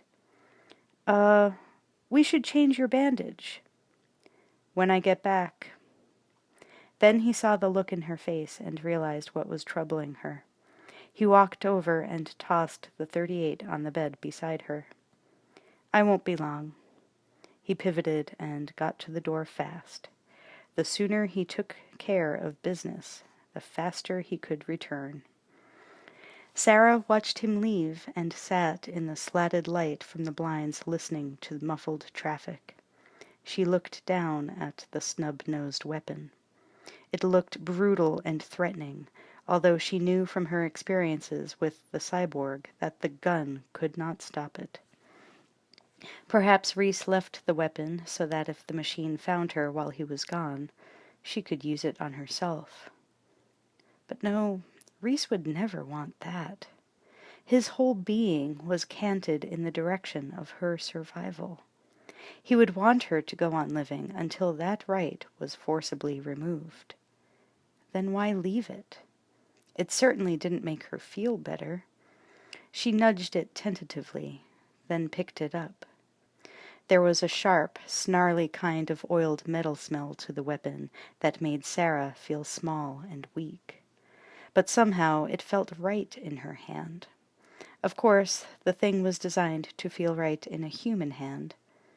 But no, there was something else, Sarah realized. And then she developed another theory about why Rhys had given her the gun. He wanted her to get used to it. With a sinking feeling, she began to grasp the outer edges of something so large it completely overwhelmed any normal scale of thinking. She might have to use guns like this for the rest of her life. Rhys was losing forward momentum fast. All his reserves were hitting empty. But he had to maintain maximum alertness for just a little while longer. He was walking toward a large supermarket, crossing the parking lot jammed with people and new, shiny vehicles. His mouth watered to see the magnificent interiors with the complex-looking dashes and the mission, soldier. Mission. Have to balance the scale. Upgrade defense. Build a wall of firepower even the 800 couldn't break through. Rhys shook his head wearily and sauntered on bruised and battered feet into the Fort Knox of food. Yeah, no sweat, Rhys thought. Just one more impossible job. The shower almost washed away the residue of blood and thunder Sarah had been carrying with her for the last dozen hours. She scrubbed herself raw with the plain white soap bar and scalded her body with steamy water. Later, sitting on the bed in a towel, her now greaseless hair still dripping globules of moisture down her back, she almost felt clean. Almost. She stretched out on the bed for a moment just to remain still, to reduce temporarily the insistent pull of gravity, and immediately fell into a deep, black sleep. Sarah was cornered. The hulking figure of Terminator burst through the door with a lurid, eager grin, almost lascivious in its desire, and aimed the gun at her chest. Sarah saw the miniature red sun of the aiming laser roll across her body and freeze position over her right breast. Before she could thrust herself off the bed, there was an explosion like the world erupting, and the ball of lead whistled toward her, cutting the air like a surgical knife. When it struck her body, she felt the dull snap of rib bones and was lifted up and back as if punched by a giant. She could feel the hot life pumping out of her and thought serenely that the pain was too far away to hurt her very much. And then Terminator was standing over her and pumping bullet after bullet into her once pretty body, each one a tiny battering ram punching holes in her meat and making her flop and bounce.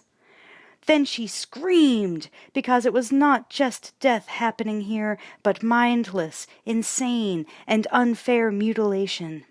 And she sat up and sucked in air to scream again, and realized it was very quiet, so she couldn't have just screamed. And that meant she hadn't screamed, and that meant she had been dreaming. When she was completely conscious, she realized two things simultaneously. It had become dark, and Reese had not yet returned. The grimy electric clock on the bedstand read 6:03. She sat up and immediately regretted it. Her muscles felt like tenderized steak, brutally abused by the hammer blows of the last 12 hours. She hadn't had nearly enough sleep to feel good. The gun was on the dresser, pointed toward the wall, drawing her eyes like a summons from the Supreme Court. "Don't like the way I look?" it seemed to say. "Tough. You and I are now partners in life. Sleep without me if you dare." Sarah shuddered and picked up the phone. A few seconds later, she was talking to her mom. "Believe me, Mom," she was saying, "there's nothing you can do to help. Just stay up there where it's safe. I can't tell you where I am. It's too dangerous." But her mother was very persistent this time. She wanted at least a number she could call in case she had to leave. Sarah wouldn't be able to get in contact with her. That was certainly true enough. "Mom, if I give you a number, you have to promise not to tell the police or anyone. I mean it. We'll probably only be here for a little while anyway." Okay, here it is." She gave her mom the number written on the motel phone, then told her that she loved her. There was a brief hesitation, then the expected and warming answer. After Sarah hung up, she stared at the phone. All this mystery must be tearing her mother to pieces. But she had to be protected. An errant thought skipped across her mind like a stone over a pond. It didn't touch down long enough anywhere for Sarah to consider it in any way significant. But that characteristic waver in her mom's voice was gone. Big Bear, 6:04 p.m. It wasn't a big place as far as resort cabins go. Basically, there were 3 rooms.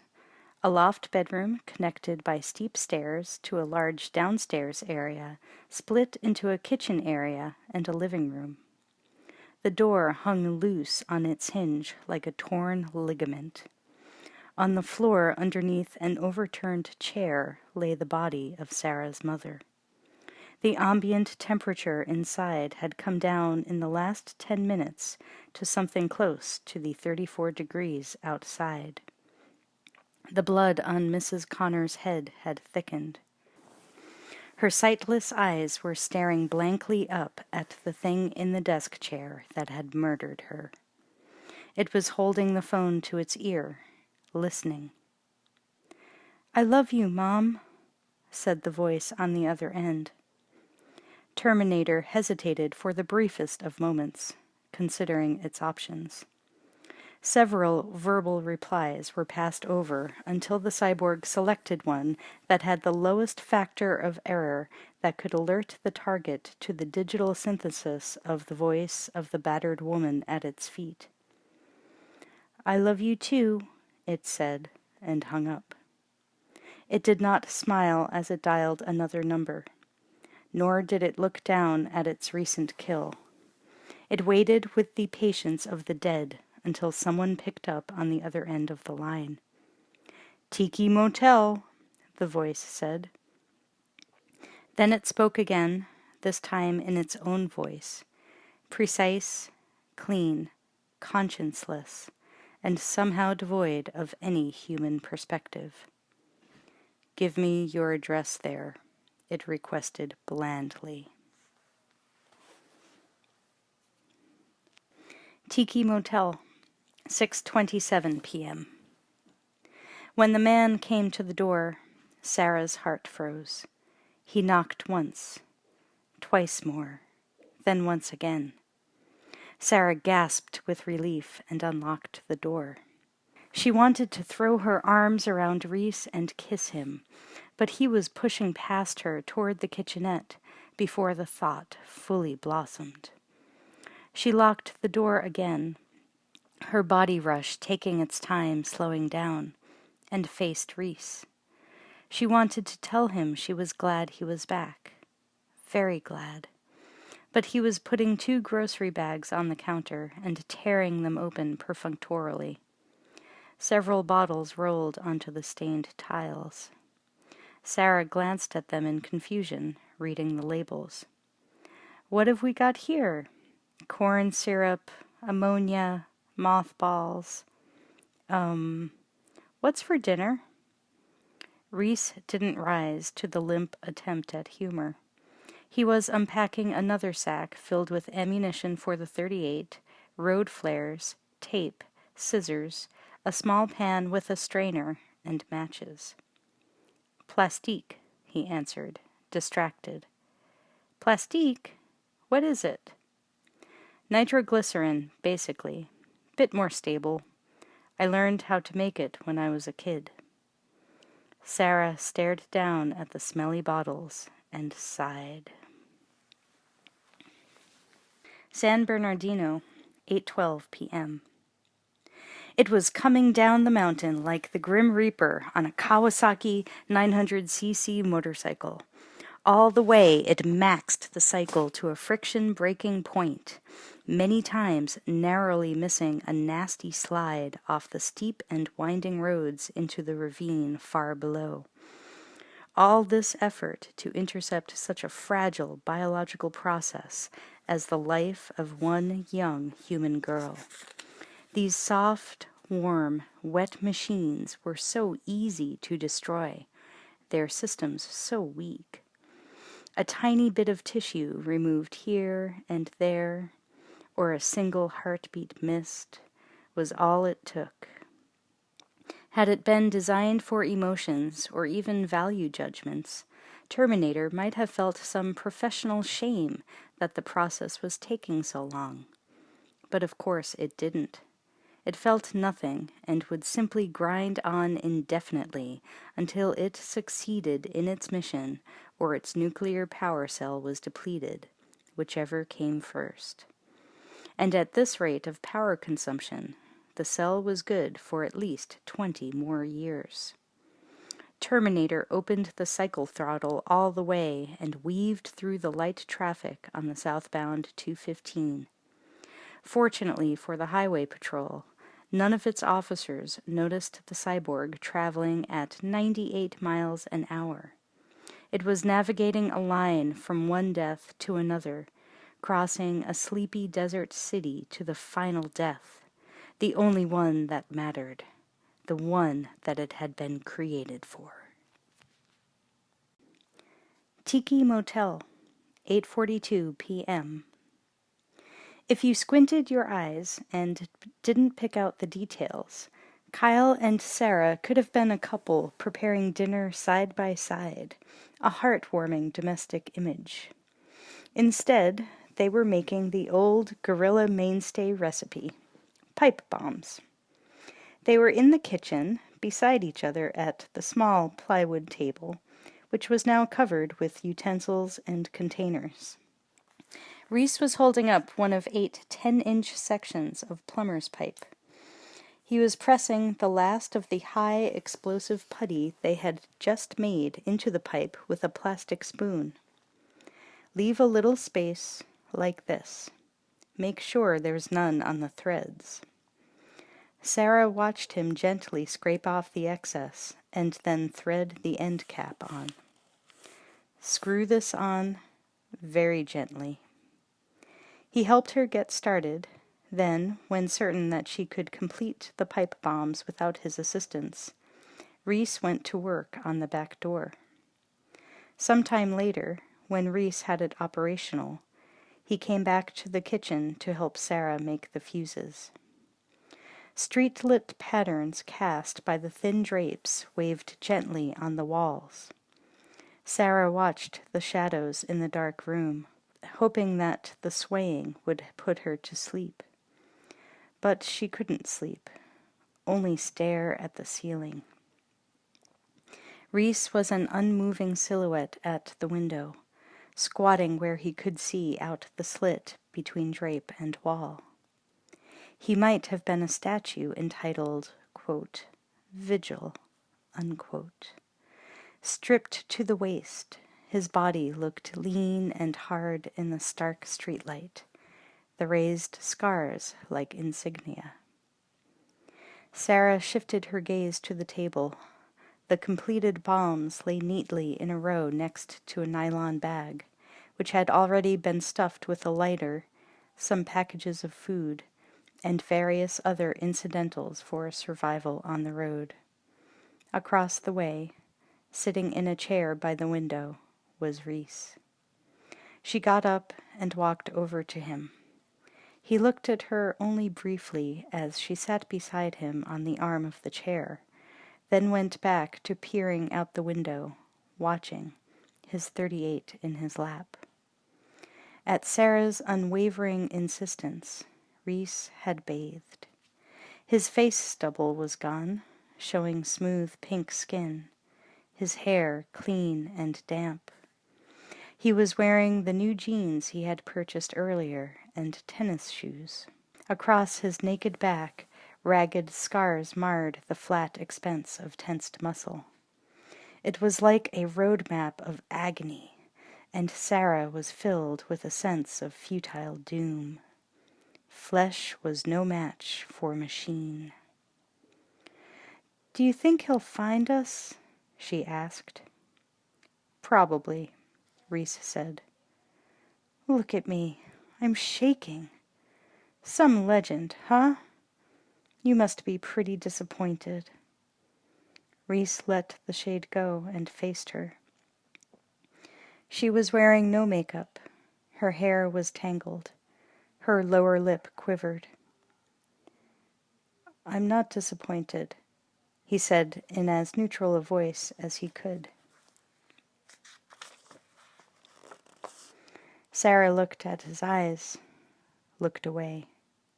She knew how she must compare to the image of her he had brought with him. She was sure that even the lowliest female scavengers in his world were better suited to survival than she was. "Kyle, the women in your time, what were they like?" Reese shrugged. "Good fighters." "Kyle," she began, then hesitated, realizing that she was looking at a sweet young face, handsome, really, despite his scar. He was her protector, but somehow she sensed Rhys needed her. What she was about to ask was something new. It had nothing to do with his duty or her fear or their shared nightmare. In your time, was there someone? Someone? Rhys asked, puzzled. A girl. Someone special. You know. No, he said, too quickly, remembering all the women he had known, especially the ones who had died. It seemed as if they had all died, at least the ones he knew by name. Never, he added, almost as an afterthought. Sarah paused, surprised. You mean you never? Rhys turned back to the window, his fingers tightening around the gun involuntarily. There was little time for that. I was in a war. If they were old enough for that, then they were old enough to fight. They were just other soldiers, nothing more. The gray and endless loneliness of his life struck her then, and the little Sarahs felt the hot wind of outrage and despair, then something more painful and yet more wonderful than that coming after, something that twisted them around and made them face a new part of Sarah, so that they wept and held each other. I'm so sorry, Sarah said, and impulsively touched a raised, poorly healed slash under his shoulder blade. So much pain. Tears came out of her then, rolling hot down her cheeks, tears for him as he sat rigid under her touch, seemingly oblivious of her fingers caressing an old wound. Pain can be controlled, he was saying, his voice flat. Pain is a tool. Sometimes, when it is irrelevant, you can just disconnect it. But then you feel nothing. Rhys held on to John Connor's words. He replayed the briefing over and over at high speed through his memory, clamping down on his emotions, which were boiling over and out of him. He tried to block them, tried to seal the cracks, but the feelings were under enormous pressure, and her fingers felt so soft and good. Sarah felt Rhys's muscles ripple under her fingers now, and his breath caught in his throat. Then he spoke very quietly, as if she were a priest and he were giving confession. John Connor gave me a picture of you once. I never knew why. It was very old, torn. You were young, like you are now. You had a faraway look in your eyes, and you were smiling, just the slightest bit, but somehow it was a sad smile. I always wondered what you were thinking. I memorized every line, every curve. He choked off the last. No way was he going to continue, but he couldn't stop, because now he was blasted open. Everything held inside was spurting through the gaping breach, and his mouth went on, and his voice grew strong with conviction as he said, Sarah, I came across time for you. I love you. I always have. There now, all said. Now go back inside and cement over the breach, and everything will be fine. But he couldn't find his way back, because he was staring at Sarah's luminous eyes. She was looking at him in shock, her eyes moist, and he wasn't certain any more of anything. Not his training, not his duty, and especially not her feelings toward him. But he knew that he had loved her and that nothing would ever kill her. Not a man, a machine, or anything else would ever come near hurting her again, because he would destroy a world to save her. He would cut himself in two. He would cease to exist so that she might live, not for mankind now, but for her. Sarah saw all this on his face and in his eyes, and it was his expression more than his words, she believed. What shocked her the most was the revelation that she had, after all, inspired the look, more profoundly and painfully than she ever imagined anyone ever could. Rhys was giving her the look, and it was so intense it burned her. But she wasn't going to look away. She wanted him to look at her that way forever. And as she wanted that, time began to slow down, and it became very hushed in the small, dark room. Sarah touched his face. The skin over his cheekbone was so soft.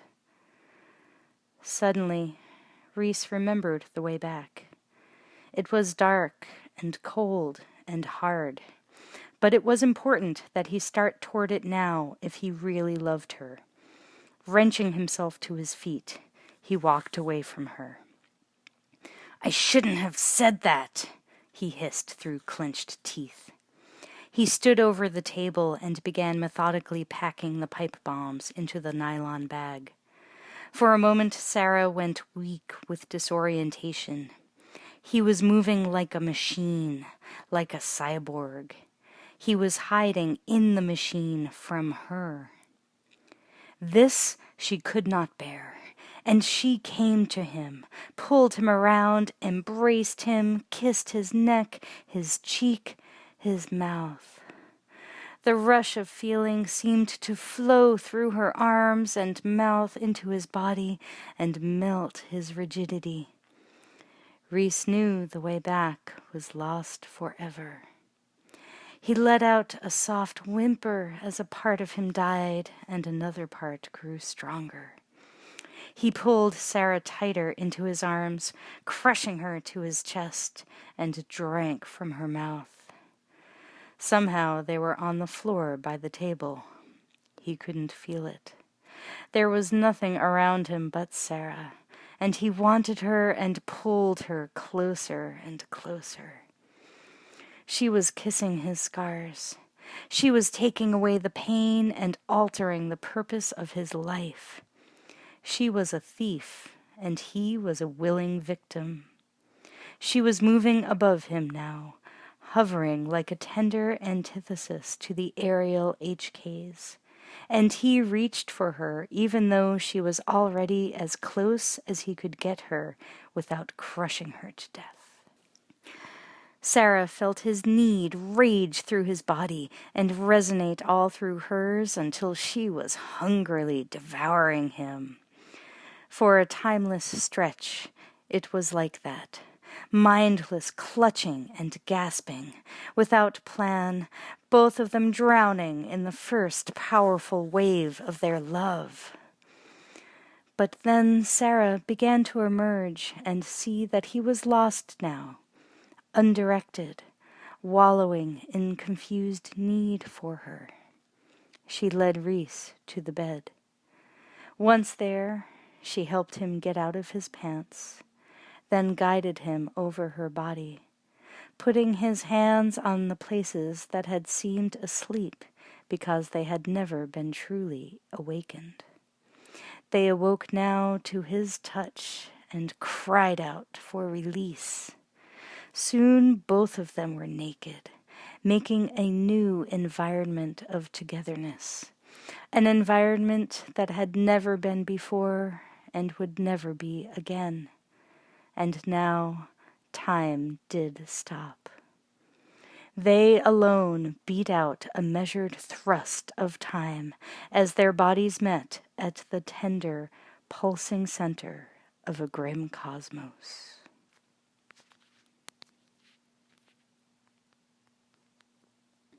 Tiki Motel, 11:28 p.m. Sarah opened her eyes and watched the light patterns shifting on the wall. Rhys was asleep next to her, his chest rising and falling with deep satisfaction. His face was so sweet in repose. Thinking back on the whole thing, she realized what a child he was, and how much this experience had changed them both. Before they found each other, she had been a waitress locked inside her own insecurities. He had been a child soldier, making only war his life. But now that they had collided and become one, they were both new persons. The solemnity of this thought made her heart almost stop. She rolled to Rhys and held him tightly in her arms. He stirred, but did not awake. This was a triumph of sorts. He was safe in her arms. There was an impenetrable bubble around them now, and nothing, not even a Terminator, could break through. She kissed his face gently, and he moaned. He had kept death away, and she was giving him life. They were both teachers. The knowledge was equally important to their survival. Love and war, pleasure and pain, life and death, and endurance. Yes. But they were not alone in the universe. Sarah became aware of the noise of civilization outside their door. Traffic, murmurs from the room next door, the high whistle of a military jet passing overhead, a dog barking. Endurance was necessary when you were being tailed by an unstoppable machine bent on your destruction.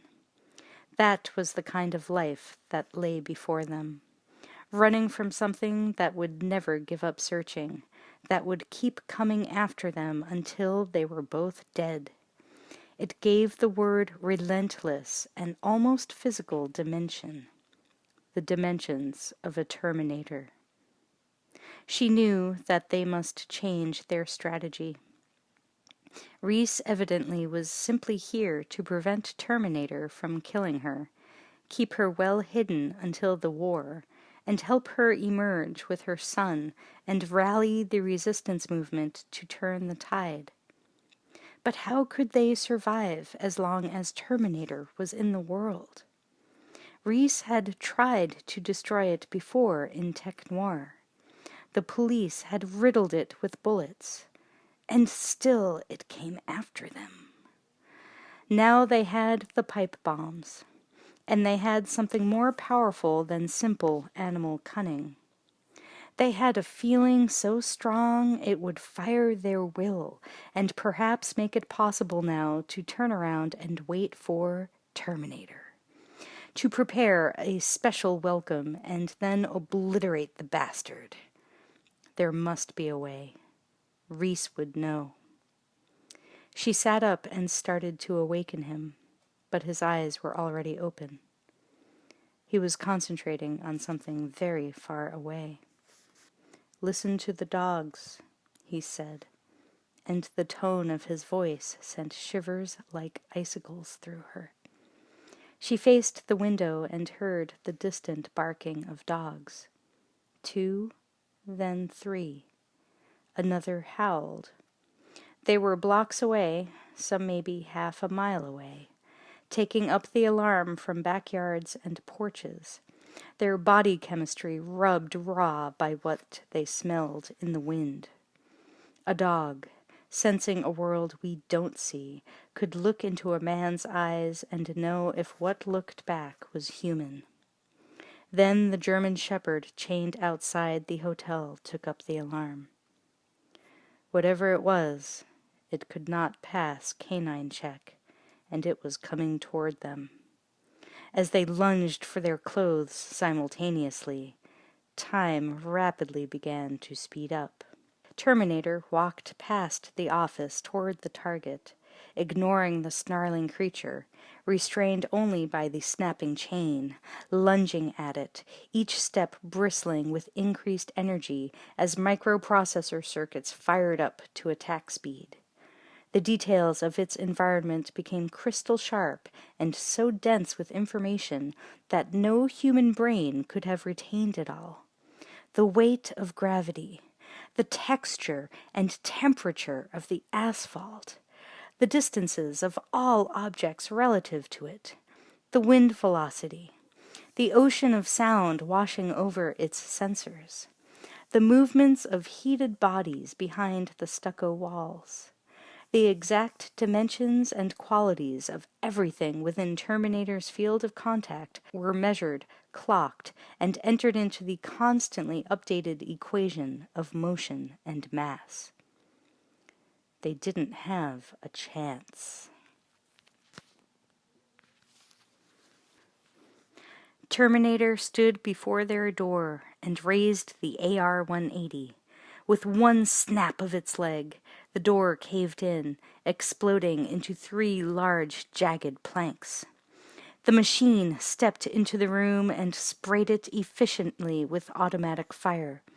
Bullets thudded into the bare table, collapsing it, splunked through the easy chair, geysering chunks of wadding, and found the bed, ravaging it until the smoking carcass of mattress and metal frame could hold no life. Terminator reloaded, then looked around. An error had been committed. Terminator's digitalized view of the interior revealed every object in stark relief. Every object but the target. Room number double-checked. Option? Reroute. Negative. Scan farther. The cyborg rapidly strode into the room and looked around. It saw the open back door and heard the running footsteps simultaneously. Herb Rossmore had slowed the Bronco and gazed up sleepily at the glowing Tiki Motel sign. He needed to get some sleep before he went out like a light on the freeway and bought himself some divider fence. By mistake, he had turned one apron early and come to a stop in the rear parking lot, facing the back doors of the rooms. Cursing under his breath, he had jammed the stick shift into reverse and was about to release the clutch when what he saw caused him to stall out the engine. A couple slipped out of the back door of one of the rooms and moved quietly but rapidly along the wall. They were both barefoot, and the guy was still shrugging into a long overcoat, with no shirt on underneath. The girl had her jersey on inside out and was carrying a heavy-looking nylon bag. Snapping his head up, the guy spotted Herb and started running barefoot across the lot, right for the Bronco. Herb reacted quickly when he realized what was going to happen next. He slapped the door lock, then grappled with the window crank, desperately trying to get something between himself and this lunatic. But Reese was on him then, ramming his hand through the space between window and door and closing iron fingers around Herb's throat. Herb battled ineffectually at Reese's arm, then acquiesced when he saw the pistol in the other hand. He unlocked the door. There was the sound of a loud crash from the far side of the building, followed quickly by the stuttering cracks of Terminator's AR-180. "Sarah!" Reese screamed as he flung Herb to the pavement. She was on the other side of the Bronco, already piling in, terror distorting her face. Reese clicked the key in the ignition just as Terminator strode through the door. Herb had only a moment to roll out of the way as the madman in his vehicle churned the V8 engine to a high whine and dropped the clutch. Herb heard the crunch of metal Herb heard the... Why does this guy's name have to be Herb? Herb heard... Herb heard the crutch. Herb... Herb heard the crunch of metal with confused disdain as the Bronco struck something head-on and mashed it against the motel building. It was a man. Horrified, Herb cowered as his Bronco screamed with burning tires and lurched backward out of the parking lot. It spun in a circle and growled mechanically as it crunched into first gear, then roared off into the night. That was pretty bad, Herb thought, but what was worse stood up nearby. The big man who had been flattened against the building, who should have been dead, quickly retrieved the dropped weapon, noted the direction in which the Bronco had headed, then turned and fled through the ruined back door. A moment later, Herb heard a motorcycle explode into high revs. 2 seconds later, he saw it being wheeled down the sidewalk at the end of the motel. It tore off down the street after the stolen Bronco. As Herb stood on trembling legs, he was overcome with one single, sane conclusion in a whirl of chaotic thoughts. He wasn't going to get his Bronco back. And he was right. They had almost died. Sarah was gripping the Bronco's dash, her heart hammering as the pinpoints of streetlight blurred by, experiencing a soul-wrenching déjà vu. They had almost died naked in each other's arms. The machine had tried to extinguish them, blindly and stupidly, for no reason as far as it was concerned, except instructions from another machine. And now she could see it coming on after them, a single headlight growing steadily larger in the rear-view mirror, almost as if it were growing there like a tumor to explode into the Bronco's cab. She hated it. Reese was breathing in and out in a mechanical, regular rhythm to get his body under control. He yanked the wheel, and Sarah slammed into the door as the Bronco broke contact with the road and described a rude angled arc onto the freeway on-ramp. Then she was slammed back as Reese bottomed out the accelerator. The chase was so different this time. She was watching Reese operate now with a mixture of fear for him and pride. He maneuvered the Bronco into the fast lane in an instant. Traffic was light this far down the coast at this hour. A few lumbering 18-wheelers and even fewer cars, heading south to San Diego. Reese wended through them masterfully, as though they were stationary objects. But then, so did their pursuer. In fact, Terminator was continually gaining ground, moving closer in agonizingly small increments, like the inexorable and regular movement of a clock. Sarah stole a glance backward and started. Terminator was right behind them, looming closer now that it was not artificially distanced by the distortion of the mirror. The thing was tucked over the handlebars to reduce air resistance, throttle rammed open, and now it was unslinging the assault rifle. Against the blast of wind, the cyborg raised the weapon in a one-handed grip. The barrel was rock-steady, aimed directly at her. "Down!" Reese shouted as he saw the gun coming up, but Sarah was already ducking. A second later, the back window of the Bronco shattered from the impact of the bullets. One stray shot ricocheted around the cab, embedding itself in the dash above Sarah. Close.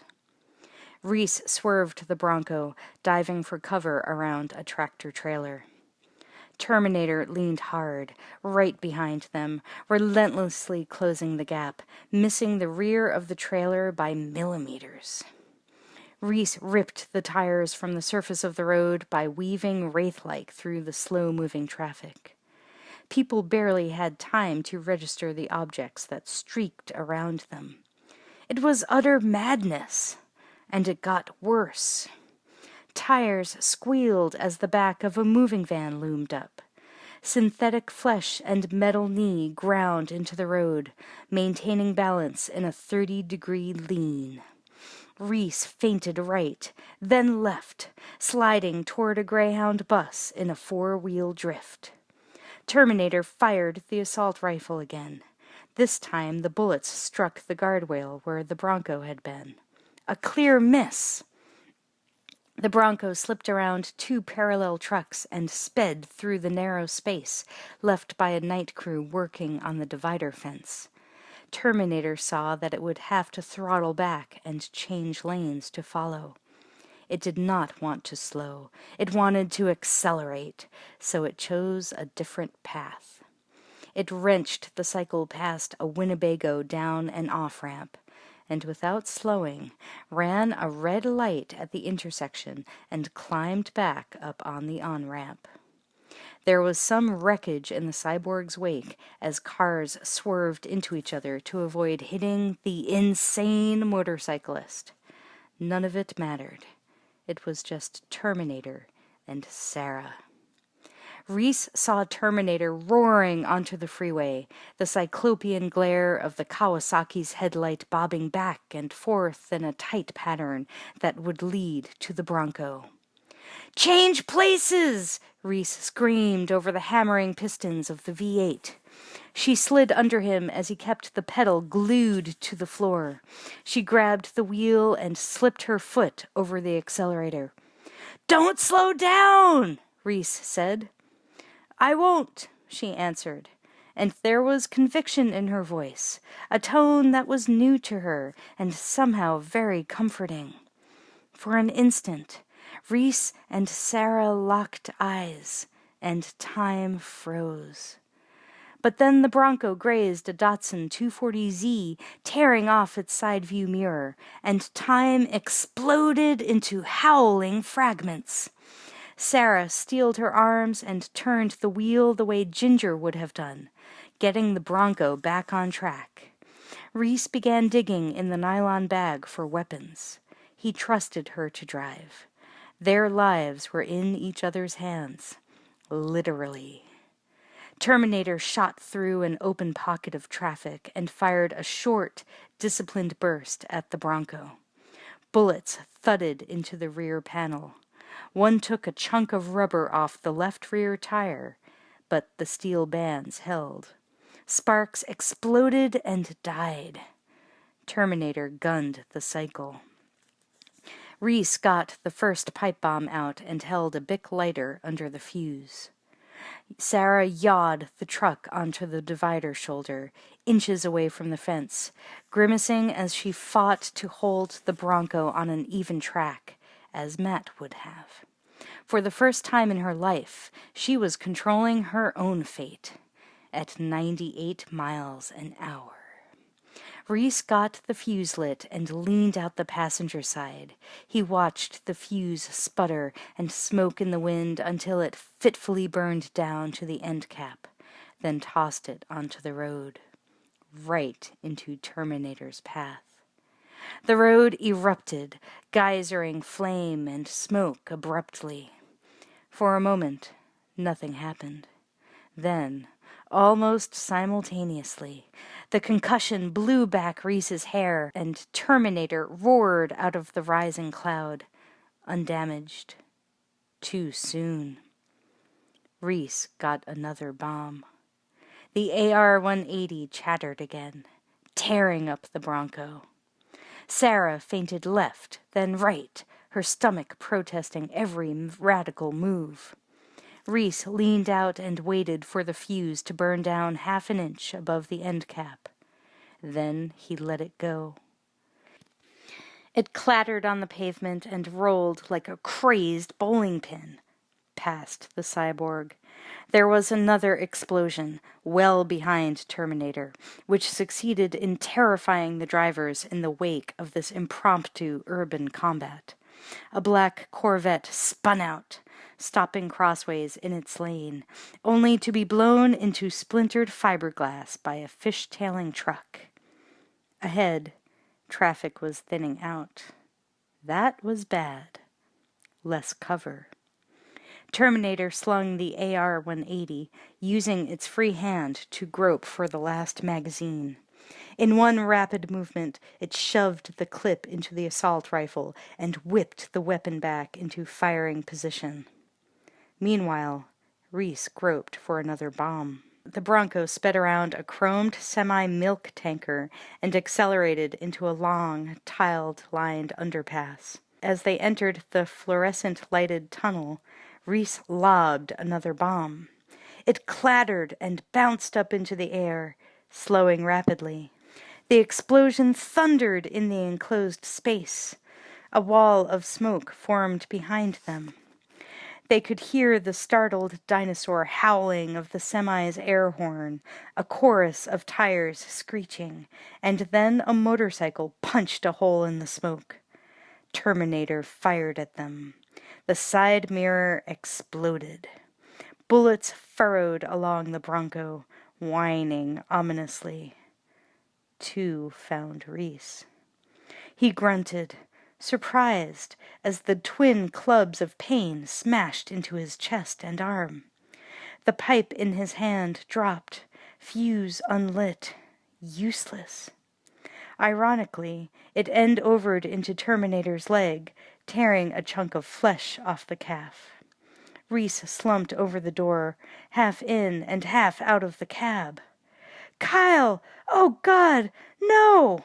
Sarah lunged for him, dragging him back into the seat, in the process slamming the Bronco into the far wall of the tunnel. Instinctively, she took her foot off the gas and went for the brake. Instead, Sarah fought the wheel and rode the wall for a moment, sanding off the paint past the primer coat, showering sparks. Sarah, listening to a new voice born of her union with Reese, smacked the accelerator again. The V8 sucked fuel, and Sarah was slammed back as the Bronco churned out into the road, climbing quickly back to 90. But it was already too late. Terminator had not slowed. It was 38 feet behind them. It aimed the AR-180 directly at the back of Sarah's head and depressed the trigger. The bullets did not shear off Sarah's head at the neck, because the AR-180's clip was expended. Without pausing, Terminator dropped the assault rifle. Before it hit the ground, Terminator had pulled the little nickel-plated .38 revolver from its jacket and triangulated on the back of Sarah's head and fired. But Sarah chose that moment to feint left. The bullet demolished the mirror on her side, showering her with shards. Flinching, she lost control. The Bronco weaved right and left, beginning to drift. Then Sarah got it straightened out in a rush of controlled panic. But now Terminator was coming alongside, aiming the huge pistol at her through those dark sunglasses, the bared eye pulsing red beneath the lens. It fired again. The bullet clanged through the cab and tore past her ear before shattering the windshield. Terminator was her enemy. It had shot her lover. It wanted her death. And the fear inside Sarah was suddenly blown out by the blast of anger that erupted now, coursing into her arms. A very human expression of murderous rage distorted Sarah's face as she lifted her foot off the gas, slammed it down on the brake, and cranked the wheel. The Bronco slammed the motorcycle into a guardrail. It went down in an instant, smacking pavement, bouncing back up, toppling end over end, then dropping into a slide. Somewhere in there, the cyborg let go. The Bronco and the cycle shot out of the tunnel at 80 miles an hour. Something followed more slowly, rolling out of control and then going spread-eagled to stabilize. Terminator. Sarah was trying to see where it was when she drifted into the divider, locked the wheel in the wrong direction, and flipped the truck.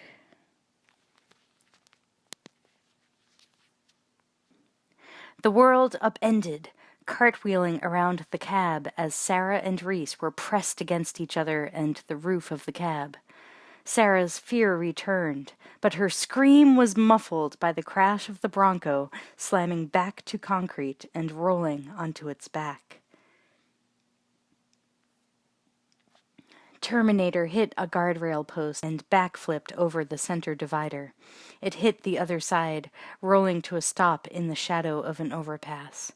Its leather jacket was smoking, and patches of skin had been scraped raw, as if it had been dragged over a cheese grater. But the machine stirred, then sat up. Terminator turned at the demon roar of an air horn. Then it was struck by a Kenworth tractor-trailer, which slammed into it at 70 miles an hour like an enormous flat iron. The cyborg disappeared under the truck even as the air brakes began to scream. The trailer wheels locked in clouds of smoke as Terminator tumbled, ricocheting viciously between the chassis housing blurring above it and the pavement beneath. The driver hadn't seen anything in his lane. The absolute shadow of the overpass had hidden the man-shaped mass there until his headlights were upon it, and by then it was too late.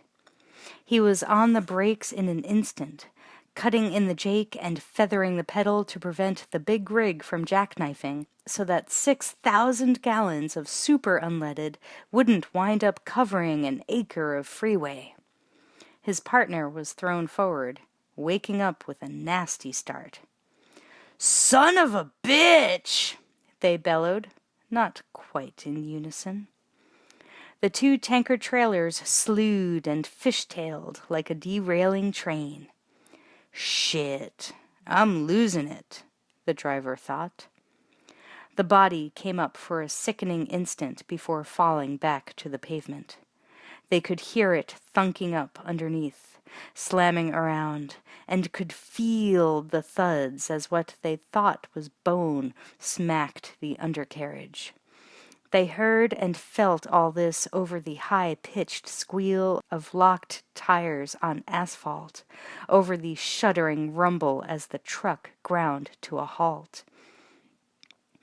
The two men let out their breath slowly, daring to believe that somehow the driver had managed to get the wild machine stopped. They looked at each other, the color gone from their faces.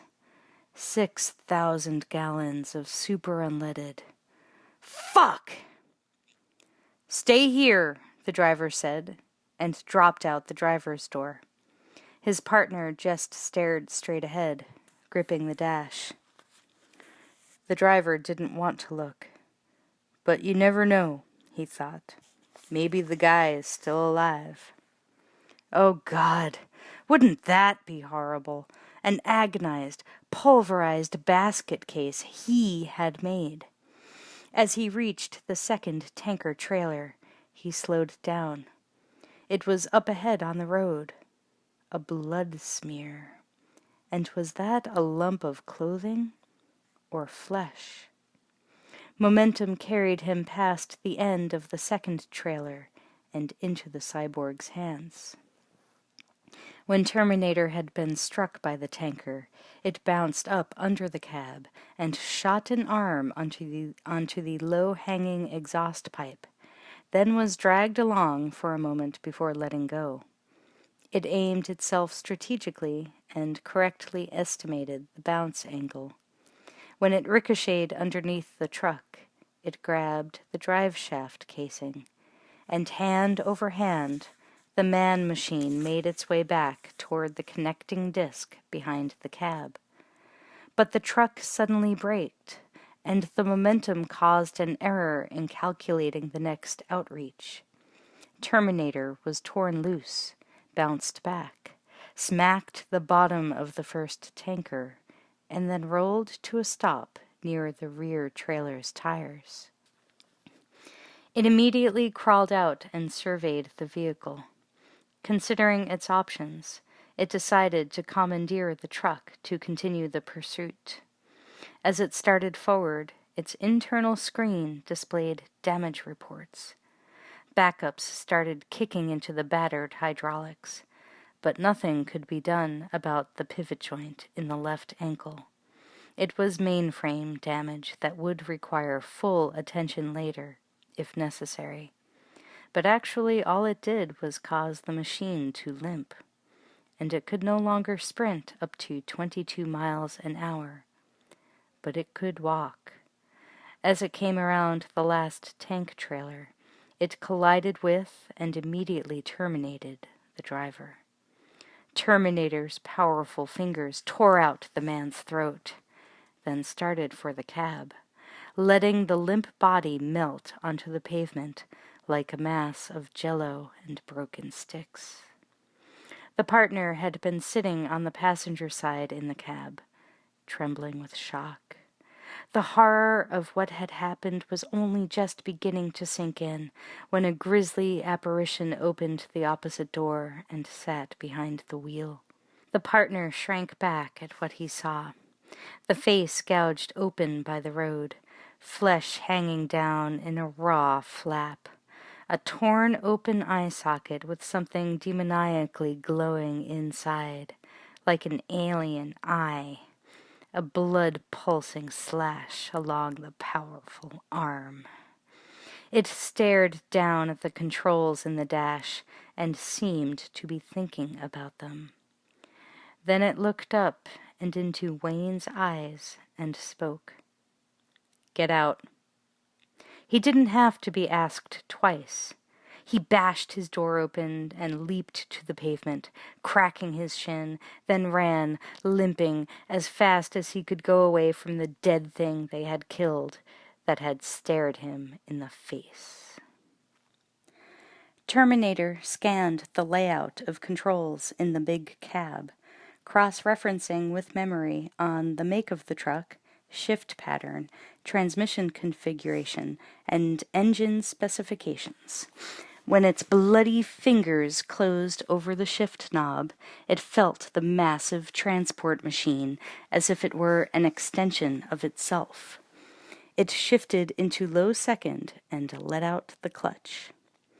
Terminator spun the wheel and gunned the diesel engine. Slowly, the tanker lumbered in a wide circle. The machines were coming back to Sarah. Sarah came up from claustrophobic semi-consciousness. When she fought for a breath and began to see images, the world came back to her in shades of light and intermittent flaps of reality. They were upside down in the cab, lying on the roof, staring up at the pedals. Reese was under her, limp and still. She tried to get off him, but their legs were entangled. Finally, she got clear and looked back at him. There was new blood on his chest and his arm. His face was like milk, and his eyes had dark circles under them. A slight blue tinge began to hue his pallor, and she realized in a shock he must not be breathing. She grabbed his collar and shook him. "Reese!" A black void opened up before her as she saw him being slowly torn out of her life. She tried to pull him back from the brink, to drag his lifeless being back into existence. She kissed his face. She wept, she coddled, and she urged sweetly, then finally, reaching a pragmatic behavior by default, blew air into his lungs. She noticed how it bubbled in red froth out of a hole in his chest. Instinctively, she slapped her palm over it and continued.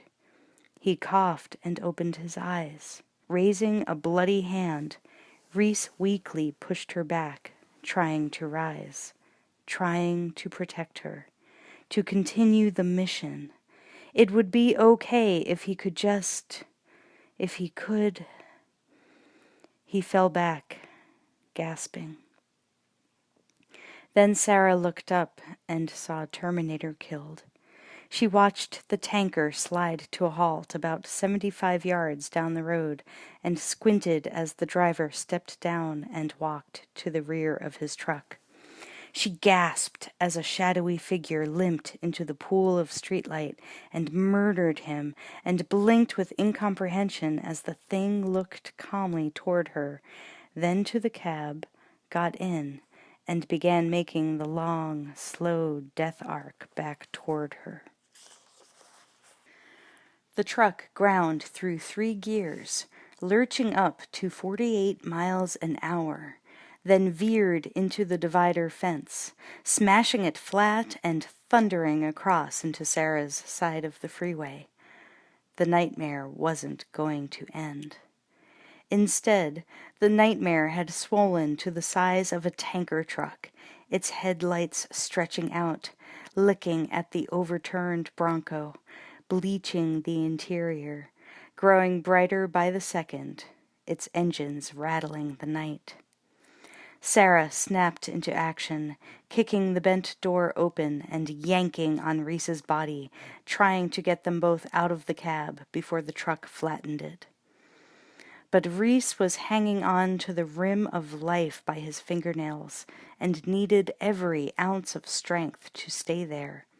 He couldn't help her at all. Sarah grunted and then came out of the Bronco and slipped her arms under Reese's. He was so heavy. The headlights bored into her, and the engines screamed mortality. She was blinded, and her ears rang. She couldn't see Reese. She couldn't hear her own scream. She could only feel him in her arms. She pulled. His leg was caught. That was the problem. Somewhere in the cab, Reese's leg was caught. She turned his body, and his leg came loose. But now the truck was so near she could feel its thunder, and she looked away so that the only sign it made in her head was the 2 suns glowing onto the pavement behind her. Sarah was out of breath and strength. Gravity did the rest. She fell backward into the street as the tanker struck the Bronco. Metal slammed metal, and rigid steel was instantly ripped and crushed into new shapes. There was no explosion, just sound, a thunderous crash and screech as the Bronco folded across the front of the tanker's grill, hesitated as long as the laws of energy conservation allowed, then rebounded into the air just as Sarah fell back, and Reese's legs cleared the cab. A moment later, Terminator locked the brakes, and the tanker backed up on itself, the full load of petroleum compressing into the forward sections of the tankers, bulging the metal there. The Bronco had been blasted into a high arc, and when it came back to Earth, it flipped 4 times, then rocked on its side and lay still. In an instant, it had graduated from vehicle to modern sculpture. Sarah looked back as the big truck lurched to a stop and then turned. The headlights were crawling across the landscape, spinning around, searching for her. She heaved Reese to his feet in one exhausting pull. He was murmuring something in her ear. "Go on without me. Go on."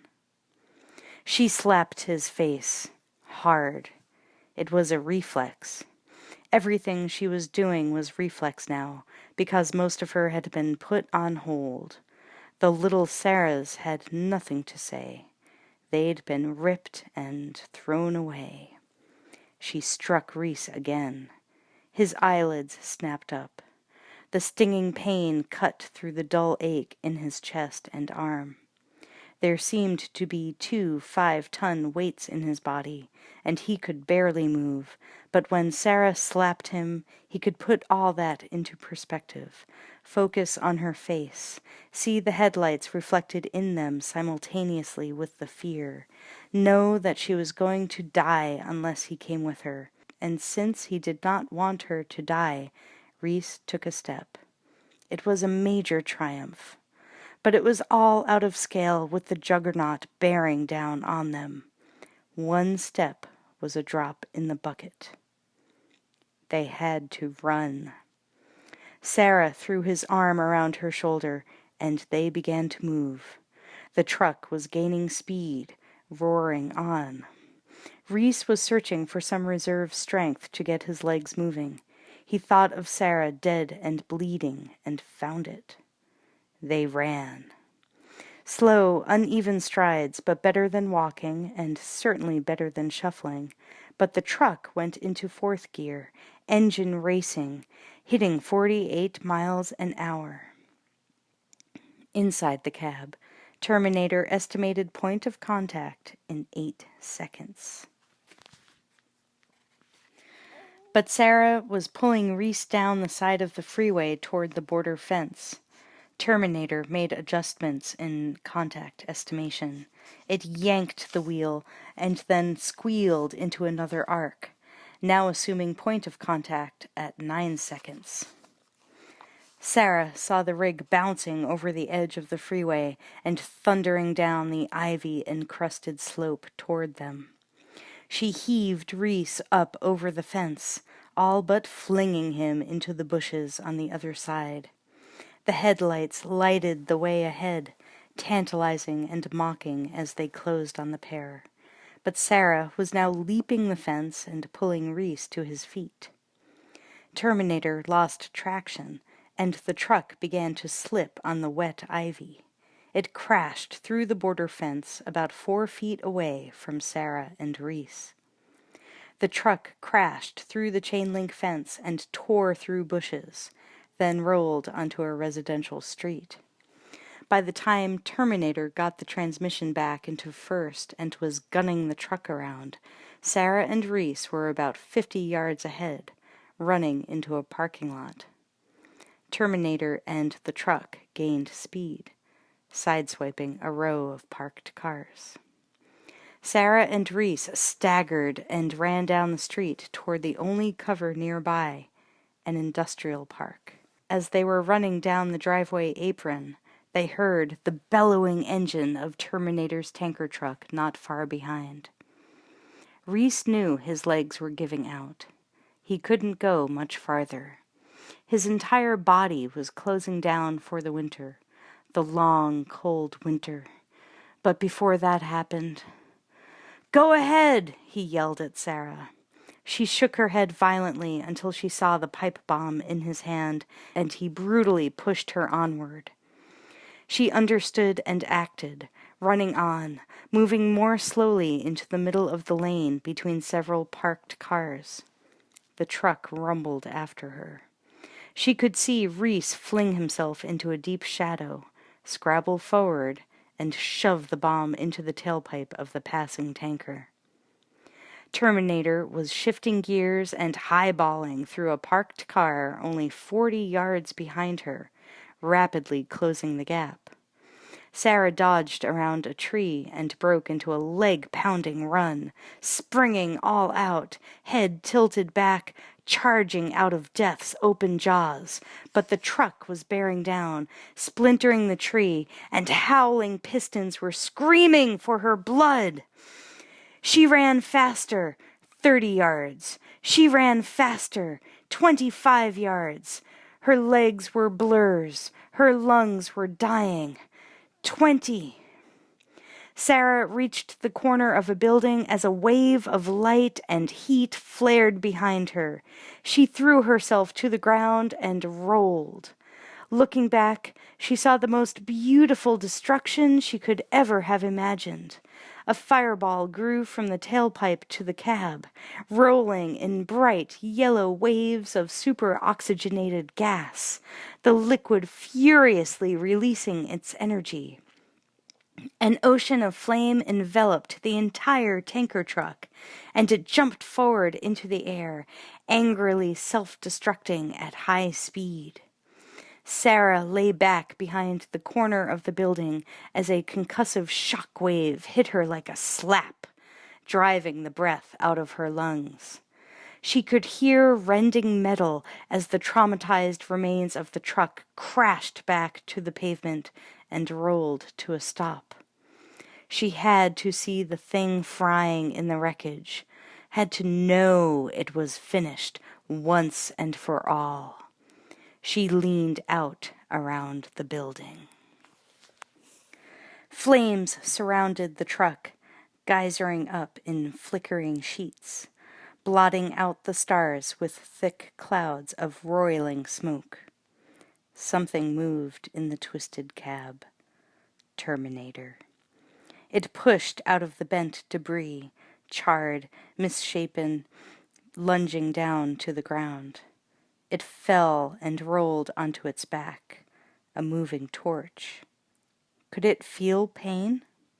Sarah shielded her face from the heat, looking through her fingers. Even at this distance, it was like looking into a steel smelter. The pavement was melting and bubbling around the burning wreckage, catching fire itself. Terminator continued to crawl without apparent pain. It was tangled in the twisted debris, the hair and clothing already gone, and its remaining flesh sizzling like bacon on the griddle of its own superheated endoskeleton. Slowly, reluctantly, the thing in the flames stopped moving until only its head turned, locking into position so that its eyes were facing her. Even in death it watched her. Sarah knew then she would live out the rest of her days. She had survived, but that blackened skull of a face would haunt her every night of her life. She watched it burn for a long time until it was obscured by settling wreckage. A dim sense of triumph welled up, but was quickly extinguished when she remembered Reese. Scrambling to her feet, Sarah forgot about Terminator burning in the debris. She staggered into the searing air, moving around the truck, trying to see past the flames to the dumpster on the far side.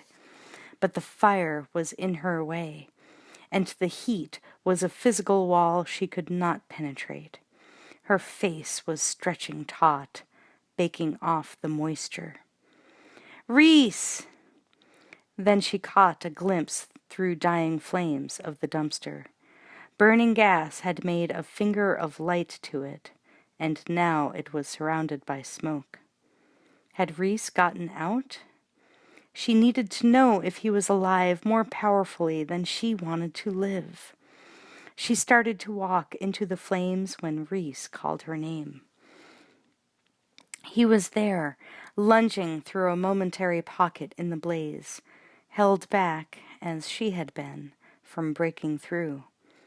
Now they came into each other's arms.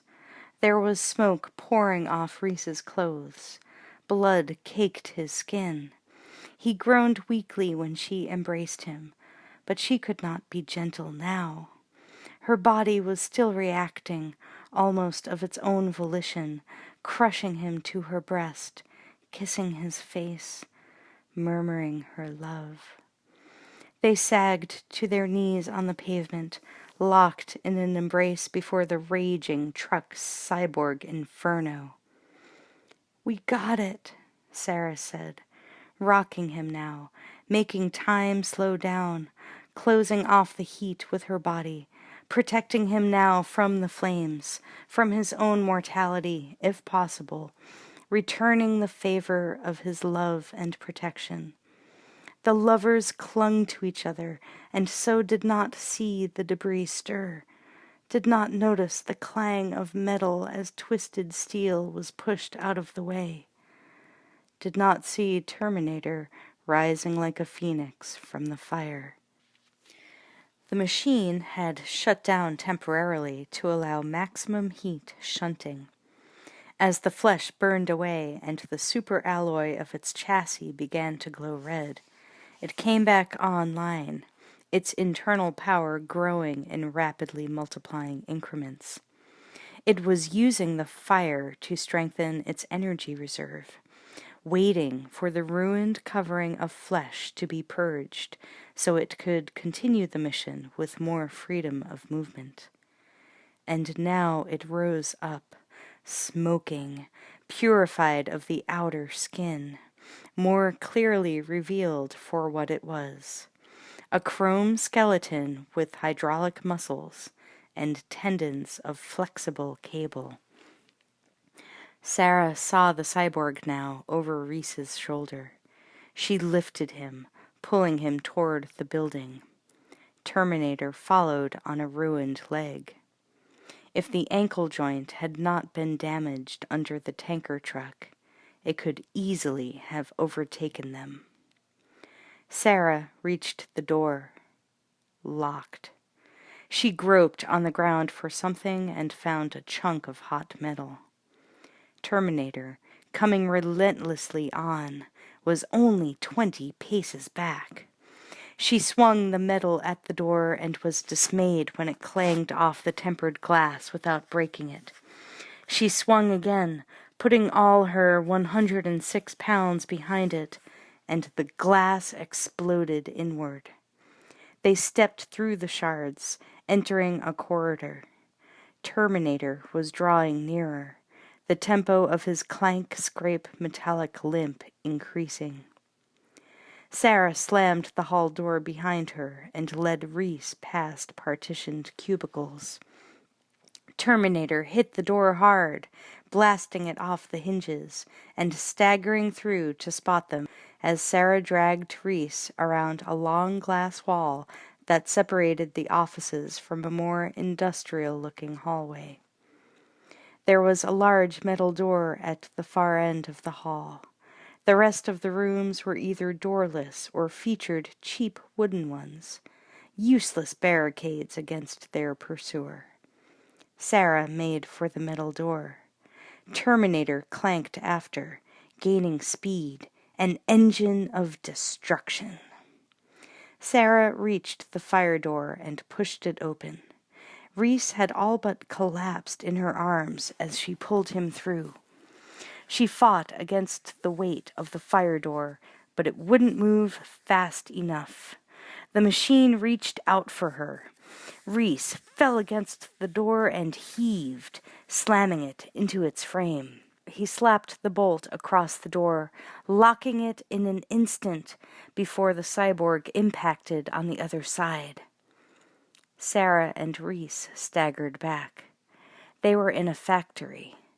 Dim, hulking shapes of assembly robots rested, the assembly line shut down for the night.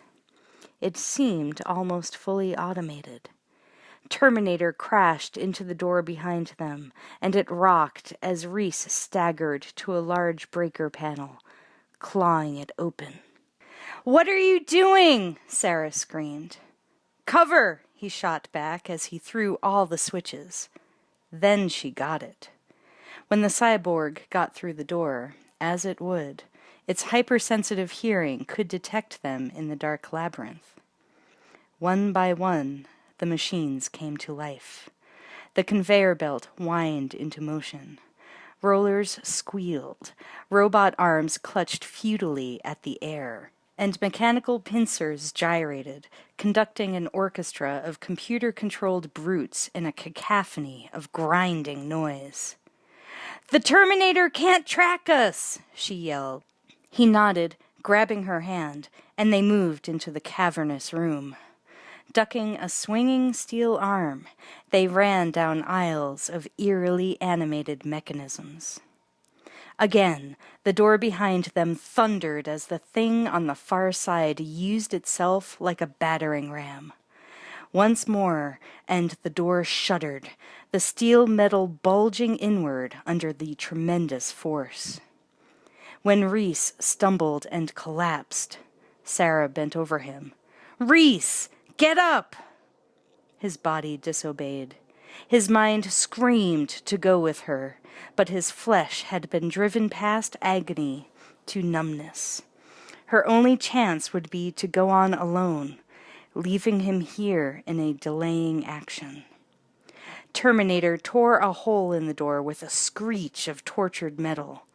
Light shot into the factory and fell on the machine above their heads. Sarah looked toward the source and saw Terminator reaching into the slit, probing for the bolt latch. She tried to lift Rhys again, but he was going slack and heavy with death. The cyborg was ripping off the bolt and coming through. Sarah put her mouth to Rhys's ear and shouted, "Get up, soldier! Move! Move your ass! Move it, Rhys!" And somehow he responded, almost completely on reflex, to the words and tone of command. He thrust aside heaviness and beat back the stupor of shock to clutch Sarah's outstretched hand. They moved on into the machines. Terminator thrust the ruined fire door aside and strode into the room, scanning.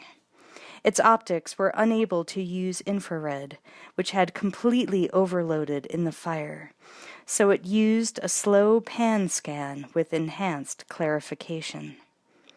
There was movement everywhere, but none of it fit target profile. It walked past the assembly line, completely merging into the hissing, gleaming texture of the factory, brethren to the blind mechanisms around it, but oblivious of the irony that these moron robots were its primitive antecedents. It scanned methodically, patient unto eternity. Sarah and Rhys moved in a crouch along a slightly raised catwalk, lost among the tangle of pipes and control panels. Rhys picked up a short length of stout pipe from a work table. Moments later, as Sarah clambered over an exhaust duct, her knee accidentally hit a red push button on a small black panel alongside it. With a sudden roar, the stamping plate of a massive hydraulic press slammed down an inch from her hand. Startled, she tumbled onto the catwalk. Terminator's auditory sensors had filtered out all arrhythmic sounds and identified their patterns as vermin, water dripping from bad pipe fittings, and the target moving in the machinery up ahead. It swiveled its head on precision bearings and moved toward the sound. Rhys and Sarah ran to the end of the catwalk, only to face a locked door. Cursing, Rhys about-faced and headed back the way they had come, Sarah rapidly following. Terminator strode around a compressor unit, blocking them, a skeletal silhouette in the roaring darkness. Sarah staggered back. Rhys raised the piece of pipe, holding it two-handed, like a baseball bat, though his left arm was almost useless. "Run!" he shouted to her, shoving her back. "No!" Her voice was a scream, hysterical, unable to accept what was about to happen. Terminator advanced. The male human had only one good arm and a 4-centimeter pipe as defense. The man-machine took its time, ducking a swing and backhanding Rhys's jaw, shattering it. Rhys flew back against a protective grill, but rebounded with the bar swinging. It caught Terminator in the chromed temple. The cyborg's head rocked back, then snapped toward Rhys without expression. The skull's metal teeth were gleaming, however, in a perpetual grimace of hate. Lashing out with lightning speed, it rammed a fist into Rhys's bad arm. That woke Rhys into the most lucid alertness he had ever experienced. All the rest of his life had seemed like a dream compared to this agony. He fell back, screaming. Terminator stepped forward to finish him off, then proceed to the unprotected primary target, whose figure it kept in view. She was backed against the catwalk railing, about 4 feet off the ground. There was nowhere to go but into the next life. Rhys was trembling with the last awful internal explosion of energy he would ever know.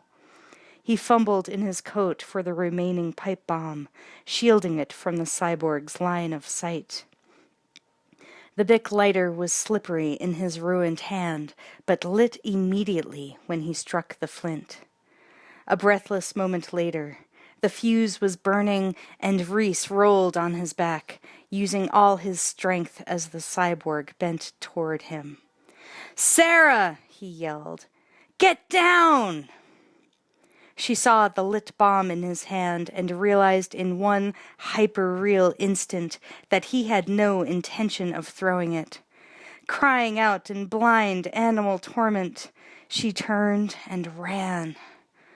Terminator had its fist drawn back to drive into Reese's skull when it felt the pipe charge jammed under its thoracic plate. It groped for the thing, but it was too late. Sarah hit the railing at a run and flipped over it, plummeting toward the concrete as Terminator exploded. She struck the floor and rolled. Chunks of heated matter flew past, some hard, some soft. The concussion from the blast slammed her down, and she blanked out for an endless second. When she swam desperately back to the surface of awareness, she saw that Terminator was in pieces all around her. A leg there, hydraulic piston here, and over there a foot. Steaming particles of charred cable and oily chunks of alloy peppered the floor. Scrap metal. It was over. Finally. She sat up and screamed. Pain shot through her leg, and she reached blindly for it. It was twisted beneath her, the calf punctured, oozing thick blood. Something had buried itself in her leg. She dragged the limp appendage out from under herself and saw that it was a sharp piece of Terminator that had been blown directly into her calf muscle about halfway between ankle and knee. Even in death, the cyborg had tried to kill her.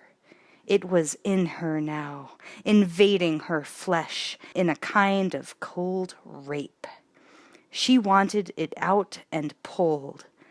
That hurt worse, but she doubled the pressure, and in a sudden sucking pop, the chunk of steel came free. She dropped it and gasped. When the pain began to subside a little, she opened her eyes and saw Reese. Before she had a chance to register an emotion, she knew he was dead. The blast had flung him into a wall, and now his body was slumped on the floor, eyes staring at her, but not seeing.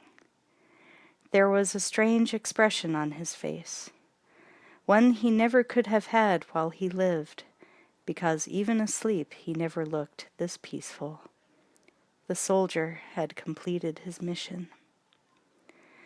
Sarah pulled herself across the floor toward him.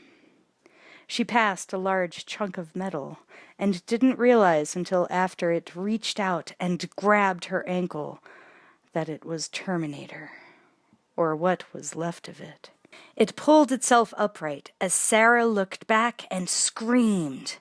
Cables dragged behind it from the gaping hole at the bottom of the spine where the hip joints used to be.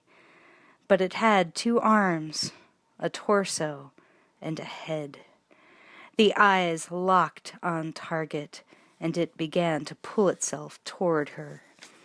With her free, uninjured leg, she kicked at the thing, writhed, and broke free. It crawled after. She couldn't move the broken leg, so she pulled herself along the floor. But she couldn't get away from it, because they were equals now, mutual cripples dragging themselves through chunks of debris, the hunter and hunted enacting their roles. She pulled herself onto a moving conveyor belt. The machine followed suit, rolling onto it about 10 feet behind her. They both rested as it carried them along, eyeing each other, seeking strategic gain. Then Sarah rolled off onto the floor, and it reacted much more slowly than usual, toppling after her about 12 feet away. She had the advantage now and crawled toward her target, a target newly acquired. Terminator calculated her trajectory and angled off to intercept. It didn't know what she was moving toward, and didn't care. Sarah realized it was going to get to the catwalk stairs about the same time she was. She could turn away and seek another path, perhaps even outcrawl it to safety outside. Maybe. But she wanted to end it. She, not anyone or anything else. She heard the rhythmic, constant scrapes of steel on metal as Terminator followed. She climbed off the catwalk into a dark jungle of machinery. She could hardly move there, wedged between two vast rectangles of metal. Her skin was covered with sweat, and she slipped repeatedly, losing ground. Terminator crawled in after her. Sarah saw the target up ahead and heaved herself forward. The clattering, scraping, and whirring behind sped up. She felt its metal fingers rake her feet and sucked herself in, recoiling from the thing. It must be very close now, but she had no more time to look back, only ahead. Sarah came to the far edge of the crawl space and threw herself out onto the catwalk. Her legs followed her upper body more slowly, melting after in slow motion as a metal arm clutched at them. She reached up for a sliding steel gate as Terminator crawled to the edge and groped for her. The gate crashed down and locked with a clang. The cyborg thudded against the safety gate, a hammer reverberating a massive bell. Sarah fell back, gasping, staring up at the man-machine as it pressed against the barrier. It was working the arm through the narrow space between the bars. Terminator locked its eyes on Sarah, triangulating on her pulsing neck, then fired its bicep hydraulics. Steel screeched in protest as the arm shot out for her throat, the fingers extending, flexing, eager for contact. Sarah backed as far as she could go against the confining machinery. The cyborg rammed its shoulder against the gate, and its fingers nicked her collarbone. She reached up for the control panel she had seen before, extending her arm as far as it would go. Her fingers waved in the air a quarter-inch from the button. Terminator strove forward, tightening its grip on her. She screamed in rage and frustration and all-consuming terror, then lunged up, slamming her hand onto the button. The red button. Time stopped. In the sudden silence, Sarah clearly saw Terminator looking up at her and felt the icy fingers closing on her windpipe just as the hydraulic press slammed down with 40 tons of pressure and ground the cyborg between the slabs of metal. With great satisfaction, she watched the press slowly closing the space in which Terminator was caught. The cyborg reached out, transferring all available power to that arm and hand.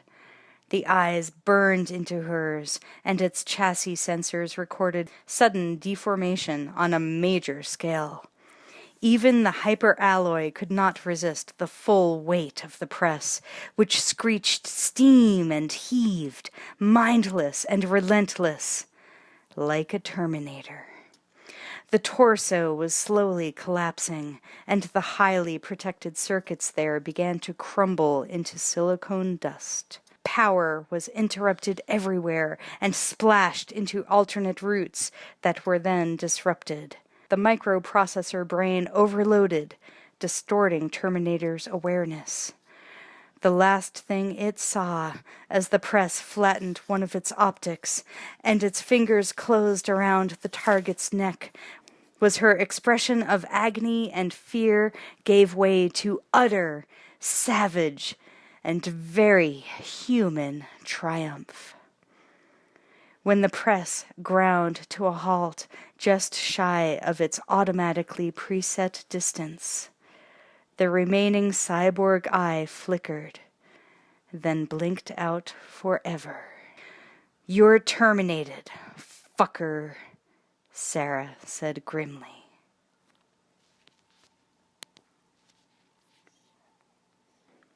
Day 3. Leucadia, 7:45 a.m. Sarah had blacked out then. When she came to, the factory machines had been shut down, but there was still noise. Sirens, screeching tires, excited murmurs. She was being lifted onto a gurney and gently strapped in. She felt pain, but somehow it was muffled and distant, disconnected. Faces swam into focus and out again. Attendants, police, onlookers. As they put her in the ambulance, she saw a black van nearby. The word coroner was printed on the side, and a bag was being loaded into it as if it were a sack of flour. She knew it was Reese. Before she had time to mourn consciously, the doors of the ambulance clanged shut and sent her reeling back down into the blessed darkness. As the ambulance pulled away, Greg Simmons hiked up the itchy collar of his leisure suit and turned to go into his office. What a way to begin a day. But he was intercepted by his assistant, Jack Kroll, a compact, hyperactive kid with a genius IQ and the street smarts of a cocker spaniel.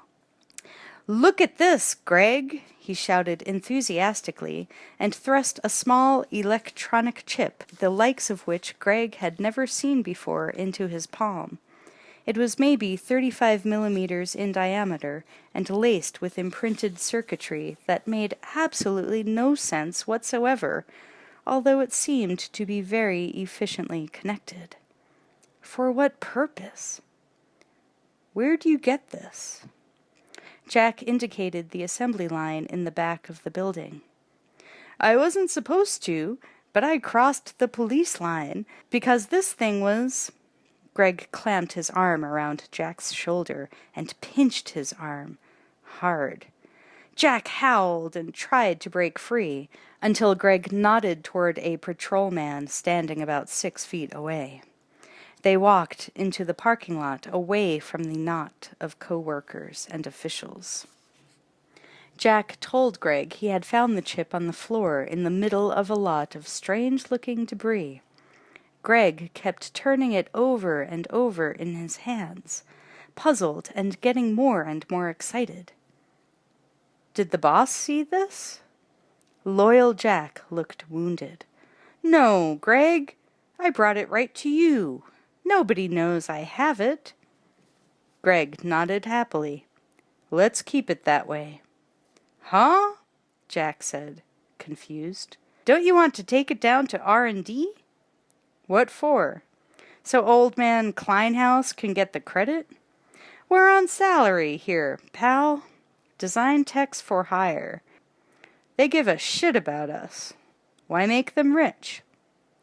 "What are we going to do?" Greg looked into his foolish friend's eyes. Jack was his treasure, an undiscovered artist in electronic engineering. Everyone else saw the package. Greg saw the contents. That was his advantage. He and Jack would go into business for themselves. A small office with little furniture, just a front for the lab in back. He'd mortgage his house, his car, his wife and kids, and sink all Jack's savings into this project. Once they figured out exactly how to exploit what must have been some kind of new microprocessing circuit, They would figure out what it should be used for. It took them longer than Greg originally thought it would. 16 months and 4 days to be exact. Their gamble paid off. They got a bank loan, patented the circuit, and waited to get sued. They didn't. Nobody knew what the hell it was, as though it had dropped into their laps from another planet. But it was just beginning to make them wealthy beyond their wildest fantasies. In another 2 years, they had their own company, bigger than the one they had suddenly quit after finding the chip. One of the most difficult tasks they faced in those years was coming up with a name for their fledgling company. All the other design corporations had already used up every possible combination of tech-sounding syllables. One day, Jack walked into their office with a big shit-eating grin on his face and announced that he had found the right name. Greg agreed, and within days they had incorporated under the legal title of Cyberdyne Systems. Thinking back on the whole serendipitous, mysterious train of events that led to their good fortune, Greg had to admit it was fate. Day 126. Buenaventura, Mexico.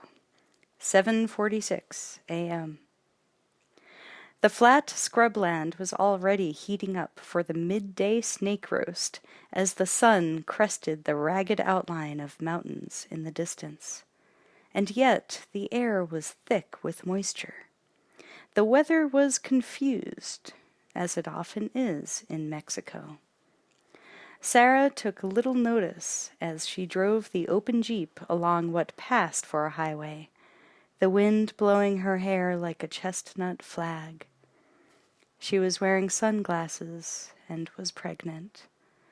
Below the small, sweet swelling that would one day become John Connor was a .357 Colt Python revolver nestled safely in her lap. It was loaded, and she had learned how to use it. Very well. Pugsley Jr. sat next to her, yawning. It was an 83-pound German Shepherd, attack-trained to kill anyone remotely unlike Sarah, should they make threatening gestures. It could be gentle, but Sarah never truly considered it her pet. It was a weapon.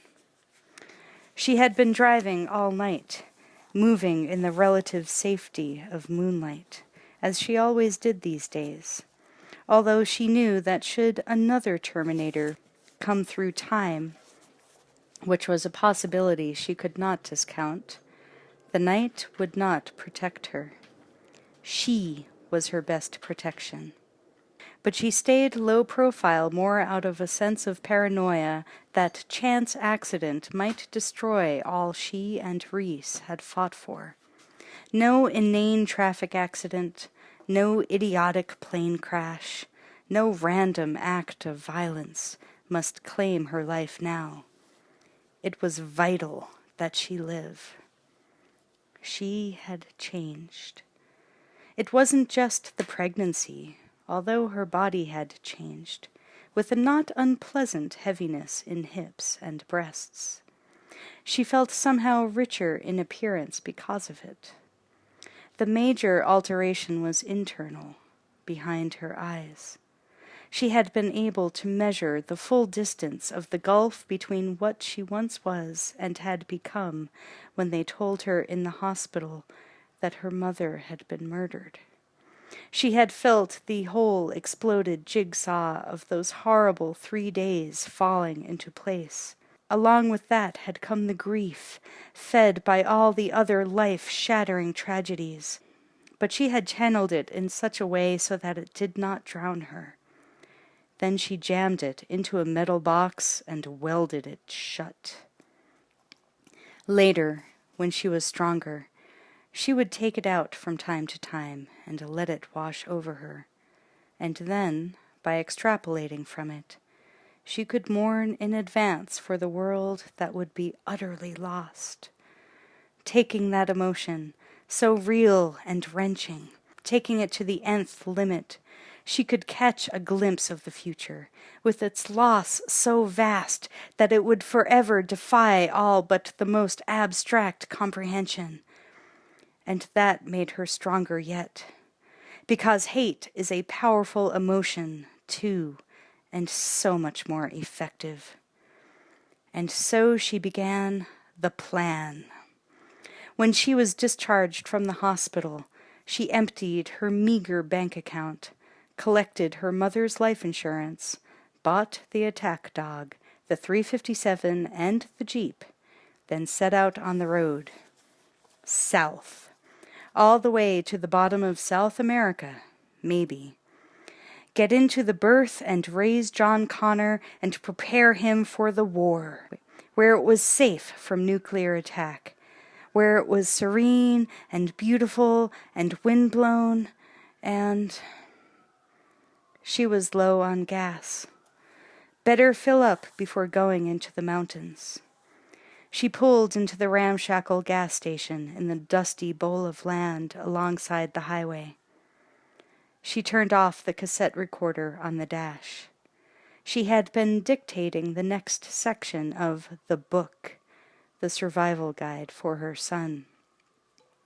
She was trying to get it all down in case something happened to her before she could raise him to maturity, and to concretize it on magnetic tape before she forgot the details. Already a lot of what had happened was fading away, refusing to be brought back, because that would have also brought back the old Sarah, and you could not bring back the dead. In a way, Terminator had killed her. Just before pulling in for gas, she had been saying, "Should I tell you about your father? Oh, that's a tough one. Will it change your decision to send him here? To his death?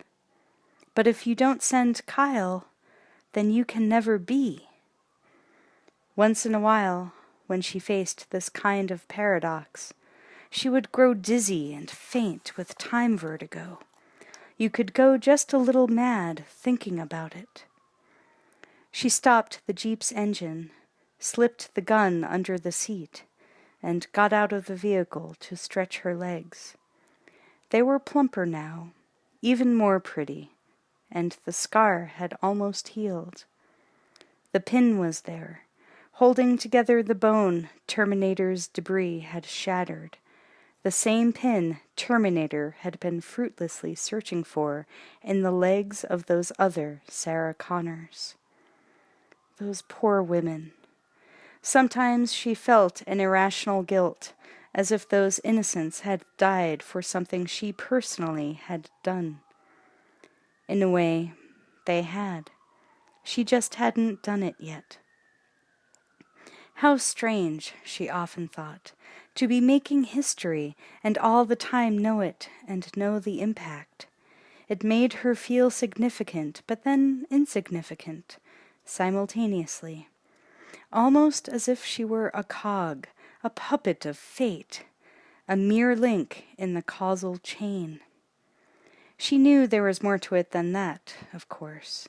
Her rage to survive, to will herself to survive, had determined the outcome, which then made that aspect of her character merely another element in the design. The snake eats its tail, and it always will. Pugsley growled softly and lowered his ears as Sarah scanned the gas station. Chickens clucked and fussed around the Jeep's big tires, flustered occasionally by the rising wind. The station was an oasis of junk in the wasteland, about 2 kilometers beyond a town that had been little more than a momentary widening of the highway. Here, surrounded by Joshua trees and not much else, was a tired little building in the center of what looked like a junk car farm. Rusting pickups rested on blocks, wheelless, their glass gone. There were mottled and dented vehicles of all descriptions, waiting apparently for others of their kind to die, so the necessary parts could be salvaged to repair them. Some sleazy piñatas swung and twisted in the bursts of wind, their bright colors mocking the apparent lifelessness of the place. Finally, a figure appeared in the doorway. An old man, stooped and weathered, detached from the shade and shuffled toward her. He might have been full yaqui. His eyes were red-rimmed from too much of the cheap local mezcal. Sarah saw his eyes and felt a momentary chill. She suddenly had the absurd feeling that he could see into the future. It passed immediately, replaced by an even stranger thought. She was the seer. It was she who could see beyond the horizon, and like those throughout history who were touched by visions, she wished it were not so. The attendant nodded politely. Sarah groped for the pronunciation of Llena el tanque, but the leather-skinned proprietor cut her off. He spoke a little English and was overwhelmingly proud of it this far south of the border. He assured her he would "feel it up, see." Sarah got back into the jeep, for the wind was picking up, whipping hot sand in her face. She had a thought and hit the record button on the machine.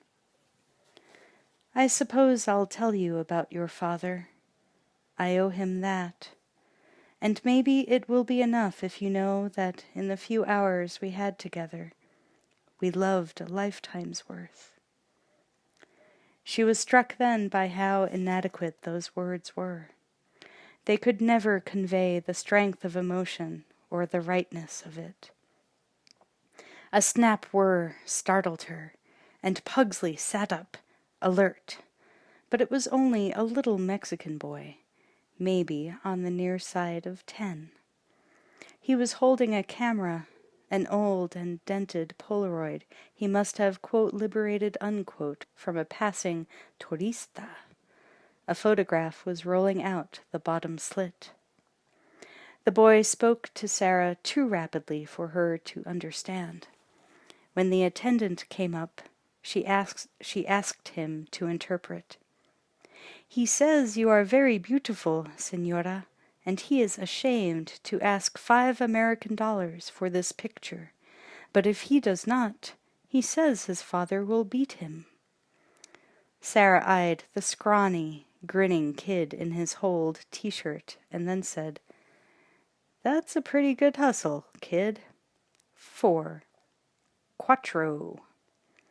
The boy gave her the photo, snatching the money out of her hand, and danced away, happy to have found another sucker among the infrequent turistas.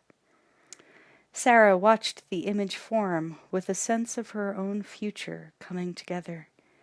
The eyes that solidified out of the white void on the Polaroid surface were her own. She watched the rest of her face darkening, a slow fade-in on the Sarah that was now. Older, she thought. But it wasn't a physiological change, only a new set to the old, mild features. There was a faraway look in her eyes, and she was smiling just the slightest bit, but somehow it was a sad smile. Sarah set the picture aside, tossing it casually on the passenger seat among the hand-labeled tapes of her journal. As she reached for the ignition key, the photo was already almost forgotten. Pugsley sniffed it once, leaving a moist noseprint, the first of many abuses that would age the plastic rectangle before it would rest lightly in the palm of a soldier's hand as he crouched in the thundering darkness, the hellfire of the machine Reich raging above him. Sarah would have given it to John, and he would then give it to Reese. This was the beginning of the circle. But of course, circles have no beginning or end. Sarah paid the attendant for the gas and started up the jeep. Wind tore at her and rolled tumbleweeds across the highway. The boy was chattering behind them and pointing toward the mountains. "What did he say?" she asked the old man. "He said there's a storm coming in." Sarah looked toward the sky and the gathering clouds. Sheet lightning fired behind them like giant strobes. "I know," she said quietly, and put the jeep into first gear. Out on the road, she thought about Reese, and time, and history, and most importantly, destiny. Hello, this is Amy Mullen, the narrator of Terminator. Thank you for listening. I enjoyed reading this aloud very much, and I hope that you enjoyed listening to it.